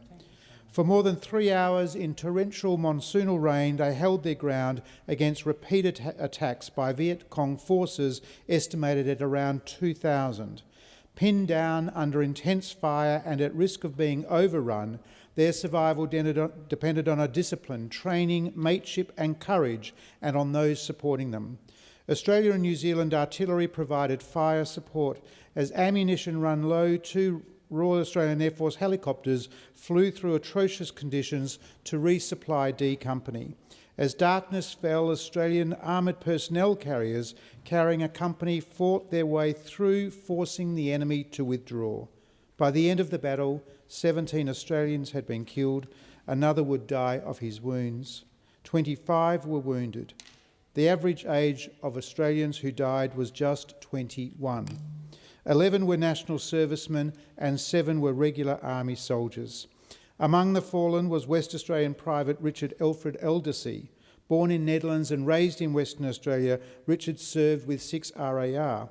On August 16, 1966, aged just 20, he was killed in action at Long Tan. Today he rests at Karrakatta Cemetery. Another West Australian who paid the ultimate price was Corporal Peter Edward Pete Clements from Cunderdin. Pete served with 1st Armoured Personnel Carrier Squadron, whose vehicles reinforced D Company at a critical stage of the battle. He was wounded at Long Tan and died from those wounds on the 27th of August 1966, aged just 21. He rests at Mora Cemetery. The stories of Richard Aldersey and Pete Clements remind us that Long Tan is not a distant episode in a history book. Its story belongs in places like Western Australia as much as it does anywhere across our nation. 61 West Australians ultimately lost their lives during the Vietnam War. Behind every name was a family, a community and a future that would never be realised. Long Tan also reminds us of the broader experience of Australia's Vietnam veterans. Between 1962 and 1973, some 60,000 Australians served in Vietnam, including around 15,000 national servicemen. They served during one of the most divisive periods in modern Australian history. Whatever views Australians held about the war, then or now, those who served did so on behalf of their country. Too many returned home to a nation that failed to distinguish between opposition to the war and respect for those who sent to fight it. Many veterans encountered indifference, ingratitude and at times outright hostility. It was a dark chapter in our treatment of those who served their country and one we must never repeat. That is why the 18th of August carries significance beyond the battlefield. What began as Long Tan Day became Vietnam Veterans Day, a national occasion to honour every Australian who served in Vietnam. The legacy of Long Tan is not about glorifying war. It is about remembering what Australians did when faced with circumstances few of us can imagine. They held their ground, protected their mates, and carried out their duty. Some gave everything. 60 years on, we remember the Australians who died at Long Tan and those who survived, returned home carrying its many memories. We remember the 523 Australians who died as a result of their service in Vietnam and the thousands more who were wounded. We honour every Australian who served and the families who shared in their sacrifice. And we especially remember West Australians such as Richard Aldersey and Pete Clements, young men who left their communities to serve their country and never returned. 60 years may have passed, but our obligation to remember them has not, lest we forget. Senator Collins. Acting Deputy President. On the 2nd of July 2026, the Senate passed an order to produce the tender documents for the Base Services Transformation Program and the executor contracts by the 3rd of August. The Base Services Transformation Program is a name given by defence bureaucrats for the $14 billion of contracts relating to the management of the defence estate. It includes things like garrison services, catering, project management, many of the capabilities that defence used to do themselves, except now we outsource it to multinationals and it costs more. Today, there are a lot of civilian contractors squeezing a lot of money out of defence, while so many of our uniformed personnel are being denied the resources they need to train for war. Now, the tender documents I requested from the Department of Defence were already provided to the bidders for the base services contracts. and the Defence website identifies 15 contracts being signed. Anyone bidding on these contracts should have been given the same information. But on the 30th of July, Defence Minister Richard Marles wrote to the President of the Senate saying, and I quote, "There is a considerable number of documents that have been potentially captured by this order, and further time is needed to undertake a review." Now, we've seen before what it means when Minister Marles undertakes a review. He finds a couple of friendlies, writes a reports for them, and pays them very well to sign their names. And when it comes to cooking up reviews, Defence Minister Marles is the master chef. Just look at the Defence Estate Independent Audit. The authors of the so-called independent audit weren't auditors, and they weren't independent. And we know that because the auditors admitted it themselves. But when asked on notice, they refused to give us their declarations of conflicts of interest. But this is how the Labor government works. They're very happy to spend your money, but they don't like anyone looking too close at how the money is spent. Now, I know that Defence is being taken for a ride with these contracts, and we are going to put a spotlight on it. And if you are ripping off Defence, you're on notice. Our Defence budget should be for Defence capability, not corporate opportunity. We must start entrusting our soldiers, sailors and pilots to use their skills and maintain their own bases and equipment. Now, the argument that taking these basic tasks away from our troops gives them more time to focus on their warfighting skills is a corporate invention. Empowering our troops to complete basic tasks like changing a light bulb is not going to mean they have no time to go to the range for a shoot. But it will mean that Defence has more money for rounds. And the more we outsource the most basic of functions on a base, the more we lose our best troops. I've heard it firsthand.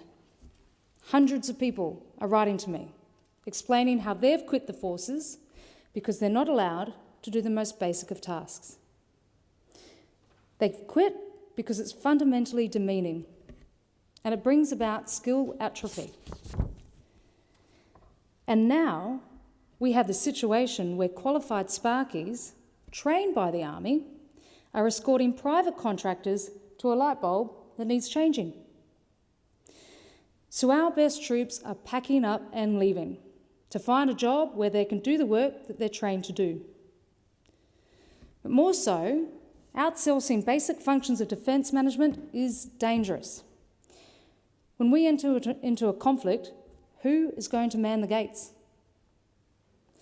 That we don't even allow our defence members to provide security on their own bases is a gross failure of the system. And if a conflict arises, where will they find the light bulbs? Which private contractor will come onto a base to change a dead bulb when Australia is under attack? They won't, of course. Our enlisted men and women would do it for themselves. Senator Brockman. Thank you. Thank you. Well, this is a test for Prime Minister Albanese. Another test. He's already failed so many, but now he has a new test, and that is in the form of the West Australian fair share of the GST. The interim report of the ACCC was, to say the least, rather peculiar. A rather peculiar document and a rather peculiar set of principles that they have outlined.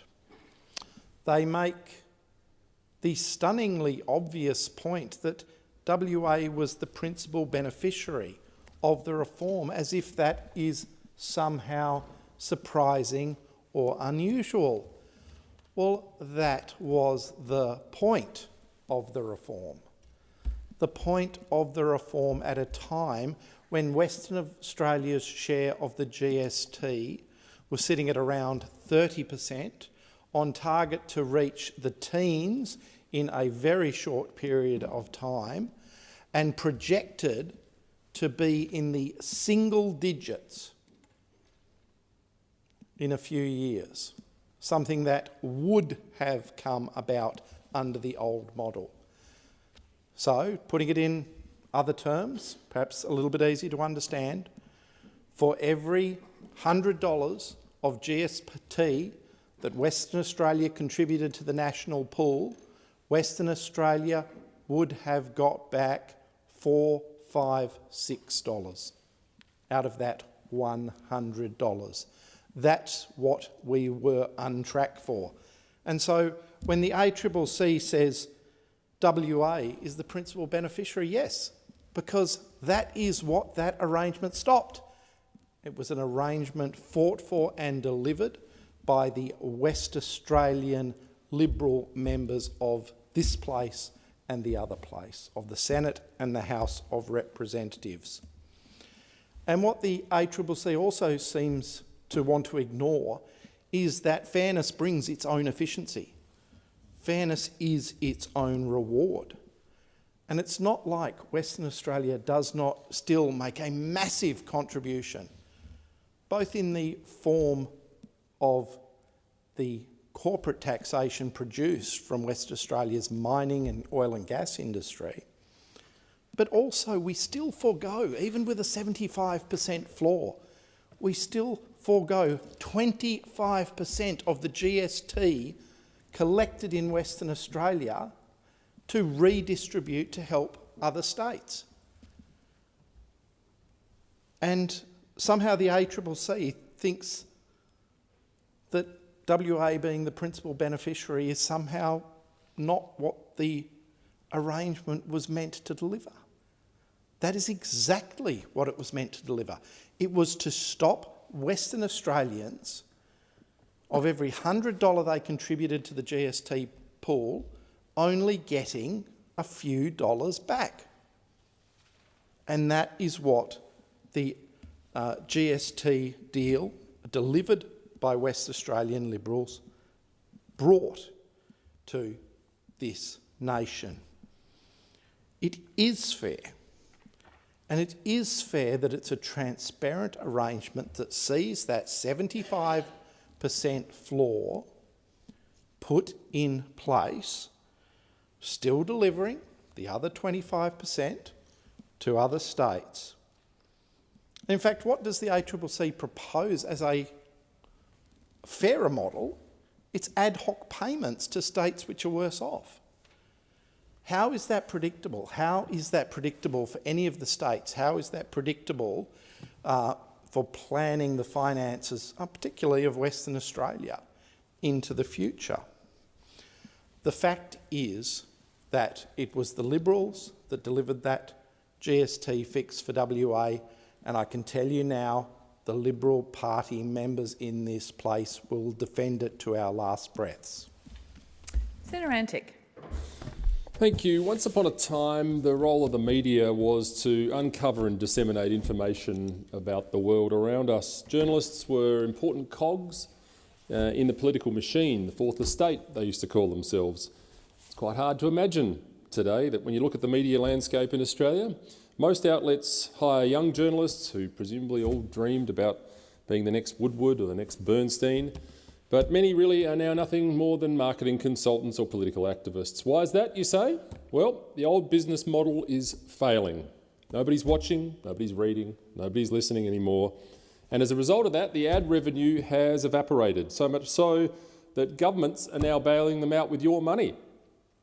The Labor government has gifted the legacy media over $150 million and is now moving to allow them more through subsidies from big tech companies this very week. But I digress. As I said, a large slice of the Australian mainstream media is no longer truly in the business of informing people. It's become, much of it has become, nothing more than a marketing exercise and a mouthpiece for government, a mouthpiece for the pharmaceutical industry, a mouthpiece for the military-industrial complex and the real estate industry. Night after night, day after day, the same talking points, the same carefully managed narratives, the same refusal to ask hard or relevant questions. When the government needs cover, they provide it. When Big Pharma needs cover, they provide it.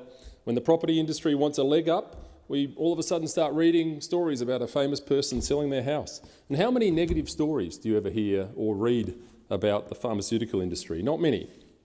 Now, the younger generation's already worked this out. According to the University of Canberra's Digital News Report Australia 2026, 60% of Australians aged between 18 and 24 have never actually read a newspaper for news.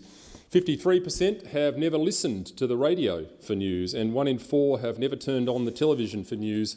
They're not tuning in. They've already switched off. And we probably should spare a thought for journalists who spent years studying and training for a career in this industry. They all now have a HECS debt, a career with a lifespan of about 3 years before AI takes their jobs. I might sound sympathetic, but quite honestly, I'm not really, and nor will I ever really notice. I could pull the TV aerial out of the socket and I wouldn't know. The real work of informing Australians is moving to independent platforms, to people willing to ask the questions the legacy media outlets are not allowed to answer. The era of the unchallenged media gatekeeper is ending, and not a moment too soon. So bye-bye, legacy media. That's what you get for boring us with your ads, your left-wing bias and your propaganda for so long. You won't be missed. Senator Bligh. Thank you very much, Acting Deputy President.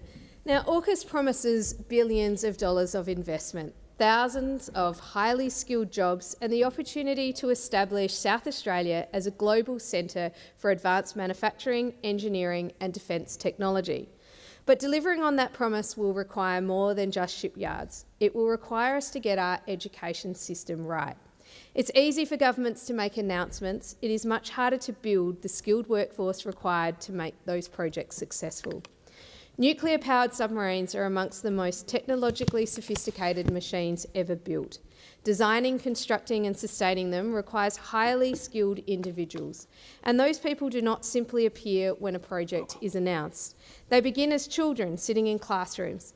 That is why South Australia's educational outcomes should concern every person who cares about AUKUS and Australia's future. For years, we have watched education standards decline, while governments point to increased spending as evidence of success. Australian students have gone backwards in key areas of mathematics, science and literacy, and too many young people are leaving school without the foundational knowledge required to pursue technical careers. Every student who struggles with mathematics today is potentially one fewer engineer of tomorrow. Every child who leaves school unable to read proficiently faces greater barriers to training, employment and lifelong learning. Every teacher who leaves the profession is a loss not only to our schools, but to our future workforce. And this is not a workforce challenge that will last for a few years. AUKUS is a generational undertaking. The decisions we make in our schools today will shape whether Australia has the skills it needs in 10, 20 or 30 years' time. We cannot wait until shortages become critical and then scramble for solutions.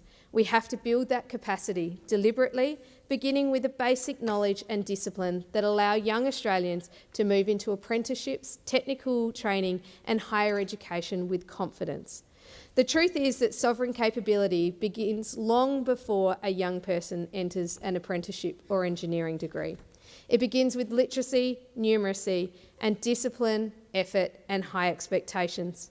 For too long, debates about education have focused on processes, frameworks, and ideology rather than outcomes. We have spent too much time arguing about how education should look, and not enough time asking whether our children can read, write, and think. That must be the first responsibility of an education system.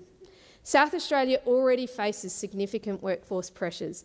Defence, mining, construction and the broader economy are increasingly competing for many of the same engineers, technicians and skilled tradespeople. The answer cannot simply be to import talent indefinitely. AUKUS was never intended to merely be an infrastructure project. It is about strengthening Australia's security, resilience and self-reliance.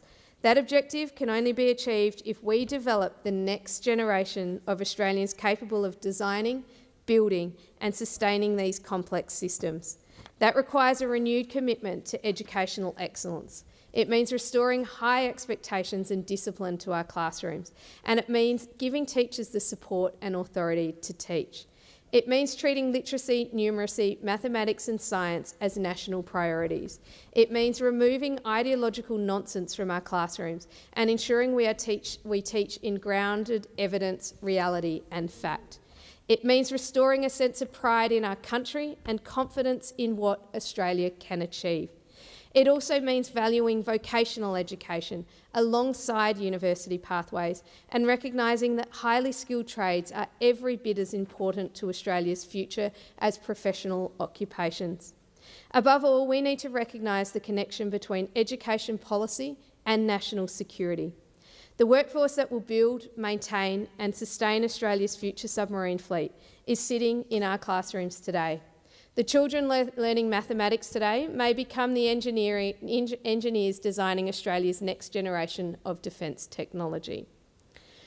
The young people learning science today may spend their careers solving problems we cannot yet imagine, but we have to give them the foundations first.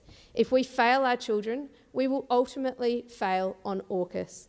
The challenge before Australia is not simply to build submarines, it is to build the generation and the generations to follow them capable of building and sustaining them. Thank you. Senator Mackenzie. On January the 20th this year, a great injustice was done to Australia's law-abiding firearm owners, who number nearly 1 million people. Australian citizens and their families who are unfairly and wrongly and improperly blamed for the worst terrorist attack in our nation's history. They were ambushed by legislation that was not consulted on in this country, that already has amongst the toughest firearm regulations in the world. And who are these almost 1 million law-abiding firearm owners? They live in every electorate across the country. Let's get rid of that myth straight away, that they only live in the country. They're law-abiding members of my community and yours. Before the Prime Minister condemned Islamic extremism that inspired this attack, he blamed these very Australians. And who are they? They're the volunteer shooter who spends his weekends culling the foxes, the feral pigs, the rabbits, the goats on farms and bushland that government's programs just can't get to. They're the paraplegic athlete who discovered that target shooting is the one sport where her wheelchair is no disadvantage and who now smashes able-bodied competitors across the state. It's the young woman with the breath technique, incredible eyesight and steadiness to hit a target 500 metres away. The farmer who's 2 hours from a vet, who owes the horse he loves with a shattered leg a quick, compassionate and painless end. They're the hard-working Sparky who takes the same week off every year to sit around a swamp with his mates and come home to the city with ducks for dinner. And they're the 15-year-old marksman shooting under his coach's supervision who hopes one day to represent our great country in the Olympics. And it's a retired school teacher who's locked safe, holds a dozen registered historic firearms, amongst them the Lee Enfield of Patton his grandfather carried at Trabuc. Yes, they're farmers, they're sporting shooters, hunters, recreational users, collectors, Olympians. And in my home state, there are over 243,000 of them. Often used by the Prime Minister when he talks about his unfair gun laws is the need to get guns off our street. Direct quote, guns off our street. Well, Prime Minister, I can tell you the only guns on Australian streets are those carried by criminal gangs, mafioso and illicit firearms, not those of law-abiding firearm owners. And in January this year, Australians in my community of law-abiding firearm owners were penalised for a crime we did not commit. The atrocity at Bondi Beach in December was an act of Islamic terrorism that horrified and should horrify every single Australian. These people should never have had a New South Wales firearm licence. And as the Royal Commission that we fought for, that the Prime Minister avoided for so long, the Royal Commission the opposition fought for, uncovers, turns out that every agency, every state and territory government said in the interim report, gave evidence that they had the laws available to them at the time and didn't need any changes in those laws to have prevented this atrocity. That's the evidence. How these Islamic terrorists then came to have a New South Wales firearm licence will come out over the course of the Royal Commission, and the gaps in the information sharing between agencies, the implementation of state laws when it came to licensing and regulating that licence will all become apparent. But in January, the unfair gun laws that were passed in this Senate, that the National Party voted against, the coalition voted against, were a clear deflection by the Prime Minister from the real cause of the atrocity. And rather than confront those failures, deport hate preachers, address Islamic terrorism, tackle bikie gangs and organised crimes who are committing crimes using firearms, rather than confront those failures, the Labor government targeted law-abiding firearm owners. And consider what that legislation did. It established a national gun buyback scheme directed at firearms lawfully acquired and lawfully held, assets of individual people. Imagine if the government decided it didn't like Corollas anymore and walked into your home, or probably that of your grandmother, and said, "We're coming to possess that vehicle. I know it's worth, let's be generous, $7,000. We're going to give you $2,000. That is exactly what Chris Minns and Anthony Albanese are doing right now to lawful firearm owners in New South Wales. And they want to be lauded heroes for stealing from Australians?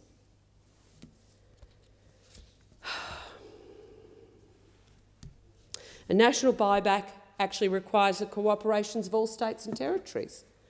Turns out it was a hard no from the Northern Territory within 24 hours of this even being discussed. Western Australia, Labor Western Australia, no. Coalition government in Queensland, thanks but no thanks. We've got better things to spend our hundreds of millions of taxpayers' money on than buy back lawfully acquired and stored firearms.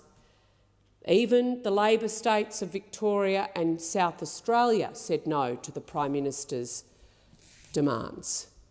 Only New South Wales has signed up to that, and the ACT. When the legislation commenced in January, dealers, firearm dealers, standing import approvals were cancelled overnight, and our ports have stock on them still, waiting to be delivered to lawful small businesses right around the country. Containers of lawfully ordered stock sat stranded at the border, while importers had to pay holding costs with no transition period. Public servants were unable to explain the new rules to legitimate businesses operating here. Firearm dealers are legitimate businesses, many who have not sold a firearm in New South Wales since Christmas as a result of this legislation. They're carrying the losses of a policy the government announced, and then and on top of it sits the constitutional question about just compensation. Section 51 in our own constitution federally contains the only words that everyday Australians can quote verbatim. Acquisition of property must be on just terms. They can quote it because it goes to the very Australian principle of fairness. Australians hate government overreach, whether it's world record vaccine lockups, exorbitant and unfair fines, charges, taxes, or laws that take away property rights. The national buyback was a gambit, a diversion by Labor designed to pressure law-abiding Australians to surrender lawfully acquired assets. And every firearm owner and their friends in this country knows it. The Nationals have led the fight against this legislation in January with the support of our coalition partners, and I was able to table in this chamber signatures of over 71,000 Australians who say no. We moved amendments, but last week I was able to table in this parliament the commitment and a bill that will seek to repeal this draconian and unfair, unjust and misplaced legislation. We need to enforce the law against the people who actually break it and stop burdening the people who keep our laws. If the government really wanted to make Australians safer, deport the hate preachers, the indoctrinators, the urgers who encourage the anti-Semitism that saw the Islamic terrorist attack in Bondi occur. We're taking firearms off lawful Australians, and I'm yet to see one deportation from Western Sydney. Senator Lambie. Thank you, Deputy Chair. I'm going to tell the story tonight of a female veteran and her treatment at the hands of the Department of Veterans Affairs over the last 30 years. I need to warn anyone listening and watching, this is an extremely upsetting, setting story. But if the Department of Veterans Affairs and the Minister don't do something soon, there'll be more stories like this coming your way. We'll go back to the good old days when I start naming the delegates and who's responsible in the department. To protect the privacy of this veteran, I will call her Kate. Kate joined the Australian Navy when she was just 18, and in 1997, she was posted to HMAS Stirling in Western Australia. She hadn't been there long when she got word from home that her grandmother had been diagnosed with breast cancer. Kate was obviously feeling very lonely and very upset. She was hoping to have a drink and make some friends with her new serving family. Kate headed to the junior bar on base. She was welcomed and started playing pool and was encouraged to play drinking games. At the time it seemed fun, but after a while Kate could feel that she had had too much to drink, so she left the bar and started to make her way back to her cabin. The rest of that night turned into an absolute horror story. Kate was followed, knocked unconscious. She was dragged down 2 flights of stairs. A while later, she's not sure how long, Kate woke up with intense pain all over her body, a pain she had never felt before in her life. She was groggy but aware that there was a sailor, on top of her. She was in a room that she didn't recognise. Kate got up, pulled on her clothes and ran to her room. Kate's face was cut and her body was covered with bruises. She went to the base psychologist the next day. She told the psychologist she believed she had been raped by up to 7 men, her fellow sailors. Kate's medical records confirm her injuries and she has a scar on her face that she looks at every day. She wasn't offered a rape kit and she wasn't asked if she wanted to press charges, and that was it. She was sent back to work. In Kate's words, and I quote, "I was told to shut up and get on with it," end quote. Every time Kate went into the mess, there would be whispers, pointing and laughter from the men. As Kate says, and I quote, "They all know what happened, but no one spoke up," end quote. Kate didn't have a licence at that stage, and so she couldn't leave that base. She was effectively trapped with the men who had raped her. And Kate started having panic attacks, as you would. She still suffers those attacks and PTSDs from that night 30 years ago. In 1998, Kate was medically discharged, as per usual, Class C. What a waste of time. Didn't even touch the sides. That's a disgrace, like I said. At the time, the Navy told her she was suffering from, listen to this, induced asthma. And they prescribed her medication that she actually didn't need. And when Kate was discharged, she was given $10,000 as pretty much hush money. They knew something awful had happened, so they gave her 10 grand. And by the way, when she finally did put in a claim to DVA, she had to pay that 10 grand back, just another slap in the face. As Kate says, at the time, she didn't argue with them. She was too mentally and physically depleted. She said to me, and I quote, "I wanted to just move on and was just so crushed at the time, I just didn't care anymore." That's how they get you. They make it so hard with all this paperwork and appointments. We give up because the pressure to prove out your innocence is just too hard to be heard." End quote. Kate always wanted a career in the Navy. Once she was out, though, even after that horror, she still volunteered to work as a chaplain in Tweed Heads RSL. It was there she found an advocate who helped her find support for her trauma and ongoing PTSD. After she left the Navy, Kate met her husband and she has 3 beautiful children. But the damage of the rape was already done. It was significant. Kate suffered a prolapse of her bowel and uterus after her first child. A gynaecologist told her the rape caused significant damage to her bowel, which suggests objects were used during the gang rape on Kate. But the specialist was unwilling to make a formal report because she couldn't deal with DVA. That's the specialist. Can I say nothing has changed? After Kate's second child, she had another prolapse. After the third baby, she had another uterus and bowel prolapse, which resulted in a full hysterectomy. 10 years after that, Kate went to her local RSL and finally found a delegate for her to help her with her claim, she was then paid out. But Kate's shocking treatment at the hands of DVA wasn't over. After her hysterectomy, Kate's vagina prolapsed and then her bladder needed repairing again. At this point, Kate had moved to Tasmania. She needed another reconstructive operation, but she had to wait 3 years to find a gynaecologist to do the surgery. Wait for it.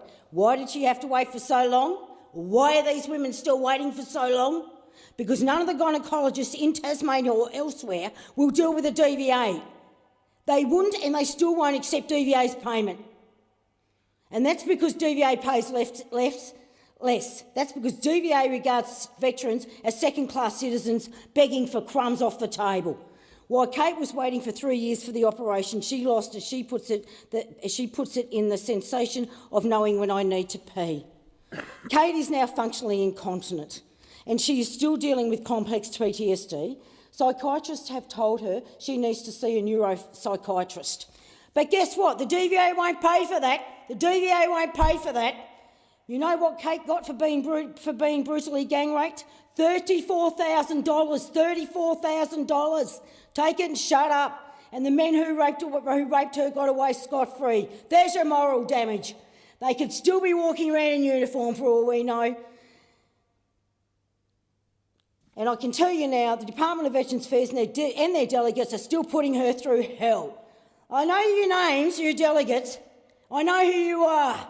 And I'll call you out unless it's fixed. Kate's story is awful and isn't unique. 30 years after the hideous events of that night, Kate is still fighting for treatment from the department that she desperately needs. Kate's life was destroyed, organs in her body were destroyed, her mental health was destroyed, and she's still having to fight. And when Kate heard about the $5,000 cab on Allied Health for veterans, she contacted my office. She hasn't told her story to anyone outside her circle of family and doctors. Thank you for your bravery. But she asked me to tell her story because, as she put it, and I quote, "If veterans lose the right to access Allied Health, more veterans will take their lives. Well, ain't that a bloody fact?" Kate is in care of a remarkable DVA-approved psychiatrist.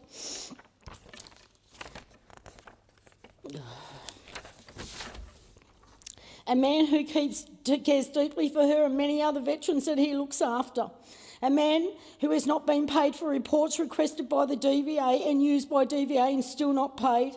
Kate is terrified that DVA's behaviour will stop this man treating herself and many other veterans because, as she puts it, as he has done with many other veterans, saved my life. There have been multiple studies and reports done on the treatment of female veterans and the incident of rape and sexual assault. There is a class action going on for female veterans assaulted while serving between 2003 and 2025. JGA Sadler is the law firm, ladies, give them a call. And you know why there is a class action? Because Defence and the Department of Veterans Affairs have done nothing to support these women. In 2024, the DVA established a new team to investigate where women veterans are missing out in vital supports, explore what more can be done at every point to address this and improve their experience and outcomes during service transition and beyond. The report is called Women's Veteran Strategy. Well, guess what? It landed on the minister's desk nearly 12 months ago. last October. Guess what the Minister Keogh's done with it? Absolutely nothing. Hasn't put any recommendations in, won't release a report. That's what we're up against, veterans. The fight's back on. It's as simple as that. I want to reach out to every parent out there who has a daughter who wants to enlist. I am begging you, from the bottom of my heart, hold them back. Hold them women back. Do not let your daughter enlist until it is fixed. It's as simple as that. Because I can tell you as a mother, not only will you put up with a lifetime of trauma and torment for your daughter, it is the ghost that you will wear for your daughter for allowing her or trying not to stop her from joining our forces. Because they won't help her, and sure as hell, the department won't help her either. Senator Scarr. Thank you, Acting Deputy President. If I can just say first, Senator Lambie, since I've been in this place in 2019, your advocacy for veterans like Kate has been an absolute inspiration.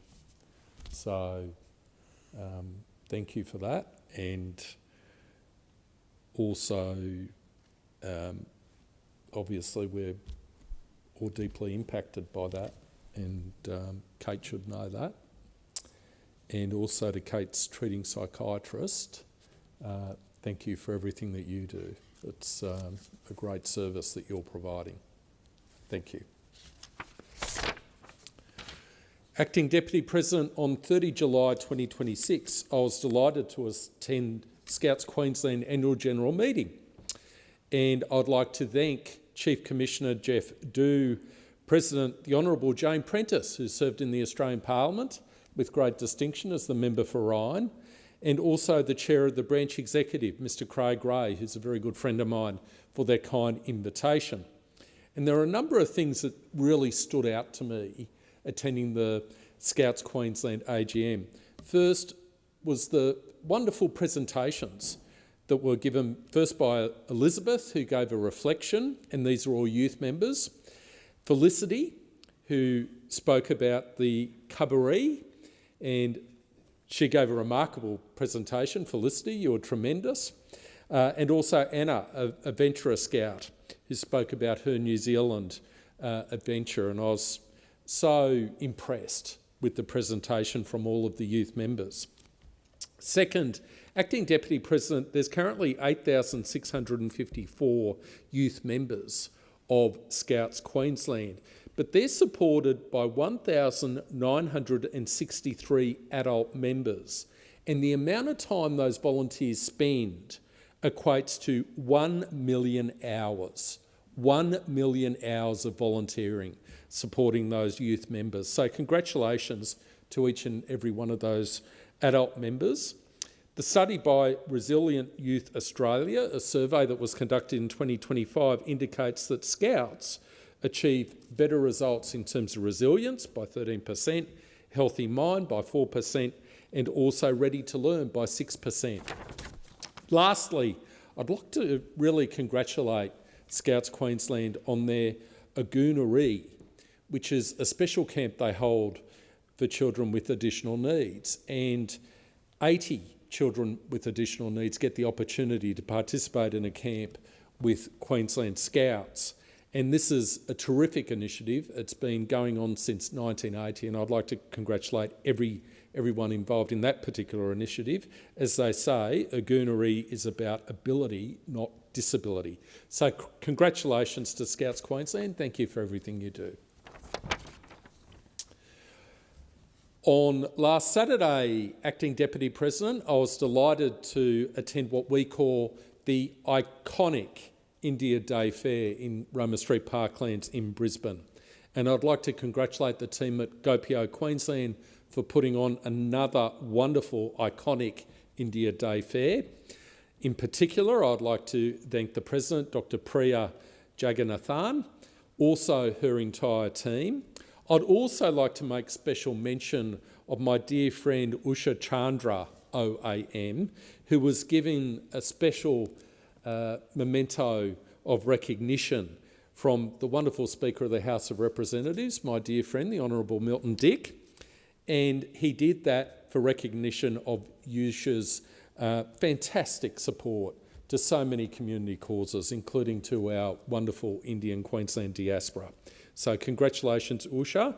And one of the wonderful things about the iconic India Day Fair is the number of different representatives from multicultural communities who attend in their support, which reflects the generosity of our Indian Queensland diaspora in supporting other multicultural events. So congratulations to everyone at Gopio.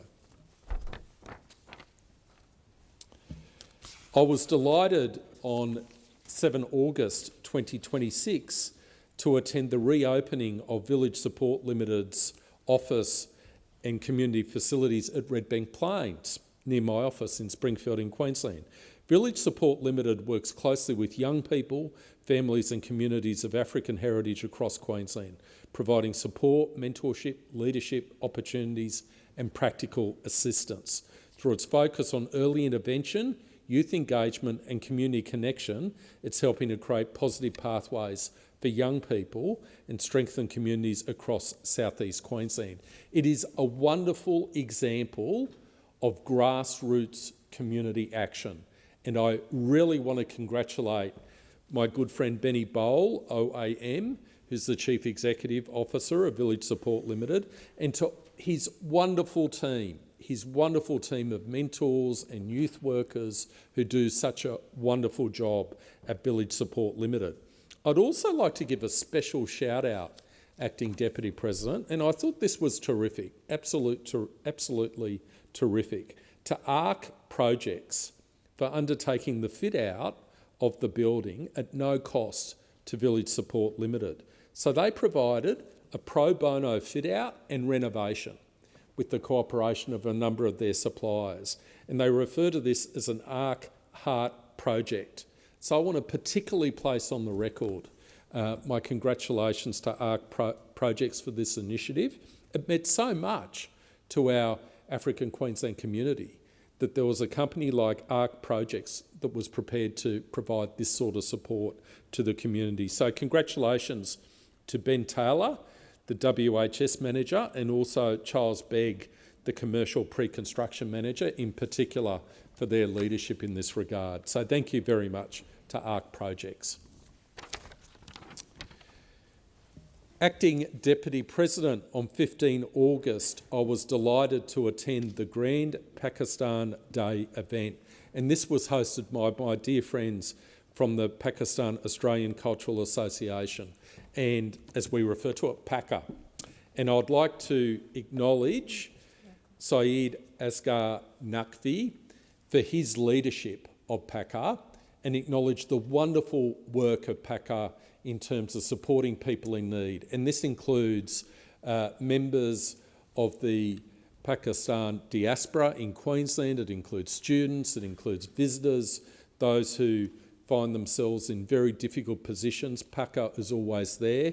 I also note the way that PACA, since it's been founded in 1984, embraces other multicultural communities, reaches out to other multicultural communities. And we actually saw that during the course of the celebrations. We had contributions from our Peruvian Queensland community, Japanese Queensland community, Indonesian Queensland community.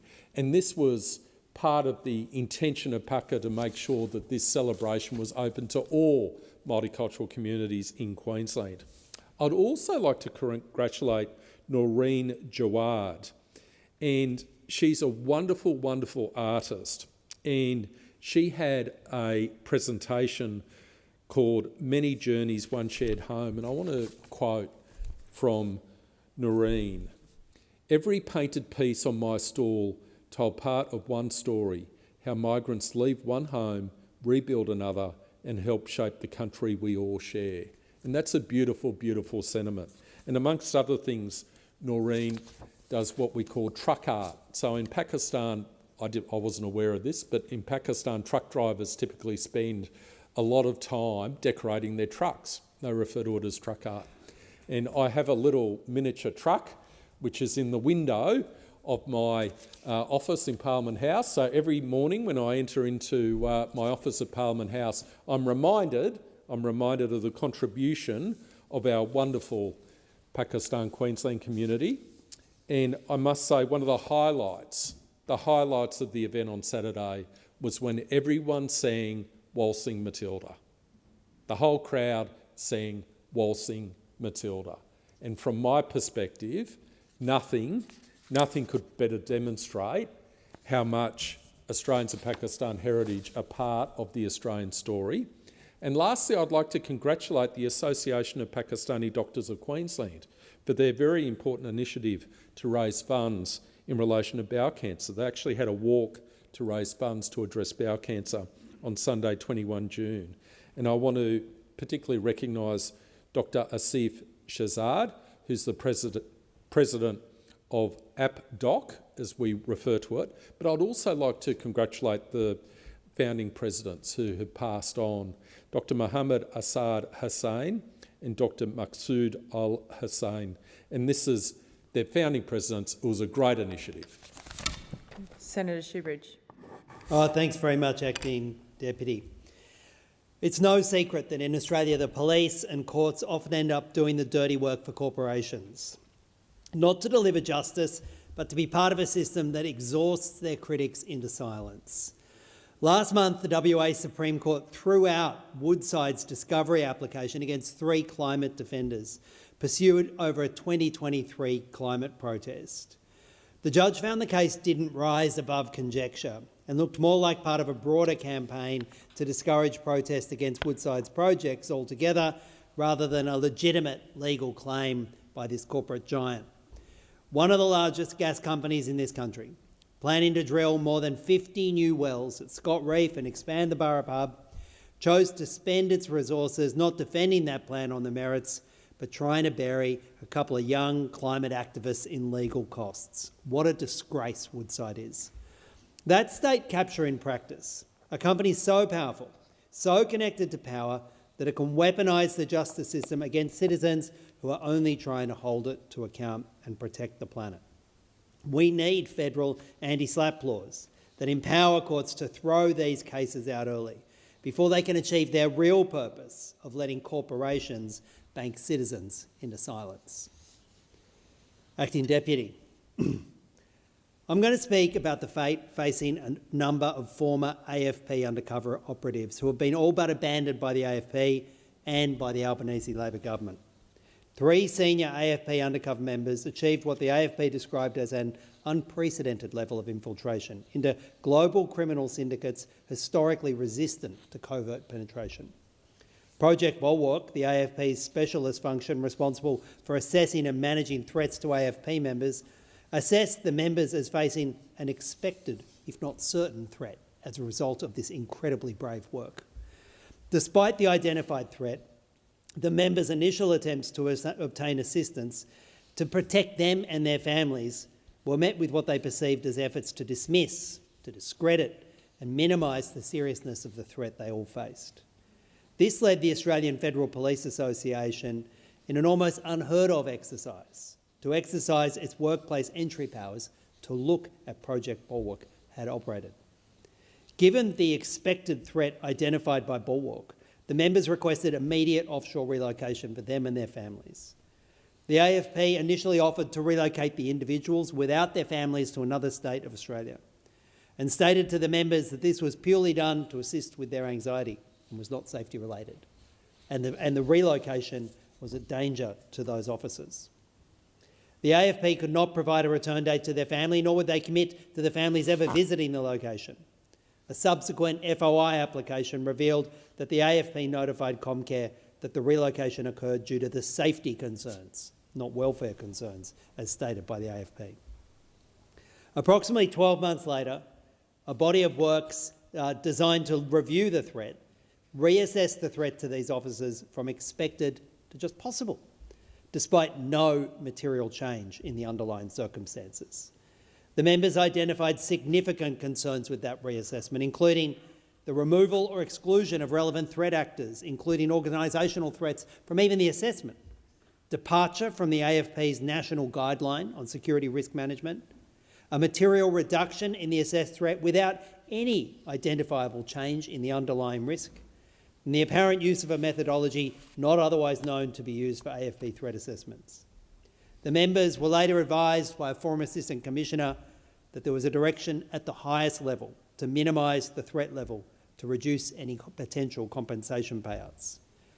The matter initially proceeded following a complaint from the officers as a criminal investigation involving 6 AFP executive and senior executive members. Investigators advised the members, the AFP members, that they were confident criminal charges would be laid against at least 2 or 3 individuals, and if the matter were treated administratively, the conduct was sufficiently serious that all those involved would lose their employment. Of course, the investigation was subsequently transferred from the criminal to the administrative framework by the AFP senior officers. Despite the earlier assessments expressed by investigators, only 2 of the 6 individuals ultimately received substantiated findings, but those findings were devastating. However, one of those members is still employed and currently on active duty within the AFP, and the other has advised people that he was able to retire. Those findings were classified as Category 3, serious misconduct and related to the management of these brave AFP members' safety. The members and the AFPA were advised that the findings could not be made against more senior executives in the AFP because, according to the AFP investigation, that required a higher evidentiary standard rising from the Brigginshaw principle. In this case, the AFP abused that principle of law to say that a higher degree of proof was required to make adverse findings against more senior AFP members. That, Acting Deputy President, that's the club all over. The central issue continues to be whether the AFP identified a serious and foreseeable threat to 3 highly exposed undercover members. They failed to implement or demonstrate appropriate treatment of the threat to those AFP members. They initially represented the risk assessments existed, and they subsequently proved they didn't exist at all. The AFP re-engineered the threat assessment process outside the AFP's specialist threat assessment function. AFP removed relevant threat actors and departed from the AFP's prescribed security risk methodology without explanation. The AFP subsequently reduced the assessed threat from expected to possible without any apparent material change in circumstances and failed to hold the senior decision-makers accountable, despite the matter initially being considered potentially serious enough to constitute serious criminal conduct. Regardless of all of the above, acknowledgements of threat and identified misconduct, the AFP and Minister Burke continue to ignore the serious safety environment these members and their families continue to live in because they put their lives on the line for all of us. The Commonwealth and Minister Burke have now been served with legal proceedings to try and achieve some justice for these AFP officers. Minister Burke is aware of this and so far has done nothing. I'm putting this on record tonight at the request of these officers to break through the wall of silence, because I know, and any fair-minded Australian who saw this would agree, these officers and their families deserve protection. They deserve so much better than this. And Minister Burke, the ball is in your court. Fix this. Acting Deputy. Right now there's a forensic excavation underway at Chennai in Jaffna in Sri Lanka.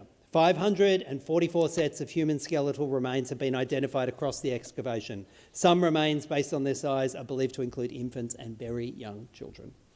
This is not a new story for Sri Lanka. Human Rights Watch has documented around 20 mass grave sites across the country, and not one has been successfully investigated to completion. Chennai has been on the record since 1998, when Amnesty International first called for an independent, internationally supported excavation and investigation. The UN High Commissioner for Human Rights, Volker Turk, visited the site and called for robust investigations by independent forensic experts. And of course, the families and the community fundamentally deserve answers. In September last year, Australia told the UN Human Rights Council it remained committed to supporting Sri Lanka's reconciliation, accountability and transitional justice. And now we need to follow through. That means supporting the preservation of the whole site, backing an independently verifiable chain of custody for remains and evidence, and actively working with the Sri Lankan government to ensure this investigation is robust and independent and produces accountability and justice. I join with the Tamil community of Australia to say that our government should be raising Cheminai bilaterally with Sri Lanka, acknowledging these first steps taken by the Sri Lankan government and keeping these issues on the agenda in those bilateral discussions and at the UN Human Rights Council. Senator Roberts. Thank you. In the last few weeks, the media have tried to drive a wedge between me and Senator Hanson. The journalist plan was simple: take statements I've made over the many years, misrepresent them, falsely portray me as a conspiracy theorist, tell blatant lies, take them out of context, tell blatant lies about me, and invite Pauline to sack me, thereby weakening One Nation and returning power to the Liberal Labor Uni Party, who've exercised that power to advance and enrich their benefactors for decades. They failed. In my adjournment speech last week, I detailed the reason why the media would behave in this manner. I invite everyone to catch up with that speech. I note Karl Stefanovic and now Karl Sandilands have apologised for being sucked in with the COVID scandal. I thank Karl and Kyle for their honesty in apologising, and note it only came after they ceased working for the mainstream media propaganda machine. Honesty is easy when it carries no cost. The timing of this failed media pylon was designed to distract from revelations in the United States relating to the COVID scandal. This includes the role of former director of the National Institute of Allergy and Infectious Diseases, Anthony Fauci. The worm has turned against Anthony Fauci. His formerly private work diaries have been subpoenaed and released. His government-issued phone has been subpoenaed and the contents released. The result is a very clear picture of his lies to hide the man-made origin of COVID. Even worse, it proves a criminal conspiracy to cover up adverse events from the COVID vaccines, the injections. Note, in order to call these injections vaccines, they had to change the definition of a vaccine. Changing the name doesn't change the outcome. Death, injury, misery. Crimes which may never see Fauci before a court of law, given that President Biden granted him a full pardon for all the crimes he committed going back to 2014. There are, though, many others who could and should be charged. The Fauci papers prove COVID-19 was a man-made virus whose development commenced in the United States against the law and then moved out of the public eye to China's Wuhan Institute of Virology with American funding from Fauci.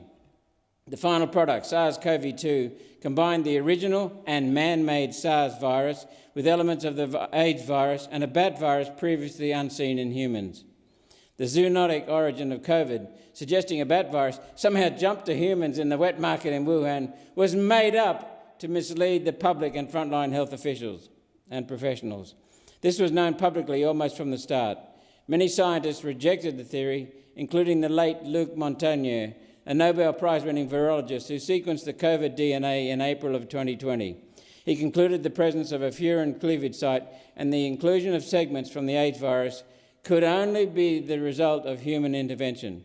For those without a crash course in virology, I'll explain. Furin is the name of the protein used to cut a DNA sequence in order to insert a new piece of DNA. A furin cleavage site is the location of the cut. These can occur naturally. Montagnier, though, concluded the nature and location of the cut and of the material inserted was not natural. He's right, and I was right to call COVID man-made from the start. The number of lowly qualified health professionals and journalists with no medical training, who did no research of their own, who tried to debunk the theory, is a frightening indictment on the medical profession and on journalism. They ignored the work of a man who won the Nobel Prize for discovering the AIDS virus. I listened to the one man on the planet most qualified to sequence and analyse the COVID DNA. Why didn't our health professionals and the media? And the man-made nature of the virus was proven when the US Defence Department released a report into COVID in August 2021. The author was Lieutenant Colonel Joseph Murphy, formerly a fellow at America's Defence Advanced Research Projects Agency, DARPA, and at the time Inspector General of the Department of Defence. Someone else that I listened to. The report states the virus is an American-created, deliberately humanised virus developed at the Wuhan Institute of Virology with the developer being American Peter Daszak's EcoHealth Alliance, receiving financial grants from Anthony Fauci. And for saying exactly that, the media called me a conspiracy theorist for telling the truth. The report shows why non-medical interventions like masks and medical countermeasures, that means vaccines, do not work well against COVID or against coronavirus. Something else I've been criticised for saying. America's Defence Advanced Research Projects Agency, DARPA, rejected funding this project for ethical reasons. So Anthony Fauci funded the research, and the rest is history. The US military document confirms the date of the COVID virus's escape, August 2019. This was just prior to 3 researchers at China's Wuhan Institute of Virology presenting to Wuhan Hospital with a previously unseen respiratory virus. I was right about COVID being a lab leak and right about when it escaped. What that means is that Bill Gates and the World Economic Forum that ran Event 201 in October 2019 to simulate the outbreak of a deadly virus 3 months after the virus escaped, something they must have known. They lied about that and still do. Plus, it's interesting to see the defence report say, inter alia, quote, "The reason the disease is so confusing is because it is less a virus than it is engineered spike proteins, hitching a ride on the virus part of the disease." End of quote. COVID-2 was a delivery mechanism for spike proteins. The report continued, quote, again, "COVID is readily resolved with early treatment that inhibits a viral replication that spreads the spike proteins around the body. Those spike proteins cause a harmful, overactive immune response to try and clear the spike proteins from the ACE2 receptors." End of quote. The spike protein in the COVID virus and in the deadly vaccine stop the ACE2 receptor from doing its job fighting cancer. So they leave us vulnerable to cancer. The source of the spike protein can be from the virus or from the injections. The more injections, the more spike protein in your body, the lower your defences against cancer. It's no coincidence that Pfizer released a new cancer drug in 2020 and then engaged in a massive scale-up into cancer and cardiovascular portfolios with the $43 billion acquisition of Seagen Pharmaceutical in late 2023. They created the problem, they created the solution. From the same bloody company. What a great business strategy. Shame about the ethics. Shame about the people who died, who had their health destroyed and their lives destroyed. And the report clearly states Daszak knew in 2018 that ivermectin, hydroxychloroquine and interferon inhibited viral replication. Did our health authorities promote these treatments from the start of the outbreak? No. They banned these safe drugs they knew to be effective treatment. When doctors around the world used ivermectin and hydroxychloroquine to successfully treat COVID, they were threatened, and many had their registrations revoked, their livelihoods taken away. In Australia, these included courageous doctors Mark Hobart, Miley Trin, David Curry and Paul Oosterhuis. Doctors of courage who put their patients' welfare ahead of their own. Their hero, Anthony Fauci, explained the reason our health officials took a decision that can only be described as criminal malfeasance. From his diary, 12:30 p.m, July 27, 2021, Fauci advised President Biden, quote, "The level of virus in the upper throat of vaccinated people with a serious infection was the same as the level in unvaccinated persons." End of quote. The only conclusion from that statement is the vaccine did not stop, quote, "serious breakthrough cases," any more than natural immunity did. And they knew it in July 2021 based on research from Israel. Nonetheless, Australian health authorities kept lying to you. August 25, 2021, Fauci secretly admitted the truth. mRNA COVID jabs failed against hospitalisation and not just infection. Why was this failure not made public? Fauci's diary, August 13, 2021, quote, "The CDC's statement the vaccines were not effective at all in preventing infection and transmission must be rescinded because it would undermine the Department of Justice's efforts at mandates for vaccines." End of quote. There you have it. The CDC then actually wound the statement back. So there you have it. They lied and they covered up a vaccine which at the time they publicly accepted caused myocarditis, and it was killing people, in order to prevent critical scrutiny to enable compulsory vaccination. and to protect their power, credibility, their jobs, and to avoid the inevitable legal action for malfeasance. There's so much more to the Fauci papers. They're public, and I'll put the link on my website. The world suffered because of our health professionals' self-interest. Jabbed or unjabbed, we've all been lied to. This is why we must call a Royal Commission into COVID to ensure public health is never again sacrificed on the altar of corporate profits and industry self-interest. Those who died and those harmed or bereaved must be granted justice. Thank you. The Senate now stands adjourned and will meet again tomorrow at 9 a.m.